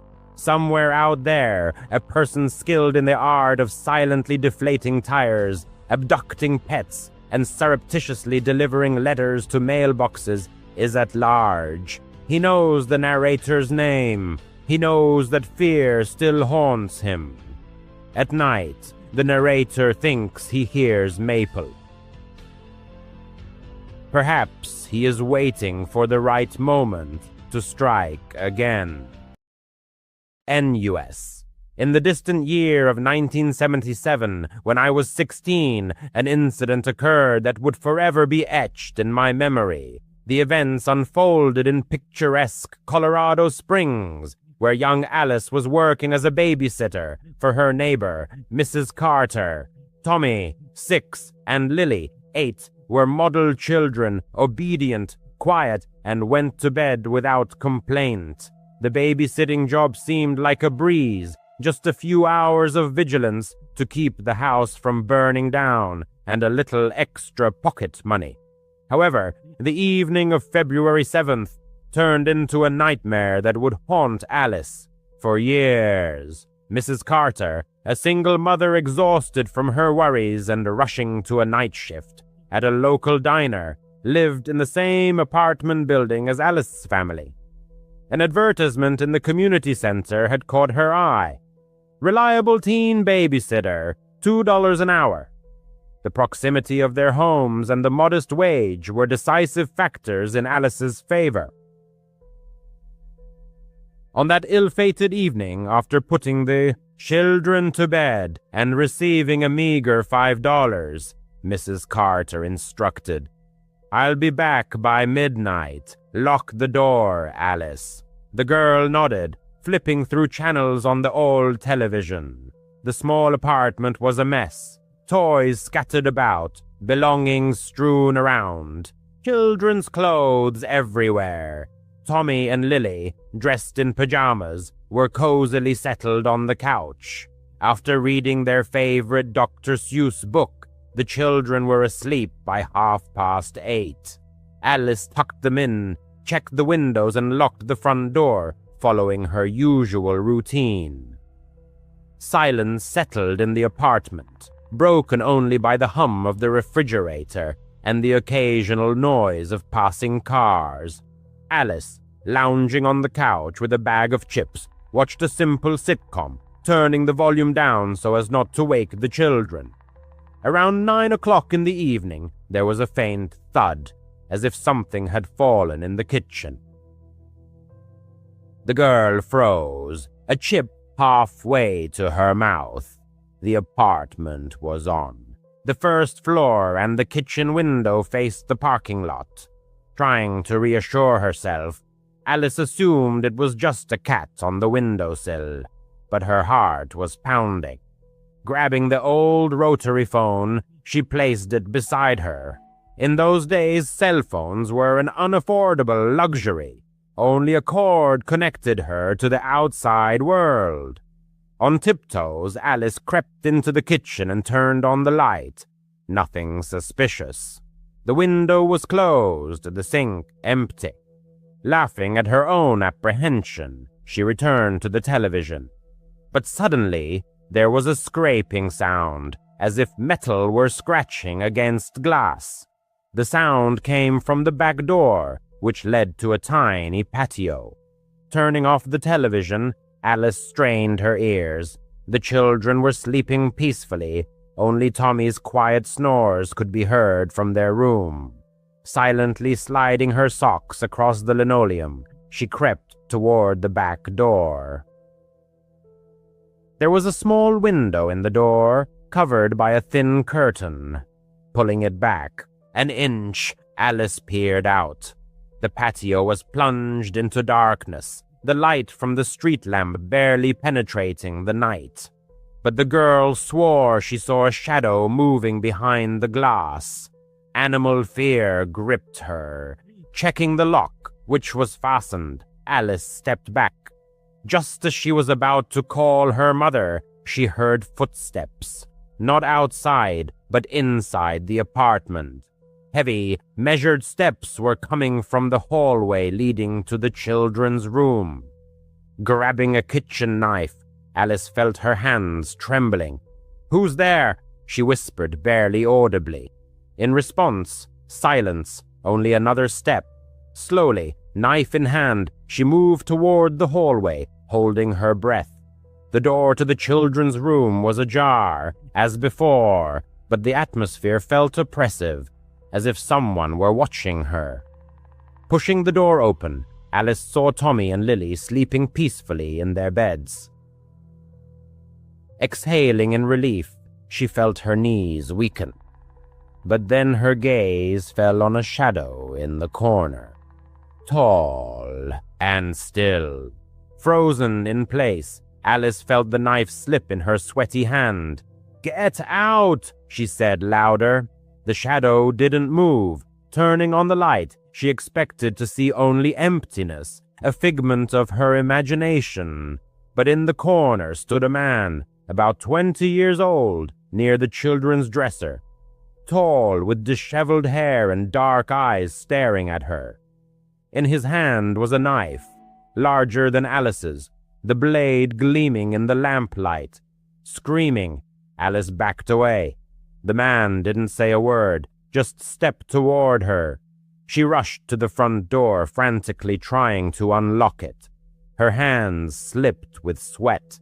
Hearing him approaching, Alice threw open the door and ran into the parking lot, desperately screaming for help. A light came on in one of the windows and someone shouted, "Call the police!" Alice ran, not feeling the cold asphalt under her bare feet, until she reached her own apartment. Her father, alarmed by the noise, had already run outside. Grabbing her, he dragged her inside and called the emergency services. The police arrived immediately. The man had fled, the back door lock broken. The children, fortunately, were unharmed. Blood was found on Alice's overalls, not hers. It had smeared when the girl pressed herself against the wall in a panic. Experts collected blood samples and fingerprints from the back door. The perpetrator was William Kernan, a college student who knew Mrs. Carter. He had been seen in the apartment and the surrounding area. He was not caught that night. He disappeared without a trace. Only years later, in 2024, did Alice learn that the case had been solved. DNA extracted from the blood samples matched Kernan's DNA, who had died in 2010. Confirming this for sure was impossible, as the body had been cremated and there were no surviving relatives. But the police were certain. That same night, Kernan had stabbed 14-year-old Maria Hansel, who was babysitting in another apartment. She did not survive.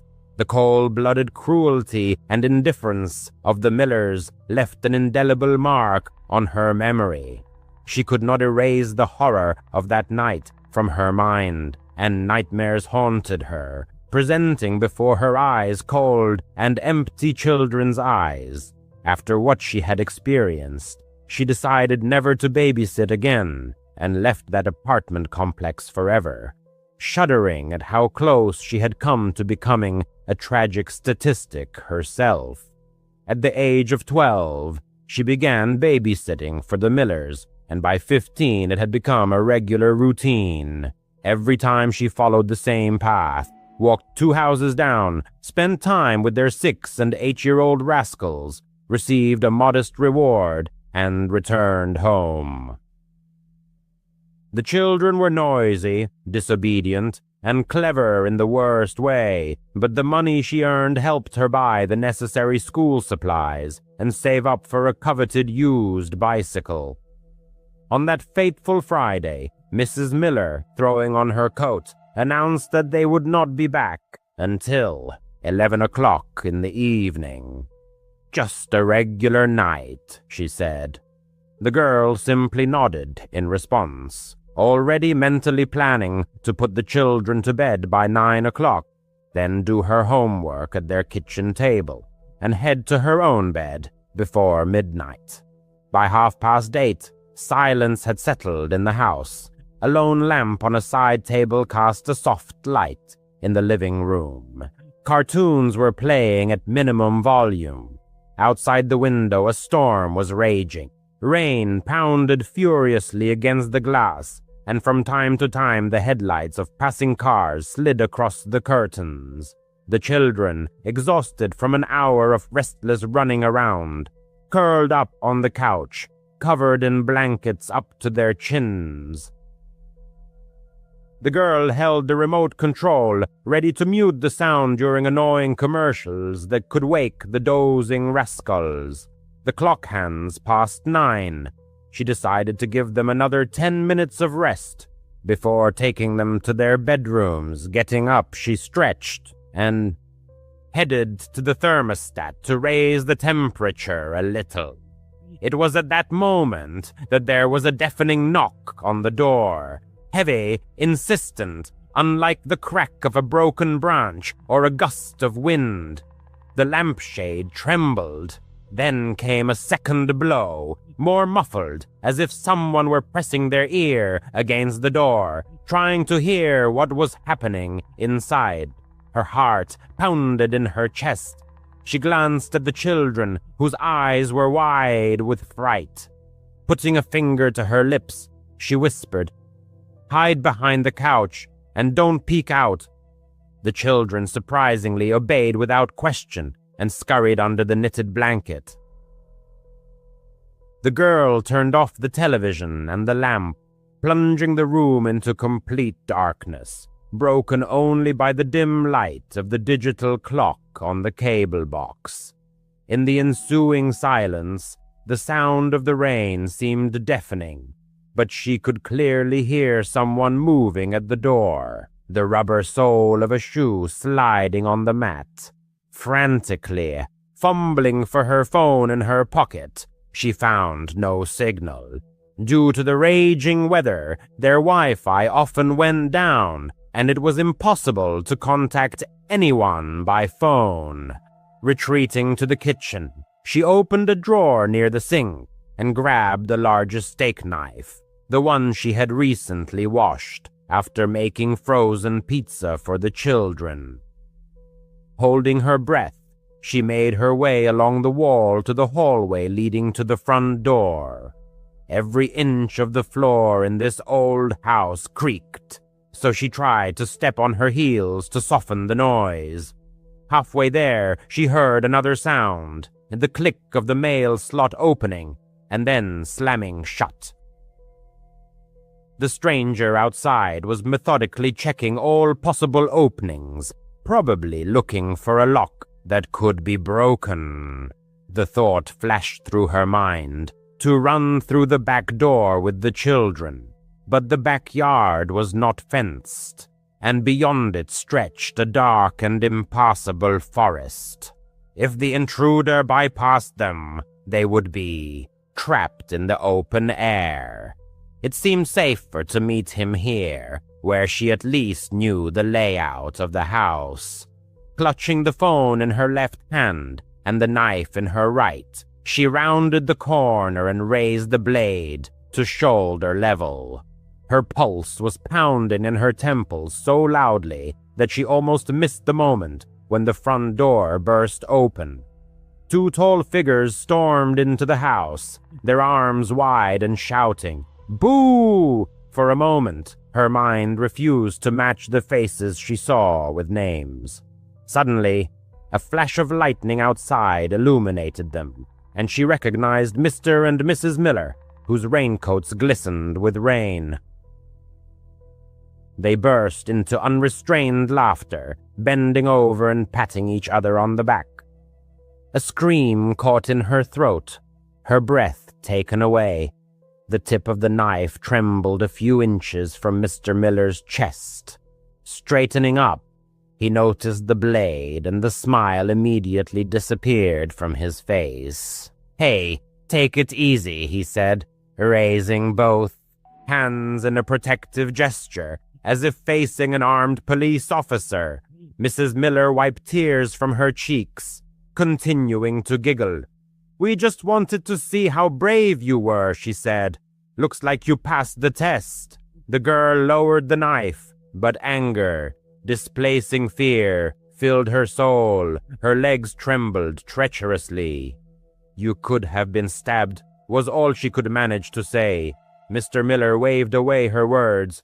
"Come on, it's just a joke. We came home early and decided to play a little trick on you. Test your nerves." He turned to hang up his coat. "Put the kids to bed, okay? We're starving. We're going to make grilled cheese sandwiches."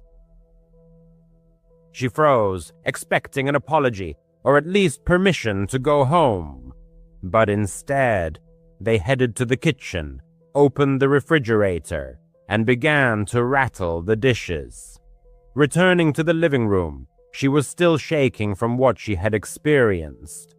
The children, embarrassed and frightened, peeked out from behind the couch. She told them that their parents were back and carried the 6-year-old upstairs, while the 8-year-old trudged behind. Putting them to bed was awkward. They sensed her subdued mood.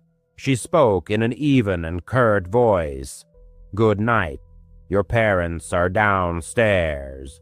Turning off the light in the hallway, she still held the knife in her hand. Returning it to the drawer, she carefully washed her fingerprints from the steel and wiped the blade dry.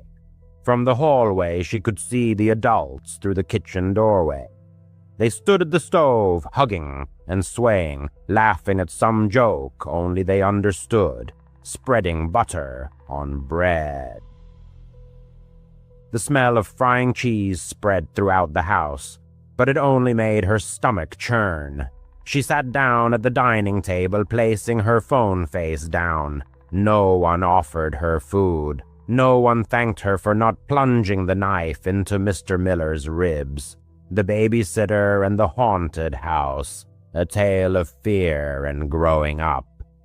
Working with the Miller family left an indelible mark on her young soul. On that ill-fated evening at 10:30 p.m., her patience reached its limit. Mrs. Miller finally graced her with her attention. "You can go," came the cheerful permission. Payment as usual. Accompanied by the drizzling rain and the squishing of her shoes, the girl headed home, the coveted bills clutched in her hand. At night, in the silence of her room, her gaze was fixed on the ceiling. The image replayed over and over in her mind, the door bursting open, the blinding flash of lightning, the ominously gleaming knife blade. Mr. Miller's raincoat seemed dark and slippery, like a character from a crime drama. The realization of how close she had come to a fateful line that would have changed not only her life, but also the fate of others, filled her with dread. At that moment, another realization dawned. Her fear meant nothing to them.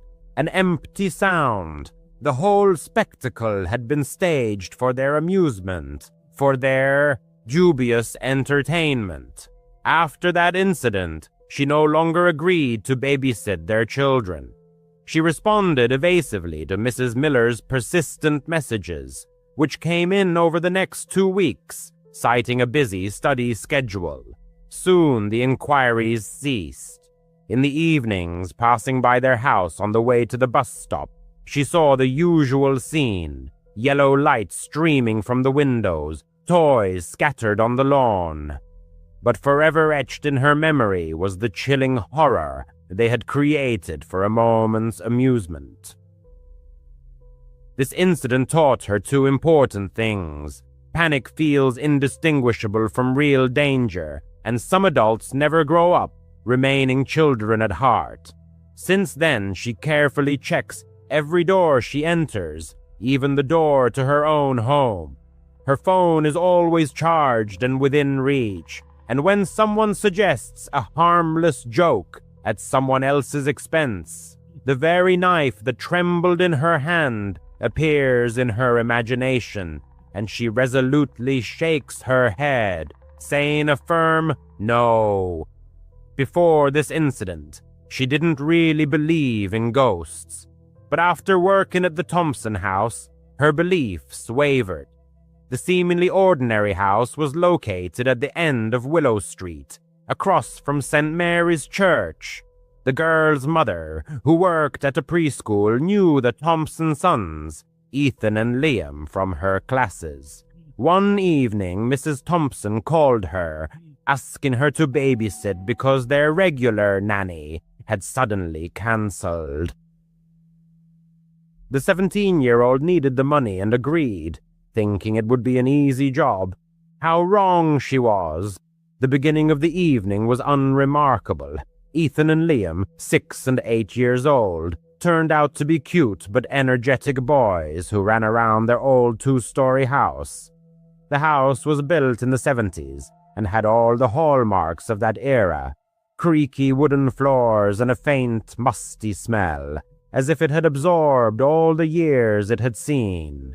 Mrs. Thompson left her clear instructions: feed the boys, bathe them, and put them to bed by 9:00 p.m.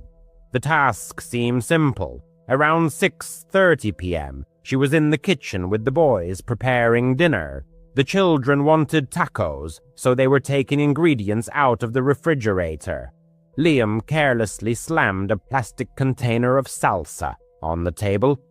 The girl turned away to get the cheese, and suddenly the container exploded. Salsa flew everywhere, splattering the walls, cabinets, and refrigerator. The kitchen looked like a crime scene. The boys screamed, their voices mixed with laughter and fright. The girl stood, clutching a piece of cheese, in complete shock. She tried to convince herself that it was just old salsa that had fermented and created gas. With these thoughts, She grabbed paper towels and began cleaning up. The boys helped her, giggling nervously, but Ethan kept glancing toward the living room, as if expecting something to appear there. It took about 20 minutes to clean up the mess, but a sharp tomato smell lingered in the air. They were still in the kitchen, scraping the last bits of salsa off the refrigerator, when a loud crash came from the living room. The sound was as if something heavy had fallen. Telling the boys to stay put, the girl entered the living room, her heart pounding. 2 framed photos, one of the boys on the beach, the other of their parents' wedding, lay on the floor, having fallen from opposite walls. The glass was not broken. The frames lay face up, as if someone had deliberately placed them there. She checked the walls. The nails were in place. No cracks or damage. All the windows were closed. There was no wind. Ethan, who had followed her despite being told not to, whispered, "That happens sometimes." The girl forced a smile, leaned the frames against the walls but didn't hang them back up. She felt uneasy, but she kept telling herself it was just an old house. After dinner, it was time to bathe. She took the boys upstairs, filled the tub and let them splash around, while she stood in the hallway, leaving the bathroom door ajar. Across the hall was their father's home office, a small room with a cluttered desk and an old desktop computer.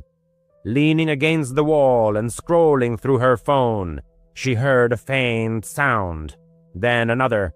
The computer monitor flickered, the fans whirred. The screen lit up blue, showing the Windows login page. The girl froze in amazement. No one had touched the computer. The boys were in the bathroom, and she was far from the desk. Entering the office, she expected to see a cat or something else on the keyboard, but the room was empty.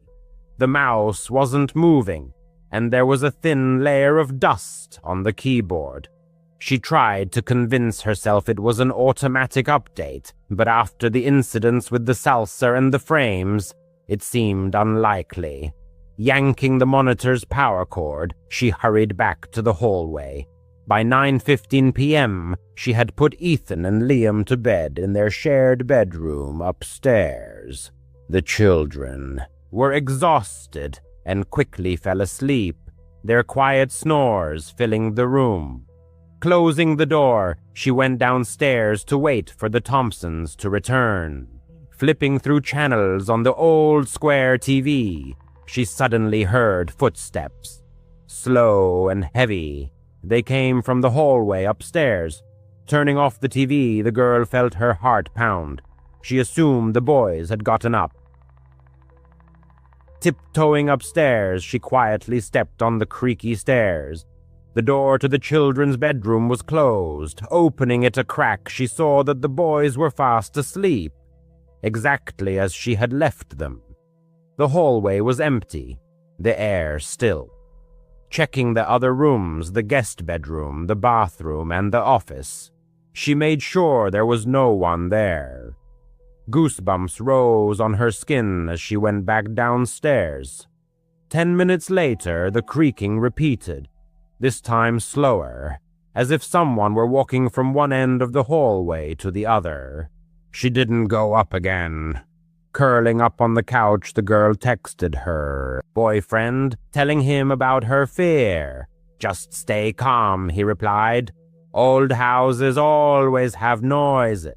But she didn't believe him. Sitting in the corner of the couch and clutching her phone, she counted down the minutes until 10:30 p.m. Upon the arrival of the Thompsons, the narrator, seeking to hide her confusion, probably betrayed herself with a bewildered look as Miss Thompson did not fail to inquire about her well-being.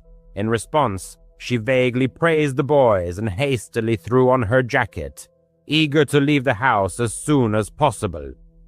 She did not utter a word about the strange salsa, the mysterious frames, the ominous computer, or the dancing footsteps, driven only by the desire to be out on the street as soon as possible. All the way home, she was haunted by Ethan's mysterious whisper. "That happens sometimes." Enos.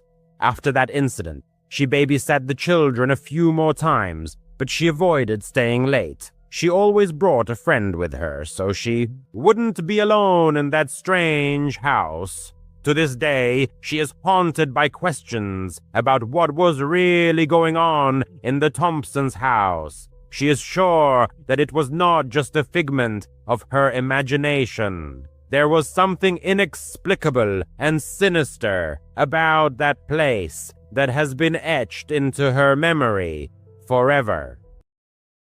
That evening, a DoorDash delivery driver, for whom this job was his primary source of income, was performing his usual duties. He typically aimed to dedicate at least 8 or 9 hours a day to deliveries. However, to be frank, his schedule often suffered disruptions. Day after day, he would postpone the start of his shift, sometimes not beginning work until 9 or 10 at night. This particular night was no different. He had been on the road for about 3 hours when, around 1 a.m., another order came in.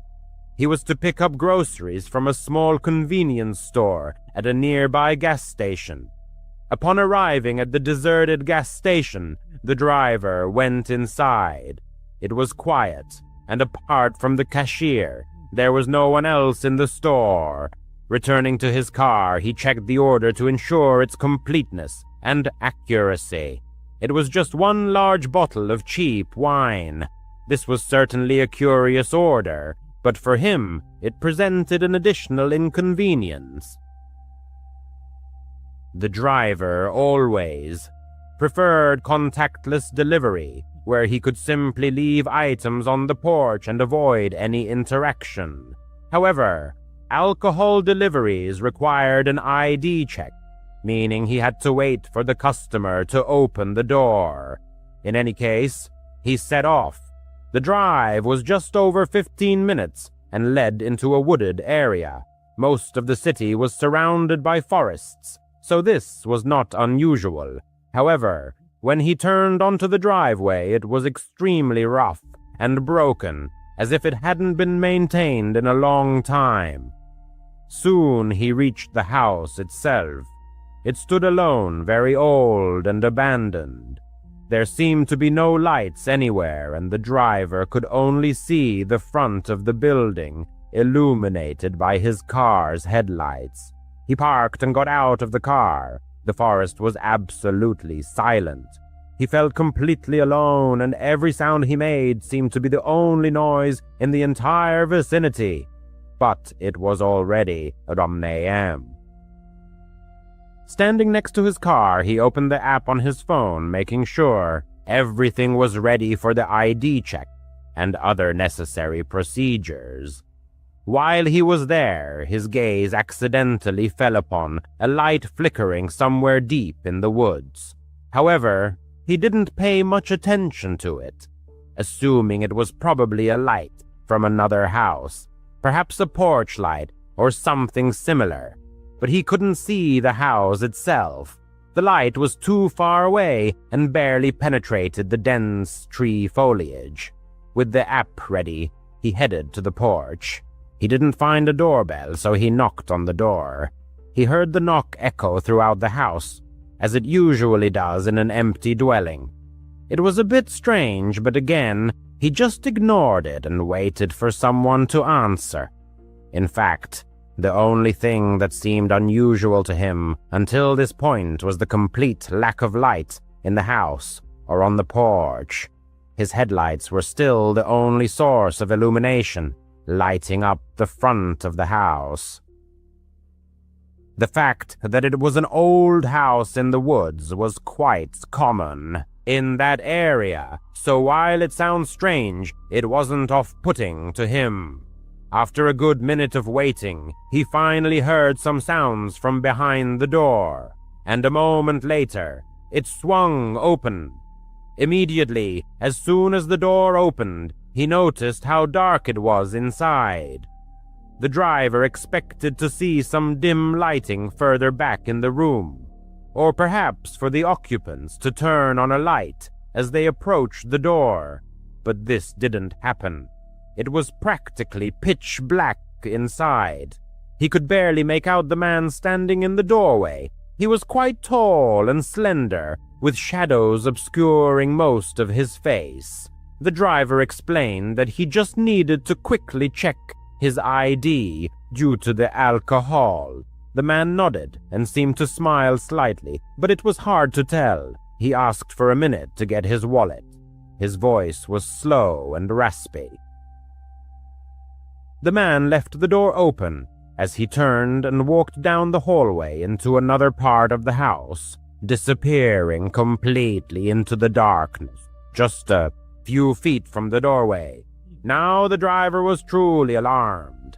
He had already felt a slight unease, but now, seeing that the person simply lived in a completely dark house, it was extremely strange. As his anxiety grew, he began to nervously look around. His gaze fell on his own car, standing ominously on the gravel driveway with its headlights on, and nothing but dark woods behind it. Then his gaze slid to the woods nearby. He noticed the light he had seen earlier again, but now it was closer. The driver stared at it, and after a few seconds, he realized the light was moving. It wasn't just shining in all directions, it was swaying or shaking slightly, as if someone was standing still, holding a flashlight and pointing it directly at him. A chill ran down his spine. The light had to be only about 15 meters into the trees. However, outside there was still absolute silence. He heard no one and nothing. But as he looked at that light, he suddenly heard something from inside the house. The driver shifted his gaze back through the doorway, peering into the darkness of the hallway. He heard faint creaks of floorboards, as if someone was cautiously approaching the doorway. The driver jumped off the porch and rushed to his car. At that moment, the light in the woods moved again, but he didn't linger to find out what was happening. He got in his car and hastily drove away, still catching his breath. He tried to collect his thoughts, got back on the road and parked back at the same gas station. It was amazing how in such situations, the mind so desperately tries to immediately come up with an explanation that everything was not as it seemed. He truly couldn't understand what exactly it was, but he was too exhausted to continue working. So after that, he drove home and ended his work for the night. Tom completed his night duties. A few days later, unable to shake off the intrusive thoughts, the narrator undertook a small investigation.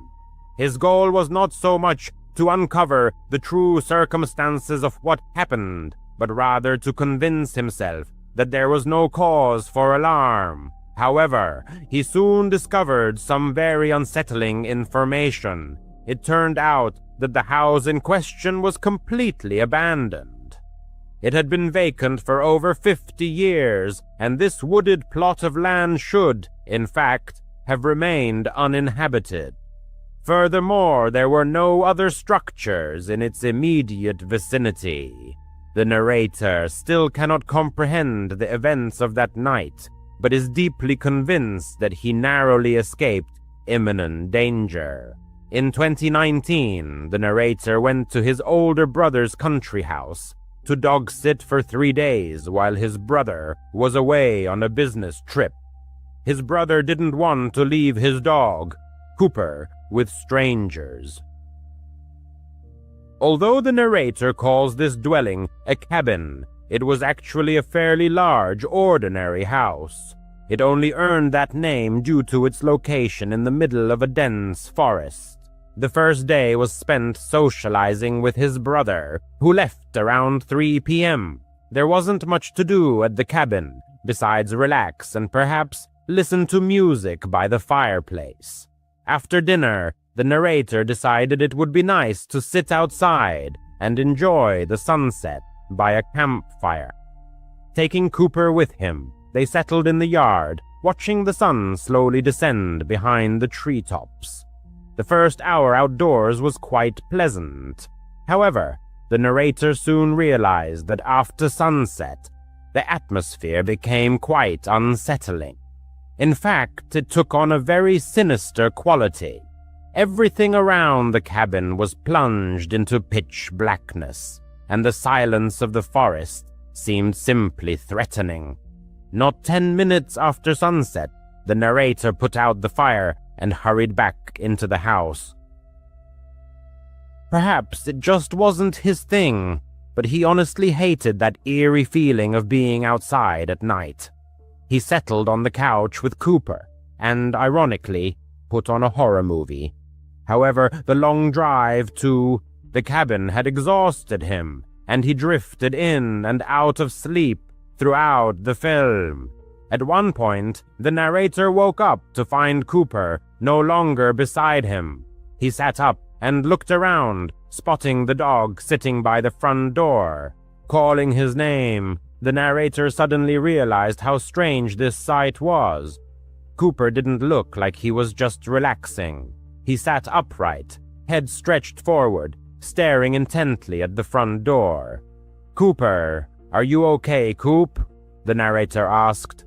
The dog glanced back at him, but only for a second, before returning his gaze to the door. The narrator got up, walked over to him, stroked his side, and looked out the peephole of the front door. Nothing was visible. He slightly opened the door and poked his head out.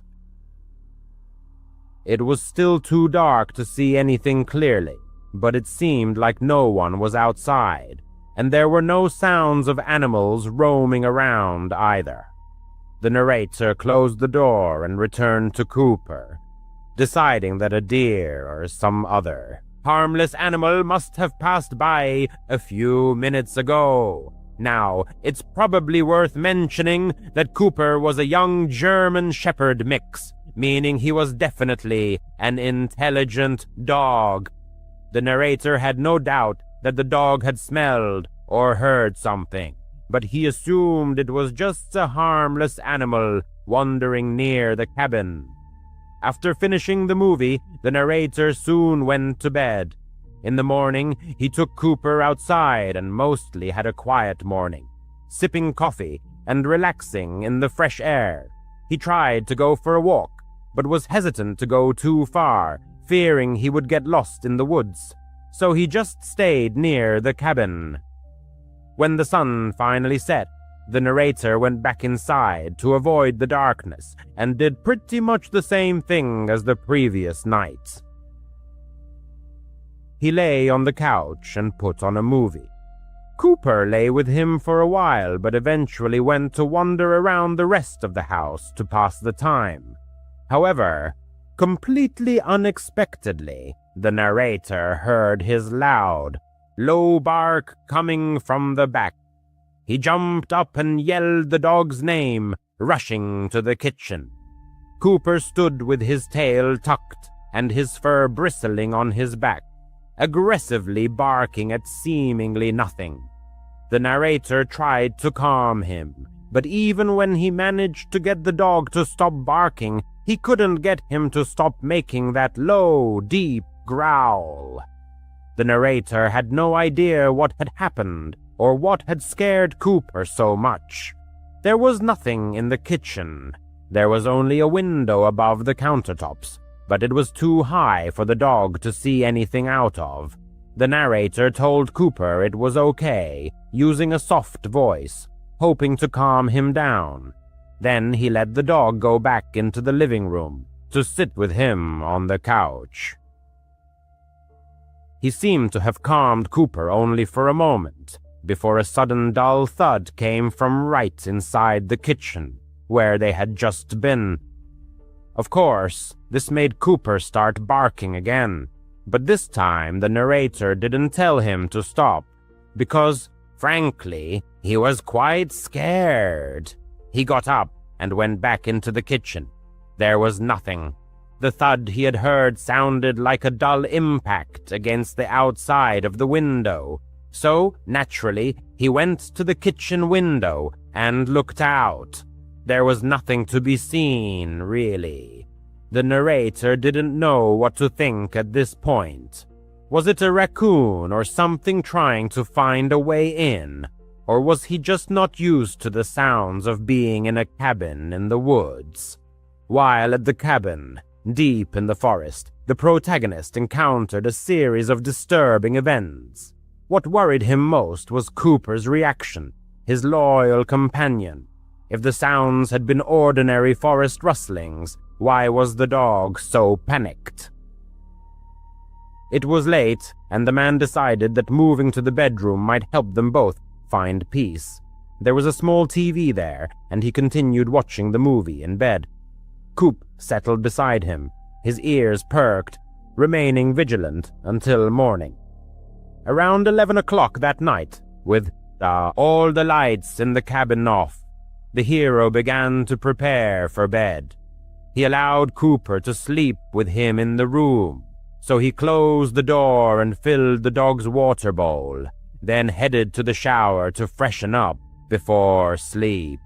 Despite several strange incidents, the man was still enjoying his time at the cabin and was looking forward to falling asleep and waking up to enjoy his last day there. However, as he was rinsing off the soap, several sudden thuds echoed against the wall, followed once again by Cooper's barking. The hero quickly turned off the water, pulled on some clothes, and rushed into the room. Cooper was not there, and the bedroom door was open. The dog was smart, but opening doors seemed out of character. The man heard Cooper's barking coming from further down the cabin. He ran down the hallway to the other end and immediately saw that the front door was wide open. He had no time to think because he saw Cooper barking and running away from the cabin, disappearing into the woods. Within moments, Cooper vanished from sight.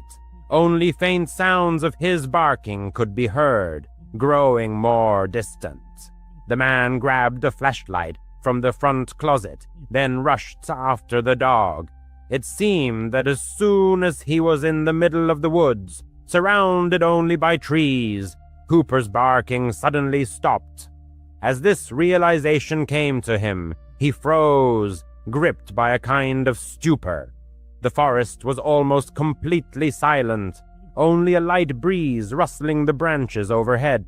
"Cooper! Coop! Cooper!" He called the dog several times, shouting his name and hoping the dog would leave whoever the hell he was chasing and just come back. The hero must have spent a full 5 terrifying minutes there before he heard the rustling of leaves ahead of him. A moment later, Coop came running to him, his tail tucked and fear on his face. Soft whimpers could be heard as he looked back into the darkness from which he had just emerged. The man made sure the dog was following him as he ran back to the cabin, and they safely made it back inside. He called 911, then his brother, waiting for help to arrive. After that, they stayed in a hotel for the night until his brother returned the next day. Unfortunately, no further investigation into the incident followed. Someone was definitely stalking the cabin, likely for at least all the days the hero was there, and somehow got inside, only to be chased out by Cooper as soon as they entered the bedroom. What happened out there in the dark woods while Cooper was alone? He honestly didn't know, but poor Coop was apparently terrified for several weeks afterward. Thankfully, he seems to have recovered. This was definitely the most terrifying and stressful experience of his life, and if it weren't for Cooper chasing away the intruders, he didn't know if he would be here right now. It's been over 6 years since then. Coop has grown old. He's almost 10 now. The hero still loves seeing him every time he visits his brother. And even though the dog isn't his, he still loves him and appreciates what he did for him that night at the cabin and for protecting his brother from whoever is still out there. Returning home after a long day at work, the hero found it was almost midnight. He usually took the train into the city, as it was an hour-and-a-half ride, but this time he knew he would be staying late, past when the trains stopped running.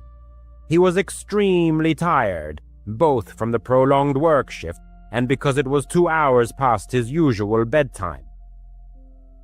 As soon as he drove out of the city and onto the long straight and deserted rural roads, the fatigue intensified, and it was hard not to fall asleep.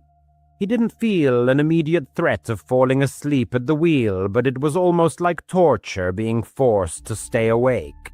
40 minutes passed as he continued down the seemingly endless road, seeing no more than 4 or 5 passing cars, before he noticed something on the shoulder. It was a pickup truck, pulled off onto the grassy shoulder, but with no headlights on and no signs of people inside or nearby. Quite strange for the middle of nowhere, but probably just a car problem or out of gas, and the driver called a taxi home. The man didn't think much of it until 2 minutes later. He drove past another car. This was a sedan, but almost identical, parked on the grass near the trees by the roadside, and no signs of people. It must have been just a coincidence, but he had driven this route many times and had never seen anything like it. It helped him stay awake a bit, making him look around the sides of the road for anything else interesting. Another couple of minutes passed. He was looking at the road when suddenly something appeared in his headlights, directly on the asphalt ahead. There wasn't even time to make out what it was, or swerve off the road. He immediately ran over it with his right tire. The man was a little stunned by how it had appeared out of nowhere. He kept driving, listening for any problems with the car, but hoping he had just driven over it smoothly. He just drove over it smoothly.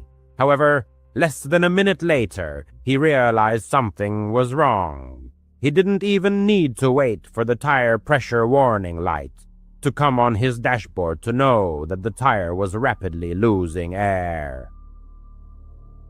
He pulled over to the side of the road, and almost immediately it dawned on him how striking a coincidence this was, especially compared to the 2 previous cars he had seen earlier.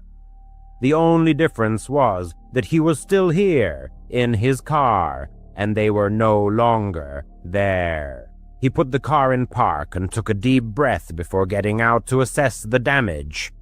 He was so exhausted. There wasn't even energy left for anger, just deep disappointment and irritation that something like this had happened on such a night. He walked to the side of his car and looked around carefully. Scratches were clearly visible on the paint around the wheel, and the tire was about half flat. A tow truck and a ride home were definitely needed. Before getting back into the car, he couldn't help but look around, assessing his situation. He was on the side of a long deserted road between towns, with nothing but trees stretching in all directions. It was somewhat eerie to be out there alone, caught in such an unpleasant situation. It was just as these unsettling feelings began to creep in that he noticed something else. Down the road, someone was approaching him on foot. He obviously couldn't make out much due to the darkness, but even more so because the figure was moving along the side of the road, as if at the edge of the tree line. It seemed this person was trying to stay away from the main road, aiming to remain unseen. His first thought was that it might be someone from the other cars he had passed. But as the figure drew closer, an unsettling premonition washed over him. He got back in his car and started calling for a tow service.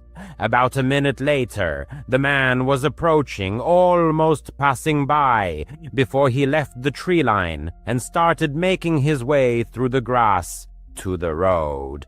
He came right up to the car. He watched him as he approached the window. The man said nothing, but was noticeably nervous and, how should he put it, unstable, perhaps. It was very difficult to understand him or what he was doing. However, after a few seconds, their eyes met. His gaze was incredibly disturbing and instantly made him want to get out of there. He put the car in gear and drove away. He knew he was risking further damage to the wheel, but his gut feeling told him that something was very wrong with this guy. He had only driven for 20 seconds down the road before he passed another car. This one, however, was different. Its door was slightly ajar, and the interior light was on. It seemed this guy had come from there. He continued driving. In the nearest town, he stopped and got his car fixed. He honestly thought it was just a very strange experience, and he would never truly know what that guy wanted or what had even happened. After everything was fixed, he mostly forgot about it. That was until 4 days later when he heard a disturbing story about two people who had gone missing along the road he frequently took to and from work. He immediately thought of the two abandoned cars he had seen that night and quickly looked into the matter. His body went numb when he saw that it had happened on the very same night, and those two cars belonged to the two missing people. Both cars had tire damage from hitting something on the road, likely placed there by someone to specifically strand them. He called the police to report the information, but as of today, neither of the missing people has been found. As far as he knew, there hadn't even been a single lead or trace of who was behind it or what they had done to them. The thought of how close he came to being the third missing person still haunts him. After the divorce, I was left with nothing, and I desperately wanted to start over from scratch. I moved into a rundown apartment in a new city.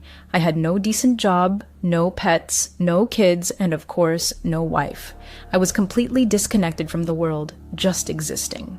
Endlessly sending out resumes for any vacancy, I eventually landed a lousy job at a lousy cafe, serving lousy coffee to equally lousy people.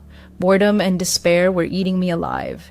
Even though I just moved to a new city, I felt I needed something more drastic. And then luck finally smiled on me. Among the thousands of random applications ID sent out was one for a fire lookout position deep in the woods. No experience required. Can you believe it? Fire lookout. Those are the people who live in total isolation in a 70-foot tower surrounded by forest, scanning for wildfires and yelling at tourists. I remember filling out that strange application because it seemed absurd that the position was filled, yet they were still accepting resumes in case it suddenly opened up. It was odd, but I sent it anyway. And now, here it was, my new job. A gruff-looking man called me and said I'd get paid and live in the tower until the end of summer, about 2 months. He stressed that it was crucial I start immediately, gave me directions, and told me I'd begin tomorrow if I agreed. I said yes. This was my fresh start.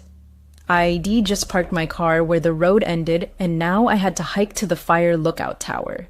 It was just past 8 a.m., and Marcus, the guy who D called, said the hike would take about 4 hours. I expected to arrive by lunchtime. Marcus assured me my fire lookout tower, my new home, would be fully stocked with food. After that, I could radio the nearest fire lookout tower for instructions. It was cool for a summer morning, but I was incredibly excited for the hike. The woods here were famed for their beauty and peace, exactly what I'd been longing for. I reached the fire lookout tower just after 1 p.m. The hike was tough, but easy to navigate. Everything was well marked, and the trail was clear. The fire lookout tower was much bigger than I'd imagined. I'd guess it was about 100 feet tall, with a cabin perched on top, supported by 4 stilts. A spiral staircase wound around it, leading upward. Next to the fire lookout tower stood an outhouse and a storage shed, which I assumed held the food. I will explain more once I get inside the cabin and drop my backpack. The stairs were tough. I was a little tired, but I'd get used to it. The cabin was small, with a balcony wrapping all the way around. Inside stood a bed, a large radio, a table with a map, a few books, a toolbox, a small handheld radio, a lamp, binoculars, and a flashlight. The cabin walls were all windows, so I could see the surrounding forest from every angle. It was eerie, but made sense, since I was literally watching for fires. I dropped my backpack and remembered Marcus mentioning I should radio the nearest fire lookout tower for instructions. So I did. "Hello? Is anyone there?" I asked, fumbling awkwardly with the big radio. "Hey, you're the new guy, right?" Olivia," came a cheerful female voice through the static. "I've been keeping an eye on your patch of forest while you were on your way, but I couldn't see too far, so I am glad you made it." "Nice to meet you. Yeah, I am the newbie." "Adam," I replied over the radio. "Marcus said you'd explain everything." "Sure thing." "Well, you've already figured out the radio. That's a start. The outhouse is down by the fire lookout tower, and that's where the food supply is too. It gets restocked weekly by Marcus or Hakeem. As for the job itself, it is mostly observation, making sure no one camps overnight where they were not supposed to, and watching for wildfires," Olivia continued. "Also, keep the trails clear, but all that's in the manual on your table. Read it." "Thanks, Olivia. I'll do my best," I said enthusiastically. "I'll radio you if I have questions." There was no reply. Well, she seemed pleasant enough. I grabbed the manual and started flipping through it, and mostly repeated what she just told me, only in more technical jargon, but I planned to study it, cover to feel confident. As I flipped the pages, a sheet of paper fell out. It was lined paper, covered in messy, almost frantic blue handwriting. It read, "Rules to avoid the smiling lady. 1. If you see a woman in the woods with a manic smile on her face, do not approach her or draw attention to yourself. Return to your fire lookout tower immediately. 2. If your radio crackles and it's anyone other than your nearest fire lookout tower, do not respond, no matter what you hear. 3. If you hear a woman weeping between 1 and 4 a.m., ignore it. 4. Always sleep with the lamp on at night. If it starts flickering, run to turn on the main light and keep it on until morning. If your lamp goes out completely before you can do this, hide under the bed until sunrise. 5. If, at night, you hear someone running up the stairs to your lookout tower, immediately turn on the main light. If you hesitate and the creature reaches the top, it'll be too late. 6. If you wake up and see those smiling women staring at you through the window, immediately hide in the closet and hold your breath. She will enter your cabin and you will feel her icy breath right above you as if she's hovering. Not a sound, not a breath. It will only last a moment. As soon as you feel she's gone, turn on the main light until morning. 7.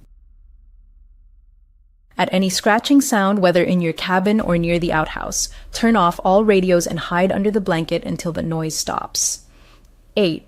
If, while investigating a campfire at night, you hear a woman scream, run back to the lookout tower as fast as you can.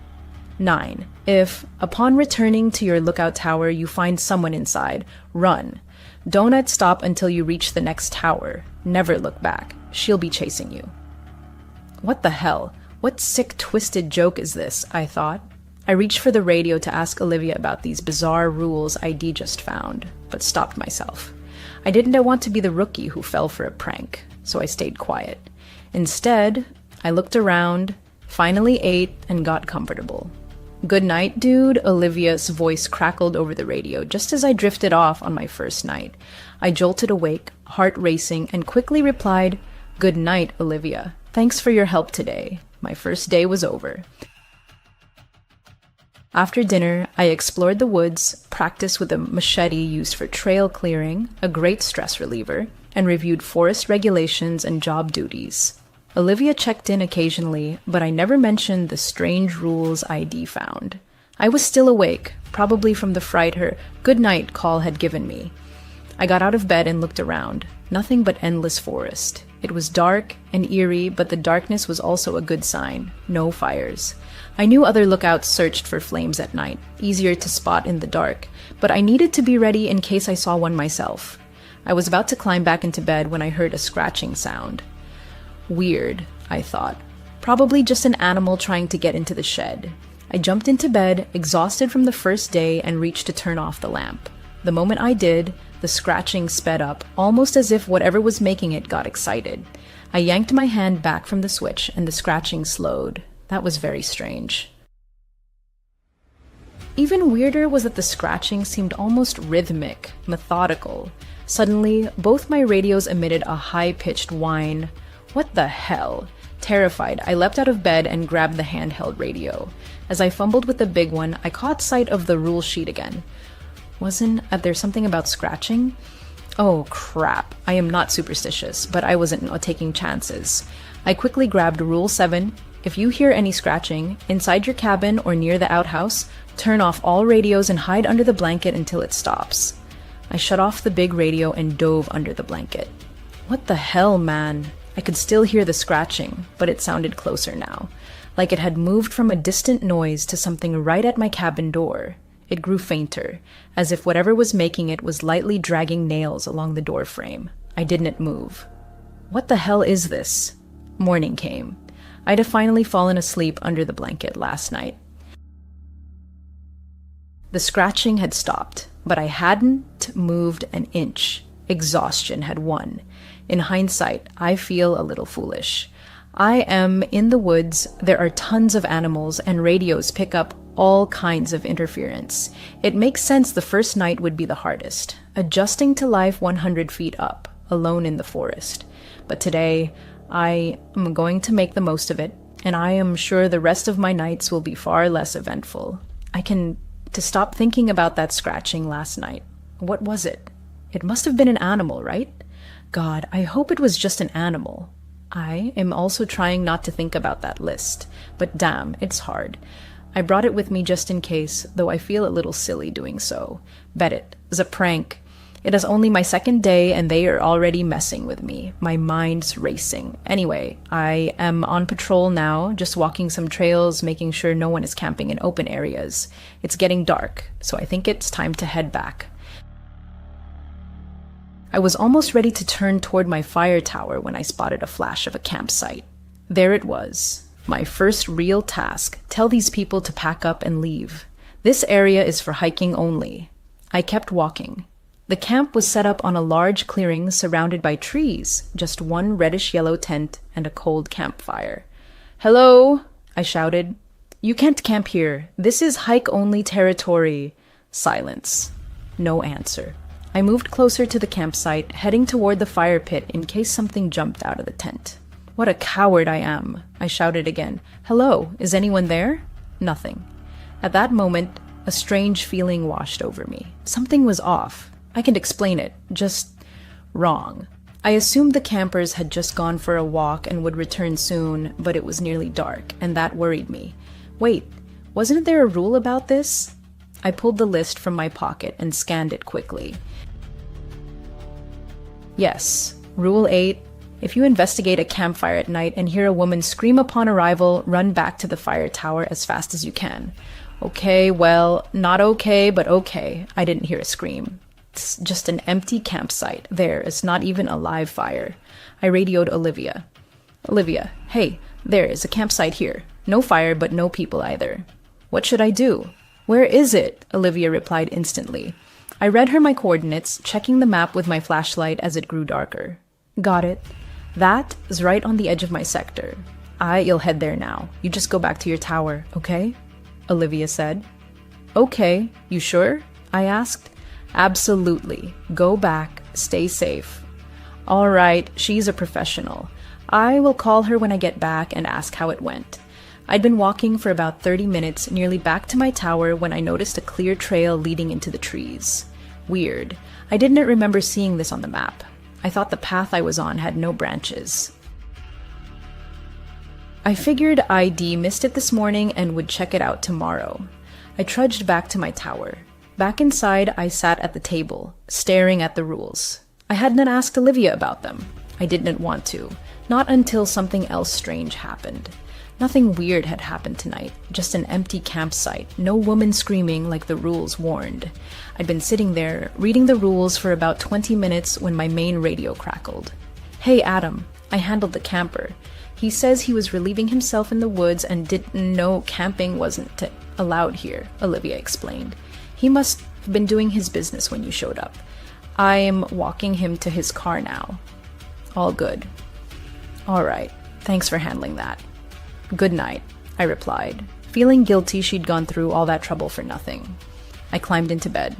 The next day came. Last night had been fine. No issues. Now I felt safer and left the list on my table. I ate a lot this morning. My appetite must be growing from all the hiking. I spent the morning just sitting in the woods near my tower. It was calming. Time for my afternoon patrol to make sure no one's camping. But first, I want to check out that strange trail that's not on any map. I reached it quickly. It was relatively close, and sure enough, it was as clear a trail as any other. Like it had been maintained just as well as the main ones. I wandered down it, not expecting much. It sloped slightly downward, but wasn't difficult. After about 5 minutes, I thought I saw the end of the trail, and that was all I saw. Just an end, leading literally nowhere, just a wall of trees. I was about to turn back when I saw it, a small red scarf hanging from the branch of the nearest tree. Interesting. I walked toward it, and as I did, I saw another one deeper in the woods, and another after that. What the hell? Am I really going to be an idiot and walk straight into a serial killer's trap by following these? Almost as if to prove I wasn't a coward, I decided to follow them. I passed 5 scarves, each bright red, no writing or markings, and I was about to reach another. This one was different. It lay on the ground. The others had been on branches. Beyond it, I saw nothing. That was annoying. As I bent to pick up the last scarf and examine it, what the hell? It was tied to something wooden and fairly heavy. I lifted it. Dirt shifted as a wooden door revealed a small bunker. It was impressive, about 10 feet deep and 10 feet wide. A ladder was built into the wall where the door had lifted. I shone my flashlight and saw a sleeping bag on the floor below, and a camera. That was it. I climbed down the ladder. That was all. With every step down into the bunker, its solidity brought a strange sense of calm. The whole bunker was surprisingly clean for an underground structure, but inside was only a sleeping bag and a camera plugged into a charger. No outlets, of course. I picked up the camera. It was dead, a fairly modern model with a screen for viewing photos slightly cracked, but the main lens was shattered. It looked like its days of taking pictures were long over. I will charge it when I get back to my tower, I thought, eager to see what was on it.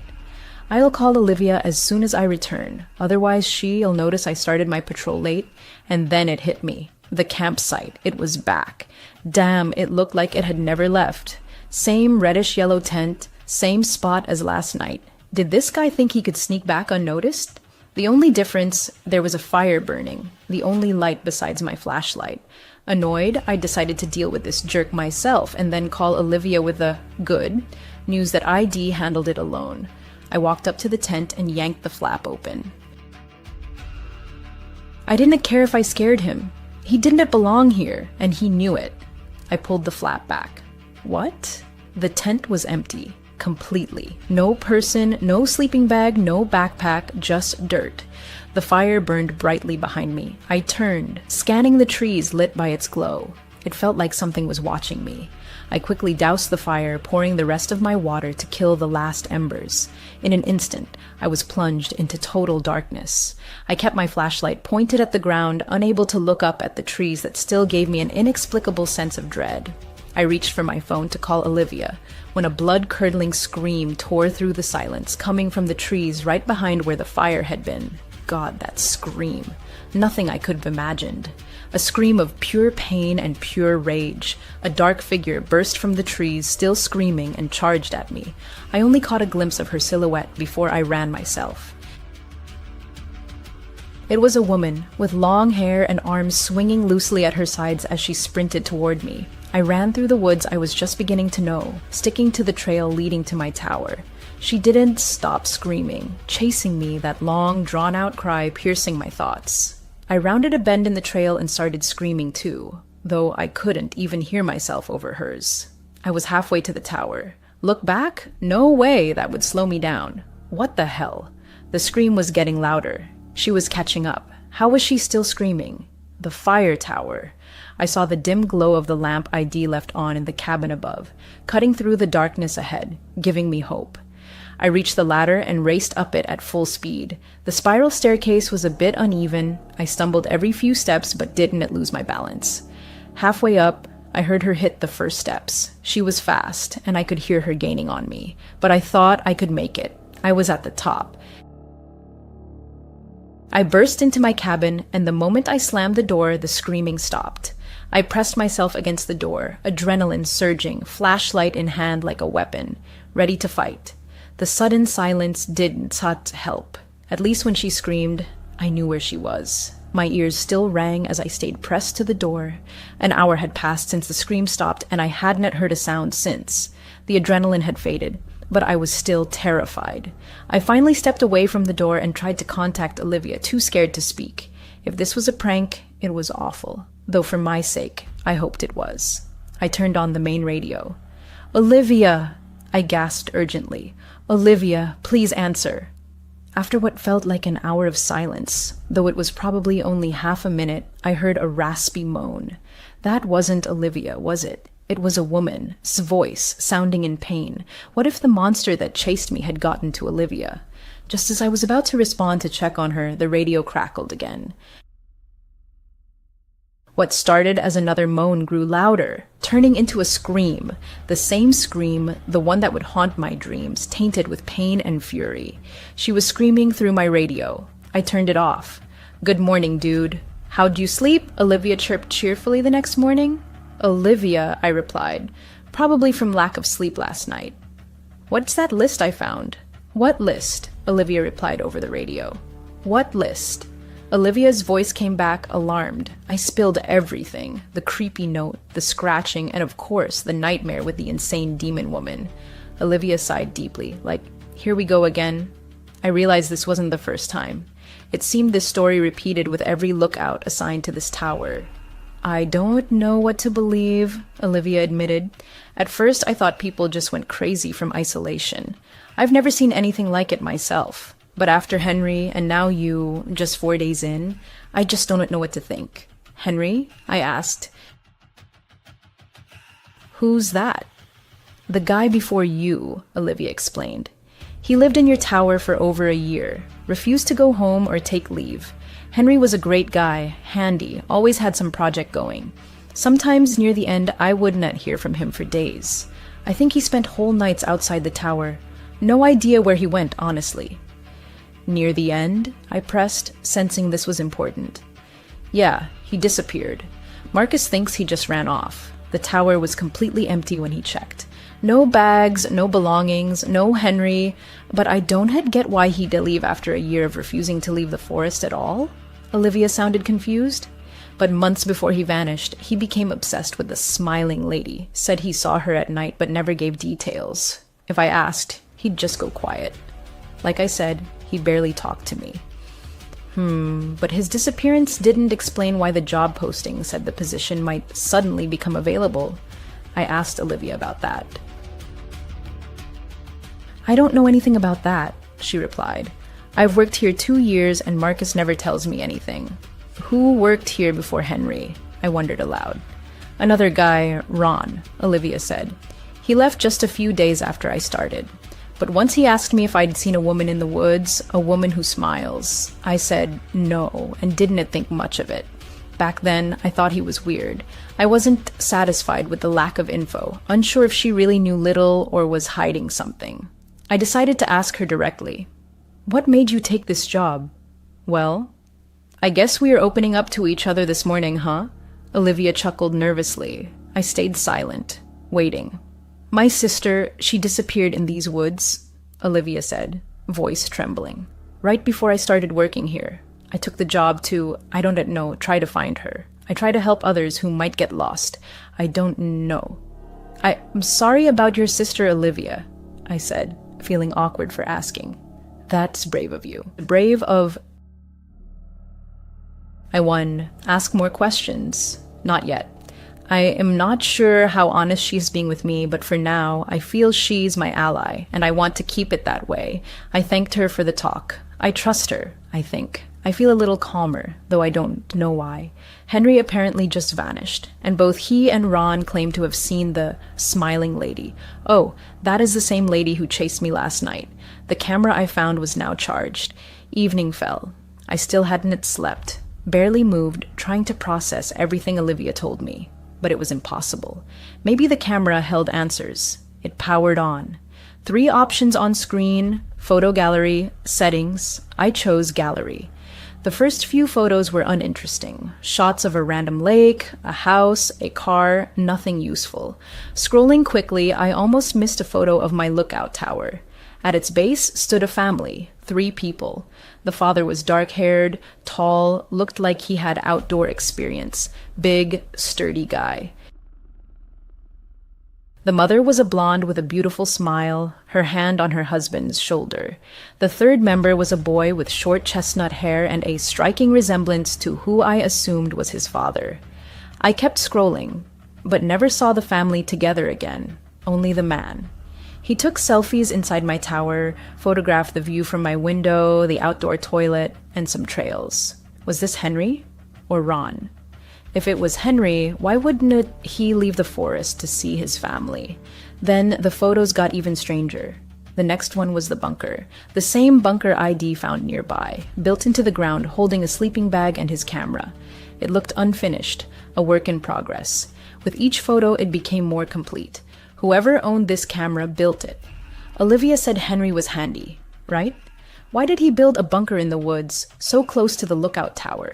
The next photo was a random tree in the dark. Actually, the next 4 or 5 were of that same tree. At its base, a shadow. The shadow at the tree's base was strange, distorted, completely illogical. What was Henry, or whoever, trying to capture? Was the smiling lady his target? What the hell just woke me up? The clock read 2:13 a.m. Total silence now. But I knew something had broken my sleep. I was so exhausted from last night I wouldn't have woken up on my own. Maybe it was... Yes, I hear it. Through the night silence came a faint, wrenching female sob. It didn't sound very close, but I sat bolt upright in bed listening to the long, mournful wails. I remembered the rule. Rule 3. If you hear a woman weeping between 1 and 4 a.m., ignore it. But how could I ignore it? It sounded so sad, so broken. Part of me desperately wanted to help her. Another part craved answers, and neither part would let me just turn away. Trying to make as little noise as possible, I quickly geared up, grabbed my flashlight and radio, and carefully opened my cabin door. Descending the stairs, I shone my light to avoid tripping. The weeping came from the woods off the trail. I moved cautiously toward the dark wall of trees. The cries were soaked in unbearable pain, deep sorrow. I could only compare them to a mother's howl after losing her child, howling in utter despair, losing a piece of her soul with every agonizing breath. I turned off my flashlight as the weeping grew louder. I crouched, moving from bush to bush, then to a tree. The air was misty, piercingly cold, and the closer I got, the stronger the frost felt. Crouching behind a tree, I finally saw her. She sat hunched against the trunk, face buried in her hands, sobbing. She had long, dark hair spilling down her back and onto the ground. Though I couldn't see her clearly, she seemed to wear a clean, intact dress. But her hands were horribly damaged, twisted, broken. One elbow was bent backward, and bones jutted under the skin of both forearms, though they didn't pierce through. Her nails were long and sharp, and her body had no fat. Skeletal, pale skin stretched over her collarbones, emphasizing her gauntness. My radio emitted a short hiss. I quickly looked down to turn it off, and in that moment realized the weeping had stopped. My eyes stayed on the radio. Damn, she heard me. I couldn't look up. Nausea overwhelmed me. I forced myself and slowly raised my eyes. She was staring at me. Her eyes were empty, dark, white, lifeless, the white stark against her dark pupils. Her eyebrows were raised. She smiled. The smile was unnaturally wide, stretching across her face farther than humanly possible, baring all her teeth. It was sinister. Her face bore traces of recent tears. Some still streamed down her sharp cheekbones and thin neck. But now she wasn't crying. She looked excited. I was going to run. I could not look away, but I desperately told myself, "Run! Damn it! Run!" I needed to run. I stared at her for about half a minute, and she hadn't moved. Her eyes were still locked on me, her smile sinister. Just as I gathered the courage to turn and flee, she made a sharp movement. Her neck snapped to the side, and she crawled into the darkness behind her. The movement was so fast, her broken arms crackled as she slithered away, and that was my chance. I turned and ran. I ran with all my might, not looking back. I dodged some trees and crashed into others, but didn't stop. Why didn't you just leave me alone? There, my fire tower. Stumbling, I raced up the stairs to my cabin and slammed the door shut. From the safety of my cabin, I heard nothing. I scanned the base of the tower, the surrounding forest, saw nothing. Forget it. I climbed under the blanket, turned on the lamp, and jumped into bed. Shaking, I tried to calm down, to listen past my pounding heart, but heard nothing. Just silence. As I peeked out from under the blanket, gathering courage to radio Olivia, I saw it. Scratches on my cabin floor. Scratches that hadn't been there before. Scratches I must have missed in my panic. They looked like something an animal or something crawling had made. Scratches from my cabin door all the way across the room to my bed. I had seen her outside earlier because she was already inside the cabin with me. She was under the bed. I froze. I knew she was there. I felt it. She was under my bed. What should I do? I remembered the rules. Was there anything about this? Rule 6. If you wake up and see those smiling women staring at you through your window, hide in your closet and hold your breath. She will enter your cabin and you will feel her breath right above you as if she is hovering. Don't breathe. It will last just seconds. As soon as you feel she's gone, turn on the main light until morning. Or Rule 9, chilling me to the bone. If at any time you return to your fire lookout tower and find someone else inside, run. Run without looking back until you reach the next tower. Never look back. She'll be chasing you. My heart hammered like a trapped bird. Should I hide under the blanket and wait for her to leave, as Rule 6 says? Or run, because she's already inside my tower, as Rule 9 commands. She was already there when I entered, so that's Rule 9, right? I heard her, not loud, but clear. A soft, careful movement, like someone trying not to break the silence. Then a faint rustle. A second later, the bone-chilling crack of her arms. They moved, and with it, a low, stifled groan that froze my blood. I closed my eyes, trying to push back the terror. I had to decide. Stay under the blanket or run. Rule 6, Rule 9. Suddenly, I felt a slight tug on the bottom of my blanket, barely noticeable, lasting just a second. Then a second tug, slightly stronger, as if an invisible hand was testing my resolve. I chose Rule 9. With an adrenaline surge, I leapt from bed and burst through the door, which slammed shut behind me. I didn't see her. I didn't look. Luckily, I slept in my boots, ready to flee. Halfway down the tower, I heard a deafening crash above. The door slammed as she left the cabin. I reached the base and heard footsteps above. She was halfway down. Time was slipping away. I ran toward the trail, and behind me came a terrifying rustle of dirt and grass. She was at the tower's base. I sprinted to the bunker and struggled to open it. I jumped down the ladder and slammed the hatch shut. cutting myself off from the world. I heard her. She moved around me in the trees and grass surrounding the bunker. Her low moans pierced me, making my hair stand on end as she rasped in pain, or something else beyond explanation. I huddled in a bunker corner, staring up at the hatch, but saw nothing through the pitch black. She was still above me. I heard her movements, a strange mix of quick, sudden lunges and slow, almost confused steps. Maybe she didn't see me descend into the bunker. Maybe she didn't even know it existed. Or maybe she just couldn't enter. Was this where Henry spent his nights when he was in the tower? Olivia said she didn't know where he disappeared to sometimes. Could this be it?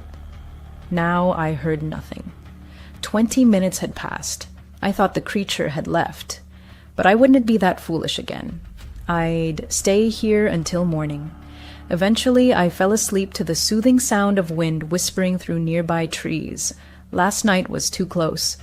Looking back on my decision to investigate, I feel incredibly foolish. I'm not sure if it was sleep deprivation or if she'd cast some spell on me, but I want to make reckless decisions again. I'll strictly follow the rules. Morning came. I was still in the bunker. Finally, I gathered the courage to lift the hatch and peer out. Blinded by sunlight after so long in darkness, the world seemed startlingly clear. I carefully climbed out and headed to my fire tower. I was quickly ascending the stairs when I heard a voice behind me. "Hey!" I nearly wet myself from shock. Turning and almost falling off the stairs, I saw a girl at the tower's base. An ordinary girl. Chestnut hair, glasses, carrying a large backpack. Dressed in hiking gear, smiling at me. Her smile so out of place after what I'd been through. "Oh, sorry for scaring you," she said, her voice light and easy. "Hi, I am Sarah." I just stared at her, heart pounding like a drum.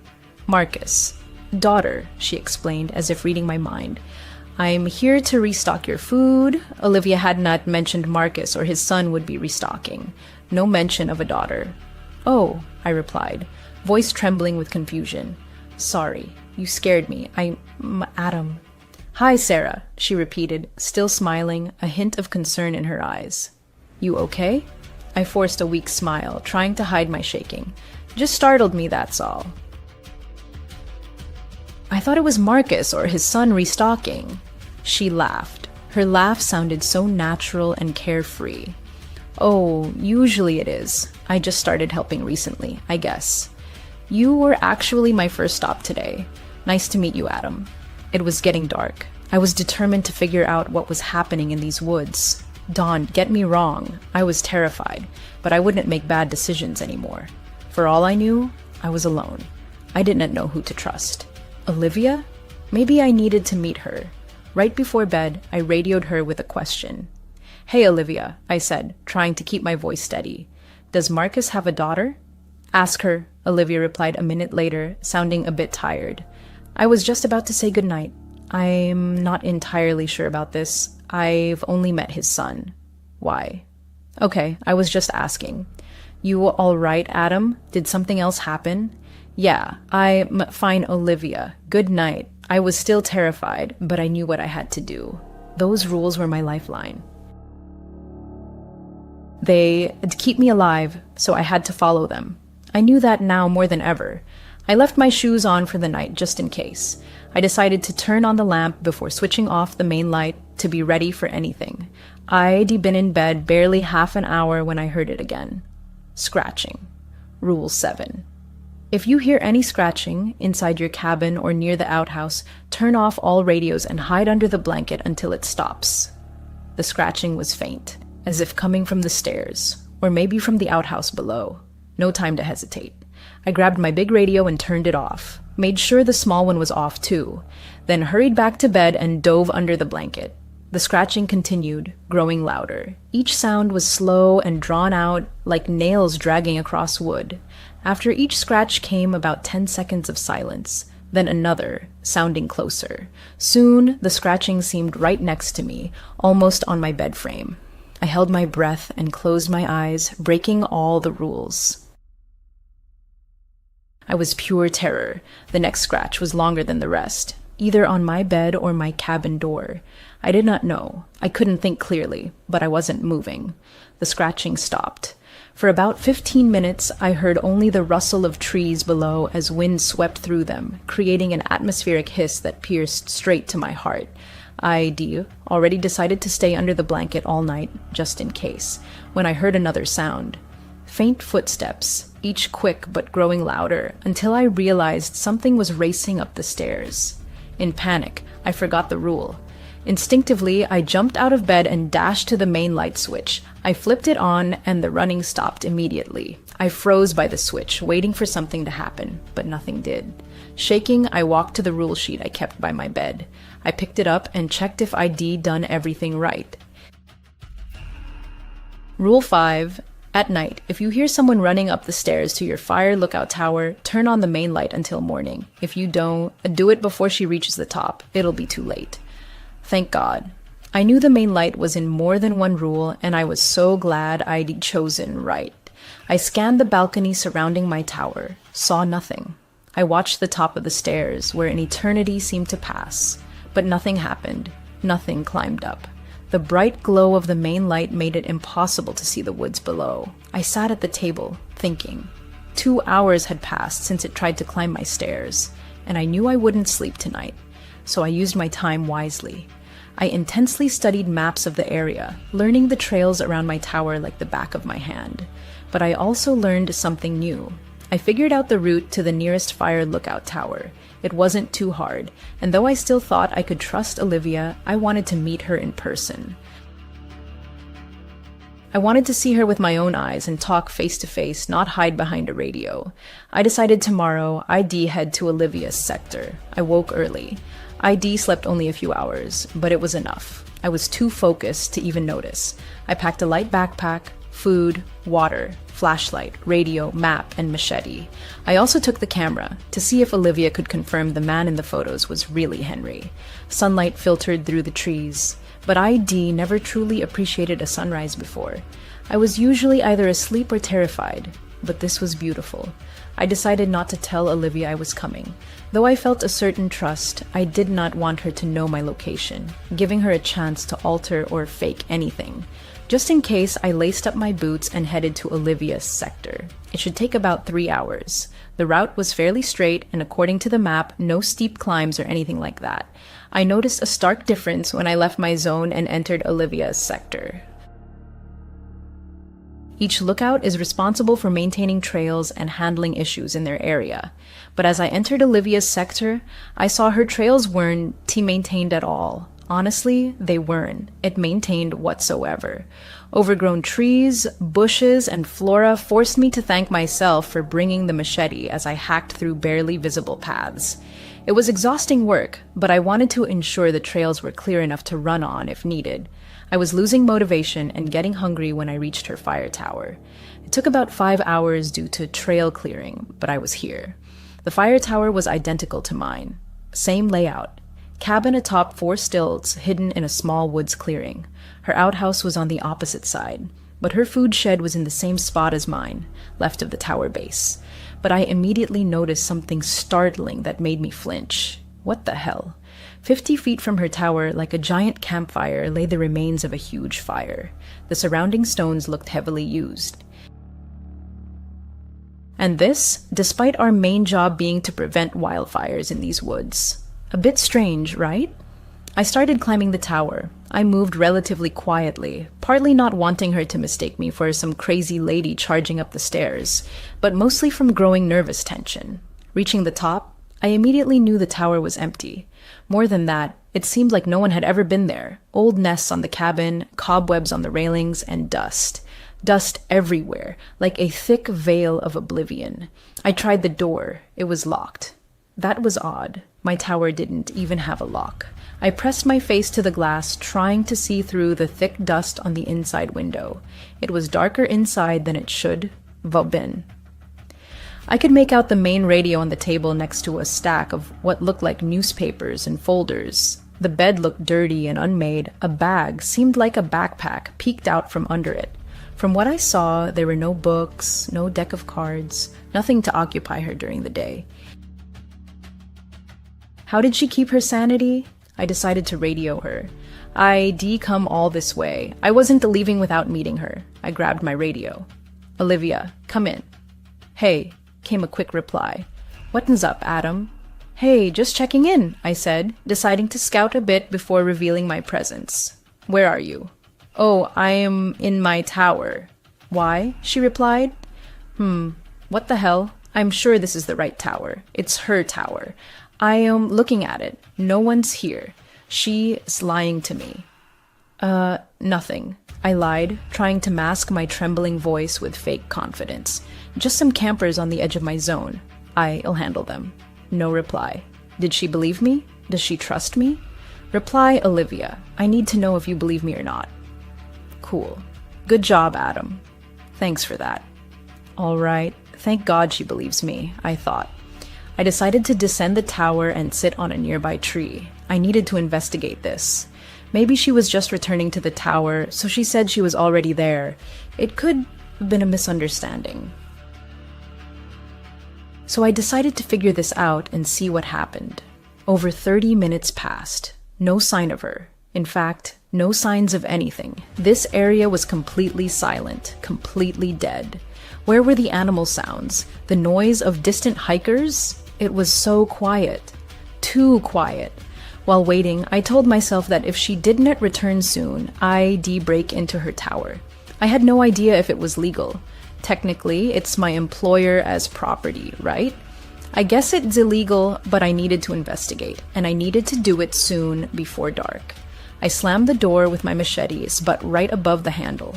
The loud bang broke the eerie silence, followed by the door creak as it swung open, making me freeze for a second, expecting something to happen. Nothing did. I stepped inside. Dust hit my face, and I held back a cough. I needed to be quiet and fast.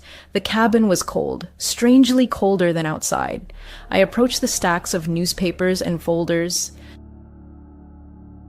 The headline of the first paper I saw sent chills down my spine. Missing hiker's sister. I skimmed the article. It was these woods. 2 sisters had gone missing. Oh, was this Olivia's sister? She told me only one sister went missing. Was this another? It didn't make sense. I flipped through the rest, mostly repeating that 2 sisters were still missing until one sister found after 3 weeks. The article said one sister was found alive and well, but the other was still missing. They split up after getting lost in the woods. She never mentioned she had gotten lost too. If this was about her, did she consider it too personal? Or did she lie?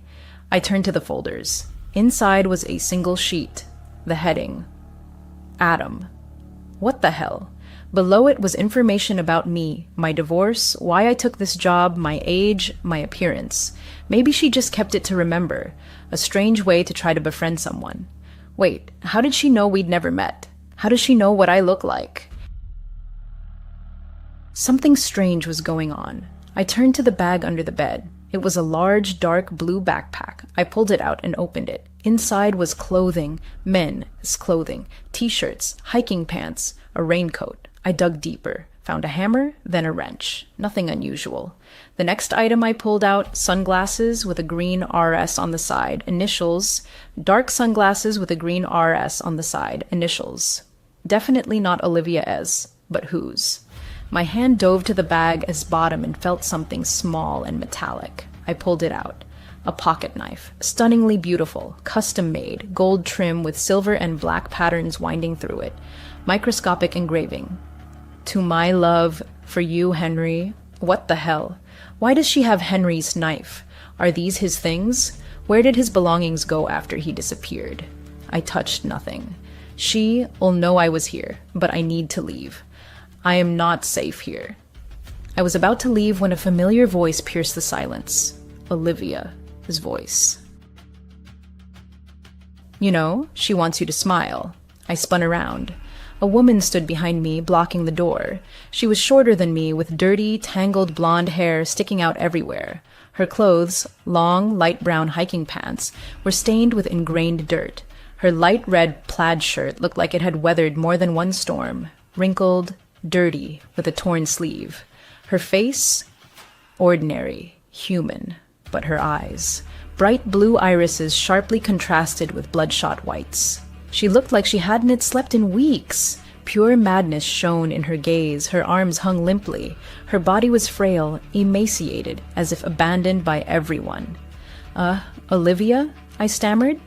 What do you mean she wants me to smile? She just wants you to smile, Olivia repeated, not breaking eye contact. Okay, Olivia, what's going on? I tried to sound confident. Are you all right? Olivia started moving toward the bed.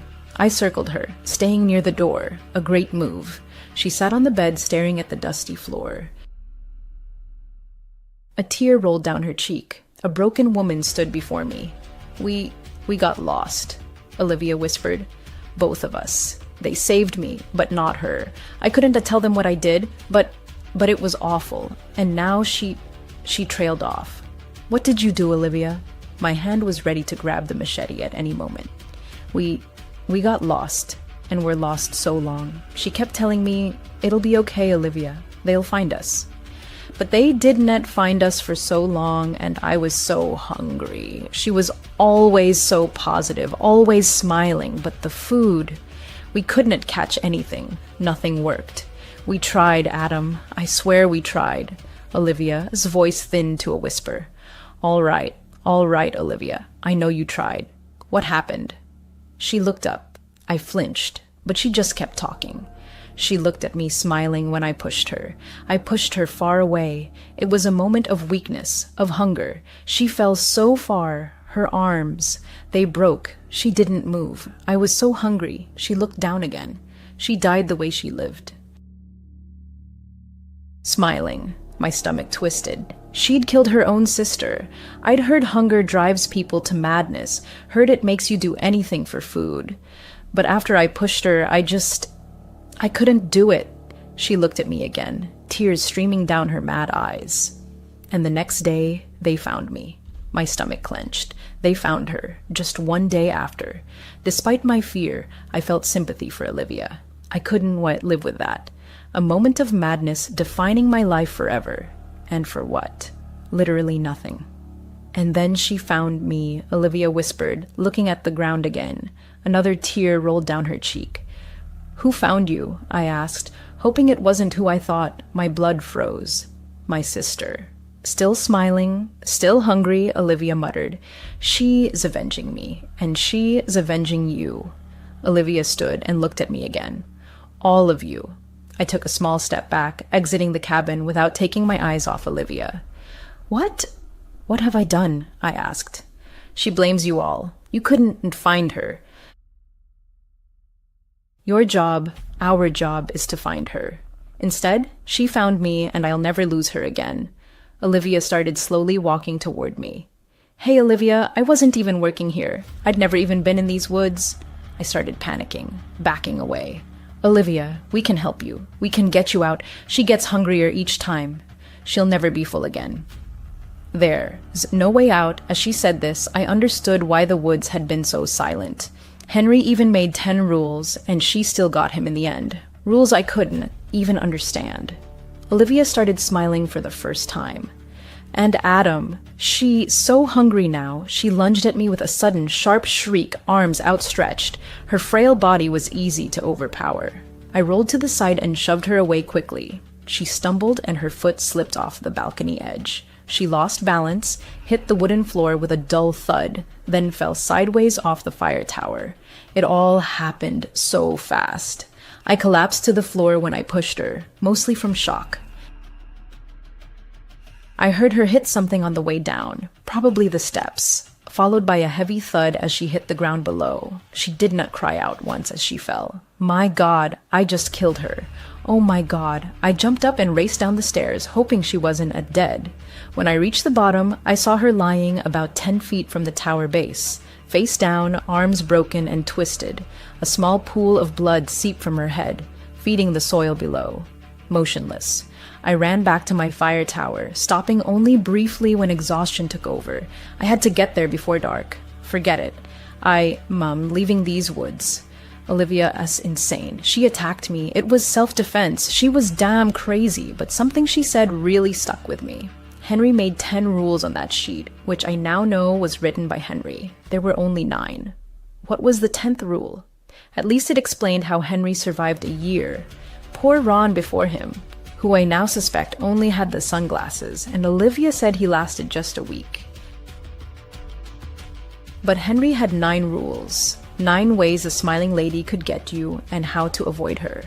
I'm not staying to find out what that 10th rule is. I am leaving these woods. I am still running back. I feel like someone's watching me.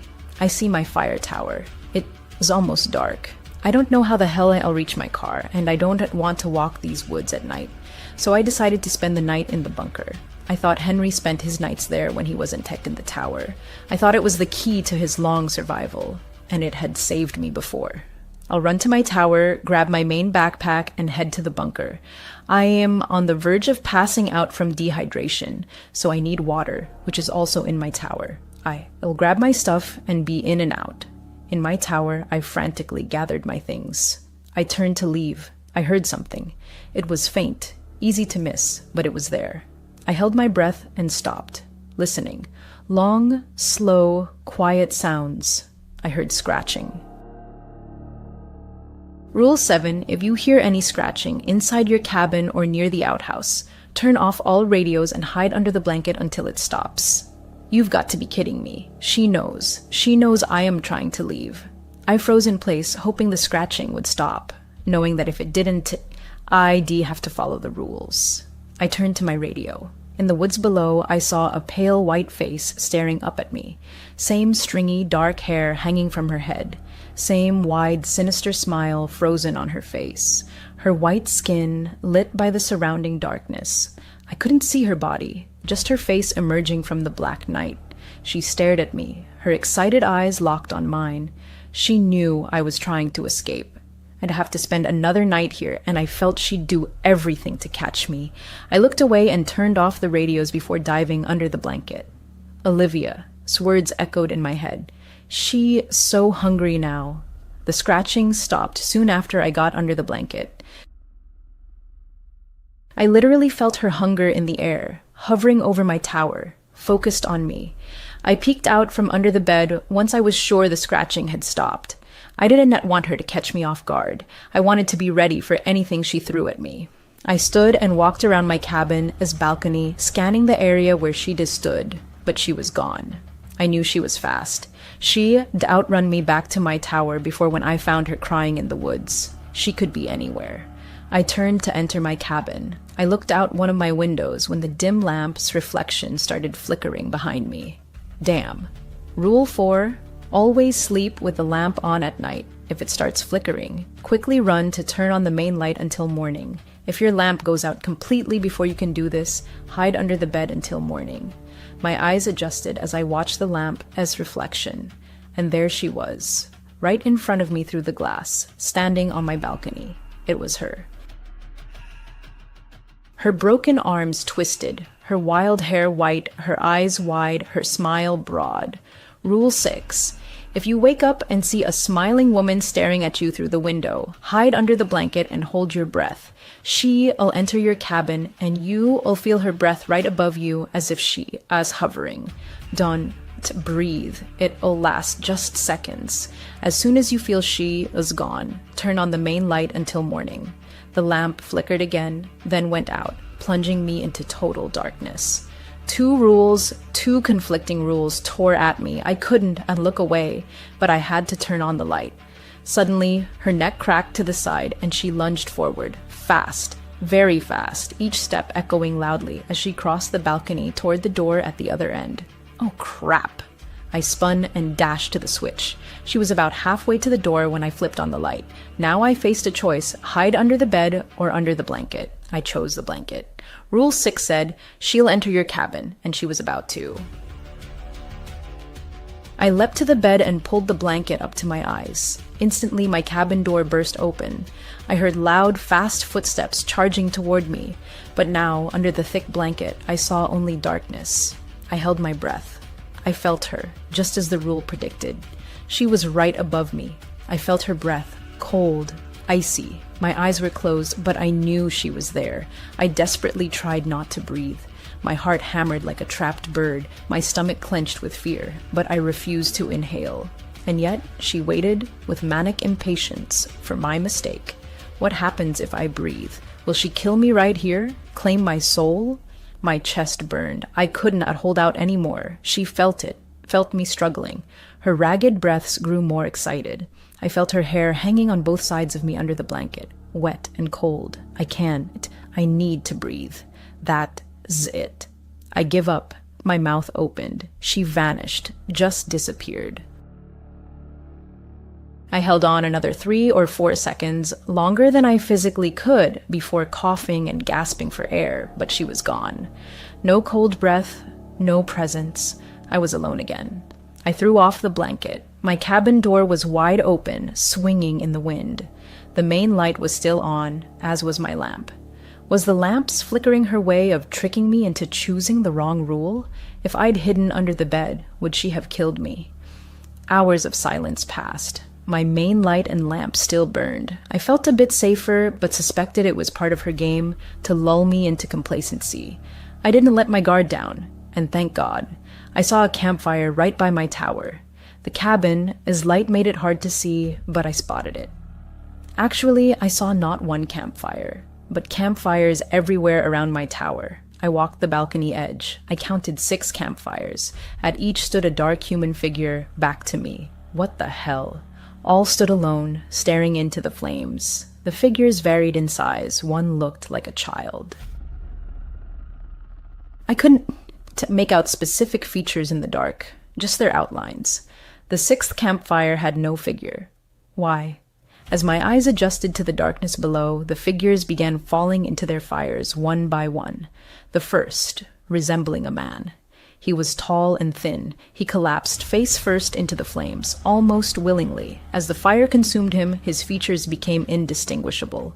His screams pierced the air as I watched in horror. Another figure, a woman, then fell into her fire. She screamed as the flames covered her, writhing but not trying to escape. Next, a smiling figure, a child, a boy, as he fell face first into the fire. I gasped. I couldn't scream. My whole body was in shock. The child was silent, but thrashed. Finally, as the fire burned, the 4th figure, the largest, a wide, sturdy man. He fell into his fire, grunting in pain and stifling screams, barely moving as he burned. Finally, a woman, a figure. I turned to her before she fell. I needed to see. I ran inside, grabbed my flashlight, and rushed back to where ID stood. As she fell into her fire, I shone the light on her, catching a glimpse of her wild blonde hair and red plaid shirt, the tear along her sleeve, before the flames consumed her. 1 campfire remained, the 6th, burning without a figure. As the screams below echoed through the night, I heard a faint woman was weeping somewhere in the trees below. "Adam!" A voice called as the first sun rays pierced the trees. "Adam, are you there?" I ran to the balcony carefully and saw Sarah, Marcus's daughter, standing below. She wore the same clothes as when ID last seen her. "Sarah," I shouted. "Sarah, we have to leave here." "There, Adam," she yelled back. "Adam, I know. I know about Olivia, her sister. I know about Henry and his family, about Ron. I know everything." "Oh, we have to leave, Sarah. We can she shouted. "We have to burn her. We have to burn Olivia's sister." "Why do we have to burn her?" I yelled. "Rule 10, Adam. She'll follow you wherever you go. If you leave this place, she'll always be 1 step behind, unless you burn her to ashes.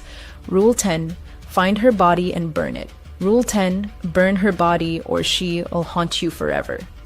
"How do we find her body?" My voice sounded defeated. "I know where it is, Adam." Sarah gave me a warm smile, trying to calm me. "Let me explain on the way. It's very close. I survived all the other rules. Now only the last remains." I grabbed the machete. It all makes sense. This lady follows you out of the woods. That's why Henry couldn't leave, and why I needed Olivia. That's why Olivia said there is no way out, because there really isn't, until we burn her. And Sarah? Olivia said Marcus had no daughter, but that was just to confuse me, to turn me against a potential ally? Either way, I don't fully trust Sarah, not until I hear what she says. So I grabbed the machete. I carefully descended the steps, approaching Sarah. She looked at me. Her gaze flicked to the machete, but she seemed to understand my caution. "Why didn't you tell me all this before?" I asked. "If you knew everything, why not tell me when we first met?" "I didn't know who to trust, Adam," Sarah explained. "I knew Henry, and we didn't trust anyone, not fully, except each other. And Henry is dead now." Her words struck me. "How did you know him?" "Yes," she looked down. It was confirmed last night. I befriended him when he worked here. I brought him extra food and just ran by to see him. That's why I'm in these woods. I was looking for Emily. But after last night, it's clear. Yes, he's dead." "How was it confirmed last night?" I asked. She looked genuinely heartbroken. The smiling lady, she seems to focus on one victim at a time. While she hunts someone, she ignores everyone else. That is why Olivia kept feeding her people, to keep her sister from turning on her, Sarah explained. My breath was heavy, my heart racing. She continued. "Last night I was looking for Henry as usual. I saw the campfires around your tower and watched those figures fall into them. People she had taken. One looked like Henry, others like his family. I saw the 6th campfire, the one she made for you, and heard her crying, trying to lure you out. She focuses on one prey at a time, which confirms you were her target. She already got Henry. She never gives up until she gets her prey. And now you have to burn her. But I killed Olivia, not her. I pushed her when she attacked me, so why did I see her fall into the fire last night?" I trembled. I hadn't actually said aloud that I'd killed her before. "Yes, I thought you might have. The smiling lady wouldn't have attacked her while focused on you. But that doesn't mean she didn't take Olivia after her death, didn't eat her. She's always hungry. That is all she cares about. Why don't you just burn her body yourself?" I shouted. This was madness. I desperately sought a way out of this nightmare. It has to be you. It has to be the one she is hunting. I tried, but I only found her body after Henry disappeared. Every time I try to burn it, the fire won, to light. I don't understand it, but I know it has to be you. She lit a fire for you last night, and it has to be you who lights hers. How the hell can I trust you? Tears streamed down my face. It made sense. While she searched for Henry, she needed him to burn the body. Sarah pleaded, "I hid in the bunker last night. That's why I'm here so early. It was Henry's bunker, Adam. The smiling lady doesn't know about it. That's how he survived so long. I can show you where it is." "I know where it is," I whispered. I had no choice. I had to trust her. I had to burn the body. I quickly went upstairs and grabbed my backpack. I put in a lighter and a can of kerosene. I was going to follow Sarah, but didn't let go of the machete. Of course, it's in a damn cave. On the way, Sarah explained that after being pushed, Olivia, a sister, crawled in there seeking shelter, but died from her wounds inside the cave. She explained that it's probably why I heard her weeping, because these smiling ladies replay her final moments in a loop, fueling her hatred. It also explains why she is always smiling. Olivia said she was smiling when she pushed her. When Sarah stood at the cave entrance, carved into a steep hillside, I shone my flashlight inside. I saw little. It was a narrow tunnel-like structure, about 8 feet wide and 15 feet high. Not much room to maneuver if we ran into trouble. I couldn't see far enough to tell where it ended. We entered the cave. Where it ended. We entered the cave. "She's closer to the cave's end," Sarah whispered, her voice tense. "Past the turn, about 300 feet. We'll be safe there. I have never seen your ghost during the day." Sarah fell silent, her footsteps echoing on the damp stone. She walked ahead and I followed, straining to see into the darkness. With each step, the impenetrable gloom thickened, swallowing the last traces of light. Soon, we were in pitch blackness, our flashlights the only guides. When daylight vanished behind us, sounds faded too. Only our footsteps and shallow breaths broke the eerie silence. Suddenly, as if from nowhere, we hit a wall. To the left, in the dark abyss, a steep descent led even deeper into the cave's depths. "Why the hell did she go so deep?" I whispered, feeling my anxiety rise. If she wanted to be rescued, she didn't, Sarah said softly, her voice barely audible. She died at the entrance. Something moved her deeper, to protect her. I think it was Olivia. We kept descending. 10 minutes later, the cave widened. Normally, eyes adjust to darkness, but mine couldn't. It was some other darkness, unfamiliar, or perhaps the smiling lady's strange, eerie influence. I don't know. I just knew that, aside from my flashlight's beam and Sarah's silhouette ahead, I saw nothing. Suddenly, a sharp, quick crack echoed behind us. My heart pounded, and I spun around, aiming my flashlight at the sound. For a moment, I saw only feet, slipping away, vanishing into the darkness we'd come from. Bare, dirty, female feet. Damn, something was with us, and it was alive. The smiling lady was here. I turned to Sarah. She was gone. What the... I was alone. Sarah's flashlight lay on the ground. What? Where was she? Was I screaming? I don't know. I left her flashlight. I needed one hand to grip the machete tightly. I couldn't go back. The lady was behind me. I needed to find her body, and I needed to burn it. And I needed to help Sarah. I frantically swept my flashlight around, searching for Sarah, when I noticed a backpack leaning against the cave wall. I cautiously approached it, knowing something watched me from the darkness. NASA. My sweaty palm slipped on the machete's handle, but I gripped it tightly. I quickly reached the backpack, scanning the cave, but saw nothing but rocks. I turned my attention to the bag's contents. It was already open. She hadn't been here long, maybe less than a week. I barely glanced through it. An old tarp, a lighter, and the same small kerosene can ID taken. The same type provided at the fire tower. Also in the bag, a knife. The same style as the one ID found in Olivia. Sector, only bigger. Same gold trim with silver and black patterns. Engraved on the knife, your pair of knives, your pair of hearts, my Henry. Another of Henry's knives. This was Henry's bag. I opened the knife. Recently used, its once sharp blade now dull, stained with rock residue. I shone my flashlight on the wall where the bag leaned. Carvings, scratches on the rock. 10. Sarah lies. A crack behind me. I spun and saw Sarah. She was smiling. Sarah, I started. Her eyes were locked on me. She saw me through the darkness. Her hands began breaking, as if the air around them crushed them. They snapped, her elbows bending backward as bones jutted, hugging the skin under her forearms with each crack. Her smile widened. Soon, it stretched unnaturally across her face. Her eyes were wide with joy. Her skin turned whiter, her hair longer. She was unrecognizable. Sarah. Now I recognized her as the smiling lady. I fell for it, just like Henry. She needs darkness. That's why she roams at night. That is why I felt watched when leaving Olivia's sector. But she couldn't act in daylight. She watched me as Sarah by day, but attacked as the smiling lady at night. That note in Olivia's sector describing my appearance. Only Sarah had seen me before. God, I feel so stupid. I was safe from her in daylight, but now it's dark, and she's changing. She died in darkness, and now she lives in darkness. I stood up, my machete trembling in my hand. I cautiously approached her. I was ready to strike. In a burst of movement, I was grabbed from both sides. Creatures crawled over me. I felt their bony hands dragging me down. I counted 5 as I struggled against their grip. Too many. Too strong.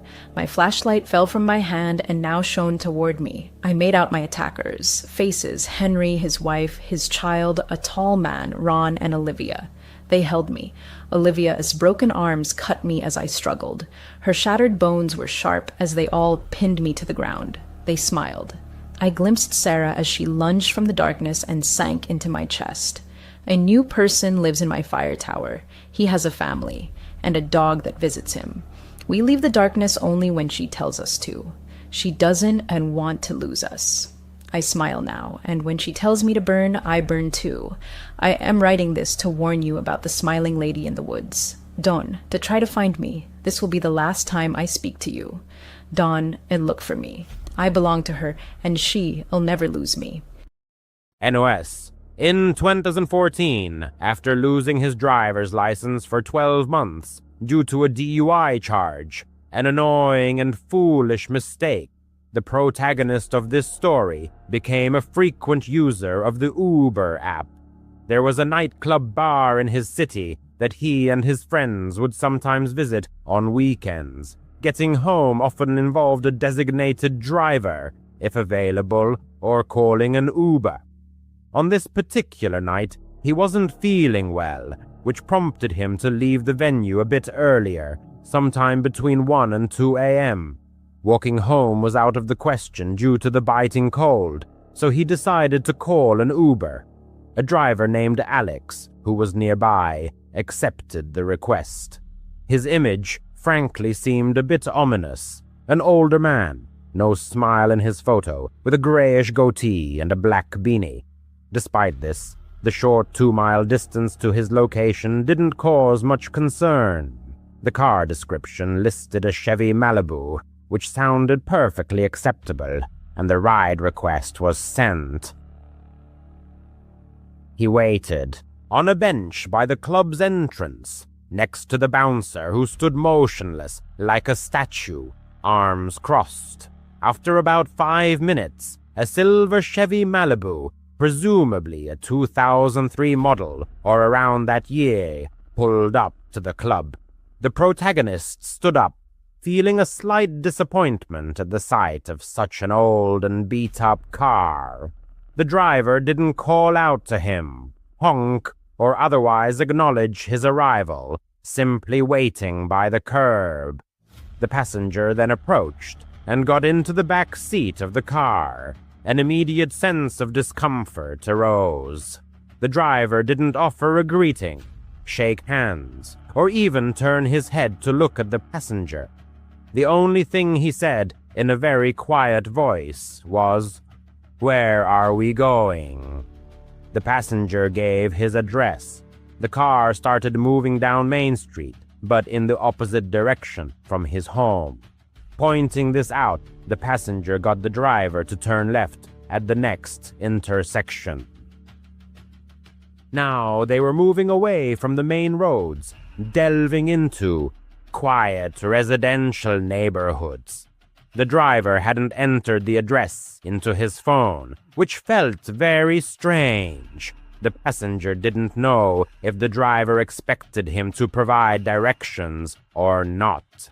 Eventually, he entered his address into his own phone, so the driver could follow the voice prompts.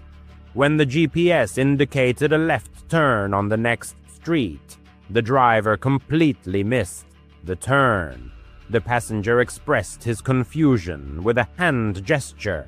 The driver noticed and said, "I just need to make a quick stop.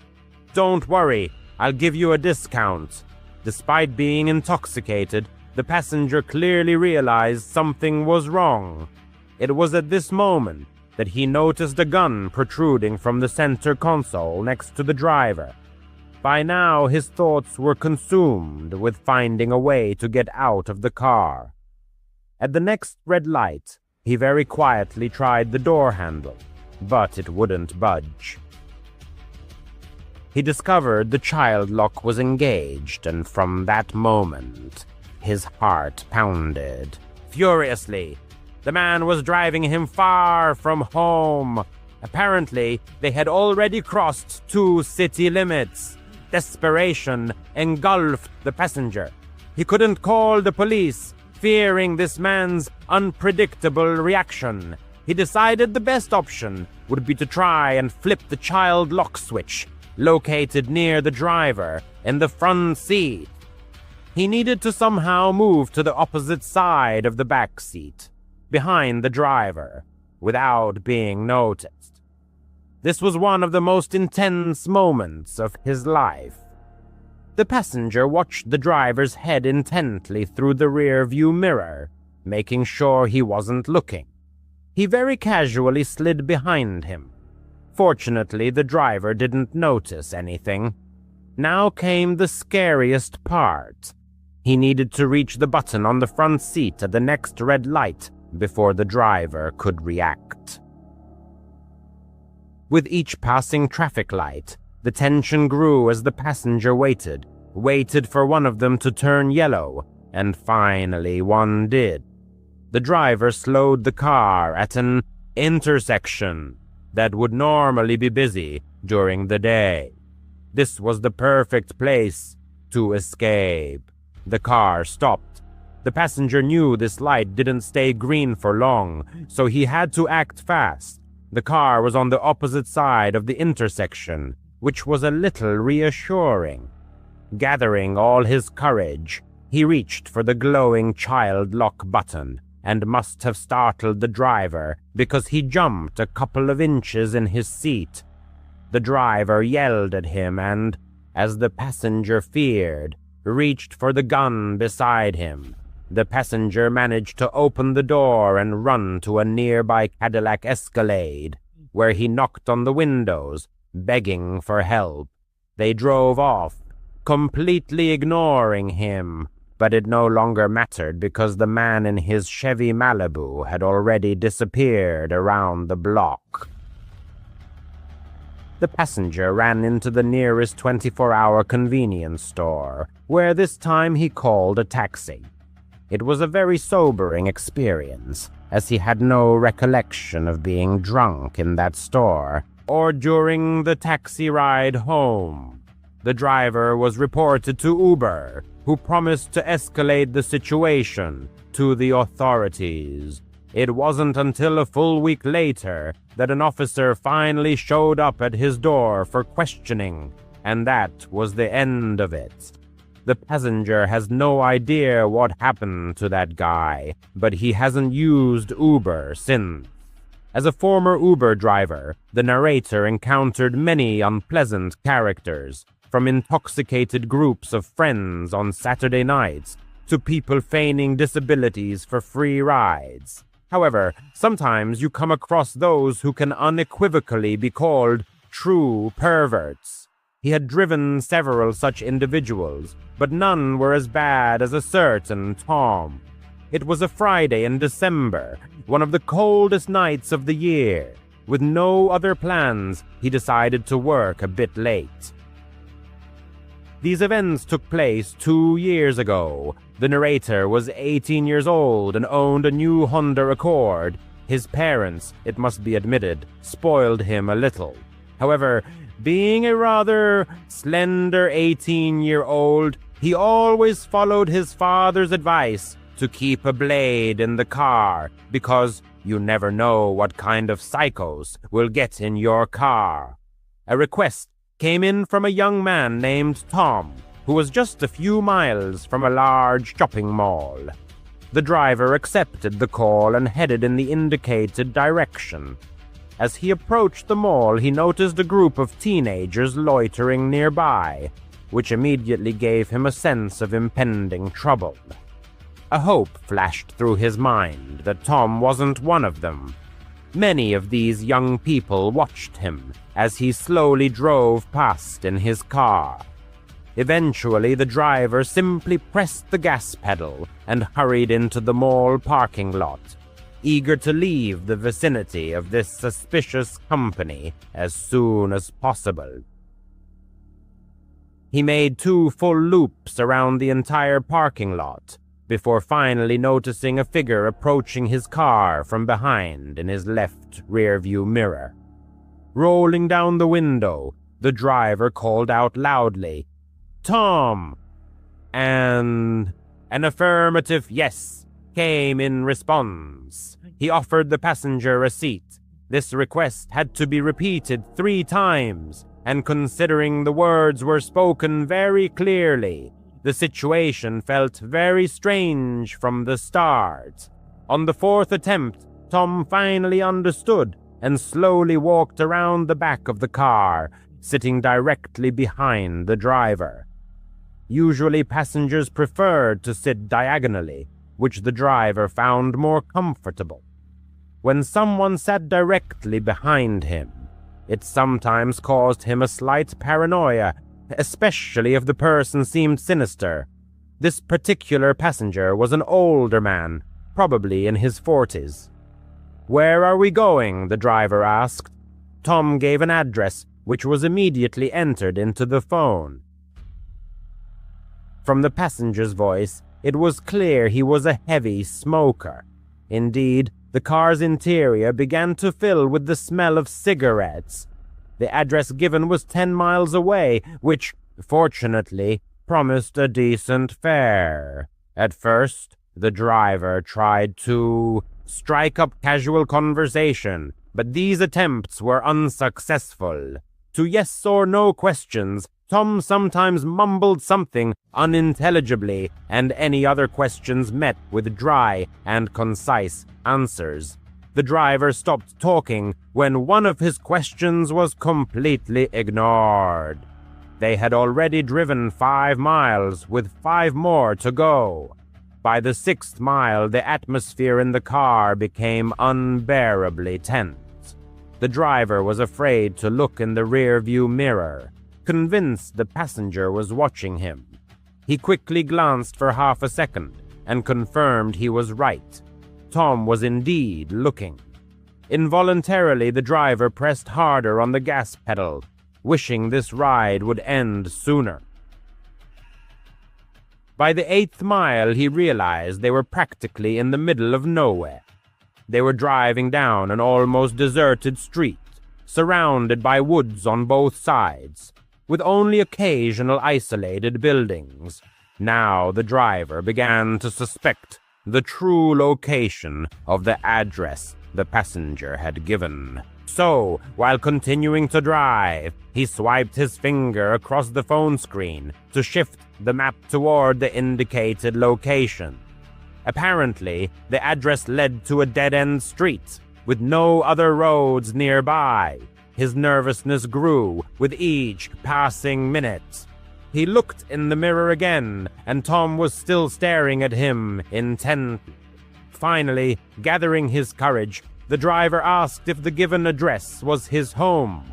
Silence reigned for a few moments, and the driver thought he would be ignored again, or perhaps unheard, but after 5 seconds, Tom finally replied, "Yes." Less than a mile remained until the end of the trip, and still only woods stretched around them, with sparse, empty-looking buildings.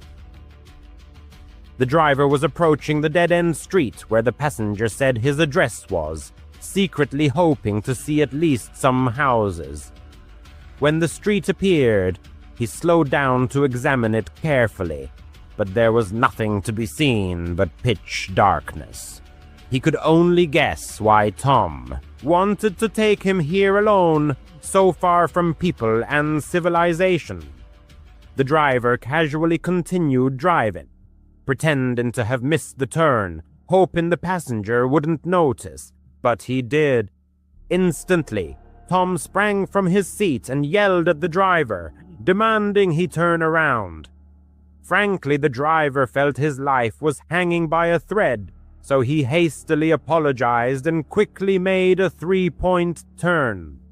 As he approached the dead-end street again, his hands slipped into the mesh pocket on the side of his seat where he kept his blade.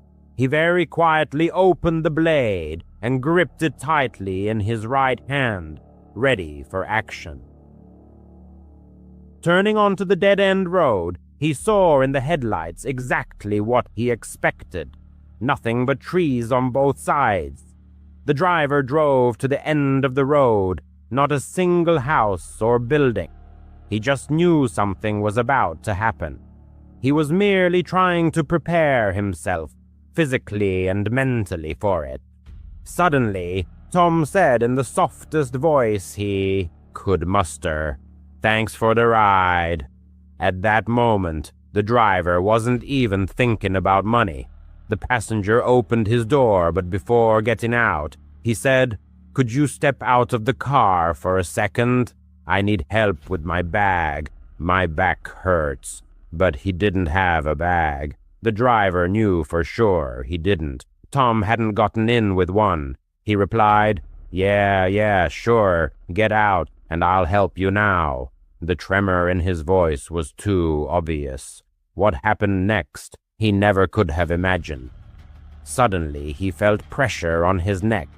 It took at least a second before the driver realized he was being choked from the back seat. He immediately plunged the blade into the passenger's left hand, and Tom screamed in pain, loosening his grip on the driver's neck. Tom fell out of the car onto the street, and the driver took that opportunity to turn the car around and practically floor the gas pedal, speeding down the street until he returned to a busy road. He never called the police. The driver was too scared to do anything but drive home, and when he got home, he just wanted to go to sleep and forget about it. Needless to say, after that incident, he stopped working as an Uber driver. When someone moves into a new home, especially in an entirely unfamiliar neighborhood, certain aspects inevitably capture their attention. First and foremost is, of course, the house itself, its immediate surroundings, and the lifestyle and habits of future neighbors. Equally important are accessibility and the availability of nearby amenities. Unfortunately, however, people often rush into hasty decisions, and haste in matters of such importance frequently leads to serious risks. Sometimes even the most seemingly insignificant detail, like the one mentioned below, can foreshadow an elaborate deception whose scale may be beyond imagination. Just such an unexpected twist awaits us in the story that follows. In the city of Chennai stands a house that compels every passerby to involuntarily slow their step and think twice before walking past, whether it's a bright sunny day, a pitch-black moonless night, or a gloomy, rainy evening. But a man named Kabir was completely unaware of these peculiarities. His job aboard a ship frequently required him to relocate from one place to another. Today, we recount how his life changed dramatically after he moved into this mysterious colony. The story begins roughly 10 years ago. Kabir's employer decided to transfer him to Chennai. Upon arrival, he was astonished to find rental prices unusually high everywhere. It seemed unbelievable that even in a major metropolis like Chennai, he would have to pay such exorbitant sums just for a roof over his head. Desperately searching for a suitable option, he eventually stumbled upon an offer from his own company, a very old building with astonishingly low rent. For Kabir, this was an obvious advantage. Though the structure was dilapidated, it was conveniently located near his office, and the port, where his ship duties often took him, was also easily accessible. Everything he needed was within reach, almost magically so. But what could possibly be the catch? On his very first day, Kabir noticed something highly unusual. As dusk fell, all parents hurriedly called their children indoors. Within an hour and a half, every child had vanished from the streets. The only person visible outside was a solitary drunkard openly drinking alcohol right on the road, seemingly oblivious to his surroundings. After a while, Kabir looked down again and saw the man still sitting in the same spot, motionless. Suddenly, the old man smiled and waved at him. Kabir thought, what's so strange about that? It's raining, it's dark, there's no one outside, no children, no adults. Why is this old man sitting alone and waving at me? Then the man gestured for him to come down. Kabir decided, alright, since he's calling, I'll go down. Maybe he has something to say or needs help. As he descended, his neighbor Pyle stopped him. With unmistakable anxiety, she asked, Kabir, why are you going down at this hour? Puzzled, he replied, but it's only evening. Is it really that late? Pyle, her expression grave, said, you don't know why we never go out in the evenings in Demonte Colony.